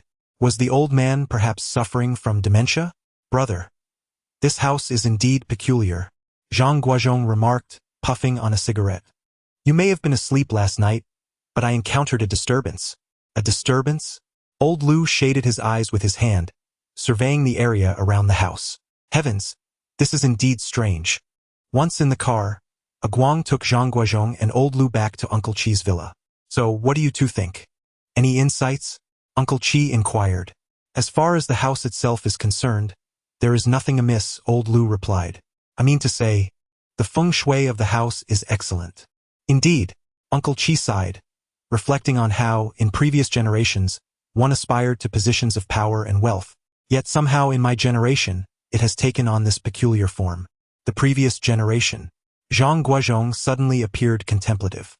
Uncle Qi, has anyone ever died in your house? Not at all. Uncle Qi took a sip of tea. Not to mention a death, not even a fly has perished here. Upon learning that Uncle Qi was a devout Buddhist, Zhang Guozhong understood that killing anything within the home was a significant taboo. Even flies were gently ushered out through open windows. Then that is indeed strange. Zhang Guozhong scratched his head, suddenly struck by an idea. Uncle Qi, would it be possible for you to construct a high platform? What? Uncle Qi was utterly bewildered. What high platform? One that would allow us to survey the surroundings of the villa. Zhang Guozhong suggested. Given the size of your estate, it should be at least 50 meters high, and the higher the better. The more he spoke, the less conviction he felt. This was no trivial endeavor. If the platform was erected yet failed to reveal any flaws, it would certainly be a considerable embarrassment. That does make sense. Uncle Qi pondered while puffing on his pipe. Guang, please lead a few gentlemen to assist. Just as Zhang Guozhong was about to voice his concerns for a graceful retreat, Guang had already gestured with an inviting hand. Uncle Qi, this is merely a means to investigate the cause. It does not guarantee we will uncover anything. Zhang Guozhong endeavored to clarify. Constructing a platform of several meters is no small investment. Should it yield no findings, we must have a way to gracefully withdraw. That is of no concern. Just as doctors require X-rays for diagnosis, I understand your request. Uncle Qi chuckled as he gazed warmly at Zhang Guozhong while continuing to puff on his pipe. To his surprise, Guang did not drive to the villa to set up the stage this time. Instead, he drove directly to the helipad. Capitalists, indeed. Zhang Guozhong sighed, feeling that Wang Zhihao's wealth was utterly trivial in comparison. He wondered about this seventh uncle's origins, as he appeared to possess his own airport. This was Zhang Guozhong's first experience aboard a helicopter, and he felt dizzy. Mr. Zhang, the ancestral residence of the master is right below. Guang's voice came through the headphones. Could you fly a little lower? Zhang Guozhong replied, appreciating the grand view but finding it too distant to discern any details. Guang instructed the pilot to descend to approximately 200 meters, allowing a clear view of everything surrounding the villa. Senior brother, what are those white objects? Zhang Guozhong pointed at the faint rows of white dots lined up outside the villa's main entrance. From high above, he could discern that these dots formed a dashed line that culminated in a funnel shape. Guang, could you fly a bit further that way? Mr. Zhang? What do you mean? Artificial? Seventh uncle erupted in fury. In the theory of Maoshan, based on the local celestial chart, the method of arranging the ghostly formation using limestone to summon spirits is both authentic and feasible. The main thoroughfare serves as a passage for wandering souls. This is why many folk rituals involving the burning of paper offerings are conducted at crossroads. By positioning the entrance of the ghost formation along this thoroughfare, the restless spirits will traverse the path laid out by the limestone. Subsequently, at the destination, a ghost-controlling stake, inscribed with a soul-calling scripture, an invocation commonly utilized in Taoist rites for guiding spirits, will be established. The spirits will then circle around this stake, akin to the phenomenon of humans encountering a wall of ghosts. Essentially, this creates a scenario for the spirits reminiscent of a ghostly barrier, similar to the jade tablet found in Prince Hao's residence, which can provoke the spirit's grievances. Over time, even benign souls not inherently malevolent may suffer dire consequences. Uncle Qi, please remain calm. Allow me to elucidate. Zhang Guozhong felt a twinge of guilt as he observed the elder's flushed countenance. The thought of a heart attack loomed large in his mind, and he could scarcely bear the weight of such a responsibility. I have yet to verify this. It could merely be a coincidence pertaining to municipal architecture. Yet, Uncle Qi was entirely oblivious to the latter part of Zhang Guozhong's statement. Erupting in fury, Zhao, Liao Qi will not rest until we are at odds. He coughed violently, prompting Guang to rush forward and support Uncle Qi, patting his back in a bid to provide comfort. Upon hearing Lao Lu call him Liao Yi, seventh uncle was momentarily taken aback. After so many years, no one had ever addressed him in such a manner. Initially startled, he soon felt a sense of joy. Mr. Lu, you must keep your word.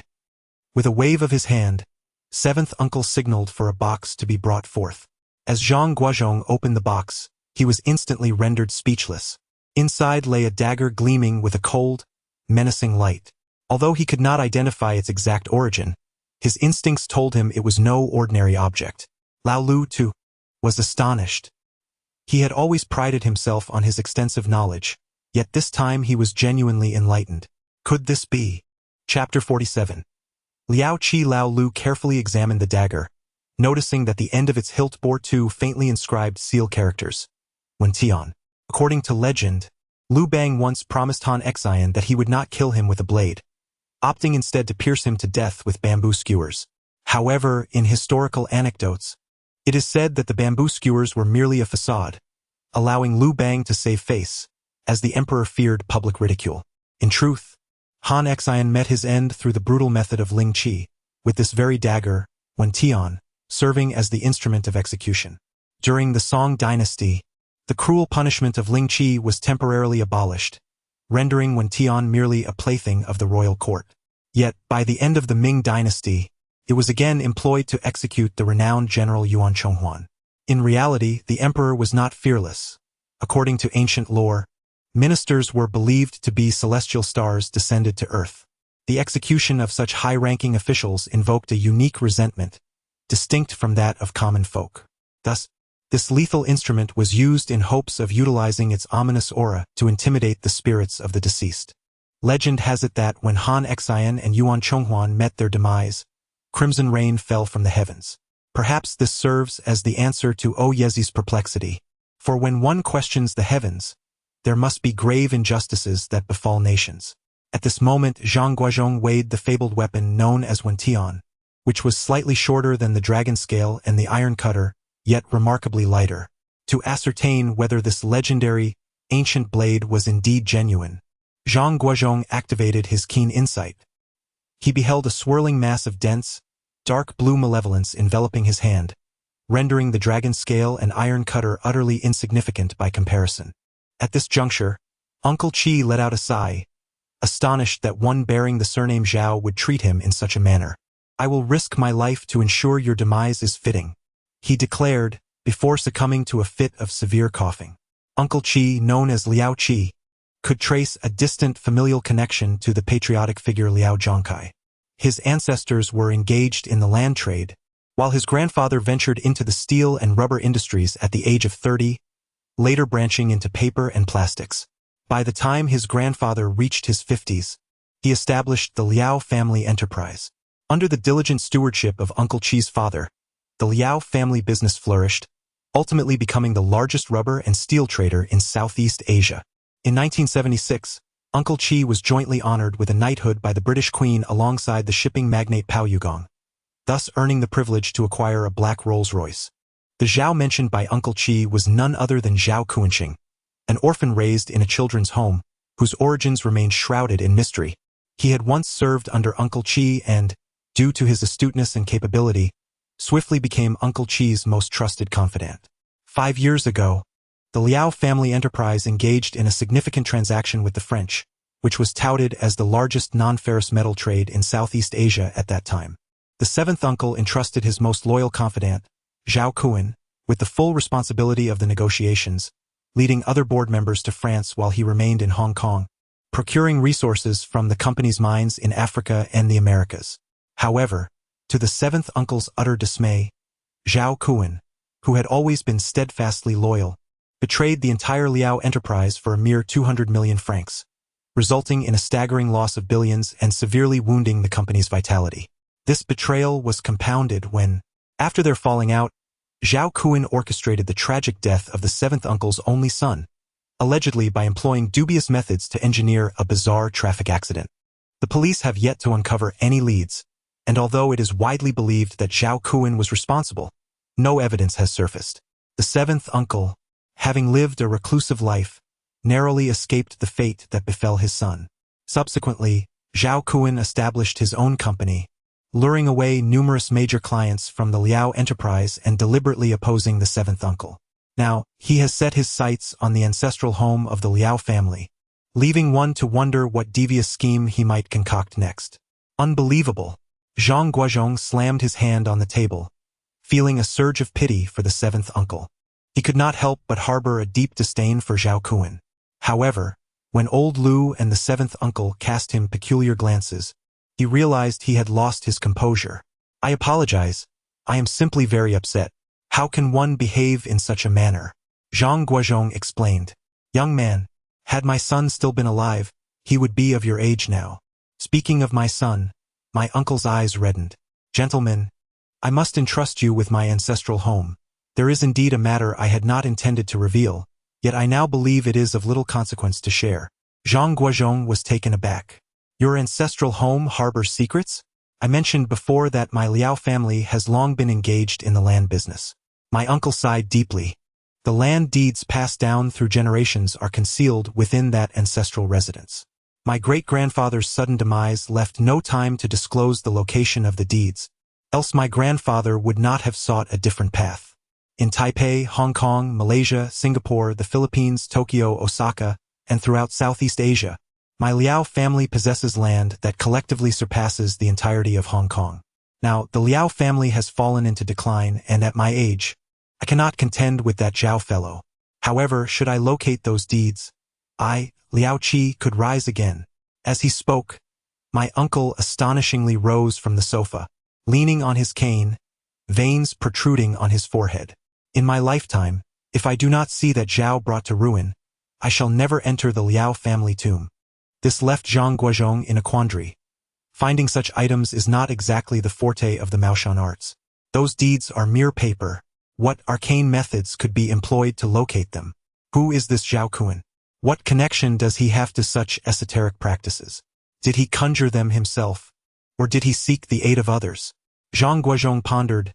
Theoretically, how could someone adept in the dark arts possibly navigate the business world? It was his own doing. Uncle Qi, in a state of helplessness, expressed his bewilderment at how this individual had acquired such dubious skills. "I have enlisted the assistance of underworld figures from Hong Kong, Japan, Taiwan, and Malaysia, hoping to uncover clues regarding my son's demise. However, after extensive investigation, not a single lead has emerged. If someone else was indeed responsible, we should have been able to glean some insight by now." Uncle Qi lamented. "Why is it that anyone with the surname Zhao is so troublesome?" Old Lu mused, feeling exasperated. The one who constructed the treasure cave was Zhao Sange, and the one responsible for the death of the master was Zhao Lu. Now yet another Zhao Guozhong has surfaced. Guozhong, do you think these three might be related? Old Lu jested.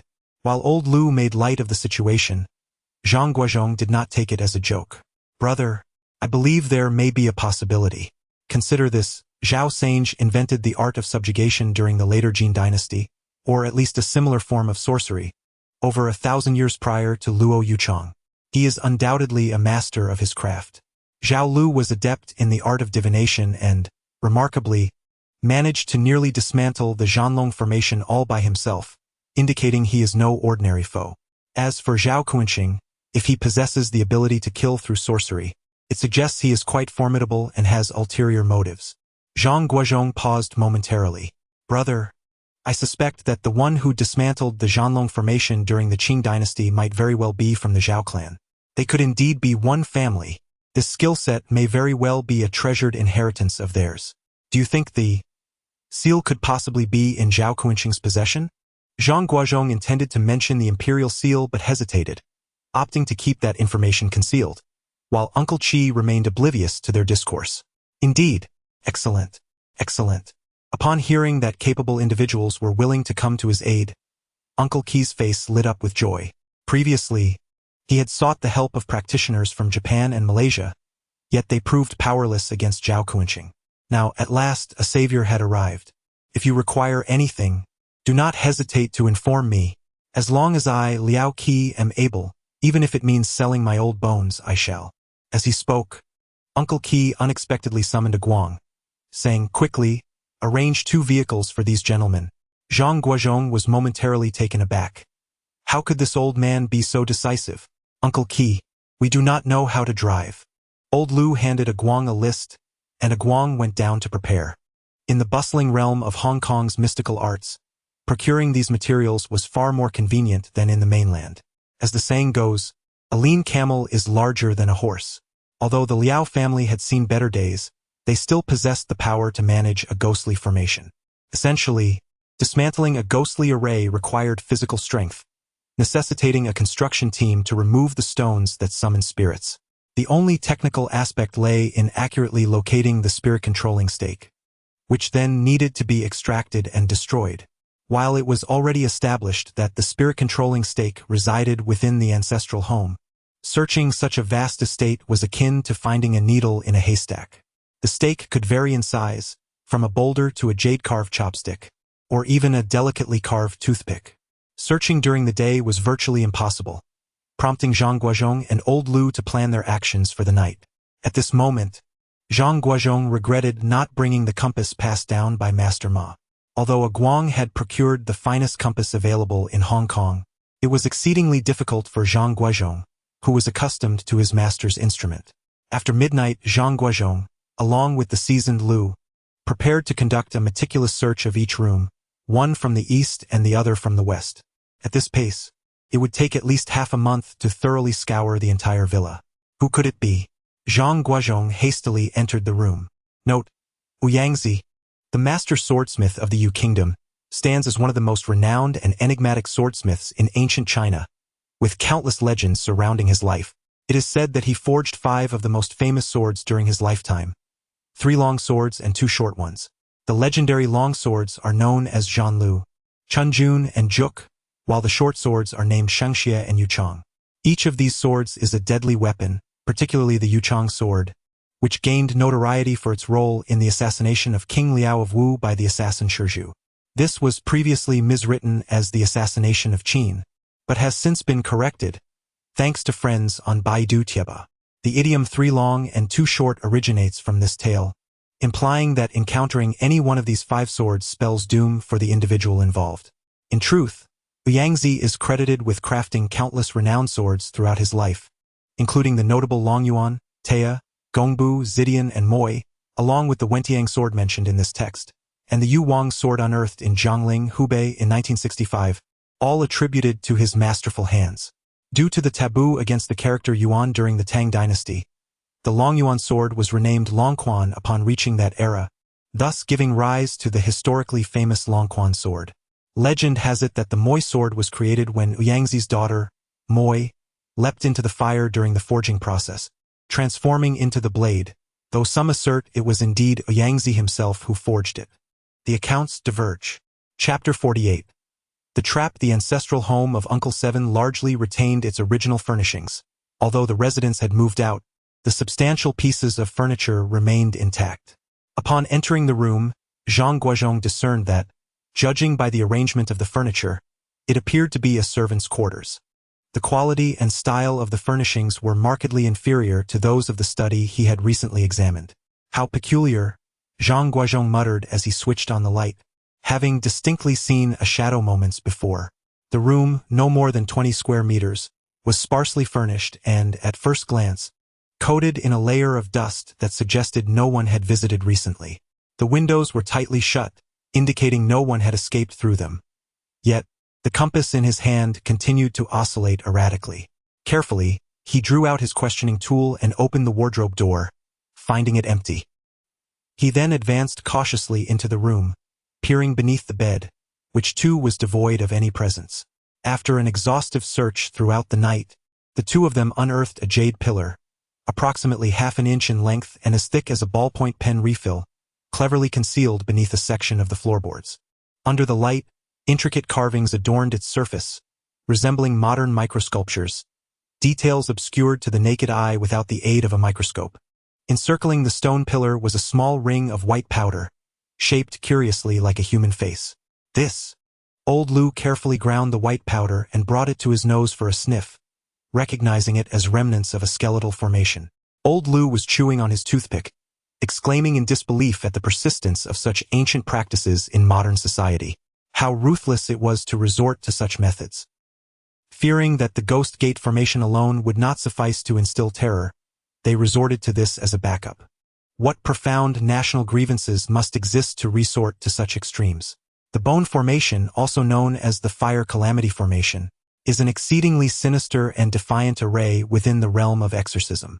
Vengeful spirits can only wreak havoc in proximity to their own remains.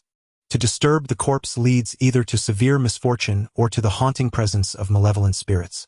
In areas distant from the body, one is safe from such disturbances. The principle behind the bone formation is to first ensure a person meets a tragic end, often through burning or drowning, by submerging them in cold water and subsequently heating the container, effectively boiling them alive. The remains are then employed to create a false body, allowing the soul to cling to it. In essence, it fabricates a deceptive grave for the malevolent spirit.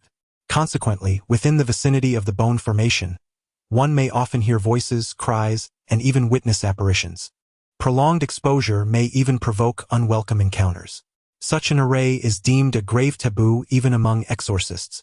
The one who sets it up is fated to suffer a significant reduction in their lifespan, exceeding that of a direct affliction upon a living being.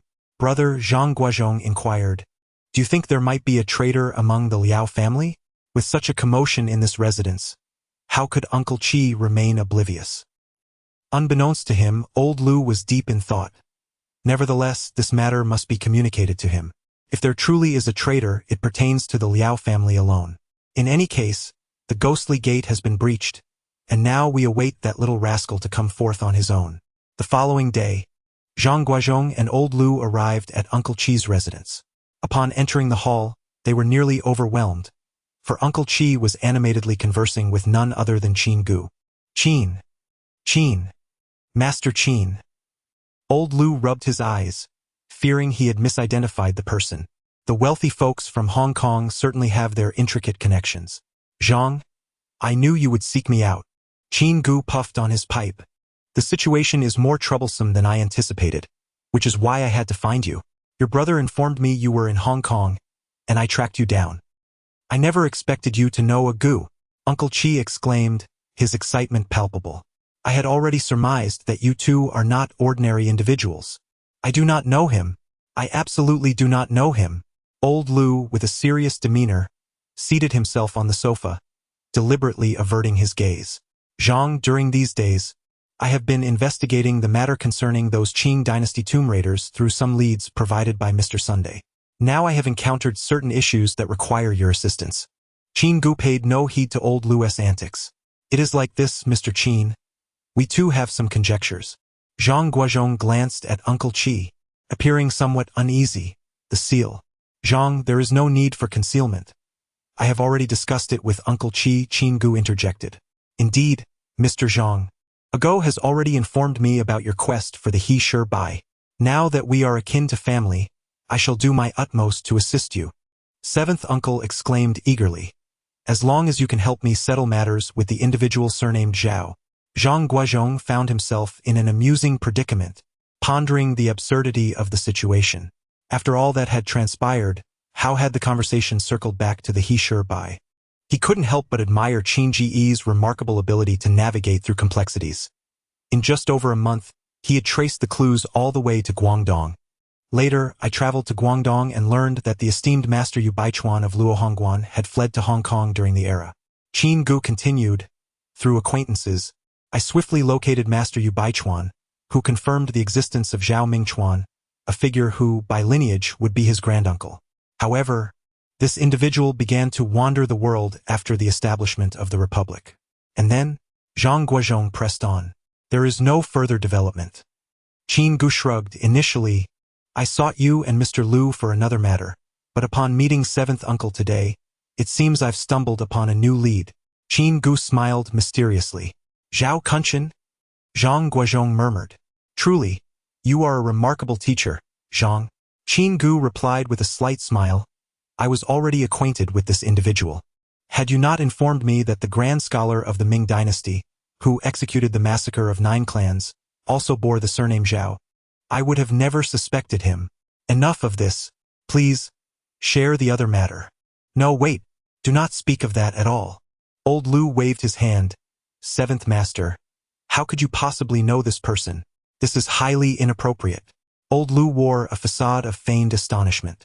Qin Ge decisively relocated to the ancestral home of the Liao family alongside Zhang Guozhong, while Old Liu remained by the side of Uncle Qi, entrusted with the task of ensuring his safety. According to the analysis of the 3 individuals, the Liao family's mobilization of a construction team to break the Ghost Gate was such a significant commotion that Zhao Kuanqing could not possibly remain oblivious to it. For the moment, they could only await his next move. However, a month swiftly elapsed, and all remained tranquil at both Uncle Qi's and the Liao family's ancestral residence, with no sign of disturbance. One night, as Zhang Guozhong and Qin Ge were enjoying drinks together, a Guang burst into the room, panting and breathless. It's bad. Mr. Liu. What has happened to him? Zhang Guozhong exclaimed, alarmed. He has fallen into a coma. Upon returning to the Liao residence, they found old Liu seemingly asleep on the bed, surrounded by several doctors who were flustered and at a loss. We have examined him. This gentleman is not in immediate danger, but he must be transported to the hospital for further examination, the doctors stated, perspiration dotting their brows. Qin Ge grasped old Liu's wrist and checked his pulse. Oddly, there was no illness detected. Zhang Guozhong gently lifted old Liu's eyelid, revealing a white ring around the pupil, within which a faint visage seemed to be lurking. One might easily mistake it for mere light reflection if not scrutinized closely. The descent had begun.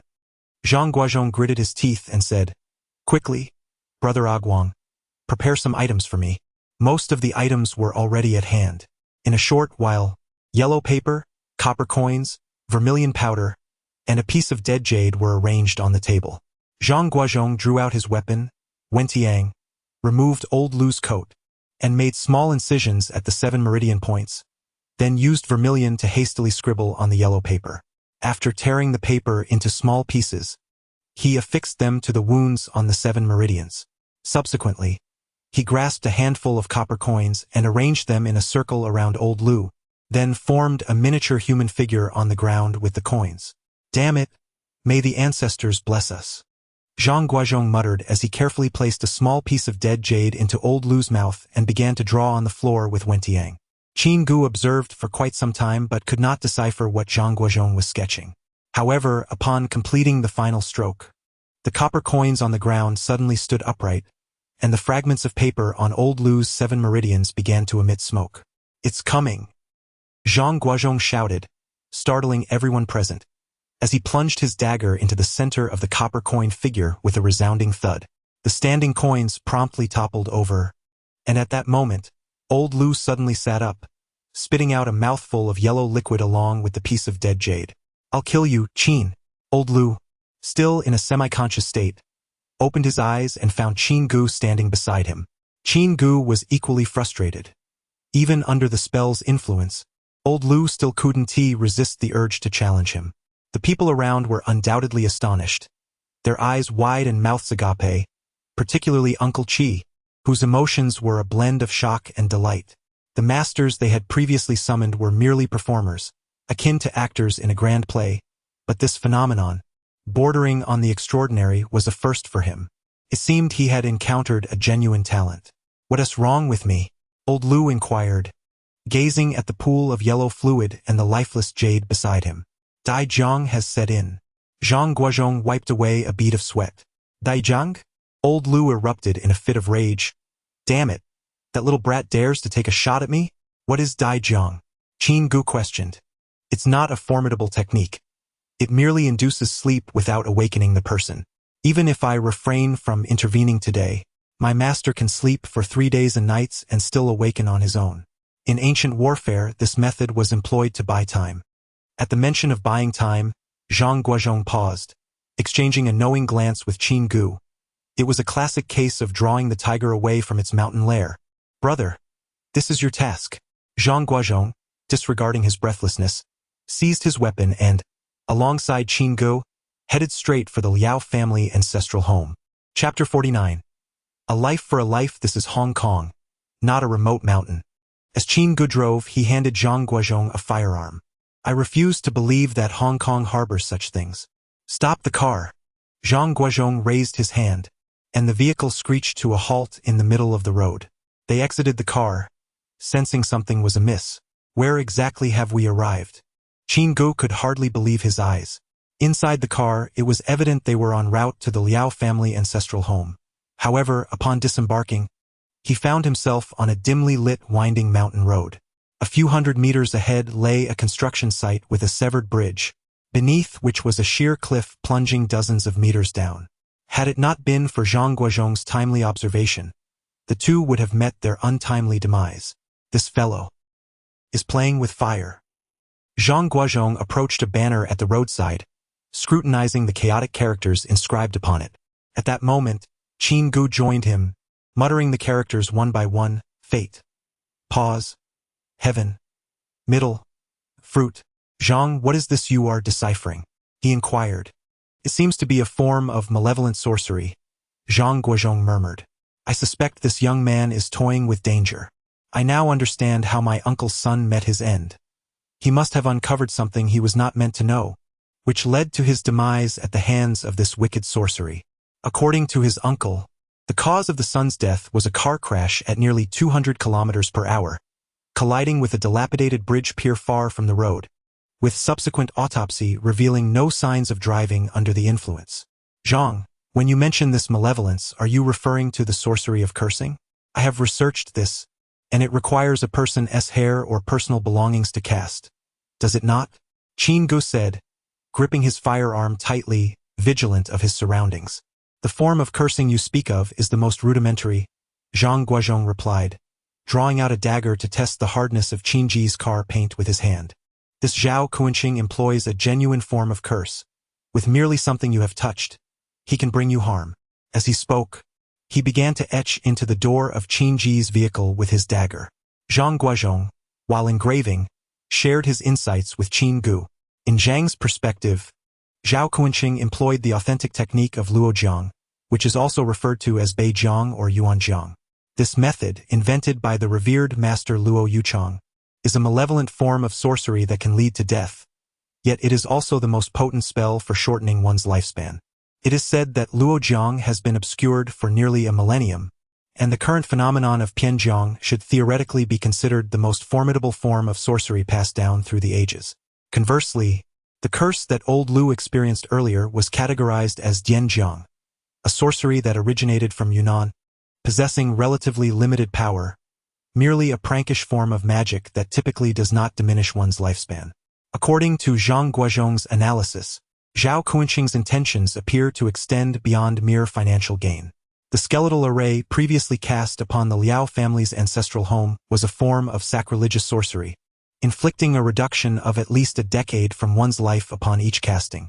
In contrast, the Pianjiang currently employed by the two not only threatens their lifespans, but also poses a risk of mental instability for the caster. To employ contemporary vernacular, it is akin to becoming possessed. It seems that the matter of breaking the ghostly barrier has heightened Zhao Guozhong's vigilance, prompting him to spare no expense in clearing any obstacles. Within 5 minutes, Zhang Guozhong etched a peculiar symbol onto the car door of Qin Ge. Completed at last, he hoped it would prove effective. Zhang sheathed his dagger, which was intended for dealing with beasts, as the principles of sorcery were somewhat akin to those used against animals. He expressed his hopes for its efficacy while signaling to Qin Ge, as the car turned around and headed toward the Liao family's ancestral home.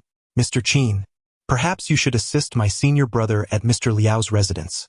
Zhang Guozhong inspected the materials on him while in the car. "I fear him not." Qin Ge smiled. "Master Zhang, should we alert the authorities? Will they believe these items?" Zhang Guozhong inquired, to which Qin Ge shook his head. At that moment, the vehicle had arrived at the entrance of the Liao family ancestral home. "Master Zhang, have you contemplated why Zhao Kuan is willing to sacrifice his lifespan for this endeavor?" Qin Ge drew his handgun. "Is it for money? Or perhaps—" Zhang Guozhong pondered, recalling what Uncle Qi had said about Zhao's upbringing in an orphanage.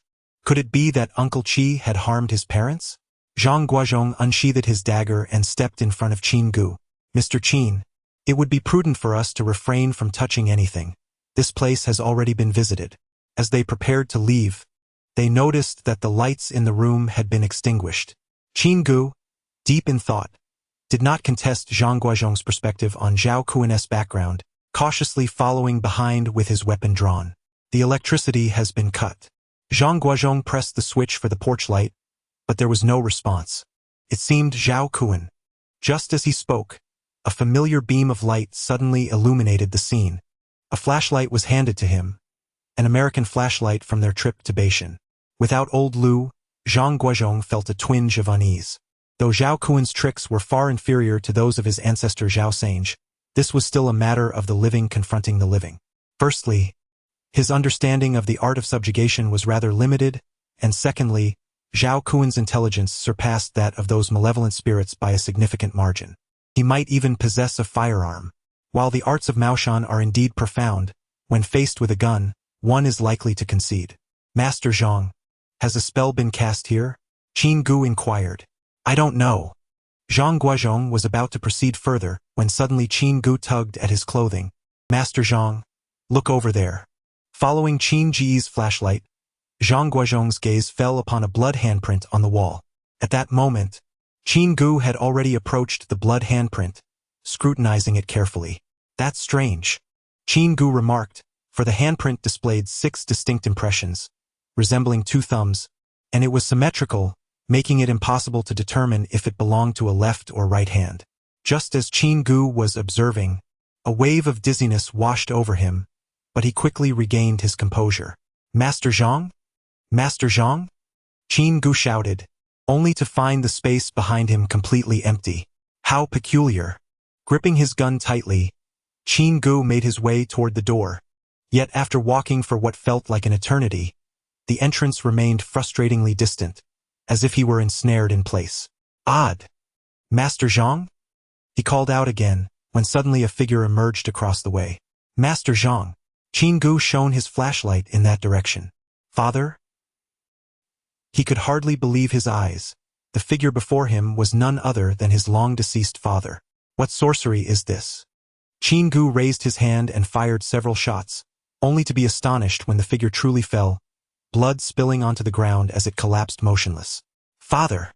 Qin Ge rushed forward, embracing the fallen figure, only to discover that it was not his father, but rather his 7th uncle. "Am I dreaming?" Qin Ge pinched himself, feeling the sting. As he surveyed his surroundings, he realized that the grand hall had transformed into his own villa. "Mr. Qin!" Zhang Guozhong lifted Qin Ge, only to witness Qin Ge's eyes roll back. His pupils entirely turned white under the beam of the flashlight. Alas! Zhang Guozhong regretted not restraining Qin Ge. It turned out that the handprints on the wall were mere decor, While the true peril lay beneath Qin Ge's feet, he noticed 2 circles formed by white powder at Qin Ge's feet. This, by all accounts. Zhang Guozhong hastily laid Qin Ge flat on the ground, pulled aside his clothing, and pierced the 7 meridians, attempting the method he had once used on the deceased old Lu. However, the copper coin did not rise as it had before. When Zhang Guozhong's dagger plunged into the human figure formed by the coins, Qin Ge remained unresponsive. This was a technique passed down from Master Ma, yet it proved ineffective at this moment. Cursed be this calamity. Zhang Guozhong began to ponder. According to his master's teachings, if the situation was not orchestrated by the vengeful spirits of the deceased, but merely an ordinary manifestation, the fundamental principle bore resemblance to the affliction of livestock.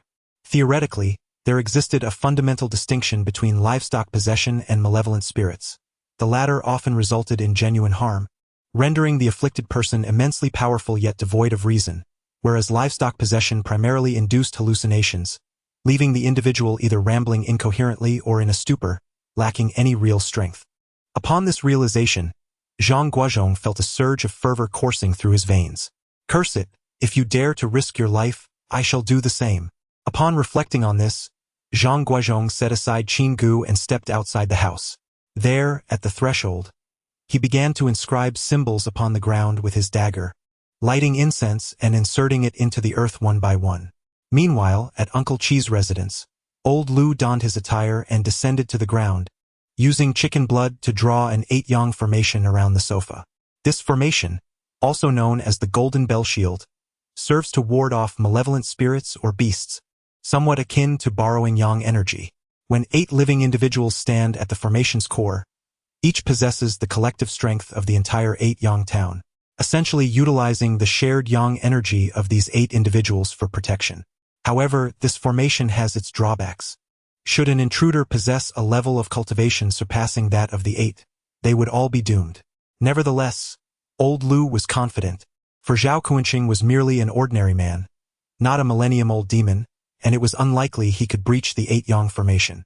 After establishing the array, old Lu forcefully thrust the dragon-scale dagger into the center, deeming it a last resort. It appeared that the little rascal was intent on playing for keeps. What did he mean by this?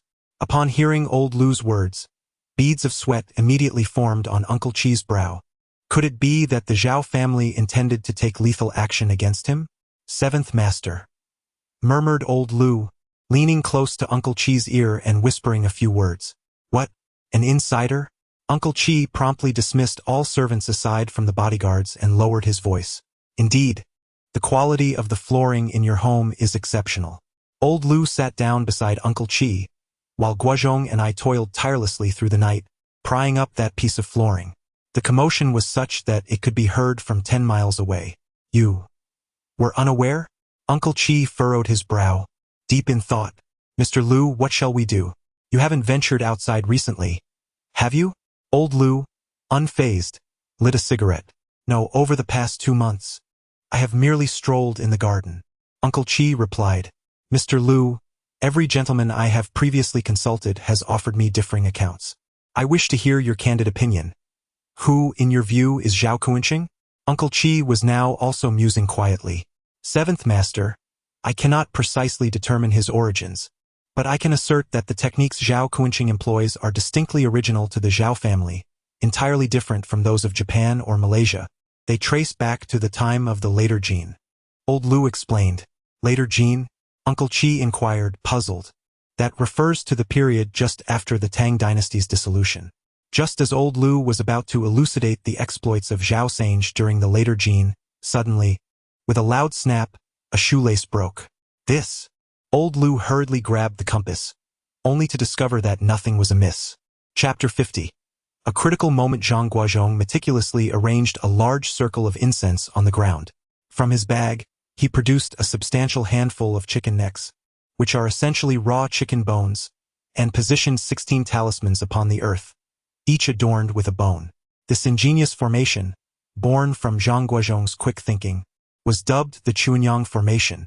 It ingeniously amalgamated the existing Maoshan formations, the Xinyang and Zhuyin formations, into a singular entity. The Zhenyang Formation primarily relies on talismans, and the chicken necks serve to create an illusion of overwhelming presence, primarily aimed at deterring beasts. When the Zhenyang Formation is activated, the practitioner's yang energy is evenly distributed among the 16 talismans, making it exceedingly difficult for animals to discern the true practitioner from the talismans, leading them to engage in indiscriminate assaults. However, recognizing that his adversary was not a mere beast but a sentient being, Zhang Guozhong added a layer of the Zhu-Yin formation to his strategy. This formation is akin to a trap, inviting the foe into a snare while sealing their escape. Utilizing 36 pillars of soul-drawing incense, it creates the illusion of an exceptionally formidable aura before malevolent spirits or beasts. Yet, it deliberately leaves an opening for the adversary to exploit. Once they step into this realm, escape becomes futile unless the practitioner is vanquished. This serves as a test of the practitioner's own capabilities, as the Zhu-Yin formation is typically employed when the practitioner is confident that their opponent poses no real threat, thus preventing any possibility of retreat. With the sound reverberating, the chicken throat inserted into the ground beside Zhang Guozhong trembled slightly yet remained steadfast in its position. A cool breeze caressed his face, the chilly air from the Liao family ancestral home sweeping toward him. Suddenly, with a loud crack, a stick of incense snapped, the sound akin to that of a thick wooden rod breaking. At that moment, the threads of the spirit talisman secured by the chicken throat began to quiver dramatically. Although the wind was not strong, the exaggerated rustling of the talisman's threads was quite pronounced. At this juncture, the smoke from the surrounding soul incense underwent a peculiar transformation. Despite the gentle outdoor breeze being more than sufficient to disperse the smoke, astonishingly, it circled around the group Yang formation, not only refusing to dissipate but instead accumulating more and more. Such a spectacle would indeed be hard to believe without witnessing it firsthand. While Zhang Guozhong was fully engrossed in the scene, a chicken throat beside him suddenly shot off with a swift sound, and the spirit talisman appeared ready to follow suit. "Stay in place," Zhang Guozhong bellowed, driving a dagger into the talisman. The vulnerability of the group Yang formation was directly aligned with the entrance of the Liao family ancestral home. Anything attempting to breach the formation would confront Zhang Guozhong head-on. At that moment, the power of the borrowed life needle manifested, closely entwined with the vitality of the human spirit and the physical characteristics of life.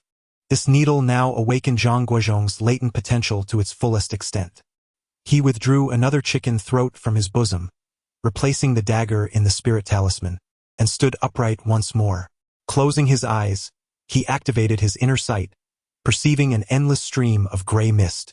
At that moment, a series of thunderous sounds echoed as 36 soul-drawing incense sticks snapped, with 17 or 18 of them breaking at once. The spirit talismans on the ground had become mere shreds of paper, fraying at the edges. Thinking of escaping? It would not be so simple. Zhang Guozhong let out a powerful roar. Within his perceptive gaze, a massive surge of black energy rushed towards him. This was it. He raised his dagger, channeling his vital energy and inner intent, biting his tongue to draw forth a mouthful of yang blood, which he spat onto the blade. Gathering all his strength, he unleashed a mighty shout, witnessing the small talismans and the chicken throat that had been inserted shatter into two pieces, flying several meters away. Simultaneously, the 36 soul-drawing incense sticks around him snapped with a cacophony, and all the spirit talismans disintegrated into fragments, as his roar reverberated in the air. The life-exchanging needle embedded behind Zhang Guozhong's ear was expelled with a sharp sound, coinciding with a thunderous crash that rivaled the explosive noise of detonating a thundercap on the Longchong at the Ba Mountain's landing platform. At that very moment, the glass of a room on the first floor of the Liao family ancestral home shattered with a resounding crash. This was genuine bulletproof glass, notoriously difficult to break even with a hammer. According to Zhang Guozhong's plan, this was the optimal outcome of a head-on confrontation with Zhao Kuan. As long as he remained alive, it would be considered a victory. Although the Yang Rage formation was a non-lethal array, its power should not be underestimated when deployed amidst a crowd of Yang energies. Despite the opponent's formidable prowess, he was still human, and his strength was ensnared within the collective Yang formation. The explosive surge of Yang energy from the Yang Rage formation was sufficient to dispel these sinister forces. In this instance, Zhang Guozhong indeed overexerted himself, even causing the life needle behind his ear to be dislodged. Such a reckless act, if it were to end in failure, could lead to dire consequences, for at this moment, even a 3-year-old child could easily bring Zhang Guozhong to his demise. He, cursed, indeed was there. Zhang Guozhong felt a ringing in his ears, his limbs rendered as limp as a puddle of mud. Though his mind remained lucid, he lay motionless upon the ground. He, cursed, Mr. Qin. Zhang Guozhong weakly called out a couple of times, hoping fervently that Qin Ge would awaken, for in Zhang Guozhong's estimation, Zhao Guanqing, even if he had not perished, was likely in a similarly dire state. Zhao Guanqing's demise was of little consequence. But if Zhang Guozhong were to remain in this desolate wilderness until dawn in such a half-dead condition, it would surely be a tale worth telling. After what felt like an eternity, he suddenly heard the sound of unsteady footsteps. Zhang Guozhong forced his eyes open and, beneath the moonlight, beheld a white-haired elder stumbling through the doorway. Qin. Mr. Qin? As time passed, Zhang Guozhong noticed his vision growing increasingly blurry. The figure approaching bore silver hair like Qin Ge, yet his stature and attire suggested he was not Qin Ge. Zhao. Without needing to guess, Zhang Guozhong surmised that this individual must be Zhao Guanqing. However, he could not comprehend why, according to Uncle Qi's description, this person was supposed to be a distinguished middle-aged man, yet appeared as an old man. Could it be that the so-called life-altering techniques accelerated the aging process? Zhao Guanqing approached Zhang Guozhong, slowly crouching down, appearing to be nearly as weak as Zhang, with blood steadily trickling from the corner of his mouth. Young man, you guessed correctly. I am indeed Zhao Guanqing. There is an ancient Chinese saying, in absence of conflict, it is the foolish who stir trouble. At this moment, Zhao Guanqing pried apart Zhang Guozhong's feeble hands and seized the dagger.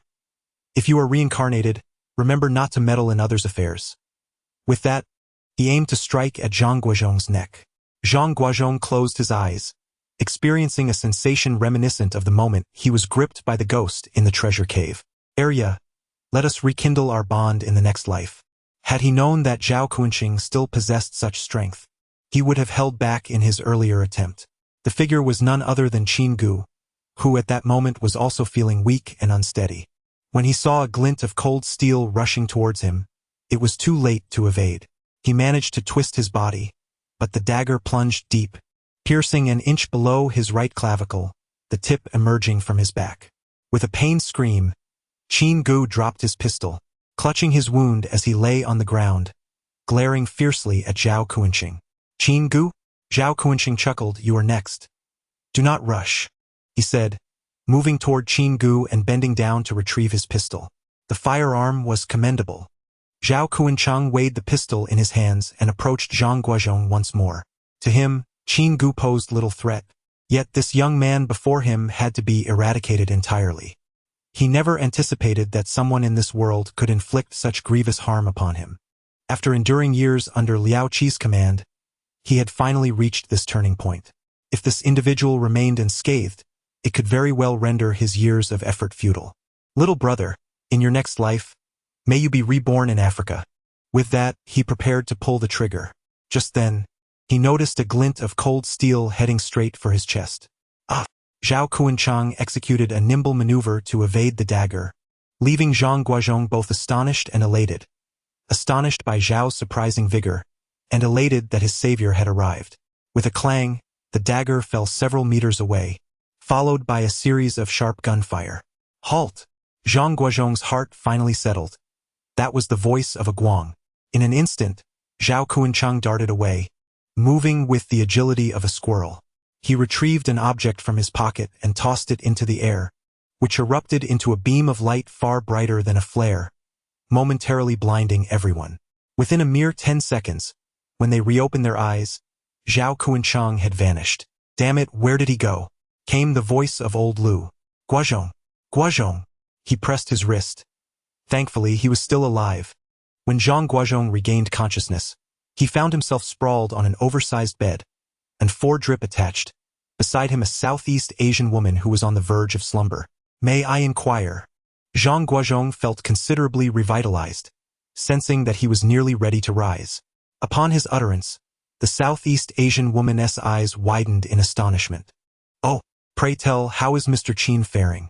Before Zhang Guozhong could finish his sentence, the woman hastily dashed out of the room, exclaiming in a flurry. In less than 3 minutes, a multitude of individuals surged into the room, including Uncle Qi, Old Lu, and A Guang, alongside several nurses and a foreign doctor. I am perfectly fine now. Zhang Guozhong attempted to rise from his bed, yet the foreign doctor firmly pressed him back down, conducting a series of examinations with his stethoscope and inspecting his pupils. It was nothing short of miraculous. The foreign doctor's command of Chinese appeared quite commendable. I had anticipated it would take at least 3 days for him to regain consciousness.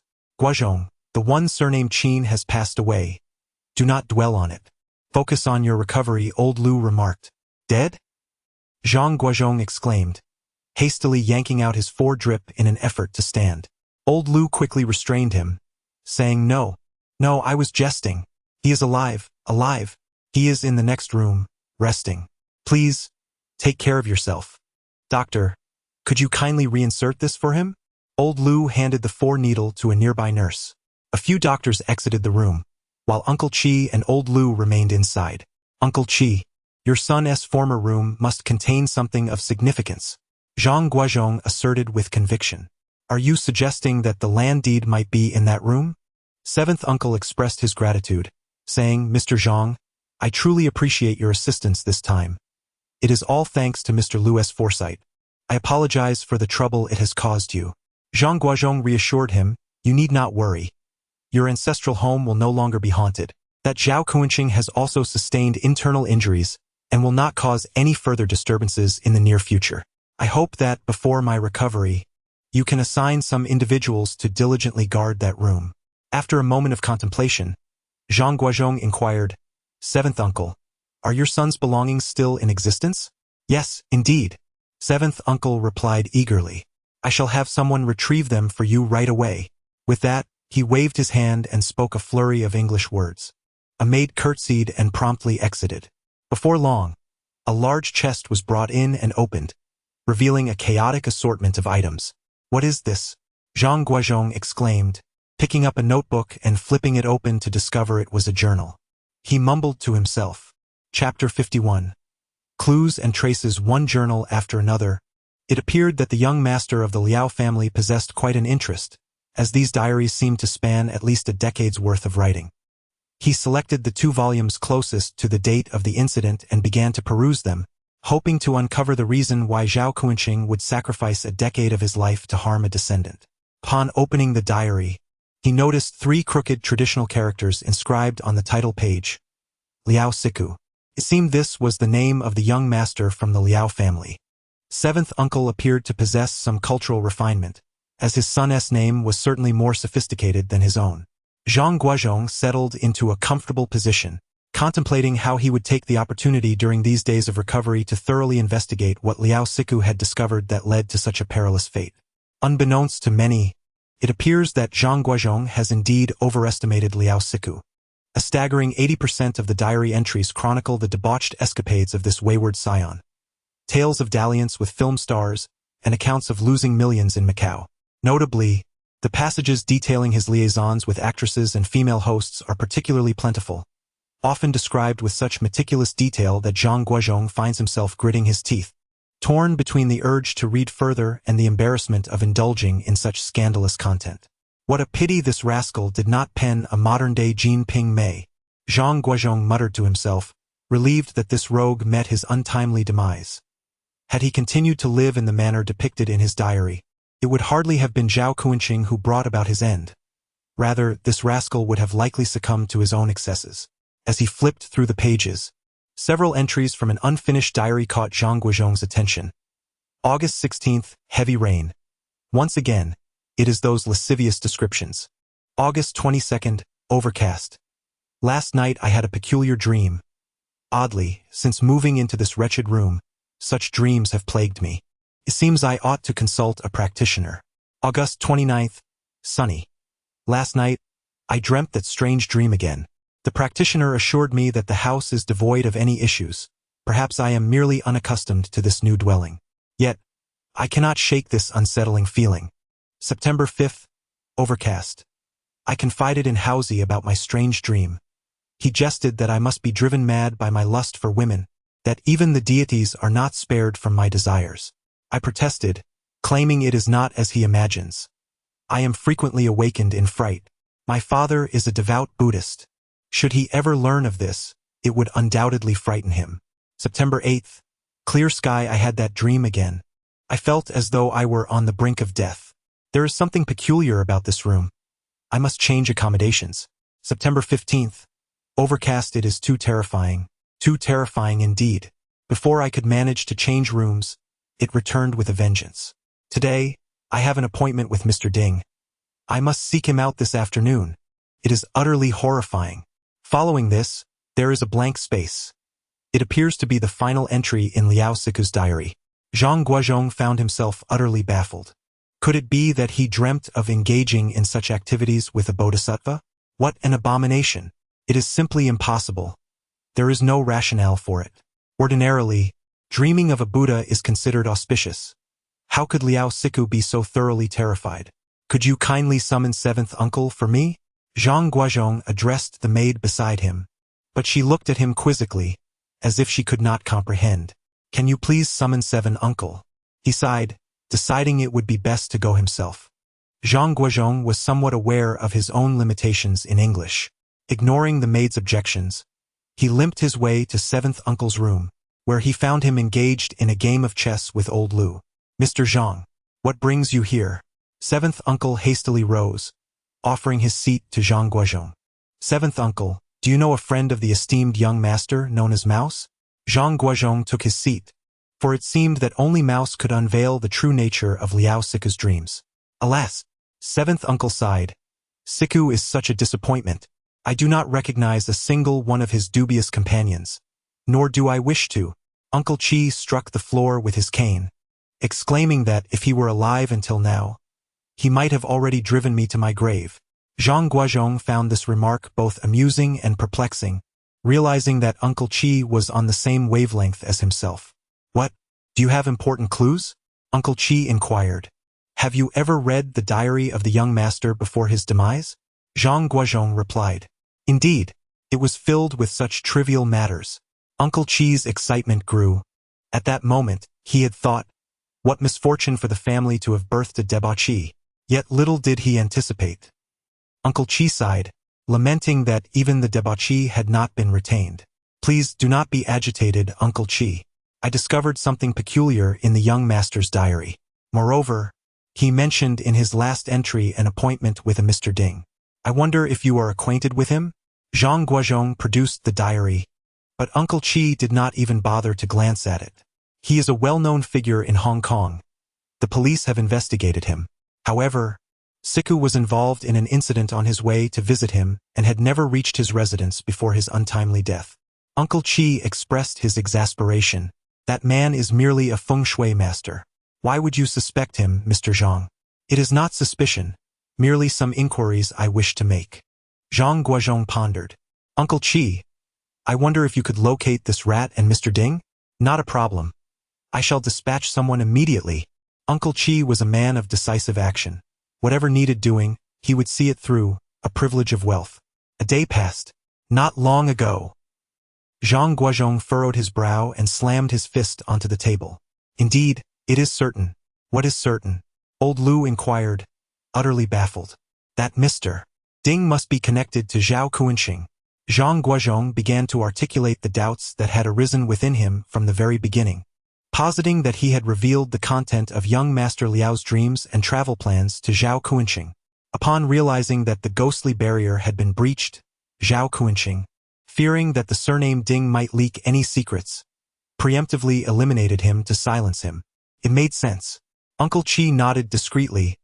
Aguang, inform Inspector Chun that even if it leads us to the 21st century, we must uncover this rat. Otherwise Liao Qi, will deny ever knowing him. We cannot allow Zhao Kuanxing to get ahead of us. Hold on. Zhang Guozhong grasped Aguang, who was about to turn and leave.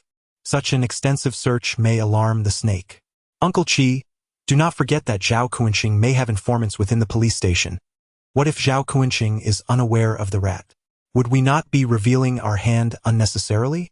At that moment, A sordid image emerged in Zhang Guozhong's mind. Wang Zhihao. By age, Wang Zhihao should be approximately the same as Liao Siku, and in terms of appearance, he would likely have common ground with those dubious characters. Furthermore, Wang Zhihao always boasted of his extensive social connections.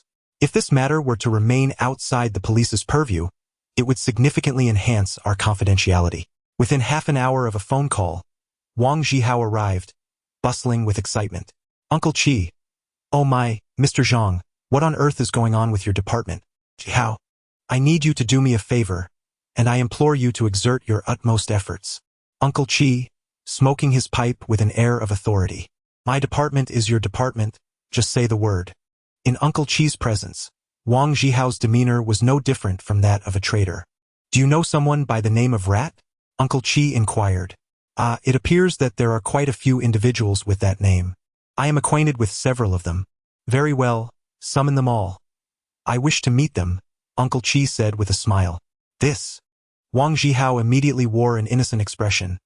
Uncle Qi, some of these people have not been in touch for many years, and I have long forgotten their names. It would be quite laborious to track them down. Moreover, some reside in Malaysia, others in Australia, and still others in Africa. Do you expect me to fly around the world? Very well, regarding that business in the Philippines. Uncle Qi, holding his pipe, was about to speak when Wang Zhihao, upon hearing the word Philippines, reacted as if he had seen a ghost. All right, no problem. I will go right away. Please await my good news. Must they all truly come? Wang Zhihao thought to himself, feeling rather unfortunate. He had initially intended to invite Zhang Guozhong to curry favor with Uncle Qi, but unexpectedly, he had dug a deep pit for himself. It would be best to first inquire who knows Master Liao. Zhang Guozhong added. 2 days later, there was still no news from Prince Hao. Zhang Guozhong had nearly made a full recovery. During these days at Uncle Qi's residence, he indulged in the lavish lifestyle of the affluent, where meals were served effortlessly, and attire was handed to him. It was uncertain whether Uncle Qi always dined in such opulence or if these were specially prepared convalescent meals for him. Regardless, each meal was a delightful exchange of exquisite delicacies, with ginseng soup served twice daily. The quality of this ginseng surpassed that which Master Ma had once foraged from the slopes of Panshan by an immeasurable degree, being authentic wild ginseng from Changbai Mountain, valued at thousands per piece, simmered merely to create a bowl of soup. In contrast, the ginseng Master Ma had collected required extensive boiling, often up to several pots, until the essence was nearly exhausted. After consuming the soup, Zhang Guozhong often found himself flushed, resembling a performer on stage. On this day, Zhang Guozhong packed his belongings and, accompanied by Old Lu and a Guang, arrived at the ancestral residence of the Liao family.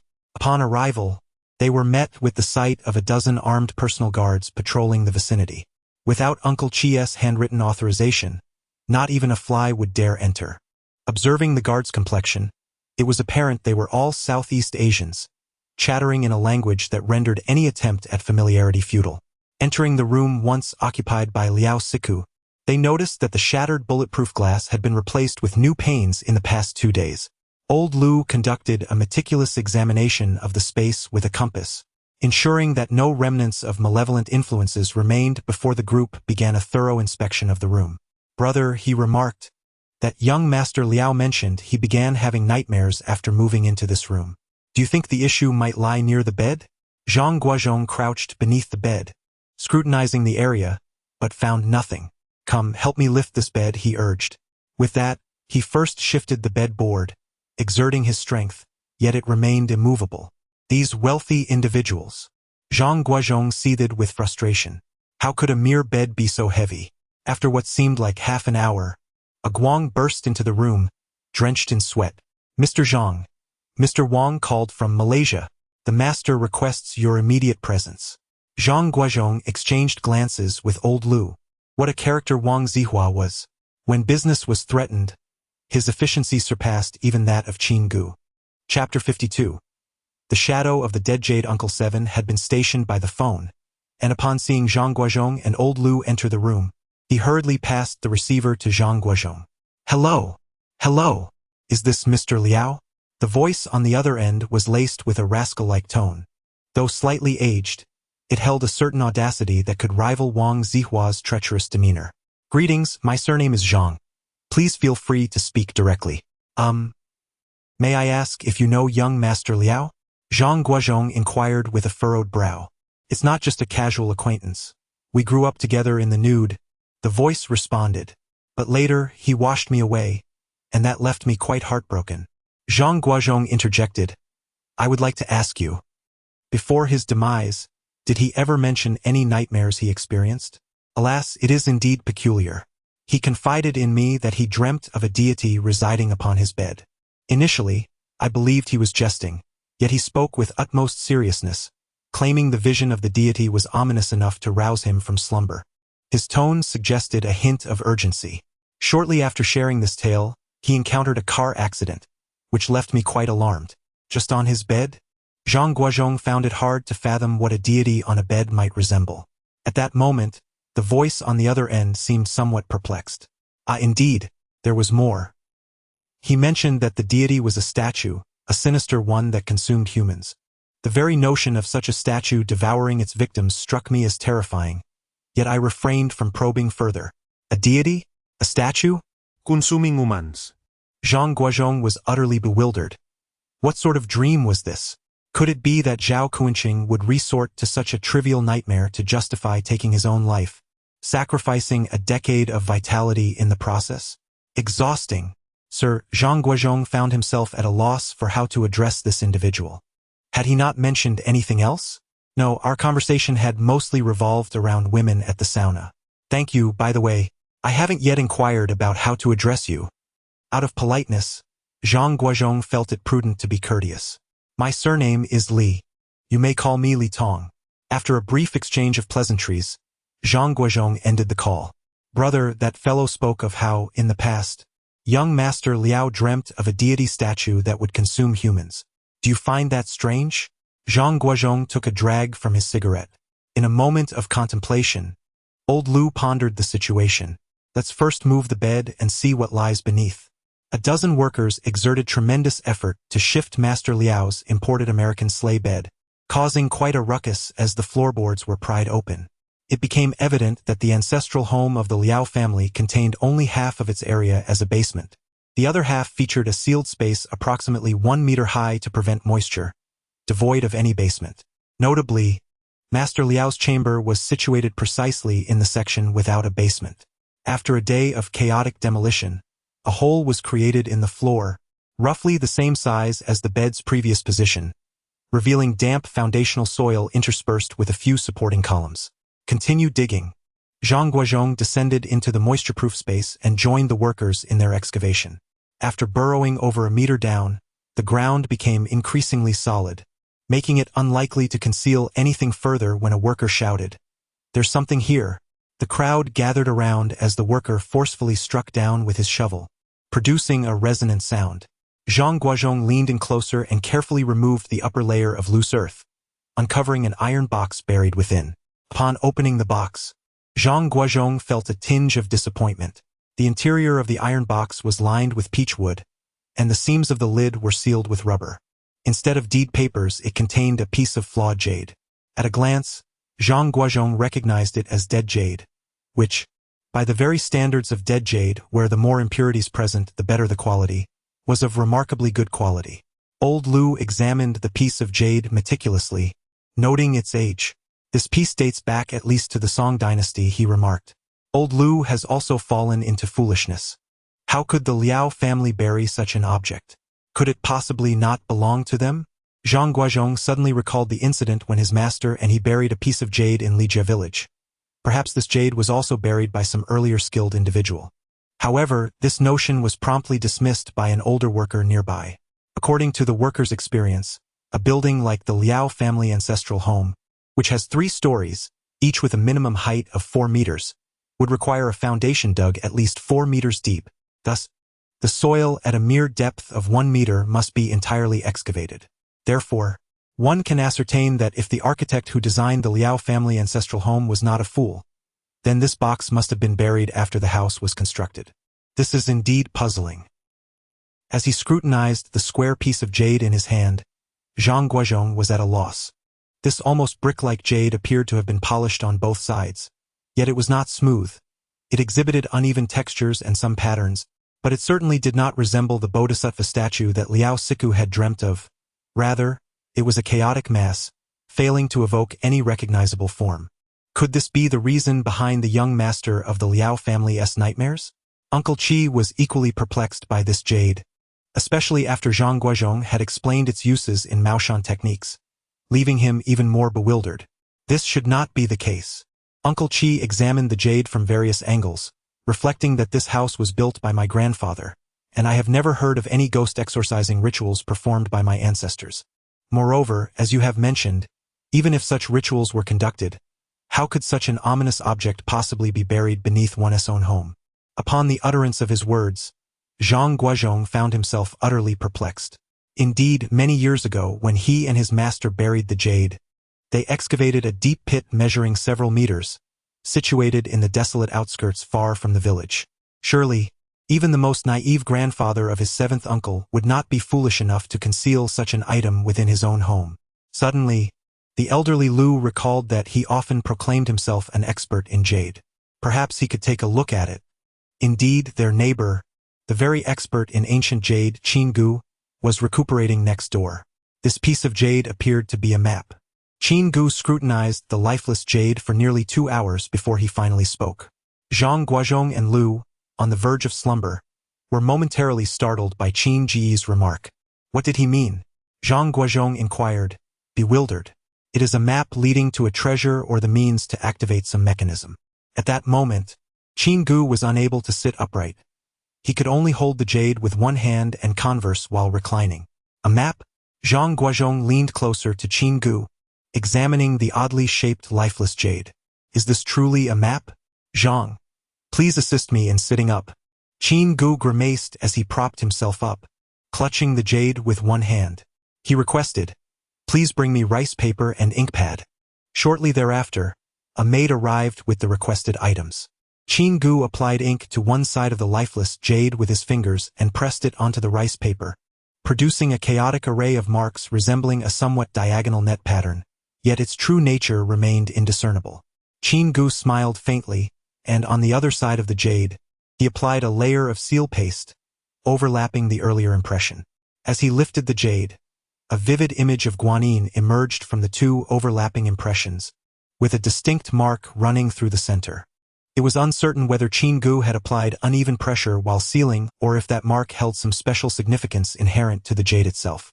Quickly, put the jade down, old Lu exclaimed upon seeing the Guanyin image, as if he had been shocked. There is something within. He hastily grabbed a compass and brought it near the jade, but strangely there was no reaction. Guozhong, open your third eye. Old Lu had always found it troublesome to open the third eye. Once he did, Zhang Guozhong realized that it was merely an ordinary piece of dead jade, seemingly devoid of anything special, save for a small black spot in the middle. A little black spot in the center. Zhang Guozhong muttered, perplexed. He had opened his third eye numerous times before, and whether it was yin or yang, he had always seen a swirling fog. What could this black spot possibly be? After examining the compass for quite a while with no response, old Lu was equally bewildered. Young Master Liao had dreamt of a bodhisattva consuming humans, and the presence of the bodhisattva's image carved on this dead jade suggested it had once sealed something. However, there seemed to be nothing significant about it. Old Lu put away the compass, deciding it would be best to remain cautious. Seventh uncle, it seems you have misunderstood Zhao Kuan, Zhang Guozhong remarked. What he seeks is not the deed to your ancestral land. It is quite likely he is entirely unaware that such a deed is hidden within your ancestral home. Are you saying that this is what he is after? Uncle Qi held the piece of rice paper adorned with the image of Guanyin, marveling at its significance. Indeed, Zhang Guozhong remarked, not only for this reason, but it seemed he was quite reluctant for you to discover that such an object lay buried within his home. Zhang Guozhong picked up the lifeless jade. At this moment, Uncle Qi felt a sense of helplessness. He had hoped to uncover the land deed, yet what he had found was an enigma. Later that evening, as Zhang Guozhong pondered over the disjointed so-called map, he was suddenly startled by a commotion from downstairs, followed by an urgent knocking at the door. Come in. Zhang Guozhong concealed the map and upon the door opening, he saw Guang, drenched in sweat. "Mr. Zhang. It's bad news. The mercenaries have all collapsed and are now in the hospital undergoing emergency treatment. Zhao Guozhong may have come looking for trouble again." "What?" A chill ran down Zhang Guozhong's spine. Was Zhao Guozhong even human? Though he too had sustained injuries, they were merely superficial, while that scoundrel had been shot by Qin Ge, an actual gunshot wound. How could he have returned so swiftly? "Forget about the ancestral home. Where is Mr. Liu?" "He is already waiting for you downstairs," Guang replied. Zhang Guozhong gathered his belongings and hurried down, noticing that Guang had parked the car at the entrance. "Mr. Guang, we need not go to the ancestral home today." Zhang Guozhong drew his dagger. "That brat will come looking for us." At this moment, old Liu had already begun to set up defenses at the door. "Does he dare to come? Today, I shall send him straight to the crematorium." "Should I gather some people?" Guang asked, perspiring profusely. "No need." Zhang Guozhong lit an incense stick. "You go and protect Uncle Qi. Hand me the walkie-talkie. Inform us immediately of any unusual occurrences." Zhang Guozhong was acutely aware that at this moment, Zhao Guozhong had cast aside all fear of life and death.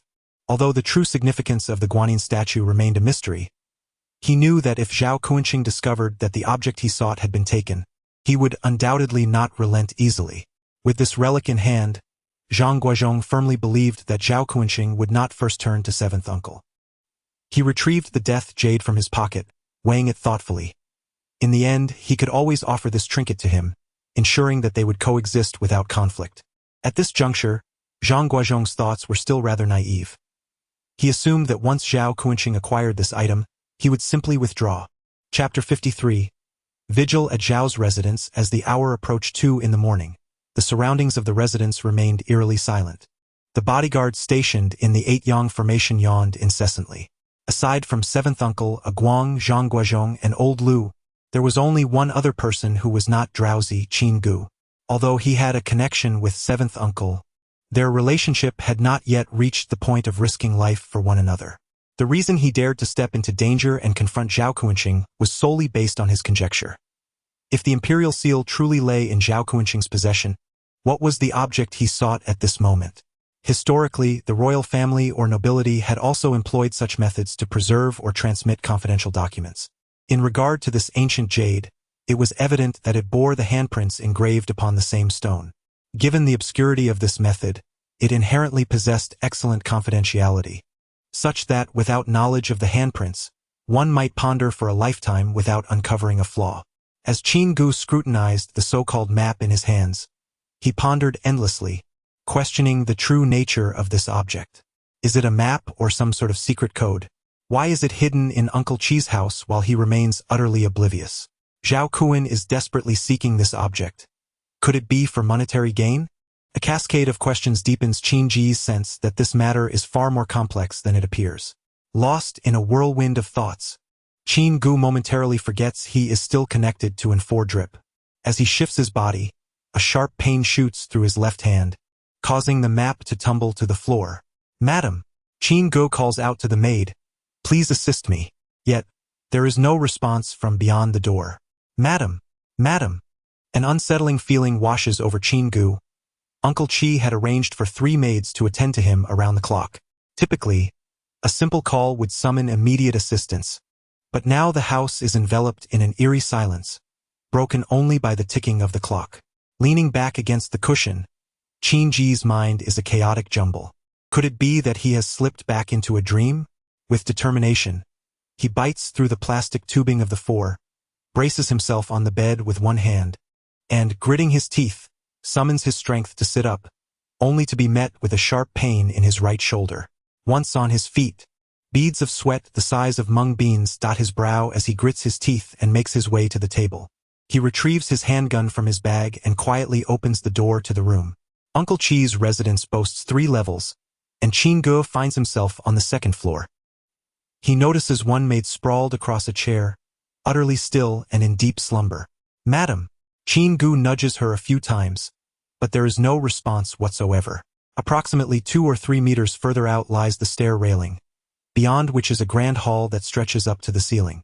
Qin Ge glanced down the hall and beheld Uncle Qi sprawled motionless on the sofa, surrounded by several individuals who had collapsed where they stood.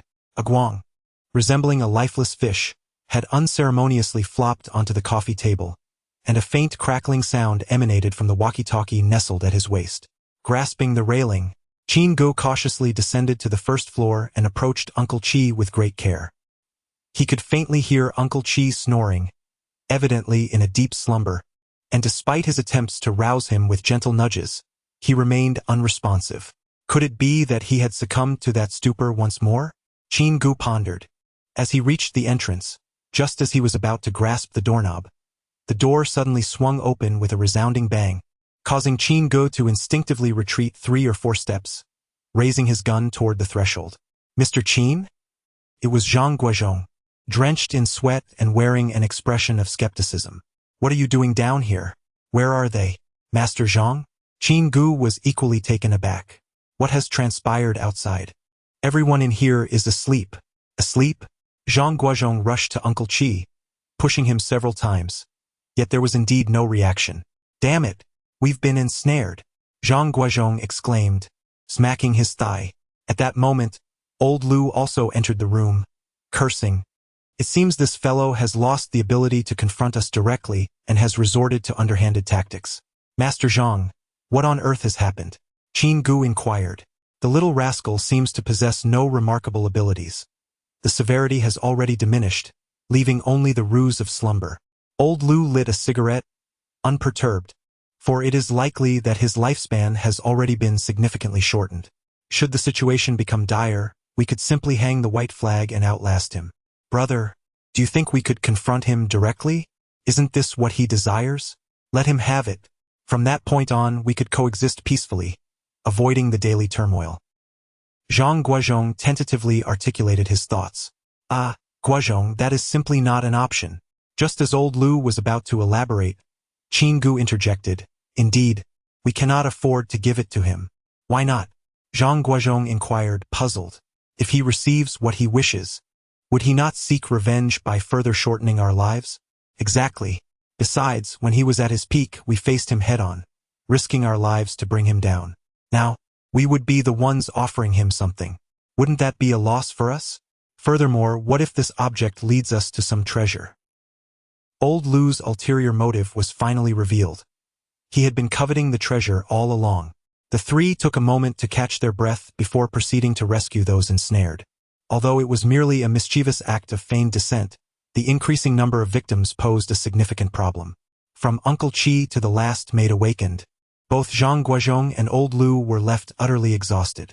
Given that Zhao Kunchen was not after the land deed, Uncle Qi decided to abandon the ancestral home entirely, deploying all remaining personal guards to protect the current residents. Over 30 men, each armed and ready, divided into 3 shifts for round-the-clock patrol. Under the counsel of old Lu, Uncle Qi refrained from taking any action or engaging in excessive defenses. Day and night, Zhang Guozhong and old Lu took turns on duty, indulging in reading, playing chess, and cards.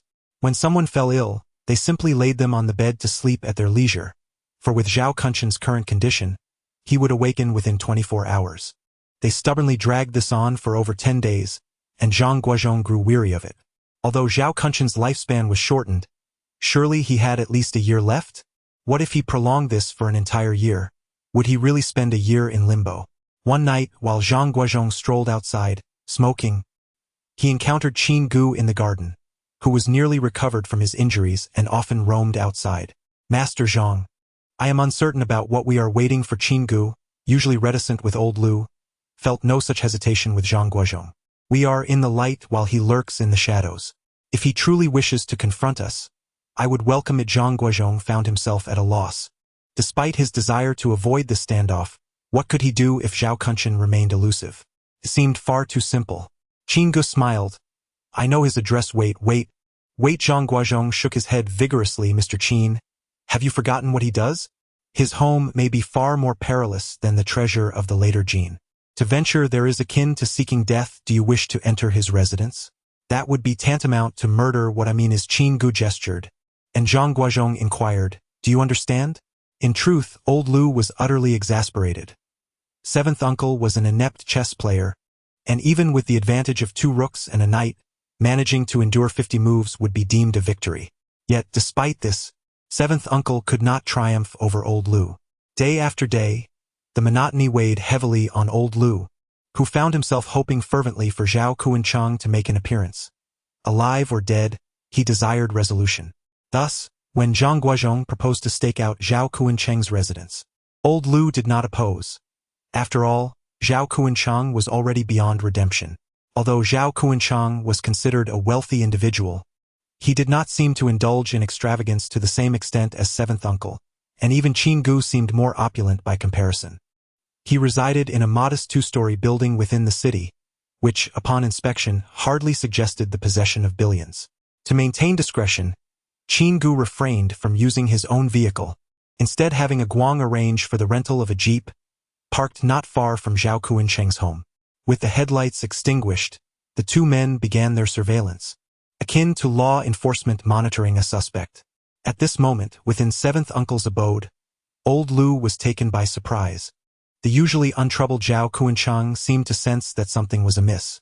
Around the 2nd watch of the night, while old Lu dozed in 7th uncle's room, a sudden crash echoed as a gust of wind shattered the bulletproof glass.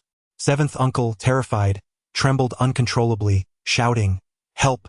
Leading the charge, a guang and several armed bodyguards swiftly surrounded 7th uncle.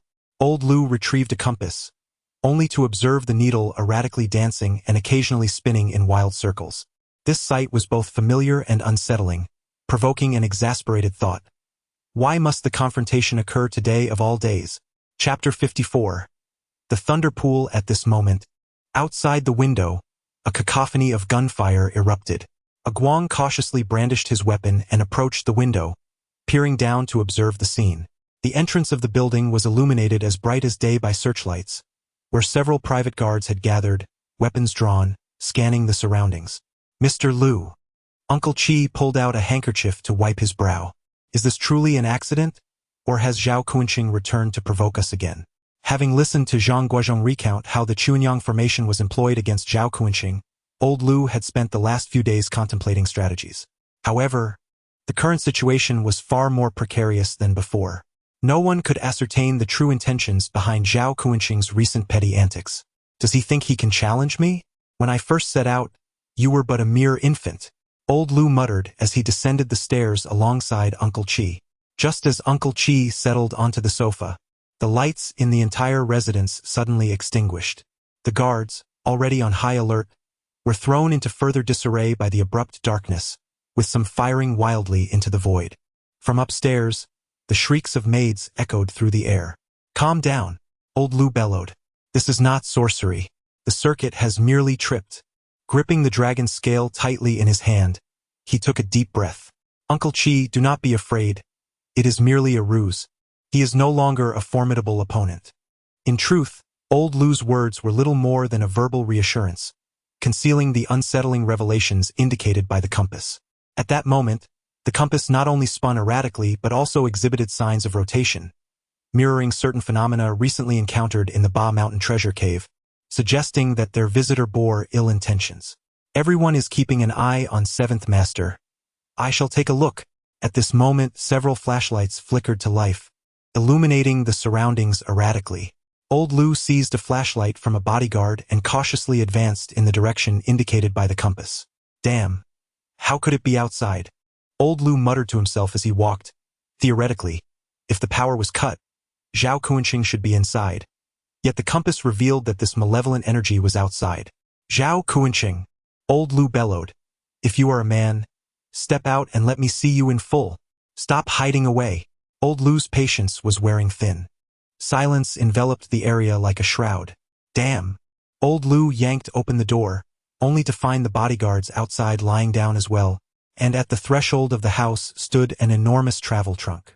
"Damn, aside from disturbing people's slumber, what else could you possibly be doing?" Old Lu shouted back into the room, then strode over to the trunk. "What the hell is this?" A glance at the compass revealed that the needle was spinning wildly in circles.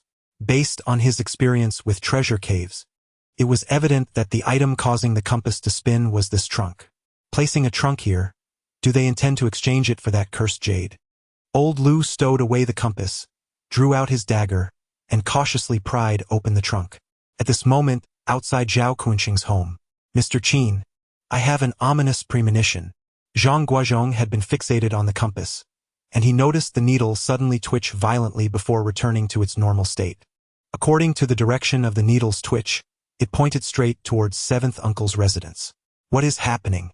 As Qin Ge gazed intently at the entrance of Zhao Guozhong's residence, he inquired, "Do you share a telepathic bond with Mr. Lu?" Cautiously, old Lu pried open the leather suitcase with the tip of his dagger, exclaiming, "What on earth is this?"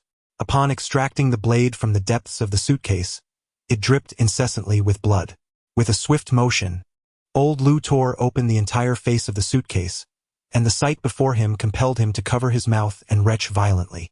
Inside the suitcase lay a gruesome, blood-soaked, dismembered corpse. Good heavens!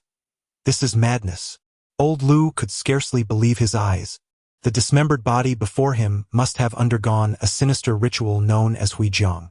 According to Taoist beliefs, a soul does not come to terms with its own death until the seventh day after passing, leaving the spirit of the wrongfully deceased to linger with intense resentment upon the corpse.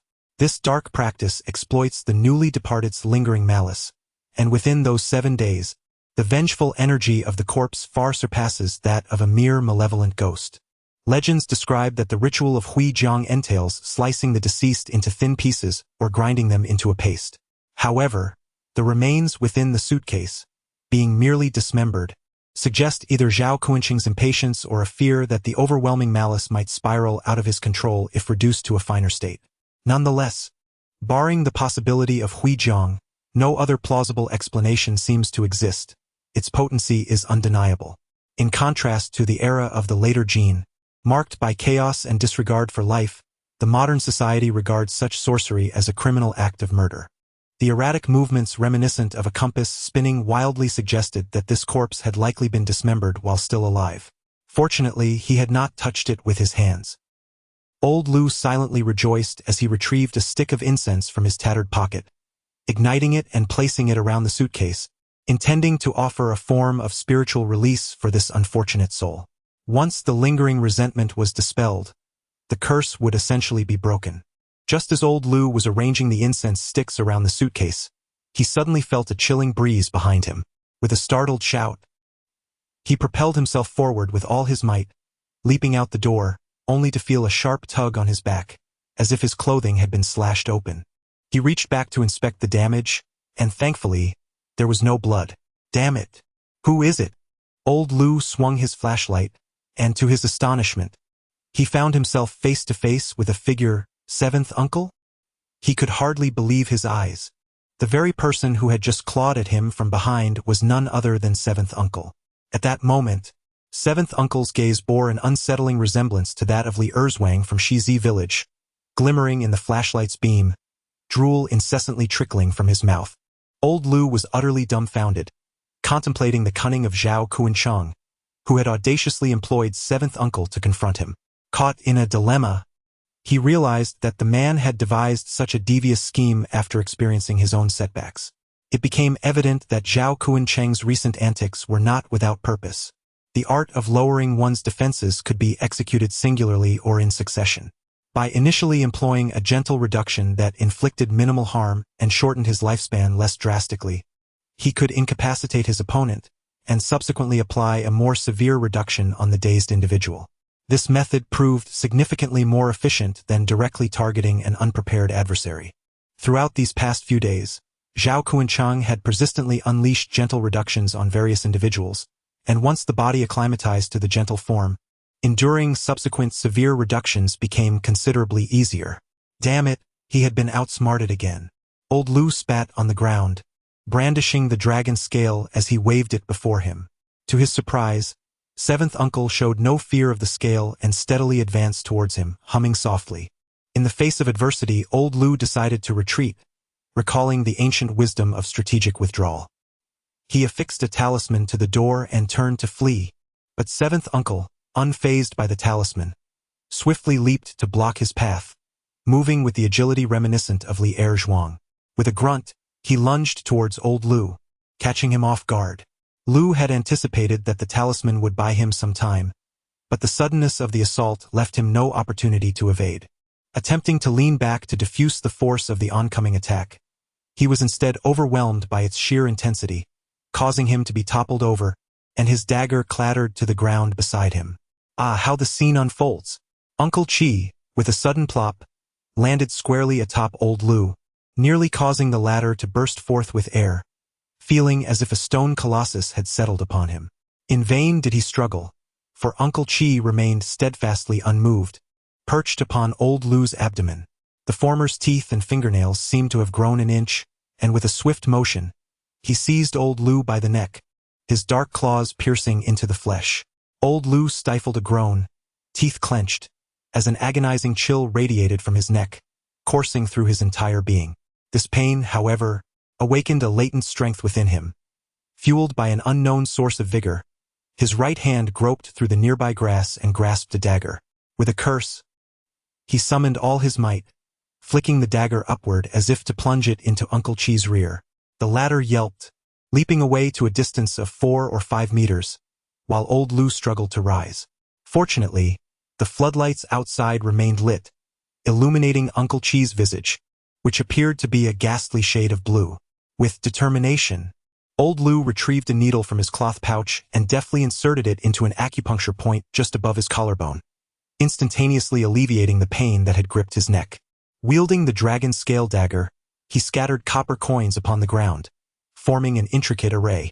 Having experienced the formidable prowess of the dagger, Uncle Qi dared not approach, instead hovering nearby, grunting in hesitation. After all, in this moment old Lu was alive and possessed of thought, while Uncle Qi was devoid of such faculties. As old Lu meticulously arranged the coins into a circle around Uncle Qi, the tension in the air was palpable. "Cease your futile efforts," old Lu exclaimed, producing a talisman of suppression and slapping it onto the ground with a decisive thud. He then retrieved a chicken's throat and, with a swift motion, affixed it atop the talisman, sealing the exit of the copper coin formation. This arrangement, known as the ghost lock array, colloquially referred to as the thunder pool, is a method specifically devised to confine malevolent spirits. According to the principles outlined in the Book of Changes, the sun embodies yang while the night embodies yin. Thus, malevolent spirits are condemned to roam solely during the night. In ancient times, celestial observers divided the night sky into 28 distinct zones, known as the 28 mansions, each encompassing several stars. The configuration of the thunder pool involves placing 28 copper coins around the malevolent spirit, artificially delineating a false 28 mansion. The quantity of copper coins is associated with yang, thereby creating the illusion for the spirit that crossing the thunder pool would lead it into the realm of light. This formation does not inflict harm upon the malevolent spirit. Rather, its purpose is to confine. The duration of this confinement depends on the spirit's strength and intellect. Malevolent spirits are not devoid of intelligence. Those who met unjust deaths tend to possess relatively high intellect, while those who suffered tragic fates generally exhibit lower intelligence.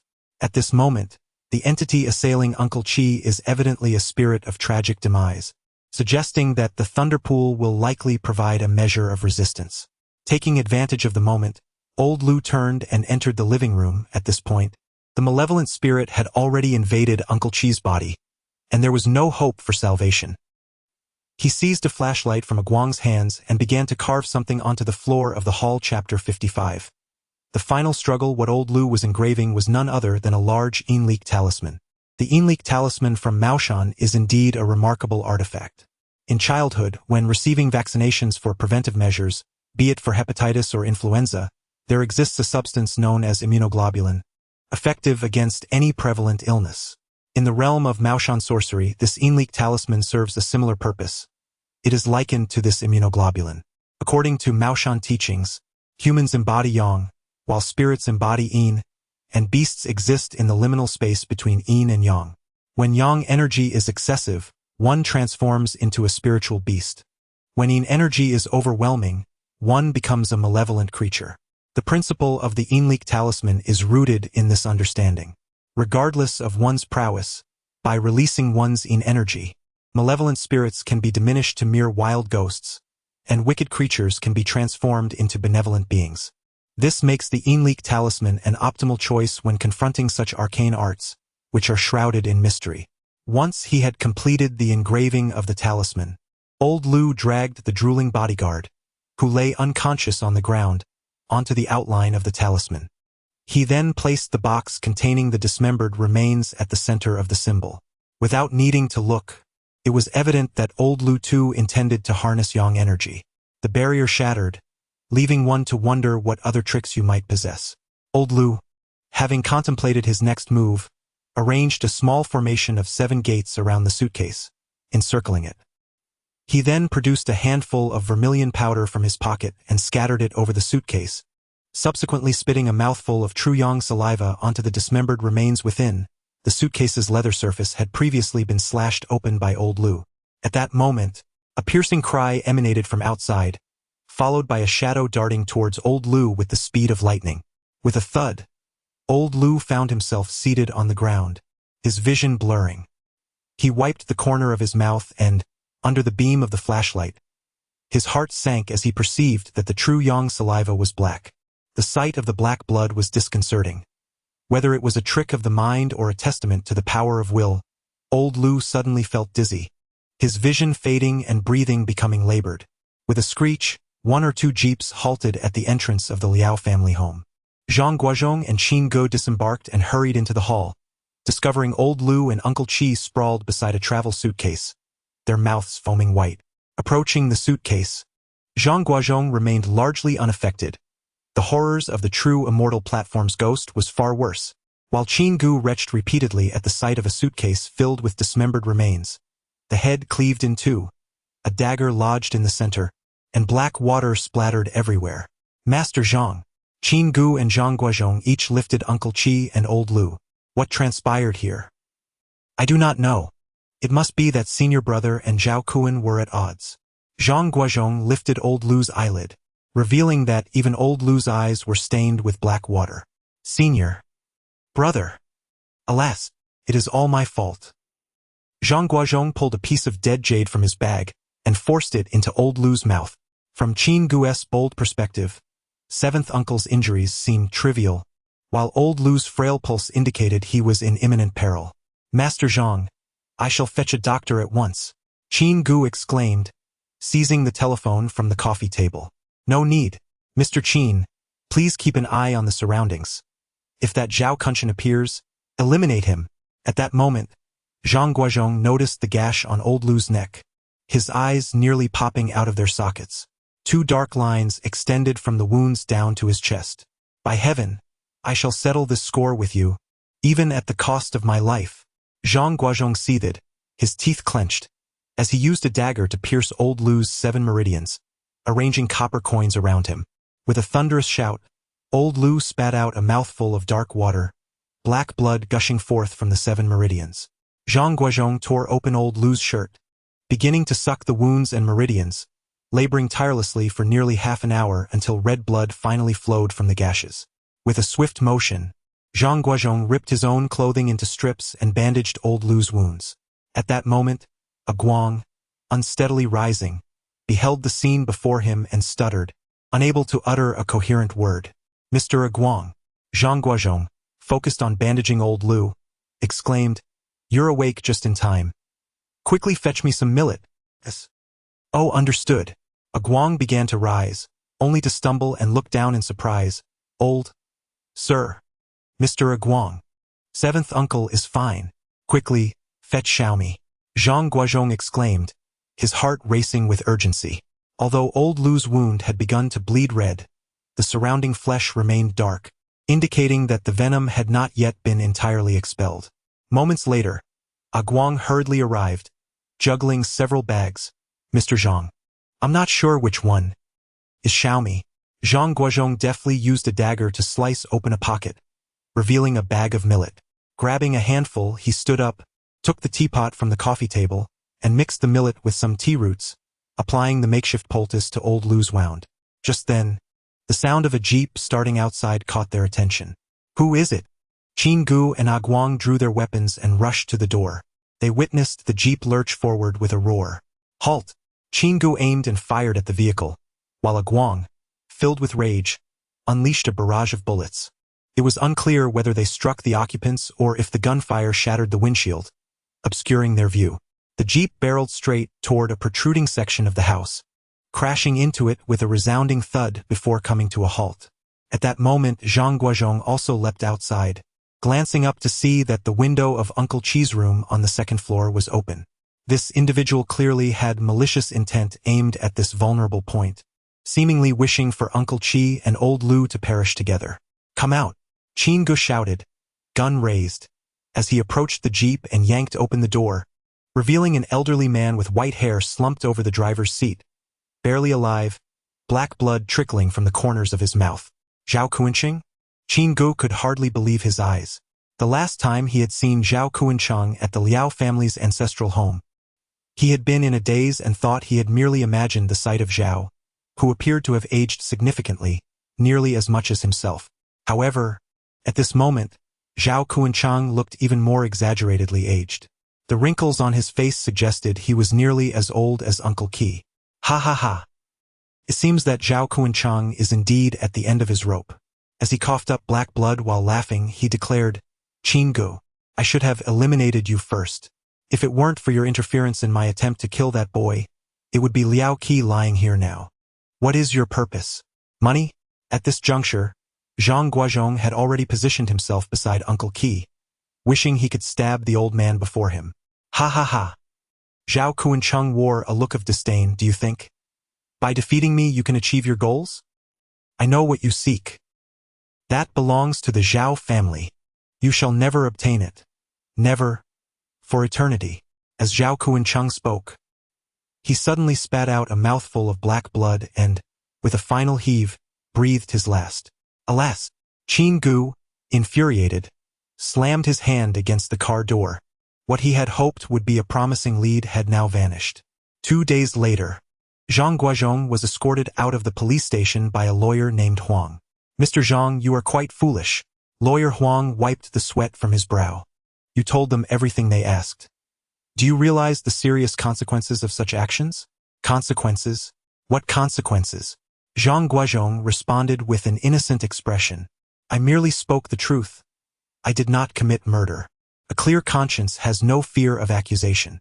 Zhang Guozhong assumed that Hong Kong operated under the principle of leniency for those who confess and severity for those who resist. "I know you haven't committed murder," Lawyer Huang exclaimed, a mixture of amusement and exasperation in his voice. "If you continue speaking like this, you'll find yourself at Qingshan Hospital. I had to explain to them that you suffer from mild delusions, which is why I was barely able to bring you out. Remember, from now on, do not utter a word before meeting with a lawyer." A lawyer? Zhang Guozhong had heard of such a profession, but in his understanding, lawyers seemed to work within the precincts of the prosecutor's office or police station, presumably interrogating criminals alongside prosecutors or police officers in court. Arriving in Hong Kong had truly broadened his horizons. He was astonished to discover that a lawyer could actually stand on his side. "So, you are a lawyer?" Zhang Guozhong felt as though he had encountered a movie star. What an honor! Lawyer Huang was on the brink of tears, having exerted himself for so long only to find that the man before him was utterly oblivious to his own profession. In a private room at the Elizabeth Hospital, Zhang Guozhong encountered his Uncle Qi, who had just managed to stand, and old Lu, who was still connected to an oxygen tube. "Brother," Zhang Guozhong said, sitting beside old Lu's bed, his eyes glistening. "I am truly sorry for you. Don't speak such gloomy words." Old Lu shot Zhang Guozhong a sidelong glance. "What about that fellow Qin? It was all his ridiculous idea to bring you here so that I could scold you." Observing old Lu's spirited demeanor, one would hardly believe he required an oxygen tube. "He is still at the police station." Uncle Qi leaned in, saying, "Mr. Lu, I really don't know how to thank you. Guang has already informed me about your situation." "Guang?" Old Lu looked at Uncle Qi incredulously.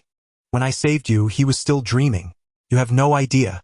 At that moment, old Lu pointed to the wound on his neck, embellishing his tale, rendering Uncle Qi's face pale with shock.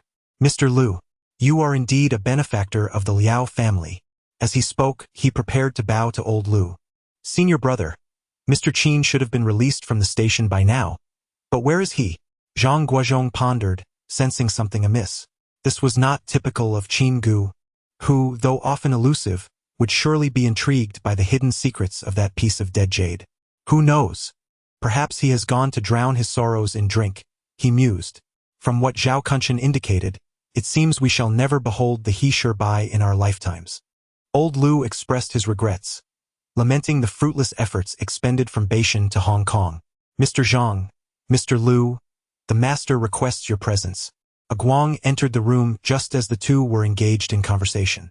Mr. Zhang, do you think this time there will be no more complications? Uncle Qi sought reassurance from Zhang Guozhong. The artifact you unearthed, it won't attract any malevolent forces. Will it?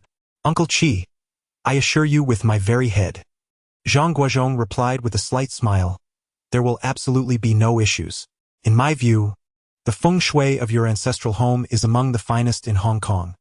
There is nothing to worry about. This is a token of my appreciation.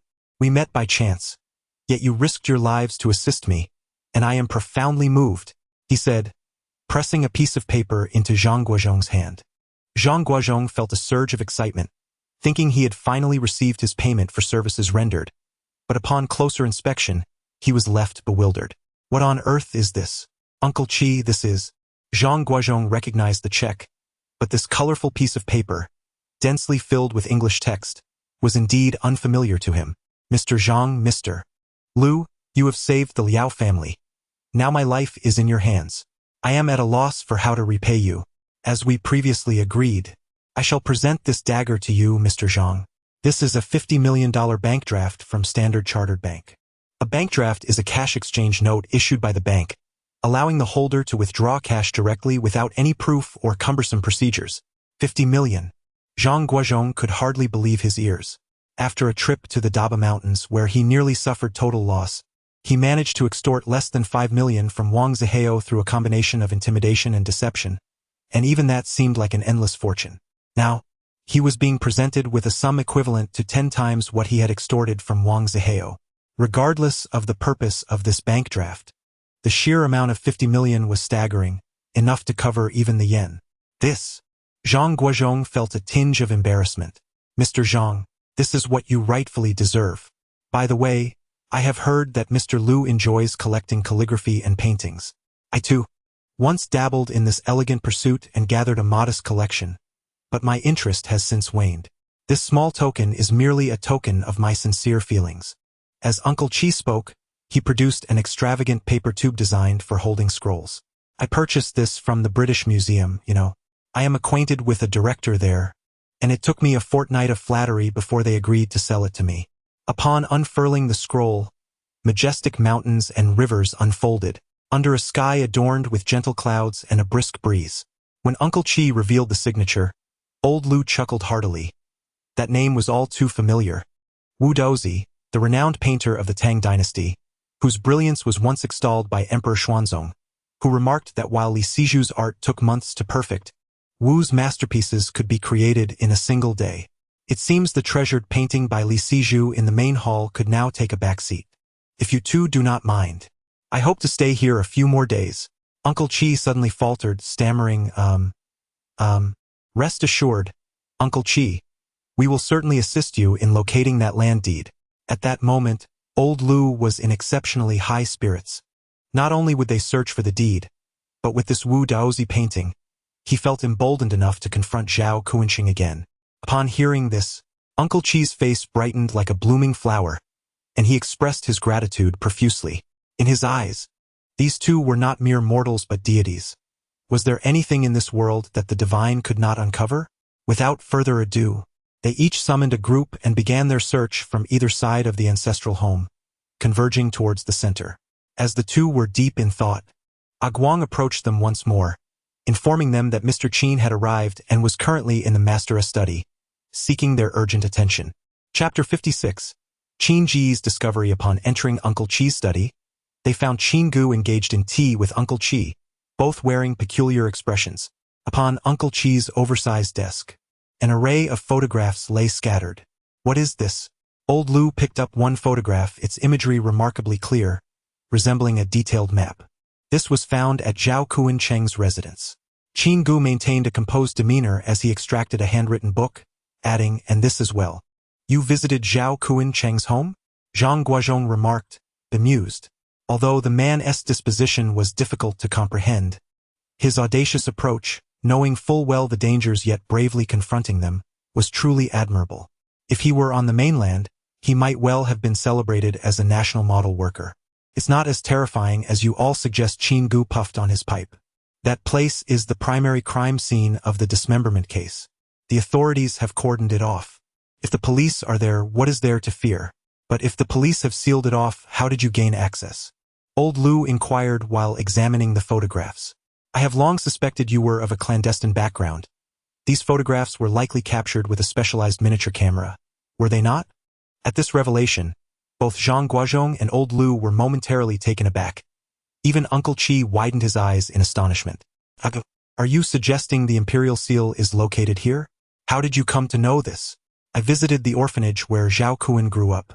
The caregiver who had once looked after him had already passed away, but I managed to uncover some clues from the orphanage's records. Everyone present was astonished, for they had not anticipated Qin Ge's remarkable efficiency.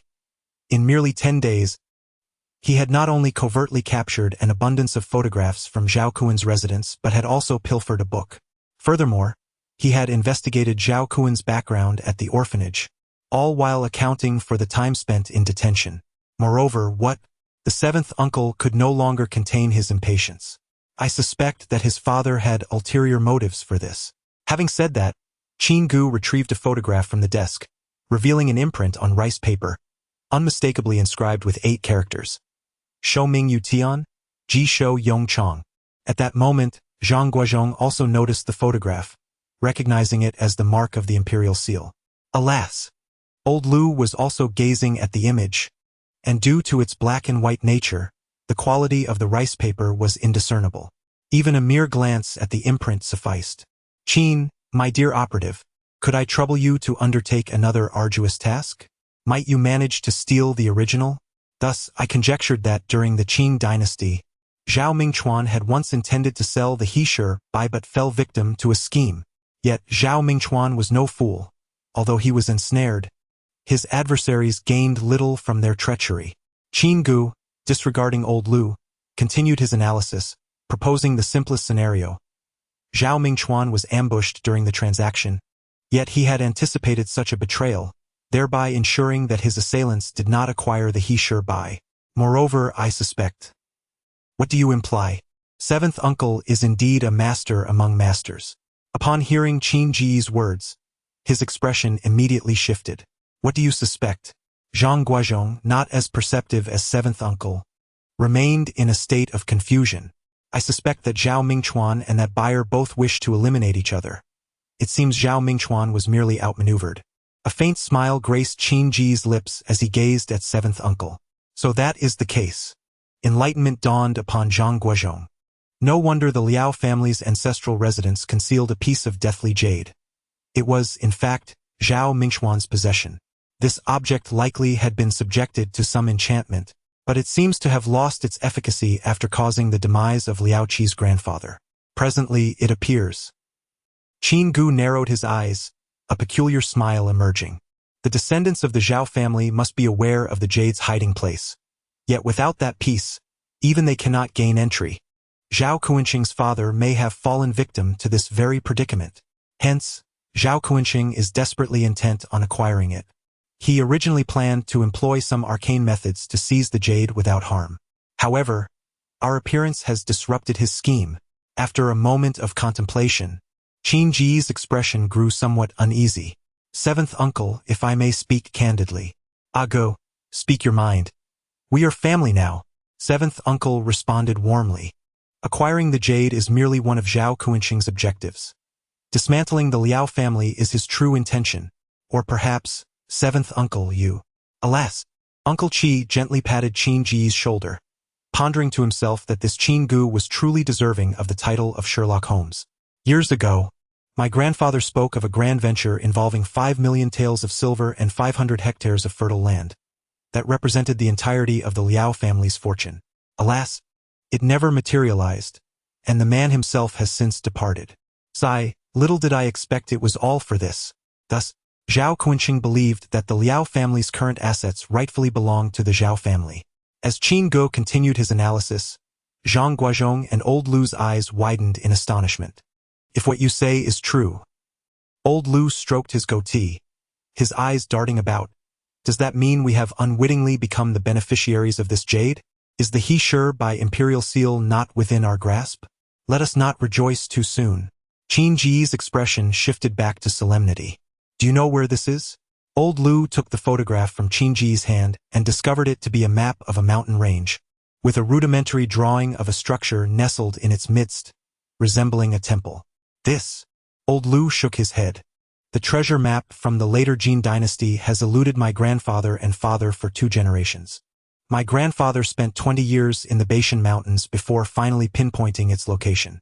If this map lacks new clues, it may prove exceedingly difficult to locate. Qin Ge took a puff of his cigarette, furrowing his brow. At that moment, Zhang Guozhong found himself at a loss for words. It was indeed a case of pushing down one gourd only to have another pop up. Why did every lead seem to go nowhere? Even the insurance cabinet had been pried open? Old Lu's eyes widened in disbelief. I must ask, Qin Ge, do you specialize in jade or in lockpicking? The safe was pried open by the police. I merely borrowed it from them for a brief examination. Upon hearing this from Old Lu, Qin Ge felt a twinge of embarrassment. That night, Zhang Guozhong tossed and turned, unable to find rest, for the book was exceedingly peculiar, adorned with seal script and cryptic characters. The text was disjointed and nonsensical, and despite spending half a day with Old Lu analyzing it, they could glean nothing coherent. Ultimately, Zhang concluded that the text might be a form of code or secret language. The author likely intended to compose the entire work using cryptic characters but had only a limited grasp of them, resulting in a hodgepodge of both seal script and cryptic text. Yet, was this hypothesis plausible? Given the already incoherent phrases within the Chinese characters, why would one resort to such convoluted cryptic writing? After indulging in such musings for a while, fatigue overtook Zhang Guozhong. The past few days had been exhausting, akin to a half-hearted laborer, constantly crawling under beds and scaling rooftops. As soon as he closed his eyes, slumber enveloped him, and he slept soundly until dawn. Guozhong, I have a plan, albeit a risky one. Early in the morning, Old Lu sought out Zhang Guozhong in his room, seemingly brimming with newfound revelations. What do you think of this? What? Zhang Guozhong was taken aback. Brother, have you lost your mind? This could lead to trouble. Don't worry. I did similar things in my youth. Old Lu chuckled mischievously, whispering a few words to Zhang Guozhong, his laughter escalating to a point where he nearly gasped for breath. Upon hearing this, Zhang Guozhong couldn't help but smile. Brother, your idea seems a bit reckless, doesn't it? It is of no concern. The wool comes from the sheep, after all, and neither is the ancestry of Lord Liao particularly virtuous. Guozhong, it is settled. I shall prepare the materials, and you can greet Seventh Master. We shall set forth tomorrow. Just as Old Lu stepped out, Guang entered again. Mr. Zhang.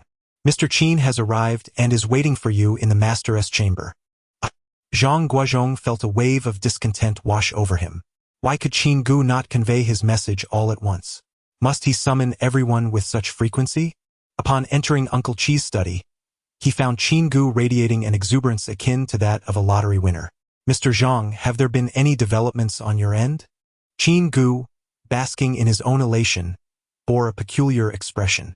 I have yet to make any progress. As for that book, we find ourselves at a loss. I am ashamed. Before Uncle Qi, Zhang Guozhong felt a twinge of embarrassment. Mr. Qin, might you have uncovered any new leads? Indeed, I have. Qin Ge replied with confidence. Inspector Chen is a close friend of mine, as well as of Uncle Qi. I possess first-hand information from the police. Police information? Zhang Guozhong queried, puzzled. What insights could they possibly glean from Zhao Guozhong, whose mind is filled with the most bizarre notions? This morning, Inspector Chen called me. They discovered a map at Zhao Guozhong's residence, and after fingerprint analysis, one page stood out, marked by a multitude of fingerprints, indicating it was frequently perused. Moreover, they retrieved records from the airline showing that Zhao Guozhong had flown to the mainland on 7 separate occasions. Furthermore, Qin Ge took a drag from his cigarette. The destinations he flew to correspond with the location marked on that page of the map. Where? Zhang Guozhong was filled with excitement, not anticipating that the breakthrough he and his senior brother had relentlessly pursued alongside Zhao Guoxi would ultimately be discovered by the police. Chapter 57. The Six Paths of Sorrow. According to the clues provided by the authorities, the location that Zhao Guoxi had frequented was none other than the capital, Beijing. As Zhang Guozhong observed the photograph that Inspector Chen had discreetly given to Qin Ge, he recognized that the page of the map Zhao Guoxi had repeatedly perused was a transportation map of Hebei province. On the map, Beijing, Tianjin, and Hebei were interconnected. Mr. Qin. Zhang Guozhong swiftly regained his composure from his earlier exhilaration, realizing that the Hebei region was nestled within the Yanshan Mountains. So what? Qin Ge remained indifferent. Searching for this location amidst the vast expanse of the Yanshan Mountains was akin to finding a needle in a haystack. Master Zhang. Qin Ge leaned in, indicating a particular temple. This means that we only need to search in areas that contain temples. Qin Ge paused, adding, if Zhao Guoxi indeed traveled to Beijing, I believe the locations marked on the map should correspond to the 8 great temples. At the Beiji Park in Beijing, Mr. Qin, I believe we should deliberate carefully. Zhang Guozhong's persistence towards Qin Ge is quite exasperating. He longs to refuse, yet he feels a twinge of guilt for having initially accepted the man's payment without ultimately acquiring the he sure buy. To reject it would seem improper, but to accept it based solely on a hastily drawn map, even if it confirms our location at Beiji Park, could require an entire year of searching. The winding paths depicted in the drawings certainly do not represent artificially constructed mountain trails. The route is meandering, with circles and lines marked at each turn, but rather resemble a necessary course to evade something, or perhaps they embody a method for deciphering a particular formation or strategy. Without a point of reference, one might struggle to commence the search. Mr. Qin, I believe we should first conclude matters with Uncle Qi, and then head to Beijing, dedicating ourselves entirely to this endeavor. As Zhang Guozhong spoke, he observed Uncle Qi, who was staring wide-eyed and nodding vigorously, affirming, yes, Mr. Zhang makes a valid point. One cannot serve two masters. I shall proceed to Beijing first. Mr. Zhang, if you could assist Uncle Qi, I hope to reunite with you swiftly. Qin Ge appeared eager and hastily rummaged through his notebook, then penned an address and handed it to Zhang Guozhong. This is a friend of mine from the mainland. Once you arrive in Beijing, simply seek out this address, and you shall find me. Zhang Guozhong took the note, which read, 29 Kusi Hudong, Dongxi 40, Songquan. Why are there so many 40 streets? Zhang Guozhong had never visited Beijing and found the origin of its ancient place names rather lazy. 40 streets. Perhaps there are indeed 39 more. Qin Ge hastily took his leave, leaving Zhang Guozhong alone in the room.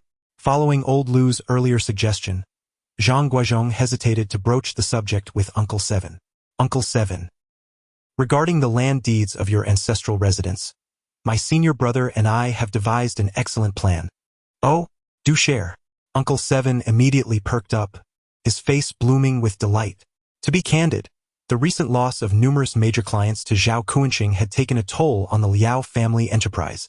Over the past year, rumors about hauntings at Uncle Seven's home and his alleged entanglements with malevolent spirits had circulated widely in society.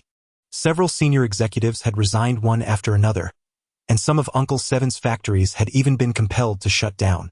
Moreover, the credibility of the Liao family enterprise with banks was waning, as many institutions began to question their ability to repay loans. These land deeds could undoubtedly serve as the best leverage for securing loans from banks. In the late 19th and early 20th centuries, the concept of real estate was not yet established, and land value was relatively limited. However, by the 1980s, the value of these lands had skyrocketed by dozens, if not hundreds, of times compared to their original worth, holding extraordinary significance for the revival of Uncle Seven and the Liao family enterprise. Seventh uncle, please listen to me. The situation is as follows. Land deeds possess neither ominous energy, nor resentment, nor malevolent forces. Thus, they are challenging to locate. Given the scale of your residence and the manpower at your disposal, it could take at least a year to find them, and undoubtedly, the house would be left in ruins, Zhang Guozhong said, his head bowed, unable to meet seventh uncle's gaze. Indeed, I am well aware of this. I have been searching for a full decade, seventh uncle replied, exasperated. At times, he contemplated the possibility of simply demolishing the house. After all, the deed is merely a few pieces of paper. How hidden could they be? Precisely, seventh uncle. Hence, we have devised an excellent plan.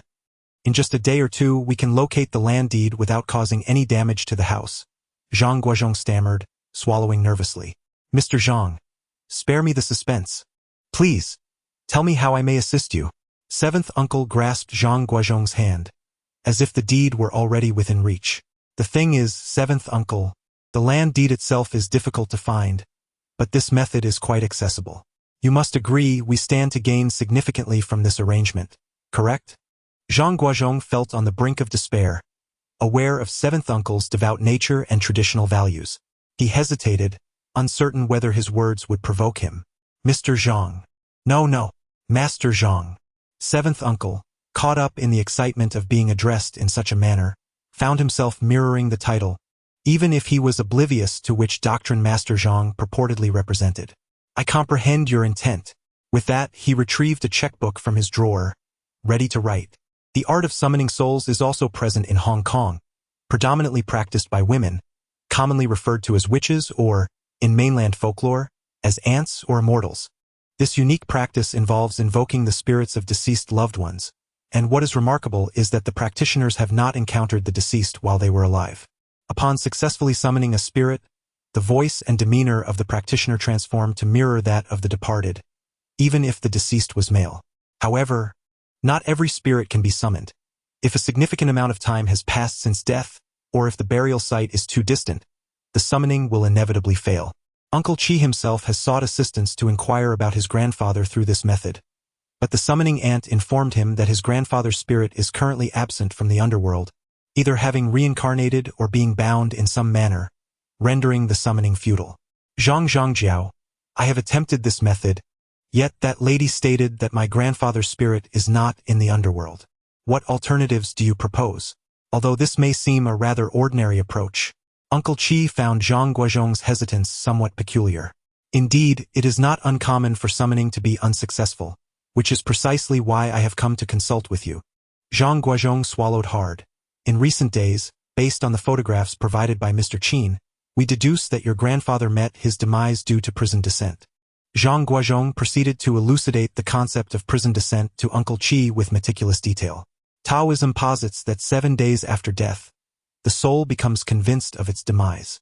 However, for those ensnared by the art of confinement, their spirits eternally believe they are still alive, lingering within their deceased bodies. Legends suggest they experience various sensations akin to the living, helplessly watching their loved ones inter them in the earth, perceiving the gradual decay of their own corporeal forms, trampled and gnawed upon by vermin, until they ultimately become mere skeletons, forever unable to depart. In the practice of confinement established by Luo Yuchang during the late Song dynasty, this art is deemed forbidden. Even at the height of its prevalence during the Yuan dynasty, few would dare to engage in it. Zhang Guozhong fervently emphasized the torment endured by those confined after death, sending chills down seventh uncle's spine. Zhang, the master, do you genuinely believe my grandfather fell victim to such sorcery? The physician at the time diagnosed him with heart failure. It is true, seventh uncle. You must believe me. Thus, having laid the groundwork, Zhang Guozhong felt it was time to delve into the crux of the matter, inching closer to seventh uncle. Therefore, in order to rescue your ancestors from peril and to uncover the hidden land deeds, we believe it is imperative to break the confinement and summon the spirits. As these words escaped his lips, seventh uncle's head resonated with a dull thud, leaving him rigidly seated. Please, do not be agitated. Calm yourself. Zhang Guozhong, feeling somewhat apprehensive, understood that Hong Kong natives hold ancestral rights in the highest regard. Disturbing one's family tomb is no trivial matter. Zhang, the master. Seventh uncle found himself at a loss for words. Could you allow me some time to contemplate this? At this moment, the internal conflict within Uncle Qi was overwhelming. To be frank, after listening to Zhang Guozhong's lengthy persuasion, he remained somewhat skeptical. After all, who truly understands what transpires after death? Although alleviating the suffering following his grandfather's demise carried some weight in intention, it was undeniable that the primary justification stemmed from the desire to retrieve the land deeds. To disturb one's ancestral grave for a few documents seemed not only sacrilegious but also a profound dishonor, especially considering his own mortality loomed uncertainly. How could he face his ancestors? Take your time to contemplate. I shall step outside now.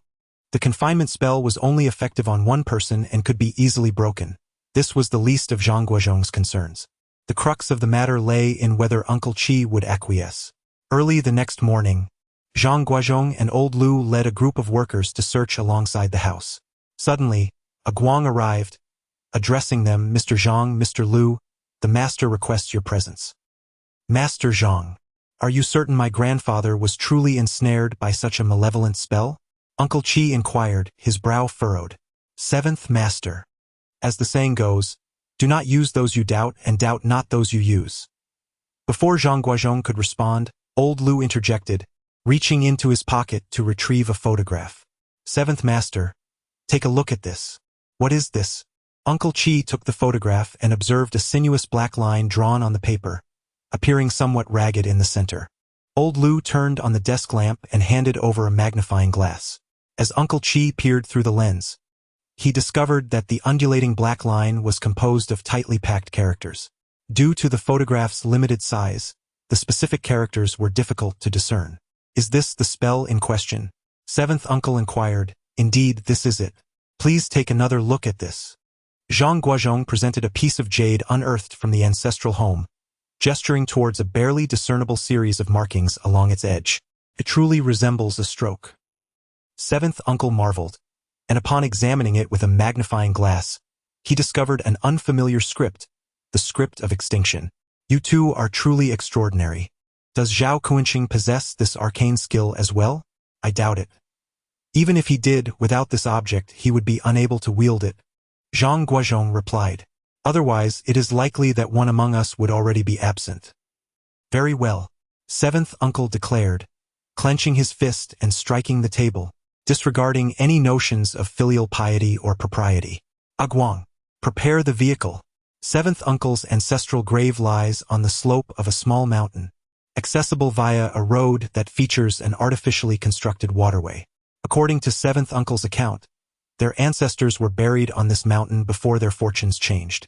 It was during his grandfather's generation that extensive construction began, with channels and roads being developed, while his father took the bold step of purchasing the entire mountain to facilitate further endeavors. Upon hearing this, Zhang Guozhong could not help but reflect silently. Although the natural feng shui of the area was mediocre, the extensive human modifications and renovations had significantly enhanced its auspiciousness. Such grand undertakings of mountain excavation and channel construction could likely only be managed by someone of Seventh Uncle's immense wealth. Ah, the affluent indeed. This article has now been revised from its original title, transforming it from the Six Paths to the Six Paths of Dread. Thanks to an anonymous friend on Baiduqieba for pointing out the error, which nearly led to a humorous blunder. My gratitude extends to them. Chapter 58. Summoning the spirits. The grave of Uncle Seven resembled an enormous stone tomb, with a 2-meter-tall marble stele inscribed with his so-called illustrious achievements from his lifetime. Zhang Guozhong cast a cursory glance, noting that it was merely filled with sycophantic praises. A Guang, clad in black attire, respectfully presented 3 incense sticks. At this moment, the ensemble of drummers and chanting monks, who had arrived earlier, had been waiting for quite some time. Someone brought forth the incense burner, while Uncle Seven, holding the incense, murmured softly for a while before placing the sticks into the burner and turning to leave. At that moment, a Guang gestured, and the drums and music resounded, while the monks commenced their chants. Zhang Guozhong stood in bewilderment, uncertain of Uncle Seven's intentions. After all, they were here to excavate a grave, not to commemorate a death anniversary. What was the purpose of this grand display? Uncle Seven, we will assist in guiding your ancestor spirits shortly. With so many onlookers, the excessive yang energy is not conducive to summoning souls. Ah, Uncle Seven suddenly comprehended and whispered a few words into a Guang's ear, who nodded and departed. Before long, the ensemble of drummers and chanting monks was dismissed, leaving only a handful of workers. Wealth certainly afforded its privileges. Even in the act of grave excavation, modern equipment was employed. Initially, Zhang Guozhong thought that such a colossal stone tomb would take at least a day to unearth. Yet to his surprise, with the clattering of machinery, they had reached the coffin in less than 2 hours. The workers lifted the coffin from the grave. Though nearly a century had passed, its excellent feng shui and meticulous craftsmanship had preserved it remarkably well. With a crowbar, the coffin was pried open, revealing a corpse that had not entirely decomposed. To everyone's astonishment, though the body exhibited significant decay, it emitted no foul odor. Rather, there was only a pungent, fishy scent. Judging by the attire of the deceased, it appeared they had been buried during the late Qin dynasty. Despite the short hair, the remains were adorned in traditional Qin clothing. After scrutinizing the skeletal remains, Zhang Guozhong and old Lu turned their attention to the facial expression of the corpse. The partially decayed head was tilted to one side, the mouth grotesquely agape, and the face contorted in a painful grimace. It was unmistakable. This was a case of posthumous indignity. Zhang Guozhong crouched down for a closer inspection, affirming that it was customary for a designated individual to dress the deceased in shrouds and arrange their features, particularly in affluent families like that of the seventh uncle. It was simply inconceivable for the deceased to be interred bearing such an expression, especially with the head turned askew. It was appallingly cruel. Clearly, the rumors were true. Those unversed in such matters might feel indifferent, but experts like old Lu genuinely sensed the terror of this indignity. After death, the individual retained awareness. What do you mean by that? A Guang, filled with curiosity, questioned. If a person retains awareness after death, does that not create a contradiction? Once the soul departs from the body, it transcends the confines of time. Zhang Guozhong elucidated, adding that once the soul separates from the body, whatever fate befalls the corpse bears no relation to the soul. However, if the soul remains tethered to the body, then it possesses a sense of time. 7 uncles' ancestors have been buried for nearly a century, which is akin to placing a living being in a coffin and allowing them to exist in such an environment for 100 years. Zhang Guozhong straightened his posture, feeling an icy chill creep along his neck. Furthermore, throughout this century, he would have to endure the torment of his body gradually decaying. Might one argue that his soul, like ours, can perceive the destruction of the body? A Guang remained skeptical. Could it truly be so even now? At that moment, old Lu crouched down to examine closely, noting that this head had indeed turned when we opened the coffin. What did you say? A Guang could scarcely believe his ears, immediately bending down to scrutinize. If it were a recently deceased corpse, the possibility of it rising again might be conceivable, yet at this point, the coffin contained only a set of desiccated bones. How could it possibly move? Not looking had been inconsequential, but upon inspection, a Guang was covered in goosebumps. He observed that the color of the skull at the back was distinctly different from that of the side of the face, evidently just turned over. It remained uncertain whether this was due to the jolt from opening the coffin or, as old Lu had suggested, something more sinister. With this in mind, Zhang Guozhong retrieved a chisel from his bag and began to carve holes into the coffin's wall. Though the coffin was constructed from fine materials, having been buried for nearly a century made it relatively easy to chisel through. In just about 10 minutes, he had created 9 holes, each the width of a wine bottle's neck. Old Lu, with great care, encircled the coffin with incense sticks, intentionally leaving a gap.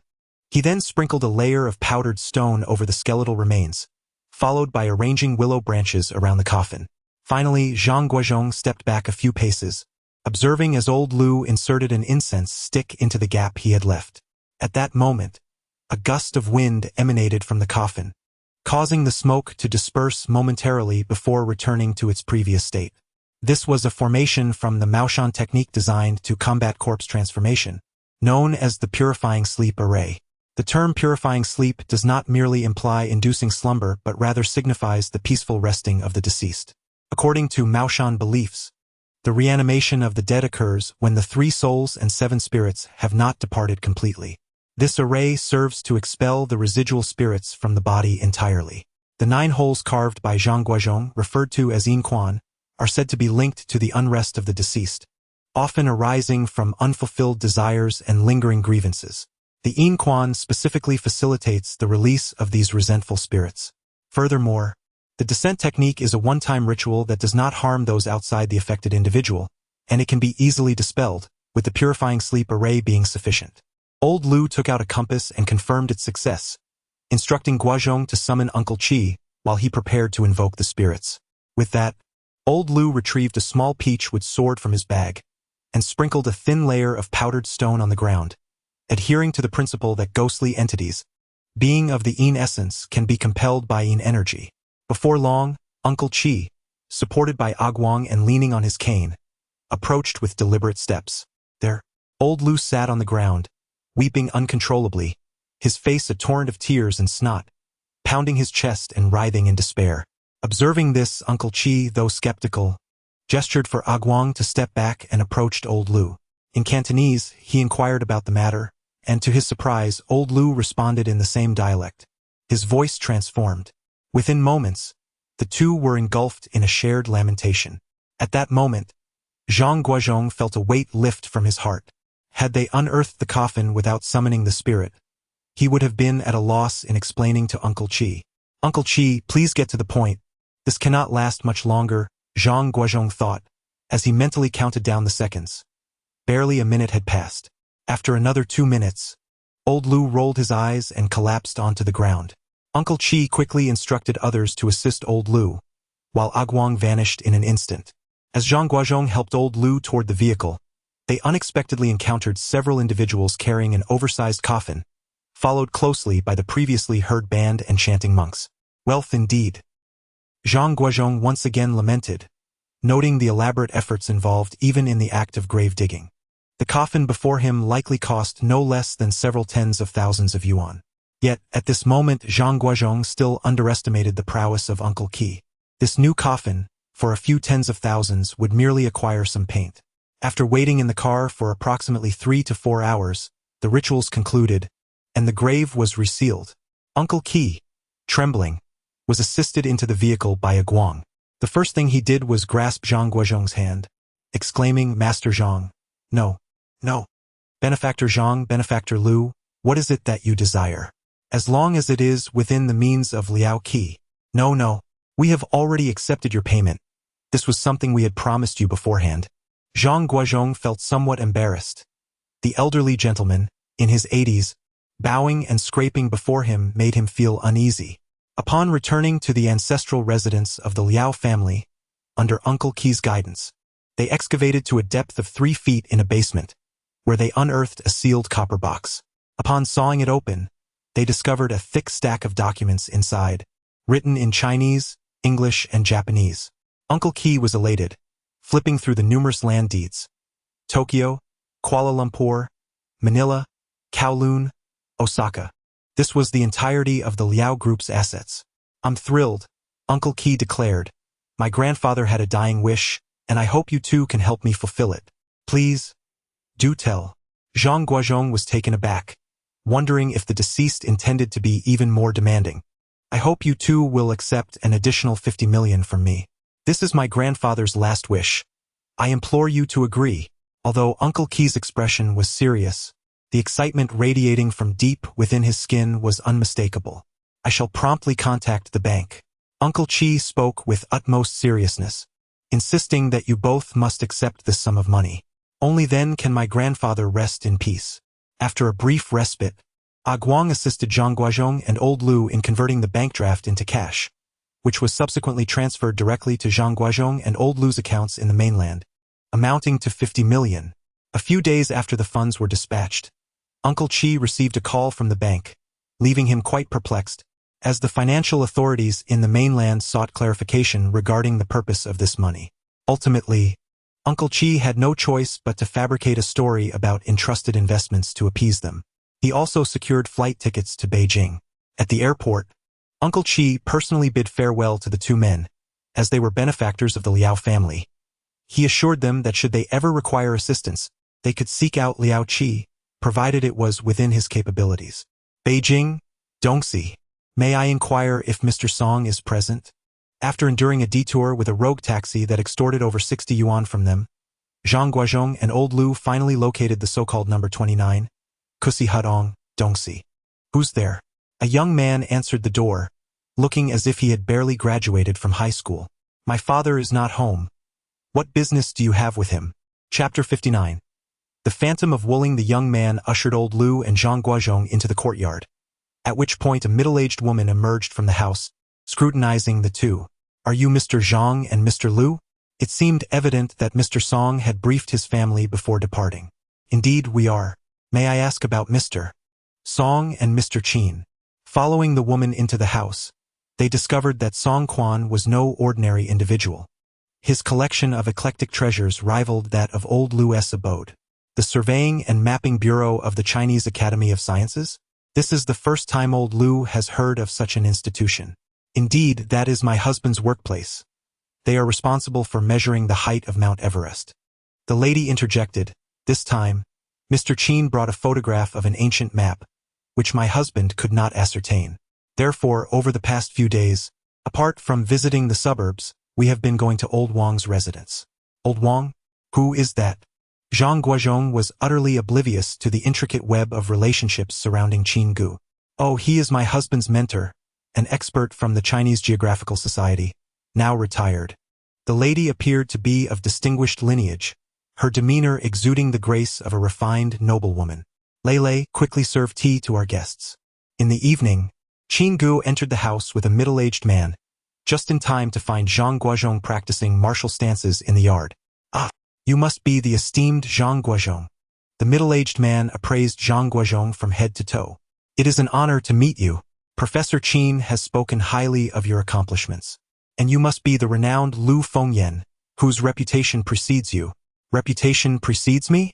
Old Lu was somewhat taken aback by Song Quan's words. The Spring Mountain travel map is part of your collection, isn't it? Song Quan seemed to possess considerable expertise. My master often mentions you. I heard you would visit my home in a couple of days and hope to introduce you too. Hello, you are. Expert Song? Zhang Guozhong was uncertain how to address this luminary from the Chinese Academy of Sciences. Expert? I am merely an ordinary citizen. Song Quan was quite modest. You two have arrived at a fortuitous moment. Today we have made a significant breakthrough. Several individuals entered the room, and Song Quan unfolded a massive map from a large specialized backpack, spreading it across the table. Gentlemen, please observe, he stated, this is a topographical representation of the Yanshan mountain range, meticulously crafted from satellite imagery. The entirety of the Yanshan range, including the western hills, Badaling, and fragrant hills within the BJ area, is depicted here. However, we have not discerned any locations that correspond with ancient maps, save for two areas that Professor Qin and I have dismissed. As Zhang Guozhong gazed at the dazzling map, he was struck by a newfound awareness. It appeared that the realm of science indeed demanded respect. In recent days, Old Wang had meticulously cross-referenced the satellite imagery of the entire Yanshan mountain range and proposed a hypothesis. Old Wang believes that the location marked by Zhao Kuanqing on this map should be in Wuling Mountain, Qin Ge remarked. Wuling Mountain? Old Lu scrutinized Song Quan. The disparity between this hand-drawn map and the satellite photographs is immense. Can your master truly ascertain this? In truth, this was merely a hypothesis. Yet Professor Wang had indeed identified matching features within the data. Senior Lu, observe here, and here. Song Quan produced an enlarged version of the ancient map and pointed out the numerous similarities to Old Lu. If it is not Wuling Mountain, then it could potentially be here, or here, where there are also matches, but the most probable location is indeed here. After deliberation, it was decided that Song Quan would be responsible for assembling the necessary equipment, with plans to depart for Wuling Mountain in 2 days' time. 2 days later, 4 individuals chartered a crown taxi to venture towards Xinglong County in Hebei Province. This vintage crown, reputedly a former state guest vehicle, provided a more comfortable ride than the Volga driven by Zhang Gui. The driver, surnamed Wu, a straightforward man from Daxing, agreed to a week-long rental for merely 400 yuan, a significant improvement over the black taxi that Zhang Guozhong and Old Lu had taken a couple of days prior. Upon reaching Xinglong County, they found a lodging house, where the proprietress introduced them to a guide named Li Ruishue, a car owner who now made a living selling mountain goods. Li was not tall but quite robust and quite dependable. It was said that taking a group into the mountains could earn him 200 yuan prompting him to abandon selling mountain goods altogether and drive his vehicle directly into the inn's courtyard, urging Zhang Guozhong and his companions to set off without delay. At the foot of Wuling Mountain, which is the main peak of the Yanshan Range, standing at an elevation of 118 meters, the area was not yet designated as a national nature reserve. Most of the wild mountains remained undeveloped, with only a few paths trodden by local villagers. Upon reaching the halfway point, Zhang Guozhong shielded his eyes and surveyed the surroundings, questioning Mr. Song. How could there possibly be a temple here? Indeed, he replied, having grown up in these mountains, I have never heard of a temple being up here. Li Ruixue chimed in, Master Zhang, do not be hasty. We are still a day's trek from our destination, so it is premature to draw conclusions. After approximately 2 more hours of hiking, the group arrived at a relatively flat rocky area as dusk approached, preparing to set up camp for the night. Beyond lies Longtan, a place we mountain dwellers seldom venture into. Li Ruixue remarked, if you seek that location, it resides within Longtan, though I am uncertain of the specifics. We must search together. Master Li, are you certain you've never encountered a temple in the mountains? Zhang Guozhong inquired, puzzled. None whatsoever. This is a wild mountain. If there were a temple, surely there would be monks, wouldn't there? We are all in good shape. Yet after a day's climb, we are thoroughly exhausted. If a monk were to inhabit the mountains, how would he emerge? What would he eat? Li Ruixue analyzed fervently. Moreover, regarding the location on the map, I believe it signifies water, not land. Water? How could a temple possibly be constructed in water? Qin Ge interjected, joining the conversation. I already stated there is no temple, didn't I? Li Ruixue replied, settling cross-legged on the ground, placing the map beneath her feet, and retrieving some flatbread and pickled vegetables to eat heartily. If I am not mistaken, this location on the map corresponds to Shovel Ridge, just ahead. We should reach it by noon tomorrow. Observe these 2 paths. They ascend from Shovel Ridge. This is not a road. It is water, underneath which lies Beilongtan. These 2 paths are known as Beilonggu, both of which are water. Who has ever seen a monk build a temple in water? Did you not say you were uncertain? Old Lu interjected. How can you be so sure? Even if I am uncertain, that is still better than your lack of experience in this matter.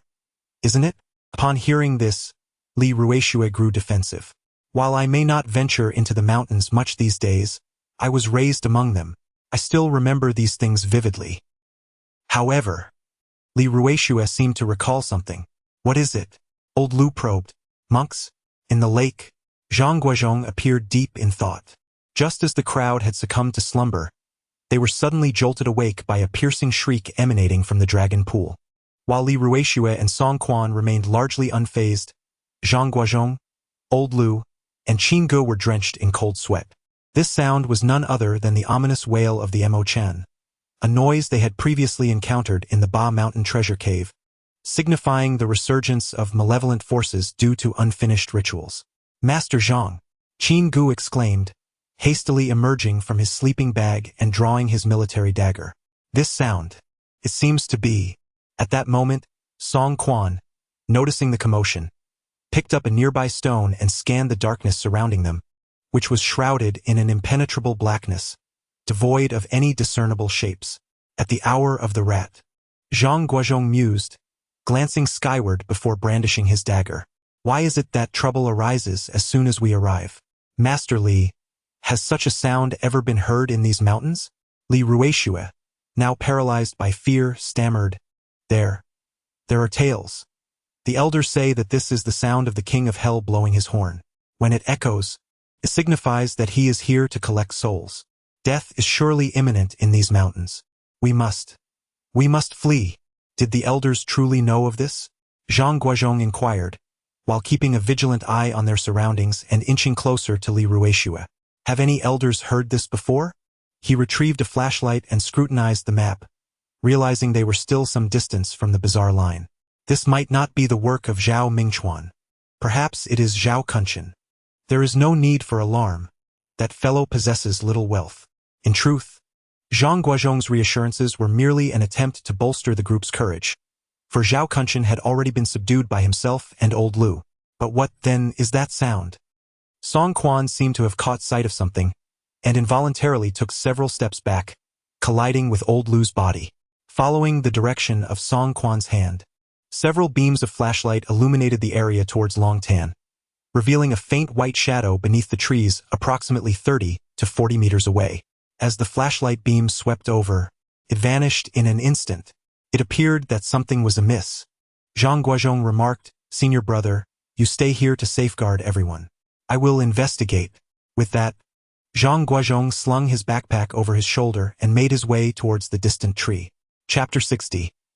18 Underworld Spirits. The large tree was not far from the campsite, yet the path was treacherous. Zhang Guozhong navigated carefully, his flashlight illuminating the ground as he approached the base of the tree. Just as he raised the flashlight to examine the trunk, a sudden chill swept over him, as if something had floated past his back. Upon reaching the roots, Zhang Guozhong discovered a modest-sized hollow in the tree. Shining the flashlight inside, he found it pitch black. Nothing was visible. Could it be? Zhang Guozhong extended his hand into the hollow and felt a hard, spherical object. As he probed deeper, a wave of unease washed over him. Beneath the rounded surface, there were two cavities, followed by a row of serrated edges. It was unmistakably a human skull. He pinched the two cavities with his fingers and pulled forcefully. With a sharp crack, a skull was extracted from the hollow, becoming lodged at the entrance. Turning on his flashlight, Zhang Guozhong took out his compass and noticed the needle quivering slightly, suggesting it was not a formidable entity. Following the direction indicated by the compass, he walked to another tree about 100 meters away. With just 2 or 3 swift motions of his dagger, he unearthed another human bone, buried quite shallowly beneath a layer of loose soil. Could it be the 18 underworld spirits? Zhang Guozhong sketched the surrounding terrain with a dagger, discovering that the area outside the Longtan was relatively narrow. Further in, the mountainsides on either side expanded, suggesting a funnel-shaped landscape, with the wide end facing the rocky cliff where they were camping. According to the principles of Maoshan, the location of the rocky cliff was a tiger's mouth, a convergence zone of daytime yang energy and nighttime yin energy. Why was this so? Qin Ge was perplexed. Could it be that the old Zhao family had set some kind of mechanism here? Something peculiar was afoot.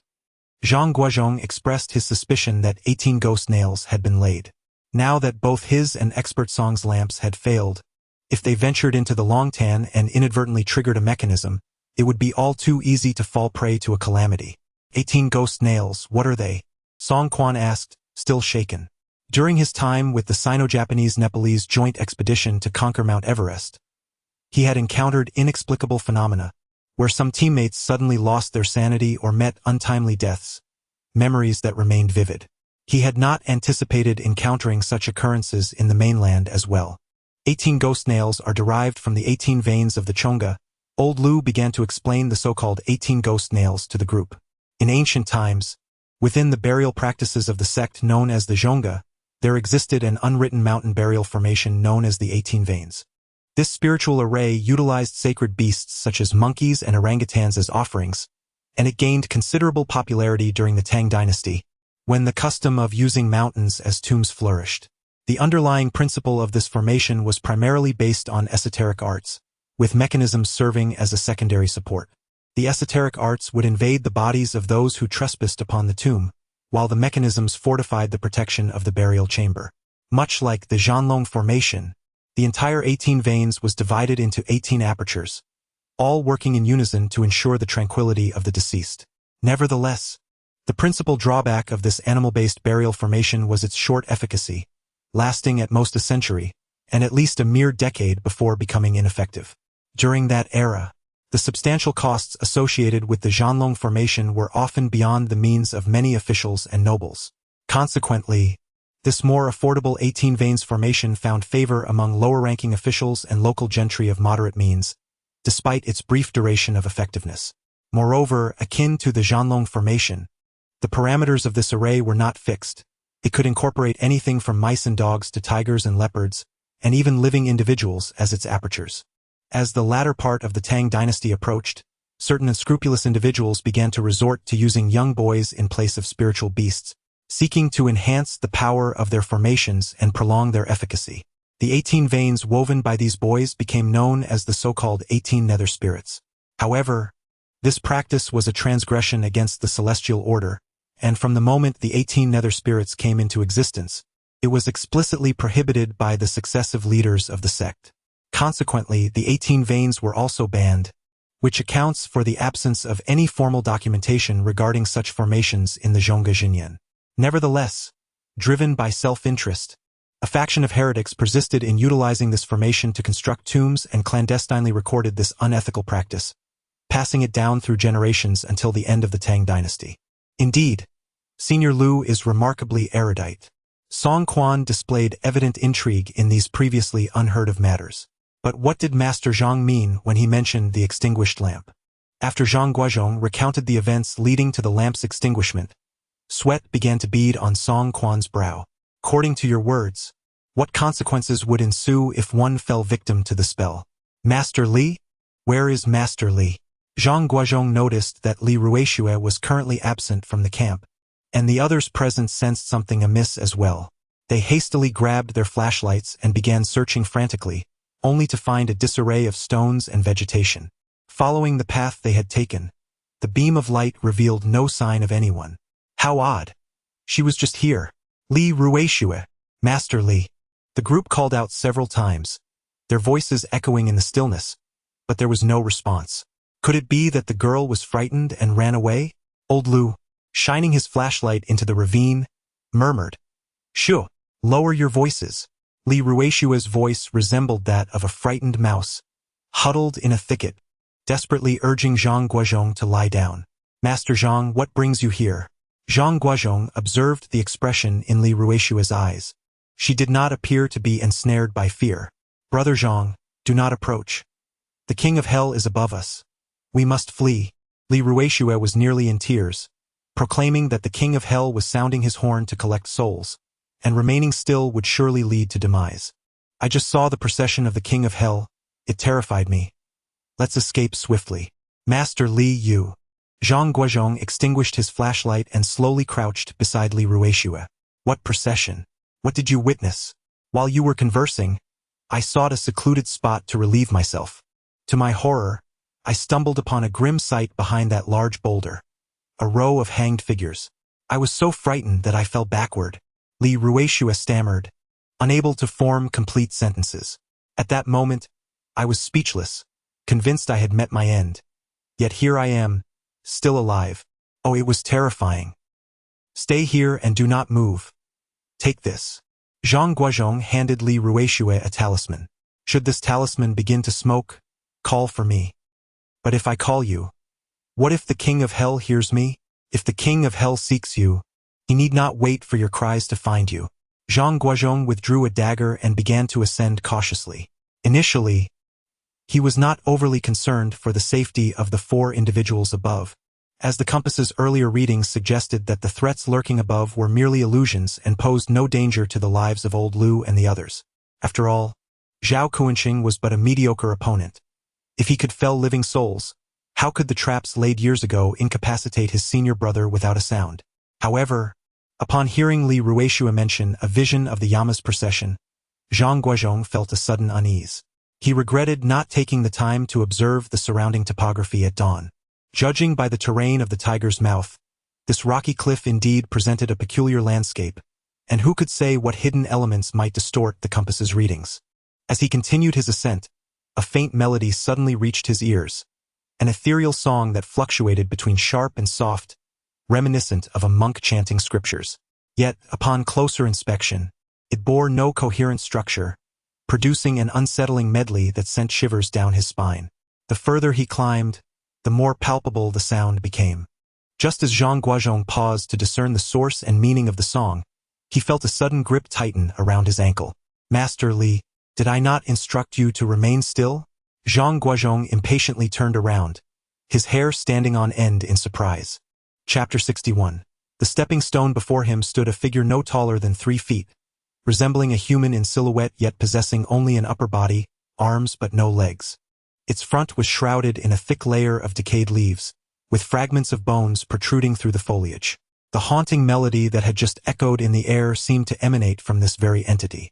As Zhang Guozhong shone his flashlight upon it, the song abruptly ceased. To his astonishment, The creature clutched his ankle, its whole form quaking violently, the decayed leaves rustling ominously. "Damn you!" Zhang Guozhong exclaimed, swiftly drawing a dagger and severing the hand that grasped him. In a fluid motion, he thrust the dagger towards the creature's neck, feeling as though he were slicing through tofu, encountering little resistance. With a resounding thud, the creature's head was cleaved off, rolling down the narrow path into the depths of the mountain, leaving behind a dark, hollow torso. What manner of earth demon lurks in these mountains? Zhang Guozhong pondered silently, noting the creature's lack of resistance. He then delivered a powerful kick, sending the headless body sprawling more than a yard away. According to the principles of Maoshan sorcery, the emergence of earth demons is contingent upon exceedingly rare and fortuitous conditions. First and foremost, the deceased must have met their end at the hands of the living. Additionally, the corpse must be interred in a location rife with, such as where the deceased's vengeful spirit remains confined and is unable to reincarnate. Furthermore, the body must suffer some form of desecration post-mortem, thus intensifying the resentment, for instance, through landslides or the invasive growth of plant roots. Lastly, the vicinity of the burial site must harbor celestial beings or livestock that can absorb this malevolent energy. In the natural world, even the vengeful spirits of mass graves are exceedingly unlikely to transform into earth demons. The odds are so slim that not even one can be found in 1,000 miles. How, then, could such a creature exist in this desolate wilderness? As Zhang Guozhong pondered this, he suddenly noticed several dark objects that had fallen to the ground. Upon bending down to retrieve them, he realized they were prayer beads, evidently dropped when he severed the earth demon's head with his dagger. Shining his flashlight around, he discovered more scattered about. A monk! Zhang Guozhong's mind raced. It was apparent that this earth demon was the transformed corpse of a monk. The 18 underworld guardians required a young acolyte. At this moment, the earth demon was indeed the remains of a monk. What a revelation! Zhang Guozhong felt a surge of exhilaration. It was clear that Zhao Mingchuan had likely used the pretext of temple construction to lure a group of monks to the mountain, ultimately leading to their demise and their conversion into the guardians of the treasure site. Thus, it was impossible for there to be any temple on the mountain. The structure marked on the map was likely the hiding place of the national seal. Although there are no detailed records of the method to break the 18 underworld spirits in any ancient texts, it seems that nature has already dismantled this formation in 2 ways. Zhang Guozhong pondered to himself that when he had harmed the monks back in the day, Zhao Mingchuan likely buried their remains shallowly beneath the trees, as the Mogyan technique suggests. The shade represents the yin, and where there is wood, there is no yang. Under the shade of a tree, the sun cannot reach, and with the yang energy weakened, the yin energy accumulates. However, after nearly a century, the tree that once stood by the buried remains had grown to encompass the bones within its hollow trunk. Senior brother? Mr. Qin? Zhang Guozhong discovered that old Lu, Qin Ge, and Song Quan were lying on the rocky cliff, their bodies turned upside down, eyes wide open, black liquid streaming down their faces, uncertain if it was blood or something else. What on earth? He approached and checked their pulses, finding them relatively normal. Yet, their eyes were vacant, as if their souls had departed, with their pupils completely vanished, the once black irises now resembling dark orbs under the harsh beam of his flashlight. Surveying his surroundings, he found no trace of the so-called king of hell's chariot or the 18 underworld spirits. Today, I shall render you into 18 worthless beings.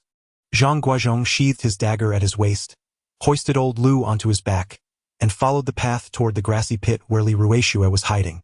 It seemed that the location was relatively safe, as everyone else had fallen into the trap. Oh dear, Brother Zhang, what happened? At this moment, Li Ruishue was utterly terrified, paralyzed by fear and lacking any illumination tools. Fortunately, she dared not move an inch. Master Li, I need your assistance. Zhang Guozhong instructed as he laid old Lu flat in the grass. Hold his eyelids open with your hands. Make sure he doesn't close them. As Zhang Guozhong cautioned Li Ruishue, he produced a stick of incense, lighting it and encircling old Lu's head with its fragrant smoke, while positioning himself a foot away, arranging copper coins to form a human figure. With a resounding shout from Zhang Guozhong, old Lu suddenly sat upright. Ah! What just happened? He yawned, bewildered. How strange. Why is it that you, young fellow, are unscathed while the rest of us have fallen victim? As Qin Ge and Song Quan regained consciousness, old Lu pondered the peculiar occurrence.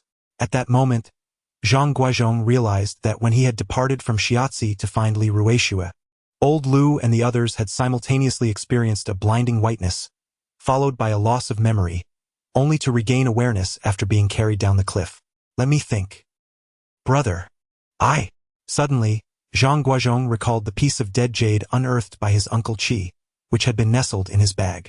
I understand now. I possess that piece of dead jade. Hence, I am unharmed. This could very well be a key to the door. A key to the door? Old Lu furrowed his brow. The key to the door is an ancient funerary medium. In antiquity, many couples could not be buried together, giving rise to the complex burial customs involving a key that permitted the deceased to enter the afterlife first, while the surviving partner could follow later. Since the Han Dynasty, certain nobles and officials often constructed elaborate tombs for themselves during their lifetimes, complete with intricate burial formations or anti-tomb raiding mechanisms. Upon their demise, if their wives or concubines were still alive, they would leave behind a knocking stone for their favored partners, allowing them to be buried together without disturbing the ominous formations. In essence, this so-called knocking stone served as a backdoor to the complex arrangements. It is no wonder that Zhao Kuan had an insatiable desire to obtain this item. Old Lu remarked that he, too, could not decipher the 18 underworld spirits. Zhang Guozhong interjected, suggesting that the stone cliff might be a trap. According to the mountain trail's distance, that stone cliff was perfectly situated for a day's journey, ideally placed for setting up camp at night. Thus, the 18 underworld spirits could have laid their traps around that stone cliff. However, considering the terrain, it was both a tiger's mouth and a necessary passage to the treasure site. Therefore, the pulse point of the 18 underworld spirits lay upon the stone cliff. Anyone daring enough to spend the night there would meet their demise. Old Lu continued, noting that without that knocking stone, no matter how great one's abilities, surrender was inevitable. Indeed, I suspect that Zhao Mingchuan, back in the day, might have intended to lure Uncle Qi's grandfather to this very location. Even if he himself were to escape unscathed, Zhao Mingchuan would undoubtedly deliver a fatal blow. However, Uncle Qi's grandfather was not deceived. He instead ended Zhao Mingchuan's life. Zhang Guozhong continued his analysis, suggesting that had Uncle Qi's grandfather been ensnared here like this group of monks, the Liao family would likely not exist today. Thus, we are left with only one individual who can venture inside. Qin Ge seemed to discern some hidden meaning. Indeed, old Lu affirmed, Guozhong should enter first with the door knocker. He should be safe. I will endeavor to breach this 18 underworld guards before dawn, striving to allow everyone entry. Why before dawn? Song Quan inquired. Wouldn't it be clearer after daylight? If the sun rises, you surely won't be able to find the location. Old Lu squinted, explaining that should the door knocker's place be revealed, it can only be accessed at night. To trespass during the day would lead to disorientation at best, or loss of life at worst. If it were possible to locate it in daylight, surely someone would have unearthed it after all these years. Let us remain still and stay in our positions. Old Lu remained on site to direct with utmost seriousness, declaring that everyone must heed my instructions and refrain from acting independently. Any deviation on our part could endanger Guozhong. Having said this, old Lu retrieved a compass and began to sketch the surrounding terrain on the ground. Brother Lu, this matter transcends mere wealth. My family. I still have a wife and children. Li Ruixue stuttered. I grew up in the mountains, accustomed to the chaos, not particularly fearful, but today feels exceedingly sinister. Sinister clouds? Old Lu followed the direction indicated by Li Ruixue's finger and gazed into the darkness, pondering the source of the ominous clouds. Chapter 62. The Bottle. Upon seeing, he was indeed startled, beads of sweat forming on his brow. In the dim light of the moon, a thin band of grayish-green clouds drifted ominously at the horizon. In folklore, such green cloud formations were once believed to herald earthquakes. It was said that mere hours before the Tangshan earthquake, villagers in the surrounding counties had observed these peculiar clouds in the sky. However, within the teachings of Maoshan, this phenomenon was known as blood tongue or blood throat, foretelling calamities of a sanguinary nature. With a frustrated stamp of his foot, old Lu cursed his own lack of vigilance, having failed to heed the signs of the heavens. Yet, at this moment, He stood before the pulse of the 18 underworld spirits. Lacking the necessary jade talisman to gain entry, he dared not force his way in but retreated into the thicket from which he had come. Master Qin, this is for you. Old Lu reluctantly handed over his discarded iron dagger to Qin Ge, his reluctance palpable. From this moment on, I implore you all to remain steadfast in your positions. Master Qin wield this. Should you encounter any malevolent entities, treat them as mere scarecrows to be vanquished. He then distributed talismans to each person, providing them with 1 life talisman and 1 heart talisman each, before using the dagger to draw intricate symbols upon the ground.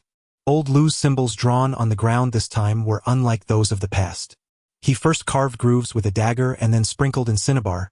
This symbol is known as the yin-yang symbol, commonly referred to as the two-realm symbol, operating on principles akin to those of the previously mentioned thunder pool, albeit in reverse. Malevolent spirits would mistakenly perceive the symbol as representing daylight, thus hesitating to enter. Once the symbol was completed, Qin Ge, Song Quan, and Li Ruixue found themselves completely encircled by the chaotic patterns of cinnabar. According to ancient lore, a door knocker often bore special incantations, wielding a double-edged effect. It could ensure safety while simultaneously inciting resentment. The recent incident was attributed to this very door knocker, and Zhang Guozhong's immunity stemmed from it as well. At that moment, although Zhang Guozhong had entered safely, his ability to exit unscathed remained uncertain. Most door knockers merely facilitated entry, neglecting the departure. Once one had claimed the treasure, the door knocker could very well lose its efficacy. Should the 18 underworld guards remain unbroken, Zhang Guozhong might find himself unable to recover even a corpse. Qin Ge regarded this old comrade, who had never once lavished him with compliments, and smiled as he nodded. He drew a gun from his waist and handed it to Song Quan. Quan, here, take this. Song Quan accepted the gun, deftly disengaging the safety and scanning the surroundings. This can't be a real gun, can it? At that moment, Li Ruixue felt her legs weaken, collapsing to the ground, mentally lamenting her misfortune. What a calamity! This group of ancestors not only summons spirits but also carries firearms. What sins have I committed to deserve this? As I assisted my grandfather in piecing things together, I couldn't help but lament that had I known it would come to this, I would not have accepted even 200 gold ingots, let alone a mere 200 yuan. In truth, when it comes to deciphering this so-called 18 underworld spirits, old Lu harbors no confidence. After all, even Zhao Kuancheng, the rightful heir of the Zhao family, remains oblivious to its secrets. How could an outsider like Lu possibly unravel it? The variables of this formation are countless. The manner of death of the deceased varies, as does their burial location, which in turn necessitates different methods of resolution. Moreover, it is the dead of night, with darkness enveloping the surroundings, making it impossible to discern the mountain's orientation. Thus, we can only rely on the compass, taking one step at a time. With the lifeless jade in hand, Zhang Guozhong trudged along the narrow path for what felt like an eternity, finally arriving at Longtan. What a mess this is! He cursed under his breath, shining his flashlight around in an attempt to align the terrain with the markings on the map. Yet, as he had anticipated, the cliffs on either side widened ominously, and the beam of his flashlight was becoming increasingly inadequate. Damn it! This place is well hidden. The Zhao family truly excels at creating dead ends. Zhang Guozhong, with resentment boiling in his heart towards the Zhao clan, recalled how this troublesome legacy had persisted since the later Qin dynasty and continued unabated into the Republic era. As he cursed, Zhang Guozhong suddenly felt a sharp obstruction beneath his feet, causing him to stumble and crash to the ground, his flashlight flying far from his grasp. Damn it! As if setting the formation wasn't enough, now there are hidden tripwires. Zhang Guozhong, with a torrent of curses, felt beneath his feet a multitude of irregularities, some sharp-edged, others soft and bulging, and perhaps even metallic. Damn it! Though Zhang's courage was forged in the depths of the grave, he could not escape the clammy sweat that enveloped him at this moment, for the object he touched increasingly resembled a withered corpse. May the ancestral spirits protect him. Zhang swallowed hard and leaned closer to the skeletal remains, noticing remnants of fabric clinging to the bones, though most of the clothing had long since decayed, rendering the era of the deceased unrecognizable. A short sword, slightly longer than a dagger, was sheathed at the waist.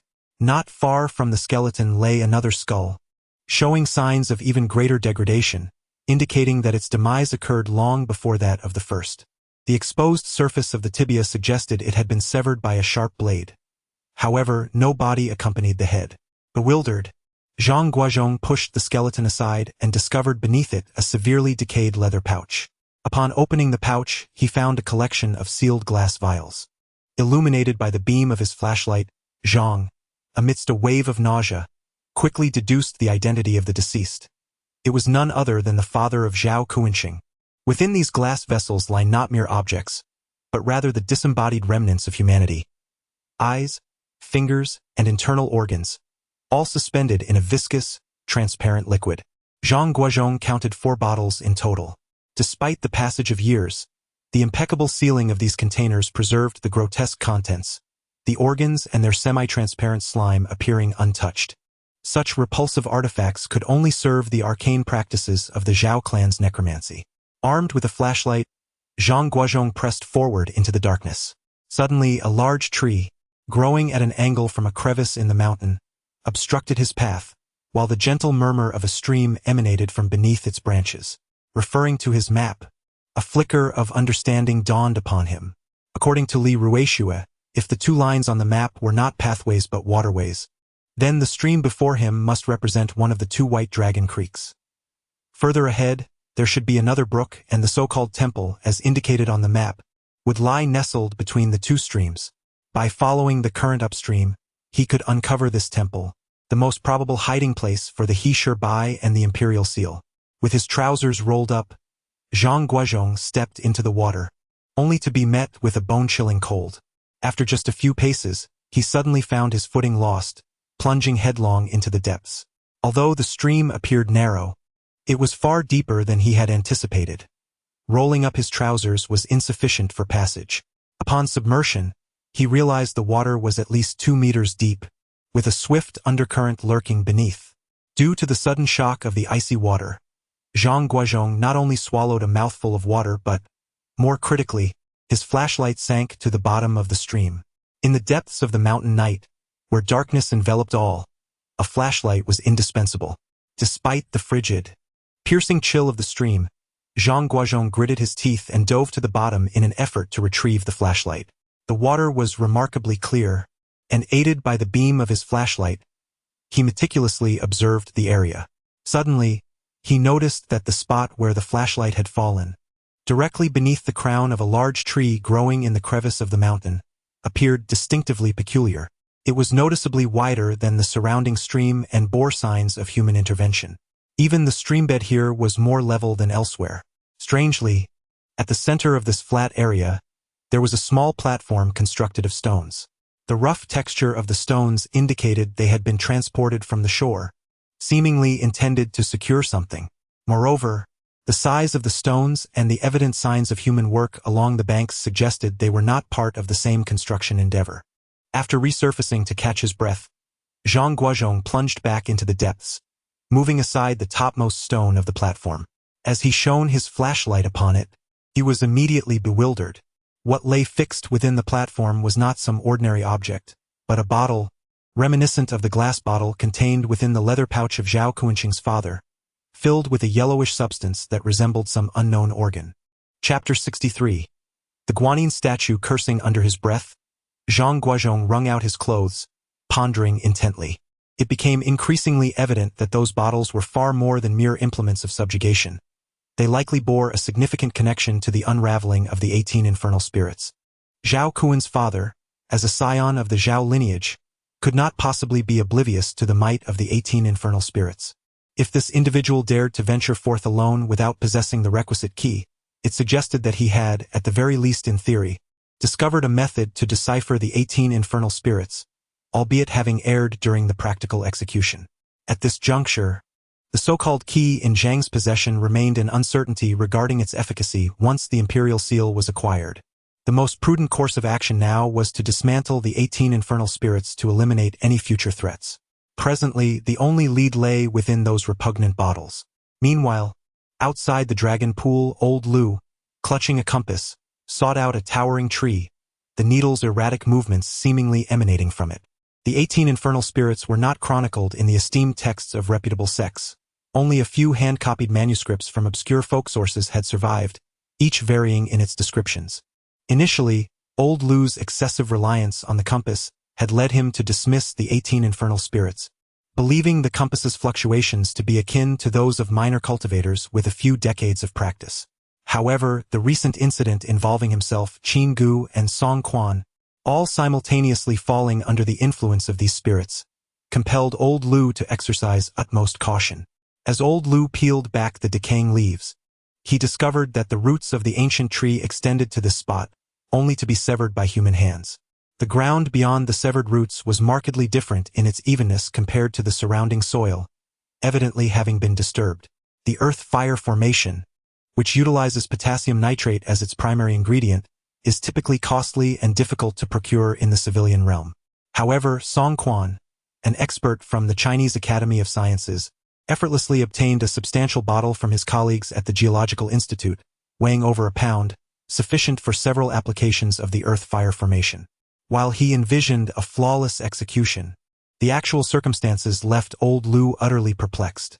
Before long, he encountered a hard object buried shallowly in the ground, which he surmised to be a pulse-eye from the 18 underworld officials, the remains of the officials. After digging a few more inches, Old Lu realized he had unearthed a leg bone. He turned around, gauged the length, and began to excavate the opposite side. Yet, as soon as the dagger struck the earth, it collided with something solid, buried significantly deeper than the leg bone. How strange! Was this individual interred at an angle? And was there, to his astonishment, a burial accompaniment? Old Lu remained uncertain about the nature of the object beneath, but the sound it produced did not resemble human bones. It was more akin to ceramic or glass vessels. What on earth could this be?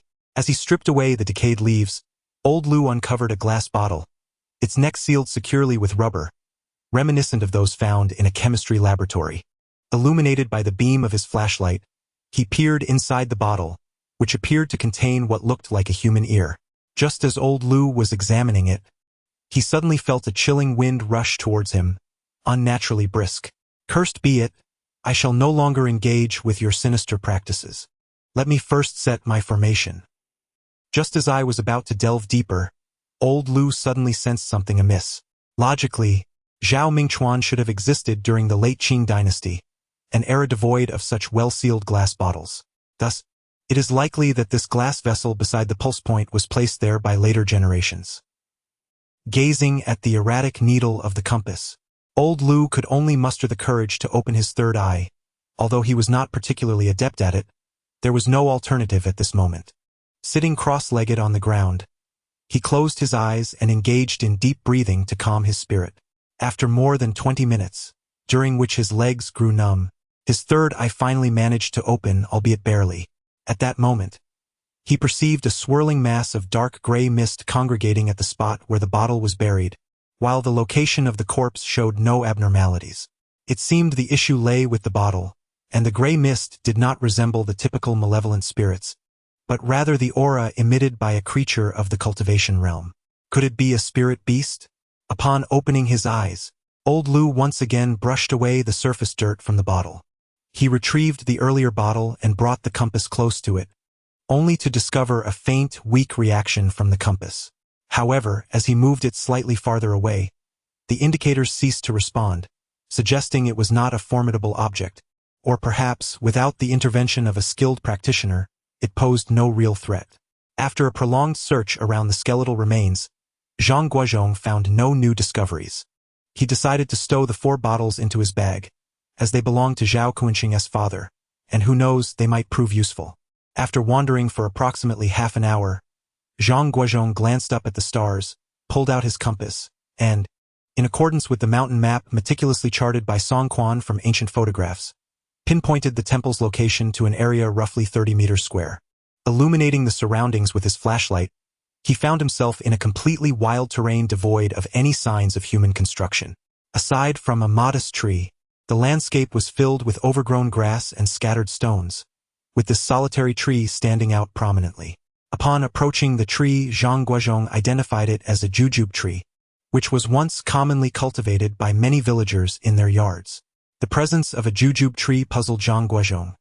These trees grow slowly, and given the girth of the one before him, it must be at least a century old. Despite many years of flowering and fruiting, not a single sapling had emerged beneath it, indicating that the seeds here could not possibly germinate naturally. Even more curiously, this jujube tree bore a striking resemblance to the domesticated varieties once cultivated in villagers' gardens, rather than wild ones found in the mountains. Could it be? Zhang Guozhong began to search meticulously around the tree, entertaining the only plausible hypothesis regarding its existence. It must have been planted by Zhao Mingchuan or Zhao Kuanqing's father, likely serving as a marker for a hidden treasure. Indeed, just a few paces away from the tree, Zhang Guozhong swiftly noticed a substantial rock. Externally, it appeared quite sizable, yet upon exerting some effort, he found it surprisingly movable, suggesting that the interior had been hollowed out. Upon removing the stone, he uncovered a black abyss, less than a meter in diameter, resembling a well that plunged straight down. Illuminating it with his flashlight, he discerned what seemed to be water below. He tossed in a stone and listened to the sound, which indicated that it was not particularly deep. Extracting a rope from his bag, he secured it to the trunk of a jujube tree, clenched a dagger between his teeth, and gradually descended into the pit. The water inside reached only his knees. Upon reaching the bottom, he shone his flashlight around and discovered that this was not an artificial cave but rather a semi-natural, semi-artificial cavern reminiscent of the treasure caves in the Baishan region. The cave was modest in size, approximately 40 to 50 square meters. 3 walls were natural, while one had been hewn by human hands. At the center of the artificially carved wall stood a statue of Guanyin, sculpted from the natural protrusions of the rock, nearly life-sized. However, unlike the statues typically venerated in temples, this Guanyin held not a jade vase but a jade box. Could this be the object of interest? Zhang briefly surveyed the stone chamber and found nothing suspicious. Nevertheless, to be prudent, he secured the rope around his waist and cautiously approached the jade box. Meanwhile, outside the dragoness den, old Lu was deep in thought when he suddenly heard a series of crisp gunshots in the distance. "Is it you, Master Qin?" Old Lu bellowed. "Lu!" The figure opposite was evidently Qin Ge. Upon uttering Lu's name, the beam of the flashlight suddenly flickered, illuminating the ground momentarily, followed by a piercing scream and several gunshots. "Qin, hold on." Old Lu pondered in confusion. Why had the relatively safe grass pit where Qin Ge and his companions were situated suddenly become dangerous? Could it be connected to the bottle he had unearthed? And why was he unharmed? Annotation: the ghost mound, akin to the coffin mound, does not contain the physical remains of the deceased, but rather their souls. Chapter 64. The progeny. The area illuminated by the flashlight was merely a few dozen meters away. With his agility, old Lu swiftly approached. Just as he reached out to assist Qin Ge, Song Quan came rushing up from behind, panting heavily. "Don't touch him." At that moment, Song Quan glanced at old Lu, his expression contorting into a grimace, as he raised his gun towards him. Old Lu was not one to be trifled with. As soon as Song Quan lifted his weapon, old Lu instinctively sensed the direction of the gun's aim. In a reflexive motion, he hurled his dagger, which clattered to the ground as Song Quan's handgun fell from his grasp, blood seeping from his hand as he cried out in panic, "Senior Lu! Behind you!" The shadow, noticing the flashlight's beam, seemed to be enveloped by an inexplicable layer of mist, occasionally emitting hissing sounds. It paid no heed to old Lu and slowly advanced towards the fallen Qin Ge. Amidst the clutter on the ground, the figure moved with an eerie silence. As the shadow approached, Song Quan, disregarding the injury on his hand, hurriedly picked up the pistol from the ground and unleashed a flurry of bullets at the figure. However, even as the magazine emptied, the silhouette remained unresponsive. With an empty gun in hand, Song Quan's mouth fell agape, his jaw moving silently as he stepped back, trembling as he cast a glance toward old Lu. The figure. Old Lu cautiously scanned for the dagger on the ground while keeping a watchful eye on the shadow's movements. Song Quan, oblivious to old Lu's murmurs, felt a surge of uncertainty. "Lu, my esteemed elder." He placed all his hopes on old Lu, questioning the nature of this mysterious being. At that moment, old Lu had carefully maneuvered to Song Quan's side, instructing, "You watch this thing while I fetch a weapon." With that, he shone his flashlight into the bushes and retrieved the dagger. "What about the car owner?" old Lu inquired. He ran away," Song Quan stammered. "Just a moment ago. This creature stood near the pattern you drew for quite a while. It's my fault for losing my composure. As soon as I fired, that fellow fled. Then, Lu, esteemed elder. You alone." Song Quan turned to leave, yet a sense of unease lingered within him. In these desolate mountains, the existence of a human offspring has become a perplexing enigma for old Lu. He now perceives that all his previous deductions may have been flawed. The human offspring, a naturally formed manifestation of vengeance, arises when a corpse is infused with resentment and dismembered. Certain malevolent creatures, drawn by this malevolence, may burrow into the deceased's body through their orifices, feasting upon the internal organs of the vengeful form. Utilizing the dark energy of these creatures, the corpse, now a vessel for such malevolence, remains uncorrupted over time. Eventually, the bodies of these creatures amalgamate with the vengeful form, giving rise to what is known as a human offspring. Generally speaking, human offspring can be classified as a type of malevolent creature.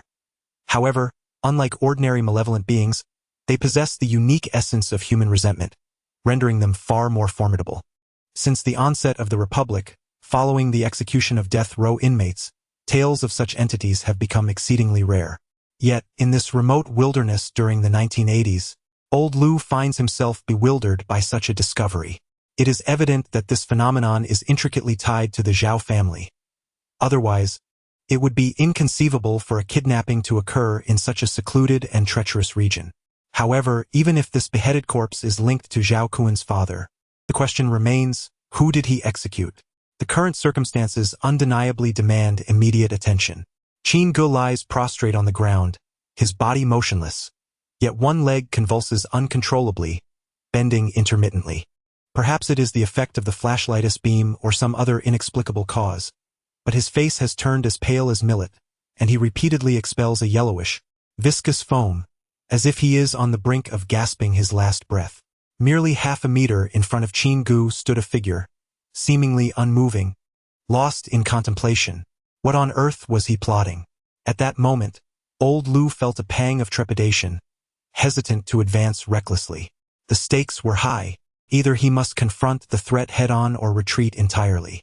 Qin Ge's life hung precariously in the balance. The thought of mortality struck old Lu with sudden clarity. This figure was not merely indifferent. He was biding his time, waiting for Qin Ge to succumb. The miasma surrounding him was likely a concoction of vengeful energy and the stench of decay, a lethal mist that would claim the life of anyone who inhaled it in mere moments. Legends spoke of this figure consuming the organs of the living, or perhaps even their eyes, to amplify his own malevolent essence. Encountering such a being was akin to suffering a grave misfortune. Casting a glance at the near-collapsed Qin Ge, old Lu resigned himself to fate. With a steely resolve, he summoned his inner vitality, drew a dagger across his finger to draw forth blood, and retrieved a stone. He hurled the blood-stained rock towards the figure's head. The stone, imbued with the essence of life, struck with a force far greater than mere bullets. A piercing scream erupted from the figure, sending chills down old Lu's spine, as it swiftly redirected its focus towards him. Come, come, come. Old Lu brandished his dagger in a provocative manner, while stealthily unscrewing the lid of a canister filled with red nitrate behind his back. With a piercing cry, the creature lunged towards old Lu, its speed rivaling that of the swiftest specters of the Ba Mountain. Just as it was upon him, old Lu held his breath and desperately sidestepped, flinging a significant portion of the jar's crimson nitrate onto the creature. A chilling scream erupted as it collapsed to the ground, rolling in agony. The mist surrounding its body dissipated, replaced by a noxious white smoke that wafted the acrid scent reminiscent of decaying flesh, an odor that was utterly repugnant. Seizing the moment, old Lu dashed towards the creature, intent on delivering a fatal blow. However, he was astonished to find that this entity possessed not only a human's malice but also an intellect that surpassed that of ordinary beasts. Despite its suffering, as old Lu approached, The creature, sprawled on the ground, lashed out, its claws raking across old Lu's leg. A searing pain shot through old Lu, rendering one of his legs numb, and with a scream he collapsed to the ground. Meanwhile, the creature, now exuding white smoke, slowly rose to its feet, merely 2 paces away from him. Gritting his teeth against the excruciating pain, old Lu shone his flashlight, finally discerning the creature's head. Its outline resembled that of a weasel, disproportionate in size to its body, and its face had contorted into an utterly grotesque visage, akin to a piece of beef pierced and mangled by a knife. Aside from a large gash resembling a mouth, it was nearly impossible to distinguish eyes, nose, or ears. "You shall perish," he cursed. Old Lu gritted his teeth and turned over, thrusting his weapon toward Ren Zhou's thigh. However, at that moment, he found himself at a disadvantage in both position and posture, and the burst of energy he had was shattered by his leg injury. As a result, the force and speed of his strike were greatly diminished. Ren Zhou nimbly dodged backward, causing the blade to miss its mark. The searing pain coursed through old Lu, leaving him at a loss. One of his legs had already ceased to obey him, rendering him unable to stand. Meanwhile, Ren Zhou appeared only mildly injured, certainly capable of delivering a fatal blow to him at this moment. As he grappled with despair, old Lu suddenly heard a rustling sound from the nearby grass. Ren Zhou seemed to sense something as well, abruptly turning his head toward the thicket and retreating several steps, exhibiting signs of fear toward an unseen threat. Observing this, old Lu struggled to retrieve his compass, only to see the needle spinning wildly in a complete circle. This was disastrous. Ever since encountering the phenomenon of the compass spinning in circles in the Baishan Mountains, old Lu had been plagued with anxiety. The mere sight of the needle whirling sent chills down his spine. In the dragon pool within a secret chamber, Zhang Guozhong examined the jade box for an extended period, ensuring that it was not connected to any hidden mechanisms. He then inserted the tip of his dagger into the crevice of the box, gently prying it open. Illuminated by his flashlight, he was nearly driven to fury upon discovering yet another layer, a wooden box inside. What a maddening situation! Zhang Guozhong cursed vehemently, exasperated by the absurdity of it all. Why must it be so convoluted, with layers upon layers? What in the world was the purpose of this madness? The sudden sound sent Zhang Guozhong's heart racing, causing his voice to falter. He pondered, "Did I not bring that brick for knocking? How could such a strange noise emerge?" After a moment of trepidation, Zhang Guozhong found nothing suspicious. In such a small chamber, he had thoroughly inspected every nook and cranny, yet there was nothing amiss. Could it be that he was simply too anxious and had misheard? Approaching the rubble, he lowered his head and shone his flashlight, revealing a corpse, half slumped against the wall's recess. It appeared to have been embedded within the wall, subsequently encased in debris. Although it had not entirely decomposed, it was in such a state that distinguishing the front from the back was impossible. This sight rekindled memories of the prisoner sacrifices in Baishan, sending a chill coursing through Zhang Guozhong's body. Surely, it couldn't be this coincidental. Trembling with fear, he escaped to consult the compass, which showed no signs of movement. Chapter 65. Gue, outside the dragon pool. Observing the spinning compass, old Lu gritted his teeth, enduring the searing pain in his leg. Instinctively retreating slowly, beads of sweat, the size of soybeans dripping onto the ground. The attention of the figure opposite him seemed entirely diverted away. After taking 2 steps back, the figure, hunched over, emitted a muffled groan, and a cloud of mist soon enveloped him. Seizing this opportunity, old Lu rummaged through his bag for acupuncture needles and gauze, inserting a needle into his clavicle. However, this time the effect was not as immediate as before. While the pain in his leg eased slightly, it remained unbearable. Just then, a rustling in the grass alerted him, and a figure emerged, resembling a gorilla from a zoo, moving on all fours. Yet, walking is still accomplished with the feet. Though the hands are also in contact with the ground, they seemingly bear no weight of the body. Unsurprisingly, old Lu could only manage a bitter smile as from the thicket emerged none other than Li Ruixue. At this moment, Li Ruixue was no longer the timid and fearful car owner of yore. When old Lu illuminated her with his flashlight, he discovered that her eyes lacked pupils, glimmering under the beam like those of a cat, and her teeth appeared transformed into sharp fangs. Her hands, shrouded in darkness, resembled the claws of a bird, skin stretched taut over bone. What in the world has she succumbed to? As old Lu pierced his 7 meridians with a dagger to release the toxic blood, he rummaged through his mind for any knowledge regarding this peculiar affliction. Yet, to his dismay, he had never encountered such a phenomenon. Could it be the result of the 18 spirits? He recalled having read in a collection of folk tales about a notion referred to as spirits invading the body, though it provided no detailed explanation of the causes or symptoms of this so-called invasion. Li Ruixue slowly advanced 2 steps, forming an equilateral triangle with Renzhou and old Lu. Given that Renzhou could ultimately be classified as a living entity, and with old Lu now suffering from yin poison and having pierced his 7 meridians, his yang energy greatly diminished, Li Ruixue stood still, as if hesitating over whom to strike first. The humanoid creature possessed a modicum of intelligence. Although it was shrouded in a protective mist, it seemed to comprehend that this vapor was only effective against living beings and would not deter someone like Li Ruixue, who had been thoroughly drenched in it. Thus, after Li Ruixue took a couple of cautious steps forward, the creature let out a sharp cry and turned to flee. Observing its retreat, Li Ruixue swiftly positioned herself in front of it, raising her hand to strike.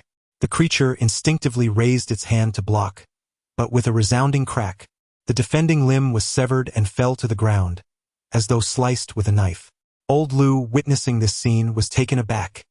After all, this humanoid was considered formidable, yet it crumbled so easily before Li Ruixue. What was the underlying principle of this mysterious force?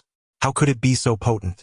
However, what astonished old Lu even more was that after the creature's hand was severed, a plume of black mist erupted from the remaining half of its arm. As Li Ruixue became enveloped in this dark fog, she let out a muffled groan, thrashing about like a headless fly in a desperate struggle. This undoubtedly was the signature technique of the weasel, releasing a noxious scent to incapacitate its adversary before seizing the opportunity to attack or flee. At that moment, the creature's tactic was evidently an evolution of the weasel's innate behavior. Yet, the black mist was clearly more than just a mere foul odor. Riding on the wave of this ominous energy, Renzhou emitted a hissing warning sound twice, attempting to flee once more. However, just as he managed to take a couple of steps, Li Ruixue rose from the ground and leapt in front of him again. This time, though, Li Ruixue appeared to be more astute. Instead of launching a direct attack as before, she circled around Renzhou, making soft sounds as she moved left and right. In response, Renzhou exhibited his animalistic instincts, occasionally facing Li Ruixue with fierce howls. Yet he refrained from initiating an assault. While Li Ruixue and Renzhou remained locked in a standstill, old Lu, resolute, decided to cut away the flesh and skin surrounding the wound on his leg with his dagger, bandaging it hastily with gauze.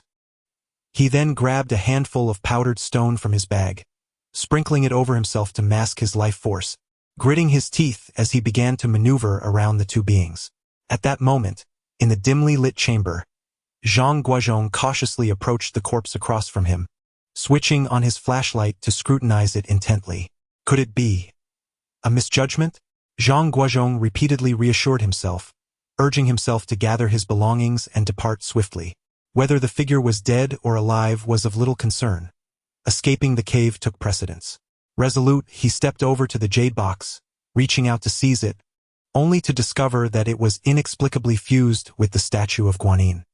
This impulsiveness of his, Zhang Guozhong reflected, undeterred by the jade box's resistance.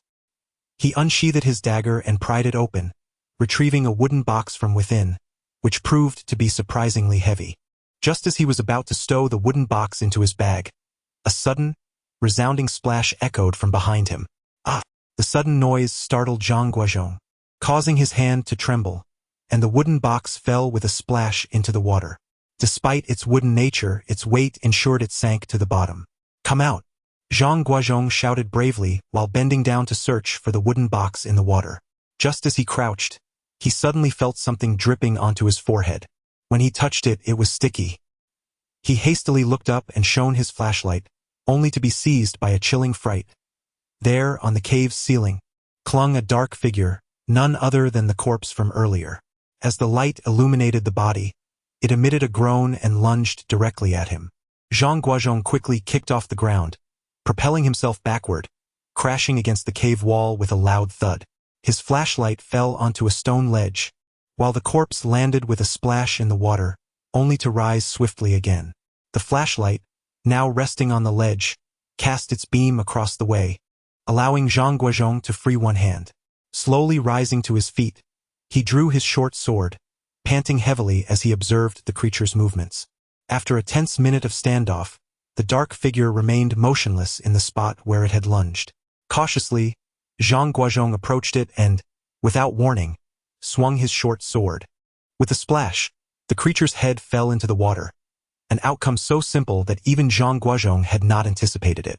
As he retrieved the wooden box, his heart raced with exhilaration. The imperial seal, a national treasure that even the emperor himself had never seen, was now in his possession. A coveted relic pursued by countless extraordinary individuals for millennia had, at this moment, been discovered by him. The exhilarating thrill caused Zhang Guozhong to completely forget the imminent danger. His entire focus suddenly fixated on the wooden box in his hands. Upon opening the box, he scrutinized its contents with a flashlight. Although the limited light obscured the internal quality of the jade, the tantalizing luster on its surface suggested that this imperial seal far surpassed the toxic jade previously possessed by Wang Zhihao. One corner of the jade seal indeed bore the golden inlay described in legends. Upon examining the seal, the characters received from heaven, eternal prosperity, were boldly inscribed in the ancient script. In a moment of panic, Zhang Guozhong exerted all his strength to free himself from the embrace of the hands that held him tightly, but they felt as unyielding as iron chains. Yet, what filled him with despair was not merely the grip of those hands, but the nails upon them, which were rapidly elongating, growing 2 to 3 centimeters within mere seconds, directed ominously towards his chest. Gritting his teeth, Zhang Guozhong desperately thrust his weapon, Wentiang, backwards, stabbing wildly in a futile attempt to defend himself. However, his arms remained firmly restrained, allowing him only to jab with his wrists. Despite his frantic efforts, his assailant showed no sign of reaction, and he could see the nails poised to pierce his flesh. In a fit of madness, Zhang Guozhong kicked forcefully against the ground, and with a resounding splash, both he and his assailant tumbled into the water. Once submerged, Zhang Guozhong felt a surge of frustration. The dark figure beneath him did not loosen its grip, and his face was quickly submerged, forcing him to strain upwards for air. However, there is one silver lining. The nails on his chest have ceased to grow. Damn it, are they not allowing me to take it away? Zhang Guozhong finally comprehended the true nature of this object. In ancient China, there existed the legend of the Gui, with Gui referring to the jade tablet used by ministers during the Warring States period to distinguish ranks and functions in ceremonial rites. At that time, it was customary for ministers to be interred with the jade tablet in hand, a ritual that symbolized their status. Those ministers who were reluctant to relinquish their high positions in life sometimes had their souls bound to the jade tablet, transforming into what was known as a Gui. This spirit was not inherently malevolent, but should the jade tablet be removed from the deceased's grasp, the situation would drastically change. Truly ruthless. Zhang Guozhong lamented his misfortune. It was evident that Zhao Mingchuan had sealed the spirit of the elder below within the imperial seal, thereby artificially creating a guardian Gui. If one did not employ the correct method to handle the seal, they would undoubtedly be ensnared by this Gui. Remain calm. Zhang Guozhong recalled his master's teachings. When faced with danger, one must maintain composure. Only through serene contemplation can one uncover the means to resolve a crisis. After taking a deep breath, Zhang Guozhong began to search for clues among the experiences of the past few months. The jade seal. The jade tablet. Suddenly, Zhang Guozhong had an epiphany. Could it be? Chapter 66. The secret of the dead jade. What Zhang Guozhong recalled was, of course, that pivotal piece which he remembered Qin Ge had once analyzed. This particular piece was essentially a double-sided impression, and the image it produced was precisely that of a Guanyin statue. When this piece was buried in the room of his uncle's son, that wayward young man had suffered several days of nightmares featuring Guanyin as a man-eater. What could possibly connect all these events? Was it fate or mere coincidence? At this moment, Zhang Guozhong's mind was a tangled mess. Logically speaking, A solitary piece of dead jade buried in the ground would never cause someone to dream without reason. Moreover, Qin Ge had once posited that the double-sided impression could be a map or a key. Given the current circumstances, the possibility of it being a map could be dismissed. Thus, the remaining possibility was that it was a key. If this piece of dead jade truly was a key, how could one unlock this enigma? As he pondered this, Zhang Guozhong felt himself nearly suffocating. Desperately, he stretched his neck, forcing his mouth above the surface to gasp for air. Below him, the figure of the old man resembled a stone statue, holding him tightly with formidable strength, remaining utterly immovable despite Zhang Guozhong's frantic struggles. In that fleeting moment of gasping for breath, illuminated by the faint beam of a flashlight filtering from below, Zhang Guozhong inadvertently caught a glimpse of the Guanyin statue from an unusual angle. What he saw was not a Guanyin statue at all, but rather a channel of the underworld.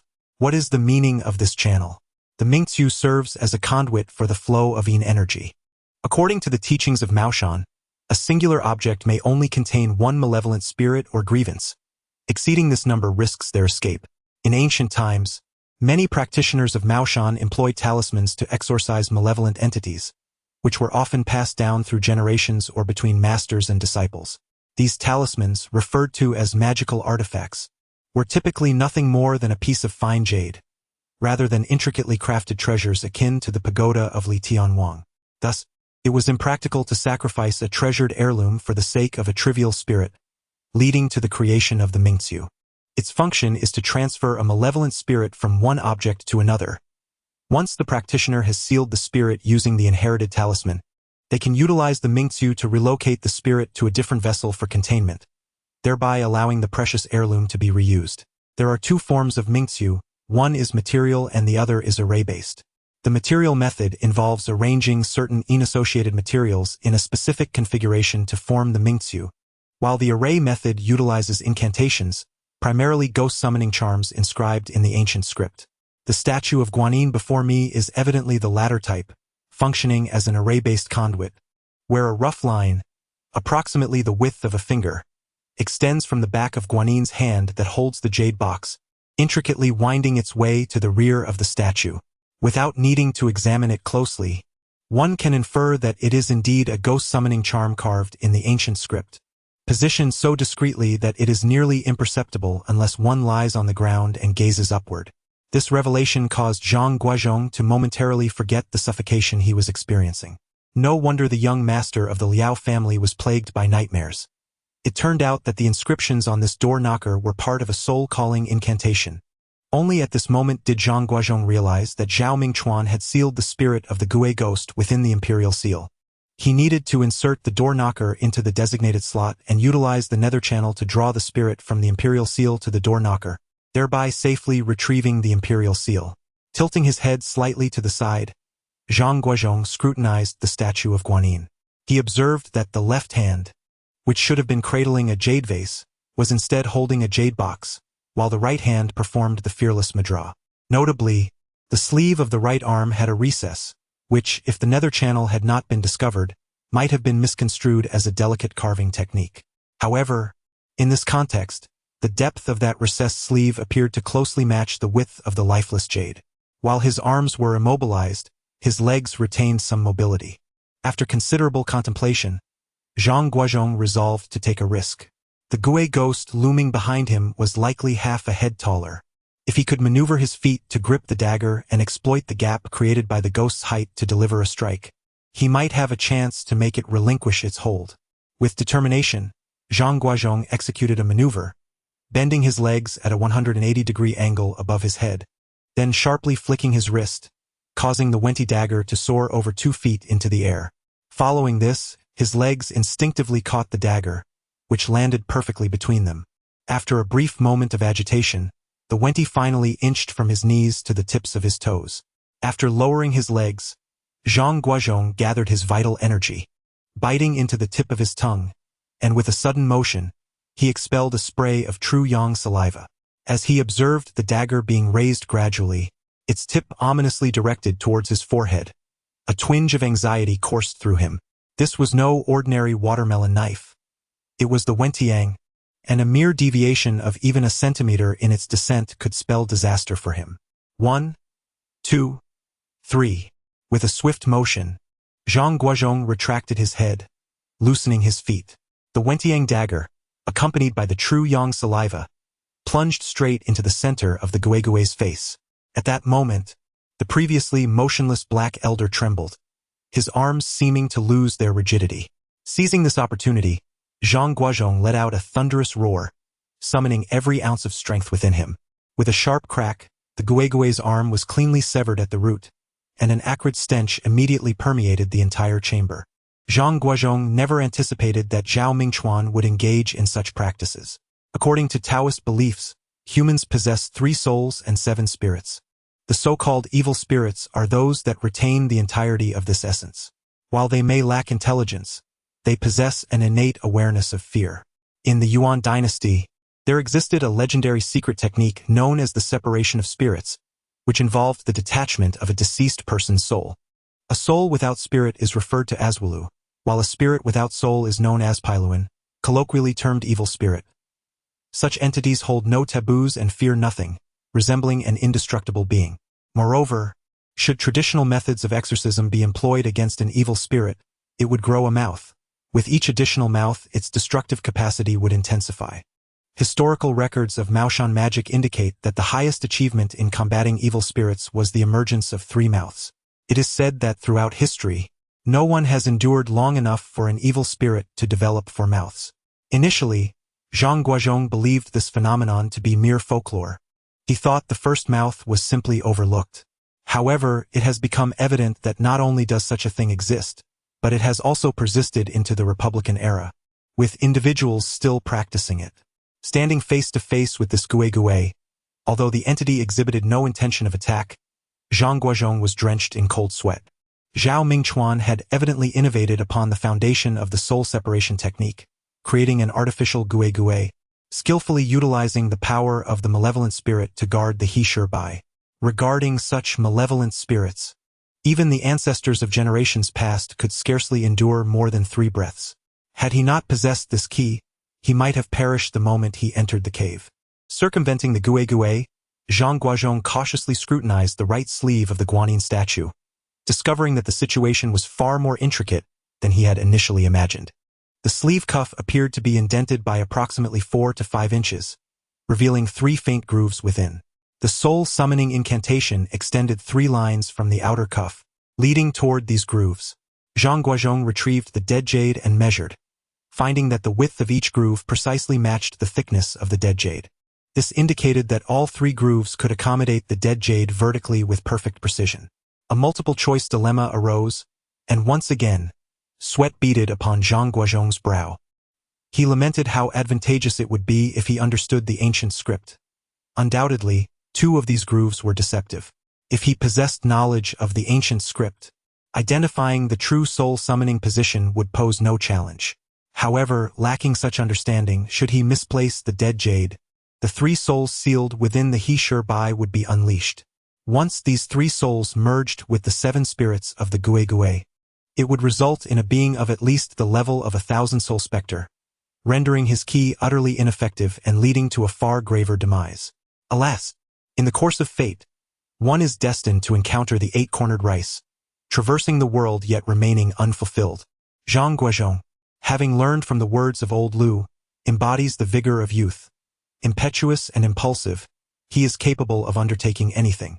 If old Lu were present in the cave at this moment, he would never act recklessly without certainty.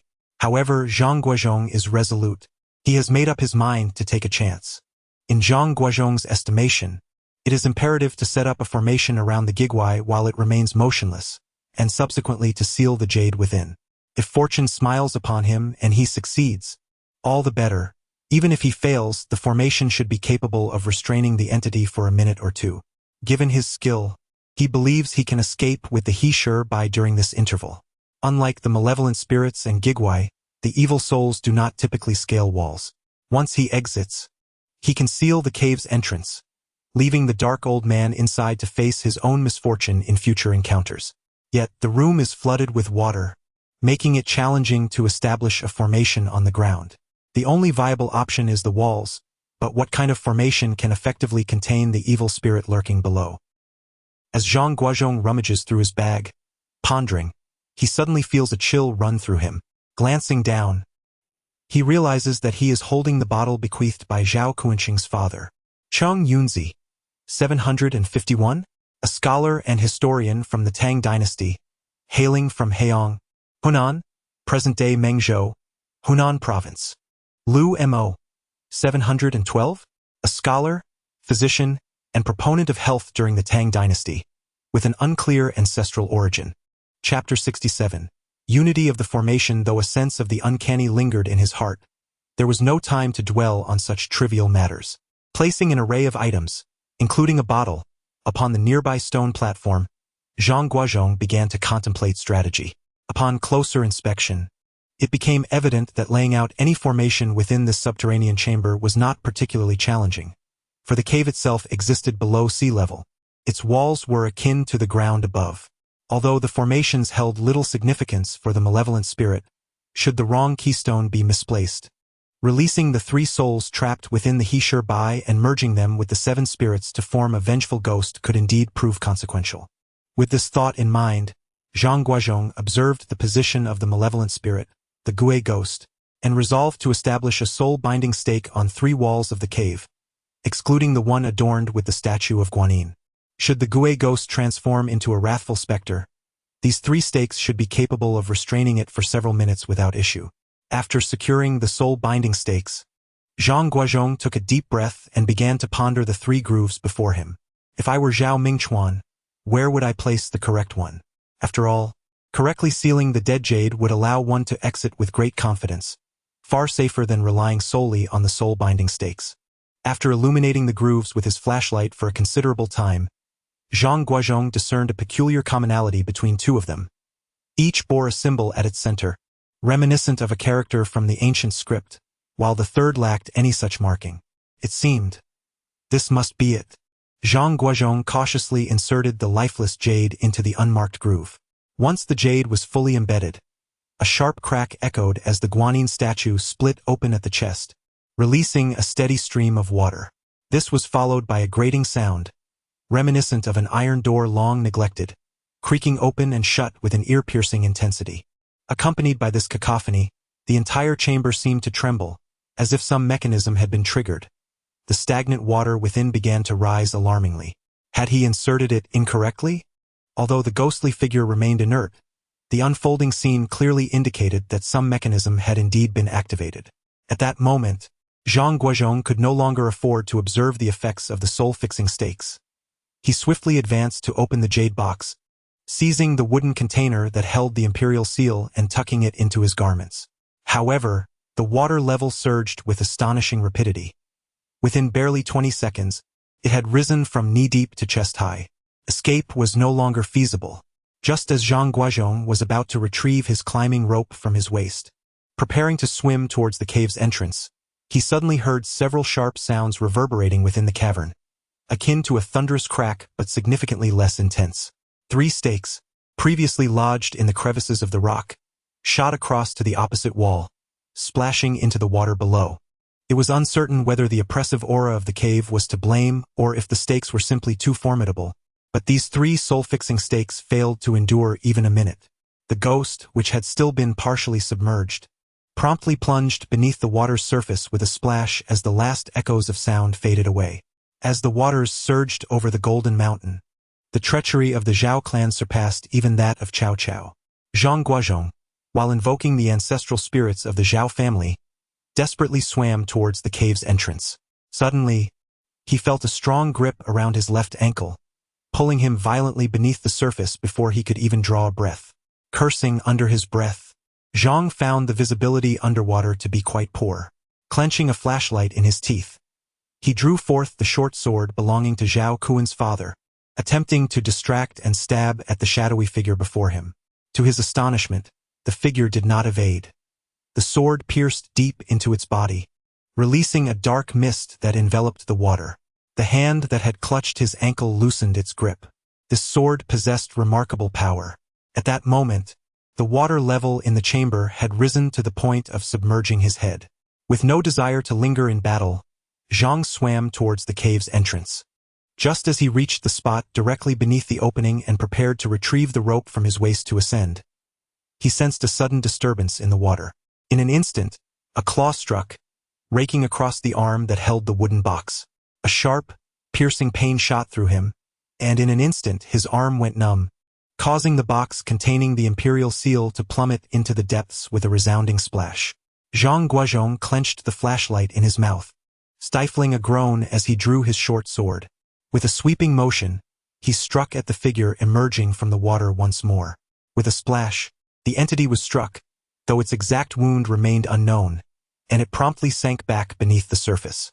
Seizing the moment, Zhang sheathed his sword at his waist and grasped the rope, climbing upward.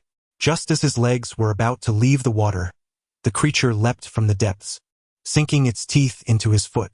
With a muffled cry of pain that nearly rendered him unconscious, Zhang quickly unsheathed his short sword and, with a decisive stroke, severed the creature's neck. Its remaining half floundered in the water for a brief moment before becoming still, while its head stubbornly clung to Zhang's foot. At that moment, a thunderous crash resounded as the entire chamber's floor collapsed, revealing a raging underground river beneath, with a drop of over 20 meters from the chamber above. Though the current was fierce, it produced little sound. The chamber itself was a colossal trap. For a man who had endured countless trials only to witness the fruits of his labor slipping from his grasp, the searing pain of his wound paled in comparison to the anguish in his heart. As he walked, this man in his 30s found himself weeping uncontrollably. Meanwhile, outside the dragon pool, the air vibrated with incantations. 5-star town, colors bright, illuminate the dark abyss. All gods and saints, protect my true spirit. Great beasts of the heavens, subdue the 5 armies.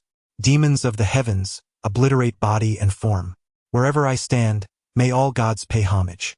Swiftly, as commanded, Old Lu held the dragon's scale tightly in his hand, his eyes firmly shut as he murmured incantations.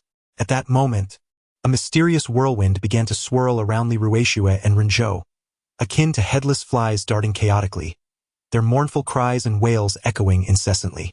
Just then, Zhang Guozhong emerged from the dragon's pool, resembling a fleeing soldier, mumbling to himself. The distant lamentations instantly stirred a foreboding feeling within him. Could it be that something had happened to his senior brother? Zhang Guozhong's mind raced with wild thoughts as he limped towards the source of the cries. After only a few steps, he spotted Old Lu brandishing a dagger, gesturing fervently. The formation of souls united.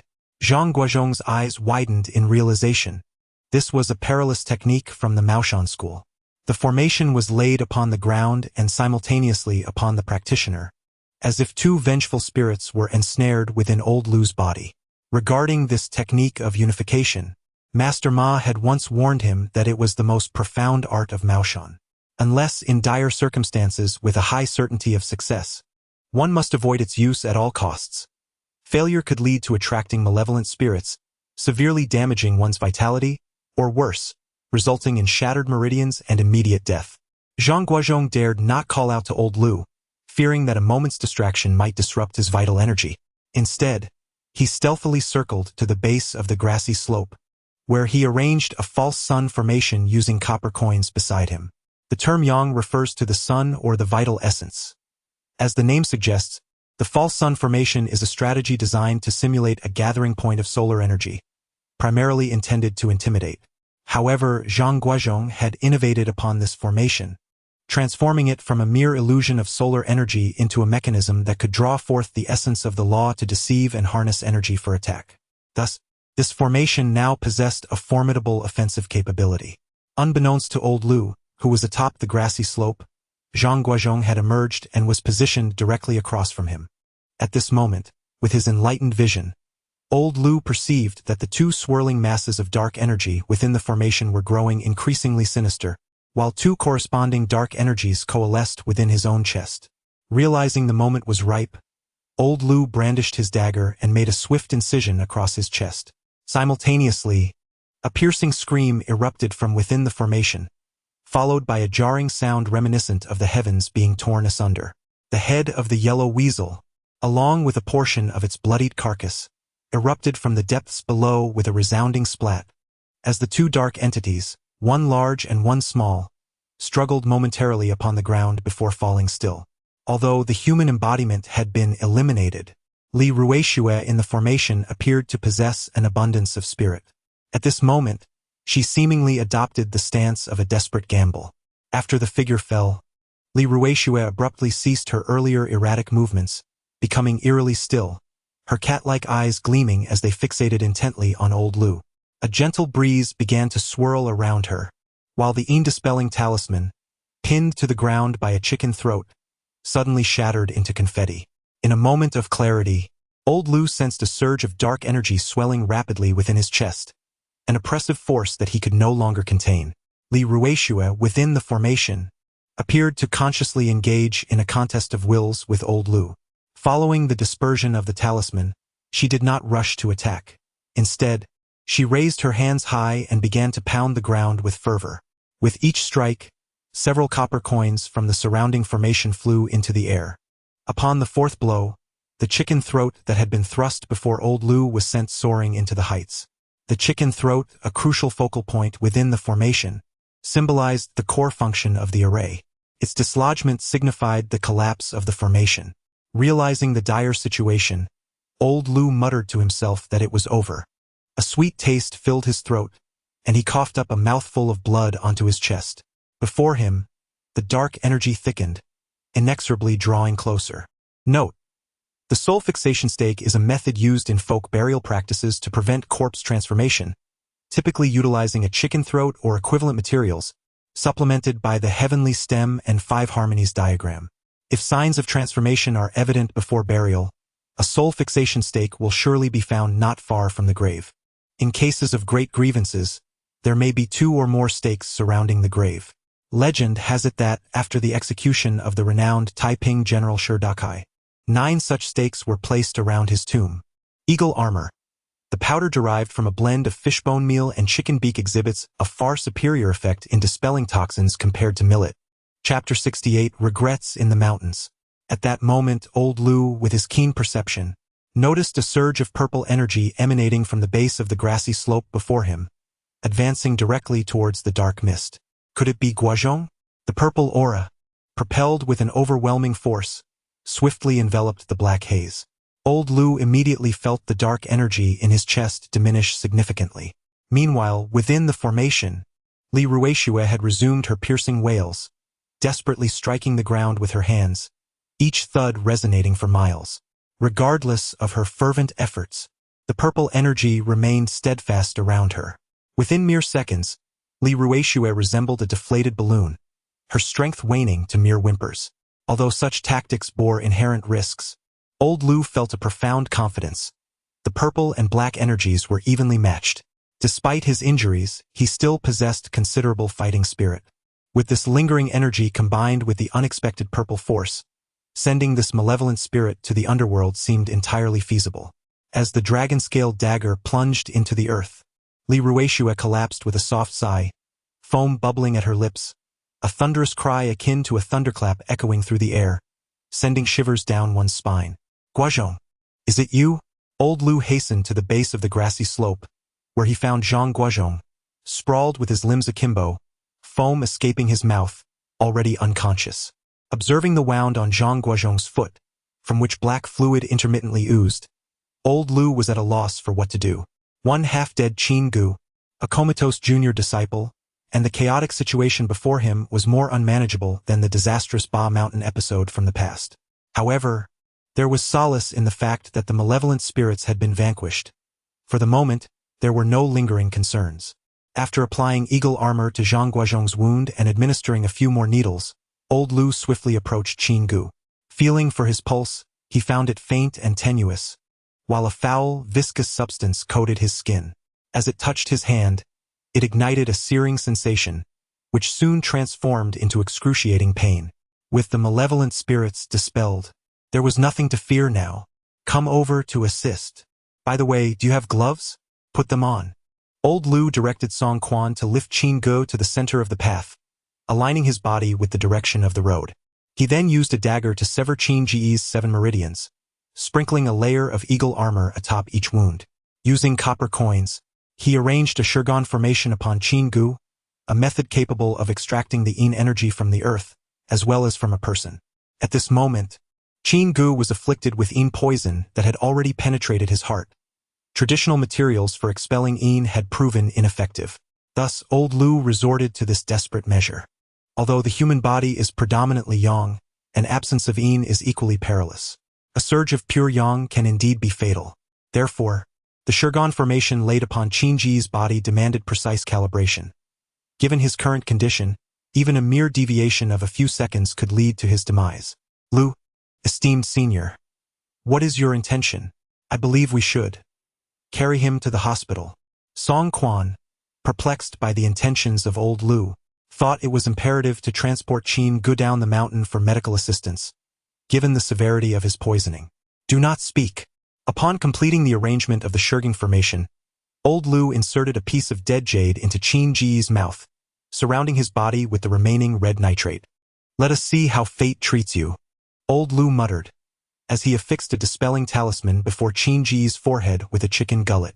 Strangely enough, as soon as the talisman was secured, Qin Ge's body convulsed, and a foul, viscous substance began to ooze from the 7 apertures of his body, while the talisman on the chicken gullet emitted smoke. Senior Lu, what shall we do? Is there anything I can do? Witnessing the situation unfold, Song Quan panicked, believing that Qin Ge was beyond salvation, as this repugnant substance flowed from him. Stay calm, old Lu observed quietly. Within 3 minutes, Qin Ge retched twice, expelling a stream of black liquid along with the dead jade. At the moment of this upheaval, old Lu swiftly drew a dagger and severed the chicken gullet anchored in the ground, causing the copper coins on Qin Ge's body to fly outward as the gullet was cut. Mr. Qin, Song Quan approached cautiously, trembling as he touched Qin Ge's neck, relieved to find a pulse, and to his astonishment, the foul, viscous substance had vanished. Senior Lu, you truly are extraordinary. All of this left Song Quan utterly astonished. It was the first time in his life he had witnessed what was purported to be a supernatural phenomenon created by human hands, leading him to revere old Lu with profound admiration. A true divine being lay beneath. Old Lu pointed toward Zhang Guozhong, his entire body drenched in a mixture of blood and sweat. After rescuing Qin Ge, he felt his legs weaken and suddenly collapsed to his knees. Ah, Zhang! Master! Following old Lu's gesture, Song Quan took just a few steps to locate the recently conscious Zhang Guozhong. He quickly retrieved a water flask from his bag and gently lifted Zhang Guozhong to provide him with water. At that moment, a sudden commotion erupted from the grass pit, startling old Lu, who shone his flashlight to reveal Li Ruixue scrambling out of the pit, collapsing at his feet. Grandpa Lu, I will never dare to run away again. You must take me out of here. Song Quan gathered some dry grass and twigs to start a fire, and the group trembled as they awaited the dawn. Later, Zhang Guozhong, in a disheartened tone, recounted his experience of retrieving the jade seal from the secret chamber, eventually breaking into tears. Mr. Lu, I have heard that you risked your life to save me. At this moment, Qin Ge also regained consciousness and, with Song Quan's assistance, limped toward old Lu. Ah Qin, you need not speak so formally. Old Lu suddenly wore a mischievous grin. After all, you are a living being as well. Regardless, Mr. Lu, please allow me to bow to you. As he spoke, Qin Ge bared his teeth and prepared to pay his respects. Please no. Master Qin, this is utterly unnecessary. Although old Lu feigned to obstruct, he half-heartedly allowed Qin Ge to bow, the wrinkles on his face seamlessly merging into a singular line of beauty. Master Zhang, do not be disheartened. I am aware you have exerted your utmost efforts. Qin Ge sighed, saying, the treasures of the world extend far beyond just the imperial seal. Recently, I mentioned Mr. Sun Qilan's desire to meet with you. I wonder if that still lingers in your memory? Upon hearing this, Zhang Guozhong's eyes widened in astonishment. Before old Lu could interject, he hastily sealed off the conversation, declaring, Mr. Qin, as you can see, my capabilities are indeed limited at this moment. I prefer not to engage in endeavors devoid of certainty, especially as I have been frequently away from home, leaving my wife and children in financial distress. I hope you can understand. Given your circumstances, I shall not press further. Qin Ge sighed, gazing at the distant dragon pool, lost in contemplation. Upon returning to the inn, Zhang Guozhong's first act was to present a substantial sum of Hong Kong dollars to Li Ruixue, amounting to over 20,000. Master Li, I sincerely apologize for the inconvenience. Please accept this token of gratitude. Brother Zhang, what is this money? Li Ruixue examined the Hong Kong dollars with curiosity, having never seen such currency before, over 10,000. She quickly counted, recognizing the Arabic numerals. This bundle contained at least 15 or 16 notes of 1,000, along with several 500 notes, surpassing 20,000 altogether. Ah, Brother Zhang, what brings you to this situation? I believe in earning my keep. Li Ruixue, overwhelmed by beauty, finds herself at a loss. While she regretted her choices amid the mountains, now, with a fistful of shimmering silver, her heart blossoms with joy. Though it required great effort, a single endeavor transformed her into a wealthy individual. Such windfall, even at the cost of life, seems worthwhile. Brother Li, while I have bestowed this fortune upon you, you must vow to keep this matter under wraps. Old Lu squinted, emphasizing the importance of discretion. Rest assured, I, Li Ruixue, swear to the heavens. Should even a whisper of this escape my lips, may I be crushed under the wheels of fate, struck by lightning, and suffer a fate worse than death. Never to be reborn. Li Ruixue found herself at a loss for words, her oath a litany of misfortunes. Enough, enough, Master Li. We place our trust in you. Zhang Guozhong felt a tinge of embarrassment, recognizing that Li Ruixue's assistance had mostly led to complications. Upon returning to Beijing, Song Quan presided over their gathering, and the group indulged in a sumptuous feast of authentic Peking duck at Quanjude. The recent escapades in Wuling Mountain had left them ravenous. Except for Qin Ge, Zhang Guozhong, Old Lu, and Song Quan devoured the delicacies voraciously, leaving the chef astonished, pondering if these gentlemen had just emerged from the remote northwest. Mr. Song, here is my brother's workplace contact. Once the results are in, please call this number so he can relay the information to me. Zhang Guozhong scribbled a number and handed it to Song Quan.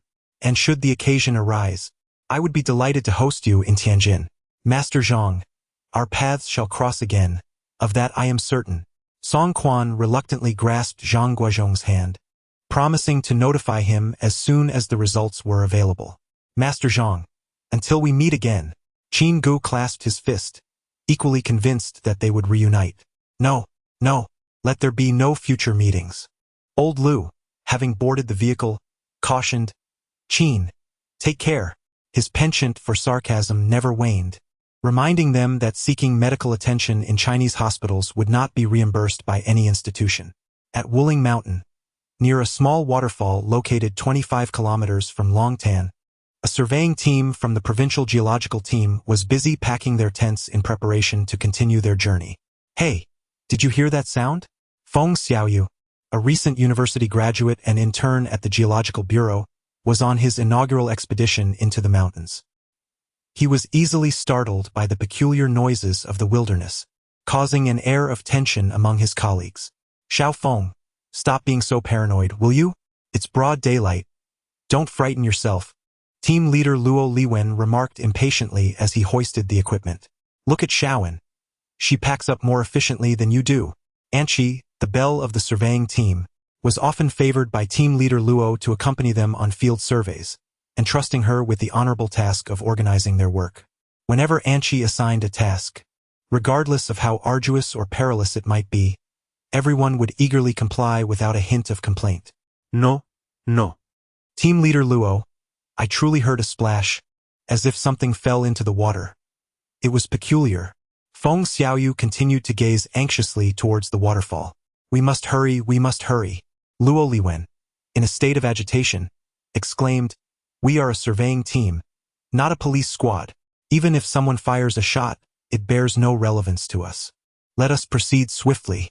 Xiao Feng, when I first joined the team, I was just as paranoid as you, but one grows accustomed to it. At this moment, and she also approached, urging, let us hurry. We must traverse 30 miles of mountainous terrain today. Chapter 69. Insight into the ruins. On the journey back to Tianjin, Old Lu repeatedly examined the short sword he had retrieved from the corpse of Zhao Kuan's father, reflectively muttering, a blessing in disguise. who can predict fortune from misfortune. Senior brother, what sort of sword is this? Zhang Guozhong, not particularly well-versed in antiquities, inquired. I shall tell you, but do not be alarmed.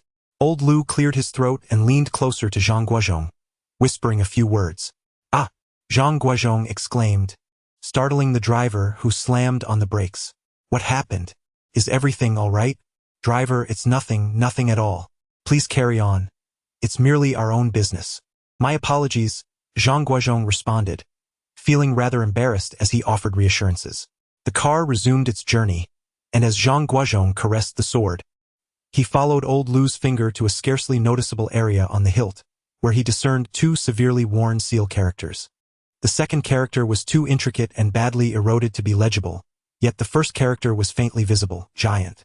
Senior brother, can you ascertain whether this is indeed genuine? Zhang Guozhong, unable to suppress his excitement, quietly inquired of old Lu. Whether he is the genuine article I cannot guarantee, but since Zhao Kuan's father dares to wield such an object to force his way into the realm of the 18 underworld spirits, I believe it to be authentic. Old Lu, twirling his sparse beard between his fingers, pondered its effectiveness. Ah, the bottom of that pit is filled with water, saturated with ominous energy. Against that Gue ghost, it is generally effective, yet this fellow appears to be particularly potent. Zhang Guozhong surmised that Zhao Mingchuan had deliberately introduced a layer of water into the secret chamber to simulate the effect of a gathering yin pool. Thus, ordinary malevolent blades would likely falter, 9 out of 10 would become ineffective. It follows that Zhao Kuan's father brought such a formidable weapon into the mountains specifically to contend with that Gue ghost. Does this imply that the swords forged by Oyezi are indeed authentic? They do not seem as exquisitely crafted as the legends suggest.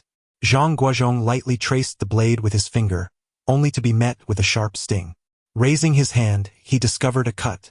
While it appeared unremarkable, the sensation was decidedly acute. The car sped onward. Although the imperial seal had been lost, Zhang Guozhong, embracing the philosophy of making do with what one has, considered it worthwhile. The sword in his possession was none other than the legendary treasure, the giant K sword. If it were not a counterfeit by contemporary standards, this would be Oyezi's flagship creation. Upon returning to Tianjin, Zhang Guozhong's first task was to sketch a rough map of the hidden chamber in Longtan on Wuling Mountain, along with the surrounding terrain. This included the 2 burial sites of the 18 Mingding he had discovered, as well as the location of the bottle in the stream. Although Zhao Mingchuan's 18 Mingding belonged to a lesser-known school of thought, there were many aspects worth contemplating and emulating. If one could decipher this phenomenon, future encounters with such arcane matters would not necessitate wagering one's life each time. After consulting with old Lu, it became evident that there were approximately 5 known burial sites for the Mingding. Among these, 2 had been uncovered by Zhang himself. One was the location of the bottle submerged in the stream, tentatively classified as suspicious. One was discovered by old Lu, and another was provisionally placed along the route taken by Li Ruixue during her escape. Although only 5 potential locations for the 18 Mingding had been roughly identified, the arrangement on the map bore a striking resemblance to the Zuanlong Formation of the treasure cave from the later Qin dynasty. Brother, do you think this 18 Mingding is derived from the Zuanlong Formation? Zhang Guozhong inquired.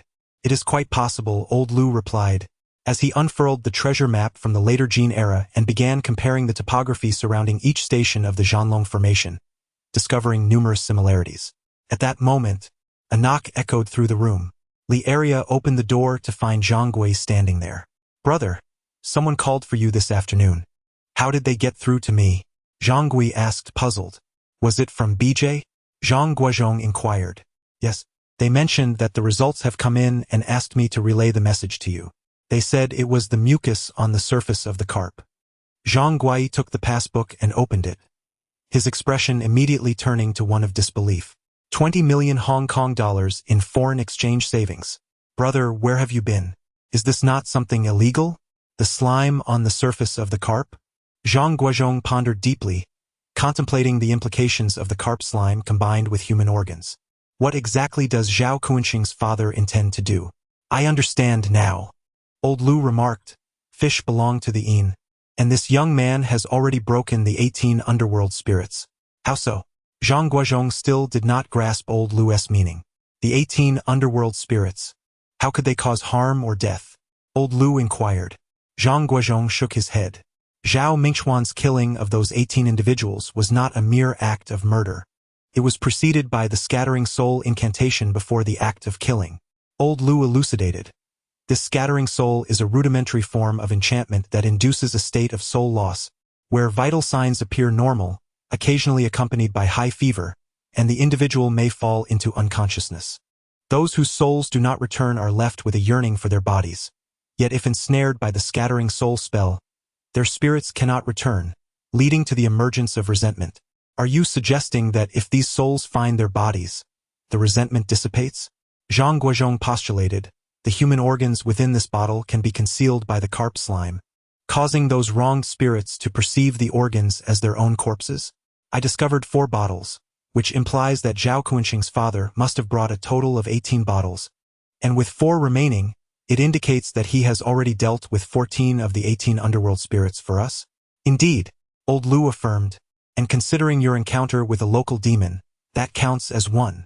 Moreover, the scattering soul spell has been broken, which counts as 1, bringing the total to 16. Li Ruixue fell victim to 1, and there is another descendant, inadvertently making it a complete set. Old Lu, counting on his fingers, matched all the pieces correctly. It seems that this descendant was orchestrated by Zhao Guozhong's father. I noticed a skull next to his corpse, yet I could not find the body. Suddenly, Zhang Guozhong recalled the skull next to Zhao Guozhong's father's remains. I suspect that could possibly be the place where Zhao Mingchuan buried that person is the gathering in pool. When Zhao Guozhong's father unearthed the burial site to insert a bottle, the corpse rose, and at that moment, he was performing a ritual, inadvertently disrupting the energy upon awakening the dead. Old Lu furrowed his brow in contemplation. Otherwise, how could Zhao Guozhong's father, with his skills, resort to murder with a knife? Moreover, how could he possibly reveal such a family secret to another? That place is a labyrinth. One cannot find the way in during the day, only at night. Thus, it seems implausible for it to be the abode of mountain dwellers. Upon reanimation, something entered the headless corpse, transforming it into a progeny. This notion holds merit. Zhang Guozhong fell into deep contemplation, glancing at the sketch depicting the location of Zhao Guozhong's father's demise and the surrounding mountain contours. If it were indeed the Zuanlong Formation, it would be quite feasible to place a stabilizing platform in such terrain. Perhaps Old Lu's assertions hold some truth. It is astonishing that Zhao Guozhong's father met his end at the hands of his own progenitor. The following day, Zhang Guozhong suddenly noticed a charming little girl visiting to tutor Zhang Yicheng. Though it was termed as tutoring, the sounds emanating from the room were dominated by video games and peals of laughter, hardly indicative of serious study. This little rascal has hardly mastered the essentials yet seems adept at courting. Zhang Guozhong felt a mixture of exasperation and delight.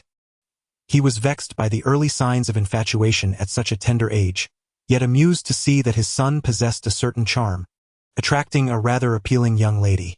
Since mingling with Qin Ge and his uncle Qi, Zhang Guozhong's perspective had broadened, and being relatively young himself, he maintained an open-minded view on such matters. As he stood at the threshold of his son's room, poised to knock, Zhang Yicheng unexpectedly swung the door open. "Oh, Dad, what are you doing here?" he exclaimed. I was looking for something," Zhang Guozhong stammered, caught off guard. Just then, Zhang Yicheng pulled him inside, introducing, "This is our class monitor, Lu Mengmeng. And this is my dad. Greetings, Uncle." "Thank you, Uncle." Lu Mengmeng stood up and bowed to Zhang Guozhong. "This child exhibits quite a sense of propriety." Zhang Guozhong observed Lu Mengmeng, noting her appearance reminiscent of a diligent student. "Ah, well, why do you thank me? Zhang Yicheng rendered significant assistance to my family, rescuing both my grandfather and me. He mentioned that all those skills were imparted by you." Lu Mengmeng replied, "You needn't concern yourself with that. By the way, could you enlighten us on how to utilize the four-corner coding system to consult the dictionary?" Zhang Yicheng handed a dictionary to Zhang Guozhong and turned to Lu Mengmeng, boasting, "My father was once a university professor, so rest assured, there is nothing he cannot handle." Zhang Guozhong chuckled wryly. He had only served as a vocational school teacher for 2 years. When did he transition to teaching at a university? This unfortunate child. How is he capable of such grandiose claims like his uncle?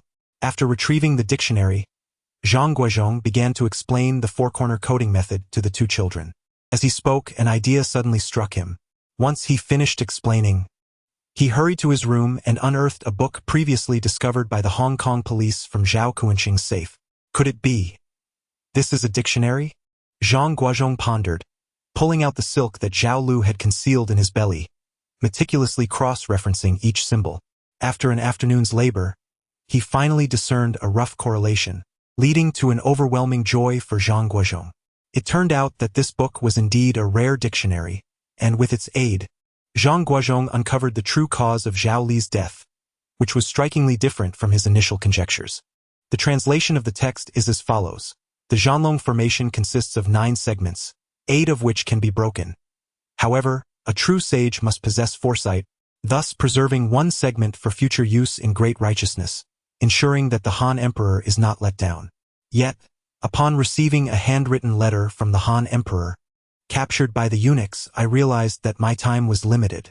Therefore, I kept this formation map concealed within me, hoping that my descendants would uncover it, breaking the true celestial being, thus acquiring the treasures hidden within the mountains, gold and silver that could establish a nation, ultimately achieving great ambitions. It turns out that Zhao Lu had already dismantled the Zuanlong Formation during his lifetime, yet he conspired with Han Emperor Zhu Gaoxu to rebel, intentionally leaving one celestial platform intact, intending to pass it on to Zhu Gaoxu for his uprising after Zhu Di's death. However, he was ultimately captured by Zhu Di, leading to the annihilation of his 9 clans. According to the records in Gongming Su, Zhu Gaoxu had saved Zhu Di multiple times and had many supporters in the court. Therefore, even though Zhu Di became aware of Zhu Gaoxu's rebellious intentions, he did not take action against him, directing his wrath instead towards the unfortunate Zhao Lu. It seems Zhu Di was wrongly accused of selfishness. Initially, Zhang Guozhong believed that Zhu Di killed Zhao Lu to prevent future generations from reaping the fruits of his labor. However, it is now evident that Zhao Lu indeed harbored treasonous thoughts. No wonder Zhu Di chose to inscribe a somewhat ironic design of dragons above and tigers below on his coffin. Note, the 4-corner numbers refers to an early method of looking up characters in a dictionary, where each stroke of a Chinese character is numbered. By combining the stroke numbers from the 4 corners in order, one could locate the character. Due to its complexity, this method is rarely used today. At this moment, Li Area was working in the workshop when suddenly, the old head song from the communications room burst in, shouting, "Li Area, there's a phone call for you. Sigh. That wretched child. Truly a source of constant worry." Li Area set aside her work and hurriedly made her way to the communication room. Upon picking up the receiver, she was unsurprised to find it was the homeroom teacher of Zhang Yicheng calling. This was already the 3rd time this week. "Comrade Li Area, could you please come to the school? Director Wang from the education office wishes to discuss something with you." The tone of the homeroom teacher, Mr. Li, was far from courteous. "Oh, Mr. Li, I'll come right after work." Li Area sighed in resignation. This marked the 4th school Zhang Yicheng had attended. Were it not for Zhang Guoxi's strong connections in the education sector, it was unlikely any institution would be willing to accept her child. After finishing her shift, Li Area rode her bicycle to the school. Upon arrival, she found Director Wang of the education office sitting in the grade group S office, his face a mask of despair, while Director Li sat nearby, looking flushed with embarrassment. Zhang Yicheng stood aloof, gazing upwards with indifference. "Director Wang, I sincerely apologize." Li Area found herself at a loss for words. Visiting the school 3 times within a week could indeed be described as a hat trick in modern parlance. "Comrade Li, could you step outside with me for a moment? There are matters we need to discuss." Director Wang, with a sorrowful expression, pulled Li Area out of the office. "Comrade Li, I understand that Zhang Yicheng is the nephew of Director Wu. But..." He hesitated, as if burdened by unspoken concerns. "Director Wang, the issues concerning Yicheng stem from our shortcomings as parents. I assure you, regardless of what has transpired today, such incidents will not recur in the future." Li Area repeatedly bowed in a gesture of sincerity. "Comrade Li, today's situation can no longer be treated lightly, hence." Director Wang, looking quite embarrassed, murmured a few words to Li Area. Zhang Yicheng neither dodged nor cried out, resolutely enduring the scolding from Li Area. The more she struck him, the angrier she became. Just as the altercation escalated, a knock echoed from outside. Upon opening the door, Li Area discovered it was Zhang Guozhong, who arrived bearing a bag of rice and 2 bottles of oil. "Sister-in-law, I came by earlier, but you weren't home." "Oh, my dear nephew, what's the matter? Have you been bullied?" At this remark, Zhang Yicheng finally spoke up. "I saw that Lu Mengmeng carrying an old man to school, and the string in her pencil case is actually a snake's spirit. The teacher says one must be honest, so I told the truth. And my mother hit me." He then ran into Zhang Gui's embrace, bursting into tears. "Sister-in-law, this matter you cannot blame Yicheng," Zhang Gui stated, lighting a cigarette. "Back in the day, didn't we also endure our share?" Regardless of belief, the current situation was that the school refused to accept him again. Li Area's anger had yet to subside. "Brother-in-law, leave Yicheng's matter to me. You need not worry. Come, let us eat." Zhang Gui placed a pair of chopsticks laden with vegetables into Zhang Yicheng's bowl and turned to the elder. "What exactly happened?" Before Zhang Yicheng could respond, Li Area reiterated the words of the principal. "You see this unfortunate child? She carries her old man, while you study your lessons, flaunting your abilities. Isn't that so?" The following day coincided with Sunday. Zhang Gui drove Zhang Yicheng to Lu Mengmeng's home. "Hello, I am from the City Education Bureau. Here to understand the situation." Zhang Gui presented his work identification to the housewife who opened the door. "Oh, you are from the city. I apologize for the inconvenience." The housewife opened the door wider, only to notice a child accompanying him. "And who might this be?" "I am a classmate of Lu Mengmeng, here to offer her some comfort." Though Zhang Yicheng is young, he is far from naive, adeptly navigating the situation without needing guidance from Zhang Gui. "Oh, please, come in." The housewife's face, previously etched with worry, now bore a hint of a smile. This housewife was none other than Lu Mengmeng's mother. According to her, the family owned 3 modest rooms, one occupied by the couple, one by Lu Mengmeng, and the third rented out to an elderly gentleman. For several years, all had been well, but recently, the elderly man fell ill, neglected by his children. In a fit of despair, he tragically took his own life within the confines of the home. Initially, the family felt merely uneasy, but within 2 months, their daughter began exhibiting alarming behavior. "May I ask your name?" Zhang Guozhong inquired, producing a cigarette. "Please smoke as you wish." "My surname is Sun," she replied. The housewife's expression quickly reverted to one of sorrow. After taking her child to the hospital, the doctor diagnosed her with hysteria, stating there was no remedy. Now, Mengmeng could only be restrained. At this, the housewife began to sob uncontrollably. "Do not fear. The authorities will surely assist you," Zhang Gui said, feigning sincerity. "May I have a glimpse of Mengmeng?" Mrs. Sun led Zhang Gui to Lu Mengmeng's room, where they found her seated with her back to the door, bound tightly with several loops of rope.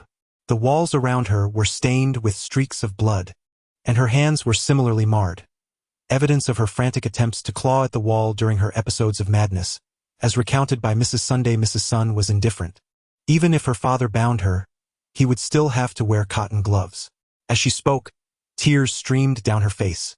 The gentleman from Jinghai, a suburb of Tianjin, had already been consulted, claiming it was a matter of a ghostly hanged man and a serpent spirit. While I might dismiss such notions, the hospital's inability to provide a remedy left me perplexed. "Old man, wait a moment. Lu Mengmeng seems rather peculiar," Zhang Yicheng remarked, tilting his head and casting a sidelong glance at Lu Mengmeng. "Old man, you must devise a way for me to glimpse her face. You little rascal, as if the trouble you've caused isn't enough." Zhang Gui, growing impatient, urged, "Hurry up and come with me."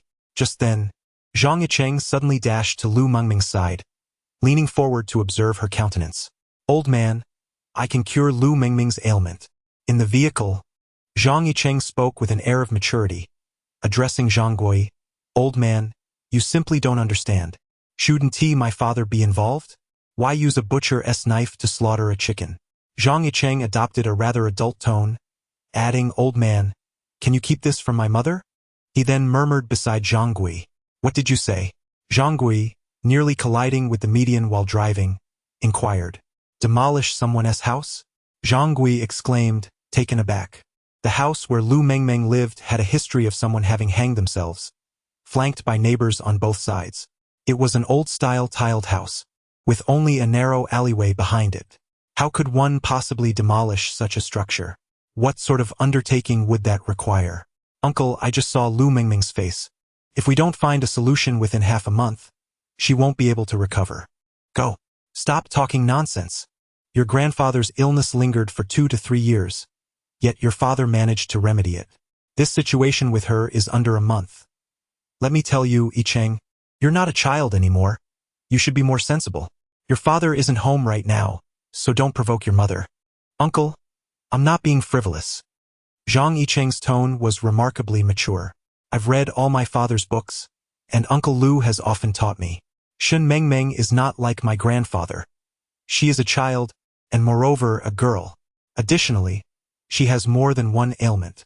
Furthermore, Uncle, if we delay for another week without action, she might very well starve to death. So, who can believe what you say? Zhang Guo felt a twinge of doubt. If anything were to happen to Lu Mengmeng, the news would spread within the educational sector. It would be challenging for Zhang Yicheng to find a school, even if he were the director's secretary, let alone the director himself. Just believe it. Zhang Yicheng sensed Zhang Guo's wavering conviction and, with an air of confidence, declared, As long as you believe, Uncle, I can rest easy. There is nothing in Tianjin that you cannot accomplish. Such flattery hit the nail on the head. Zhang Guo, originally from a rough background, often felt that among his peers, he had fared the best, having connections. Whose child doesn't go to school? Those who wish to attend prestigious institutions, but lack the ability to achieve high scores must seek my help. At this moment, Zhang Yicheng's compliments struck a chord, leaving Zhang Guo beaming with satisfaction. All right, as long as my nephew is confident, I will arrange for someone to assist. Zhang Guo hummed a little tune, and with a single phrase, he delighted himself. Oh dear, Cheng Cheng has arrived. Aunt Chun, the wife of old Lu, was so overjoyed that she could hardly keep her mouth closed. Ever since Zhang Yicheng transferred schools and moved away, he hadn't visited in at least 2 months. Aunt Chin, I have a small favor to ask of you. Zhang Guo felt a bit embarrassed.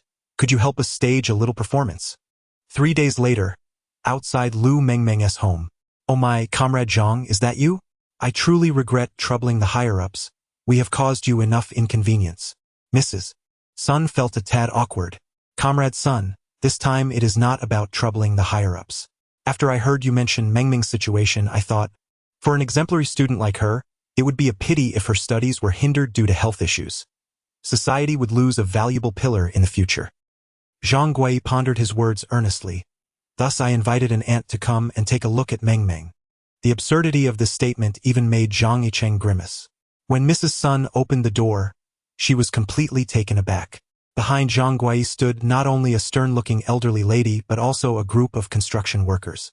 Not far away, a truck laden with cement and sand was parked, along with ladders and steel pipes. Even more bewildering was a character resembling Wang Lianzhu, the trader from the Red Lantern, swaying unsteadily with shifty eyes, clad in a traditional Tang suit adorned with bumps, with a hawk perched on his arm, though, considering its size, it resembled more of a falcon. Comrade Zhang. What is this? Mrs. Sun was momentarily dumbfounded with fear. Oh, this is Aunt Chun, and this is Mr. Kong Deshang, both of whom have come to attend to Mengmeng's ailment. Even Zhang Guo felt a twinge of uncertainty upon hearing this. Could be argued that Aunt Chun, dressed up as if to perform a shamanistic ritual, might be somewhat palatable, but to assert that Kong Deshang is here to provide medical care seems utterly implausible. Kong Deshang is one of Zhang Guo's dubious acquaintances, a man of some means, who spends his days engaged in pursuits such as bird-keeping, cricket fighting, and falconry. When Zhang Yicheng insisted that Zhang Guo find a hawk at all costs, the latter had no choice but to summon him. Comrade Sun, in order to cure Mengmeng's affliction, a certain sacrifice must be made, Zhang Guo stated with a grave expression. What? Sacrifice? Mrs. Sun was taken aback. It is as follows. Zhang Guo leaned in to whisper in Mrs. Sun's ear. What? Mrs. Sun was astonished. Demolish the house? Will Mengmeng be all right? Mrs. Sun expressed her concern. She looked at Zhang Yicheng and felt an inexplicable sense of trust, observing the confidence radiating from the boy. He resembled a model student of exceptional merit, the kind who would not lie. Furthermore, it was evident that the demeanor of this child did not reflect that of a mere 10-year-old, but rather that of a young man in his 20s. It is often said that desperation leads one to seek help from anyone, even if the claims are dubious. When faced with a child's illness that even the hospital cannot remedy, what recourse does one have? Thus, Mrs. Sun welcomed the gathered individuals into her abode. Stepping into the courtyard, Aunt Chun feigned a playful demeanor, glancing about as if in a theatrical performance, reminiscent of her days as an actress portraying a witch. Gradually, she sauntered into the very room where the previous tenant had met his tragic end. Peering inside, she questioned aloud whether this space had indeed witnessed a death. At her words, Mrs. Sun's eyes widened in astonishment, silently marveling at this woman's perceptiveness. It was a skill imparted by Zhang Guozhong just the previous day. Indeed, you possess remarkable insight, she conceded. Yes, this is the room, Aunt Chun declared, gesturing for several workers to enter and remove the furnishings. They ascended ladders and began dismantling the structure.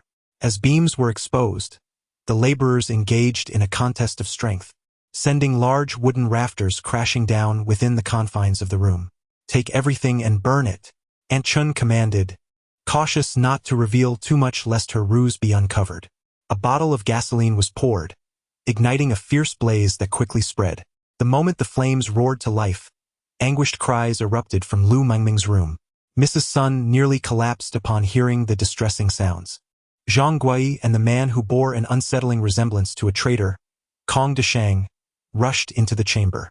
They beheld Lu Mengming, bound and struggling against the wall, blood trickling from her eyes, a harrowing expression of agony etched upon her face, leaving crimson stains on the walls and her hands. What are you doing? Hurry! Stop her! Zhang Guozhong shouted at Qin Ge. Zhang Gu, did we not agree on this matter? You mentioned that all the peculiarities and oddities should fall under your purview. Yet, I find myself gripped by a sense of trepidation regarding such uncanny affairs. You rascal! Noticing Qin Ge's unease, Zhang Guozhong seized a towel from the rack, preparing to proceed, though his own heart quivered, for he had heard tales from his brother about the formidable nature of this entity. Just then, Zhang Yicheng entered, observing Zhang Guozhong's hesitance. He retrieved a piece of jade from his pocket, taken from old Lu's drawer, and said, "Elder, place this in her mouth." Upon seeing the jade, Zhang Guozhong's forehead broke into a sheen of perspiration. How delightful! He was already apprehensive about Lu Mengming's potential for aggression, and now he was to insert something into her mouth. At that moment, Aunt Chun entered the room, exclaiming, "Stop! Your good intentions are akin to a donkey's liver and lungs. We are here to save a life. Why are you causing such chaos? Step back." Her tone was reminiscent of a landowner's authority. Aunt Chen's admonition proved effective. Mrs. Sun's eyes widened in shock, and she collapsed to the ground, weeping uncontrollably, "My Mengming." It was evident that Lu Mengming's recent afflictions had taken a significant toll on Mrs. Sun's mental state, leaving her somewhat unhinged. "Comrade Sun, crying alone will not suffice. You must cooperate with us." Zhang Guozhong crouched down, his demeanor gentle yet firm, never losing sight of the crucial matter at hand. "Oh, Comrade Zhang, I misjudged you earlier. What can I do? You are well acquainted with Mengming's condition." Zhang Guozhong offered the jade, insisting, "You need to place this in the child's mouth." In this moment, Zhang Guozhong exemplified the spirit of leadership, taking charge while delegating the responsibility to Mrs. Sunday. "All right, understood." Madame Sun took the dead jade without a glance, her eyes betraying a fierce intensity characteristic of women.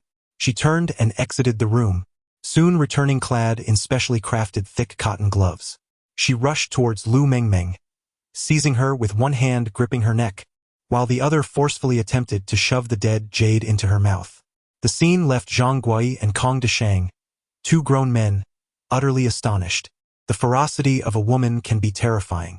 At that moment, Lu Mengming let out a piercing scream and abruptly sat up in bed, surprisingly overpowering the adult Madame Sunday.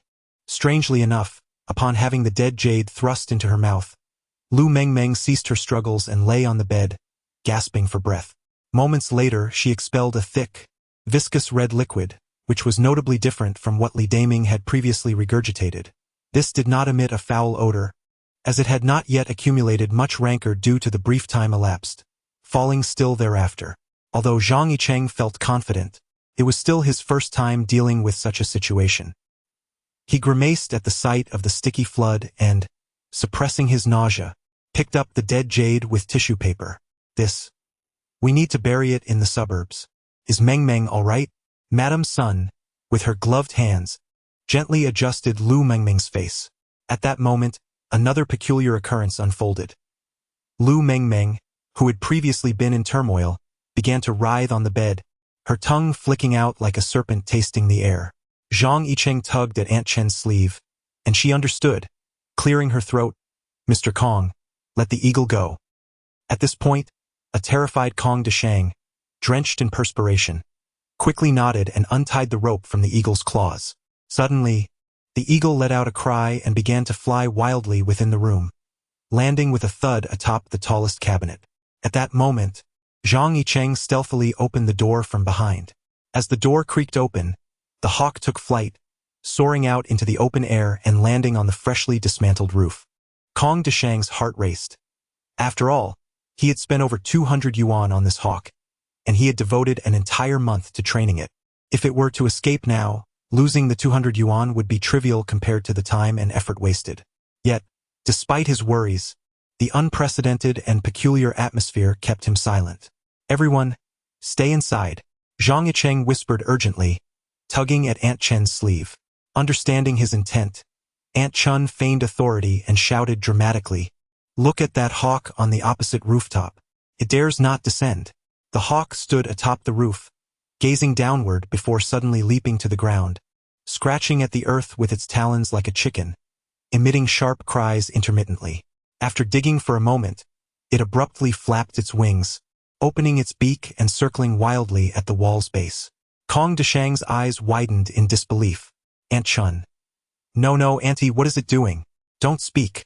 Aunt Chen insisted, feigning righteousness. In truth, she too was eager to uncover the hawk's intentions. Ah! Zhang Guozhong let out a loud cry, hastily retreating several steps. Comrade Sunday.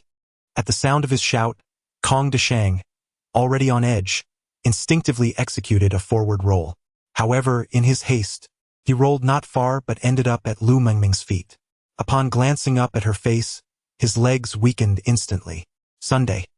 Just as he intended to call out for Mrs. Sun, he realized she had succumbed to unconsciousness on the bed, her state unknown. Hurry. We must alert someone. At this moment, the workers demolishing the house were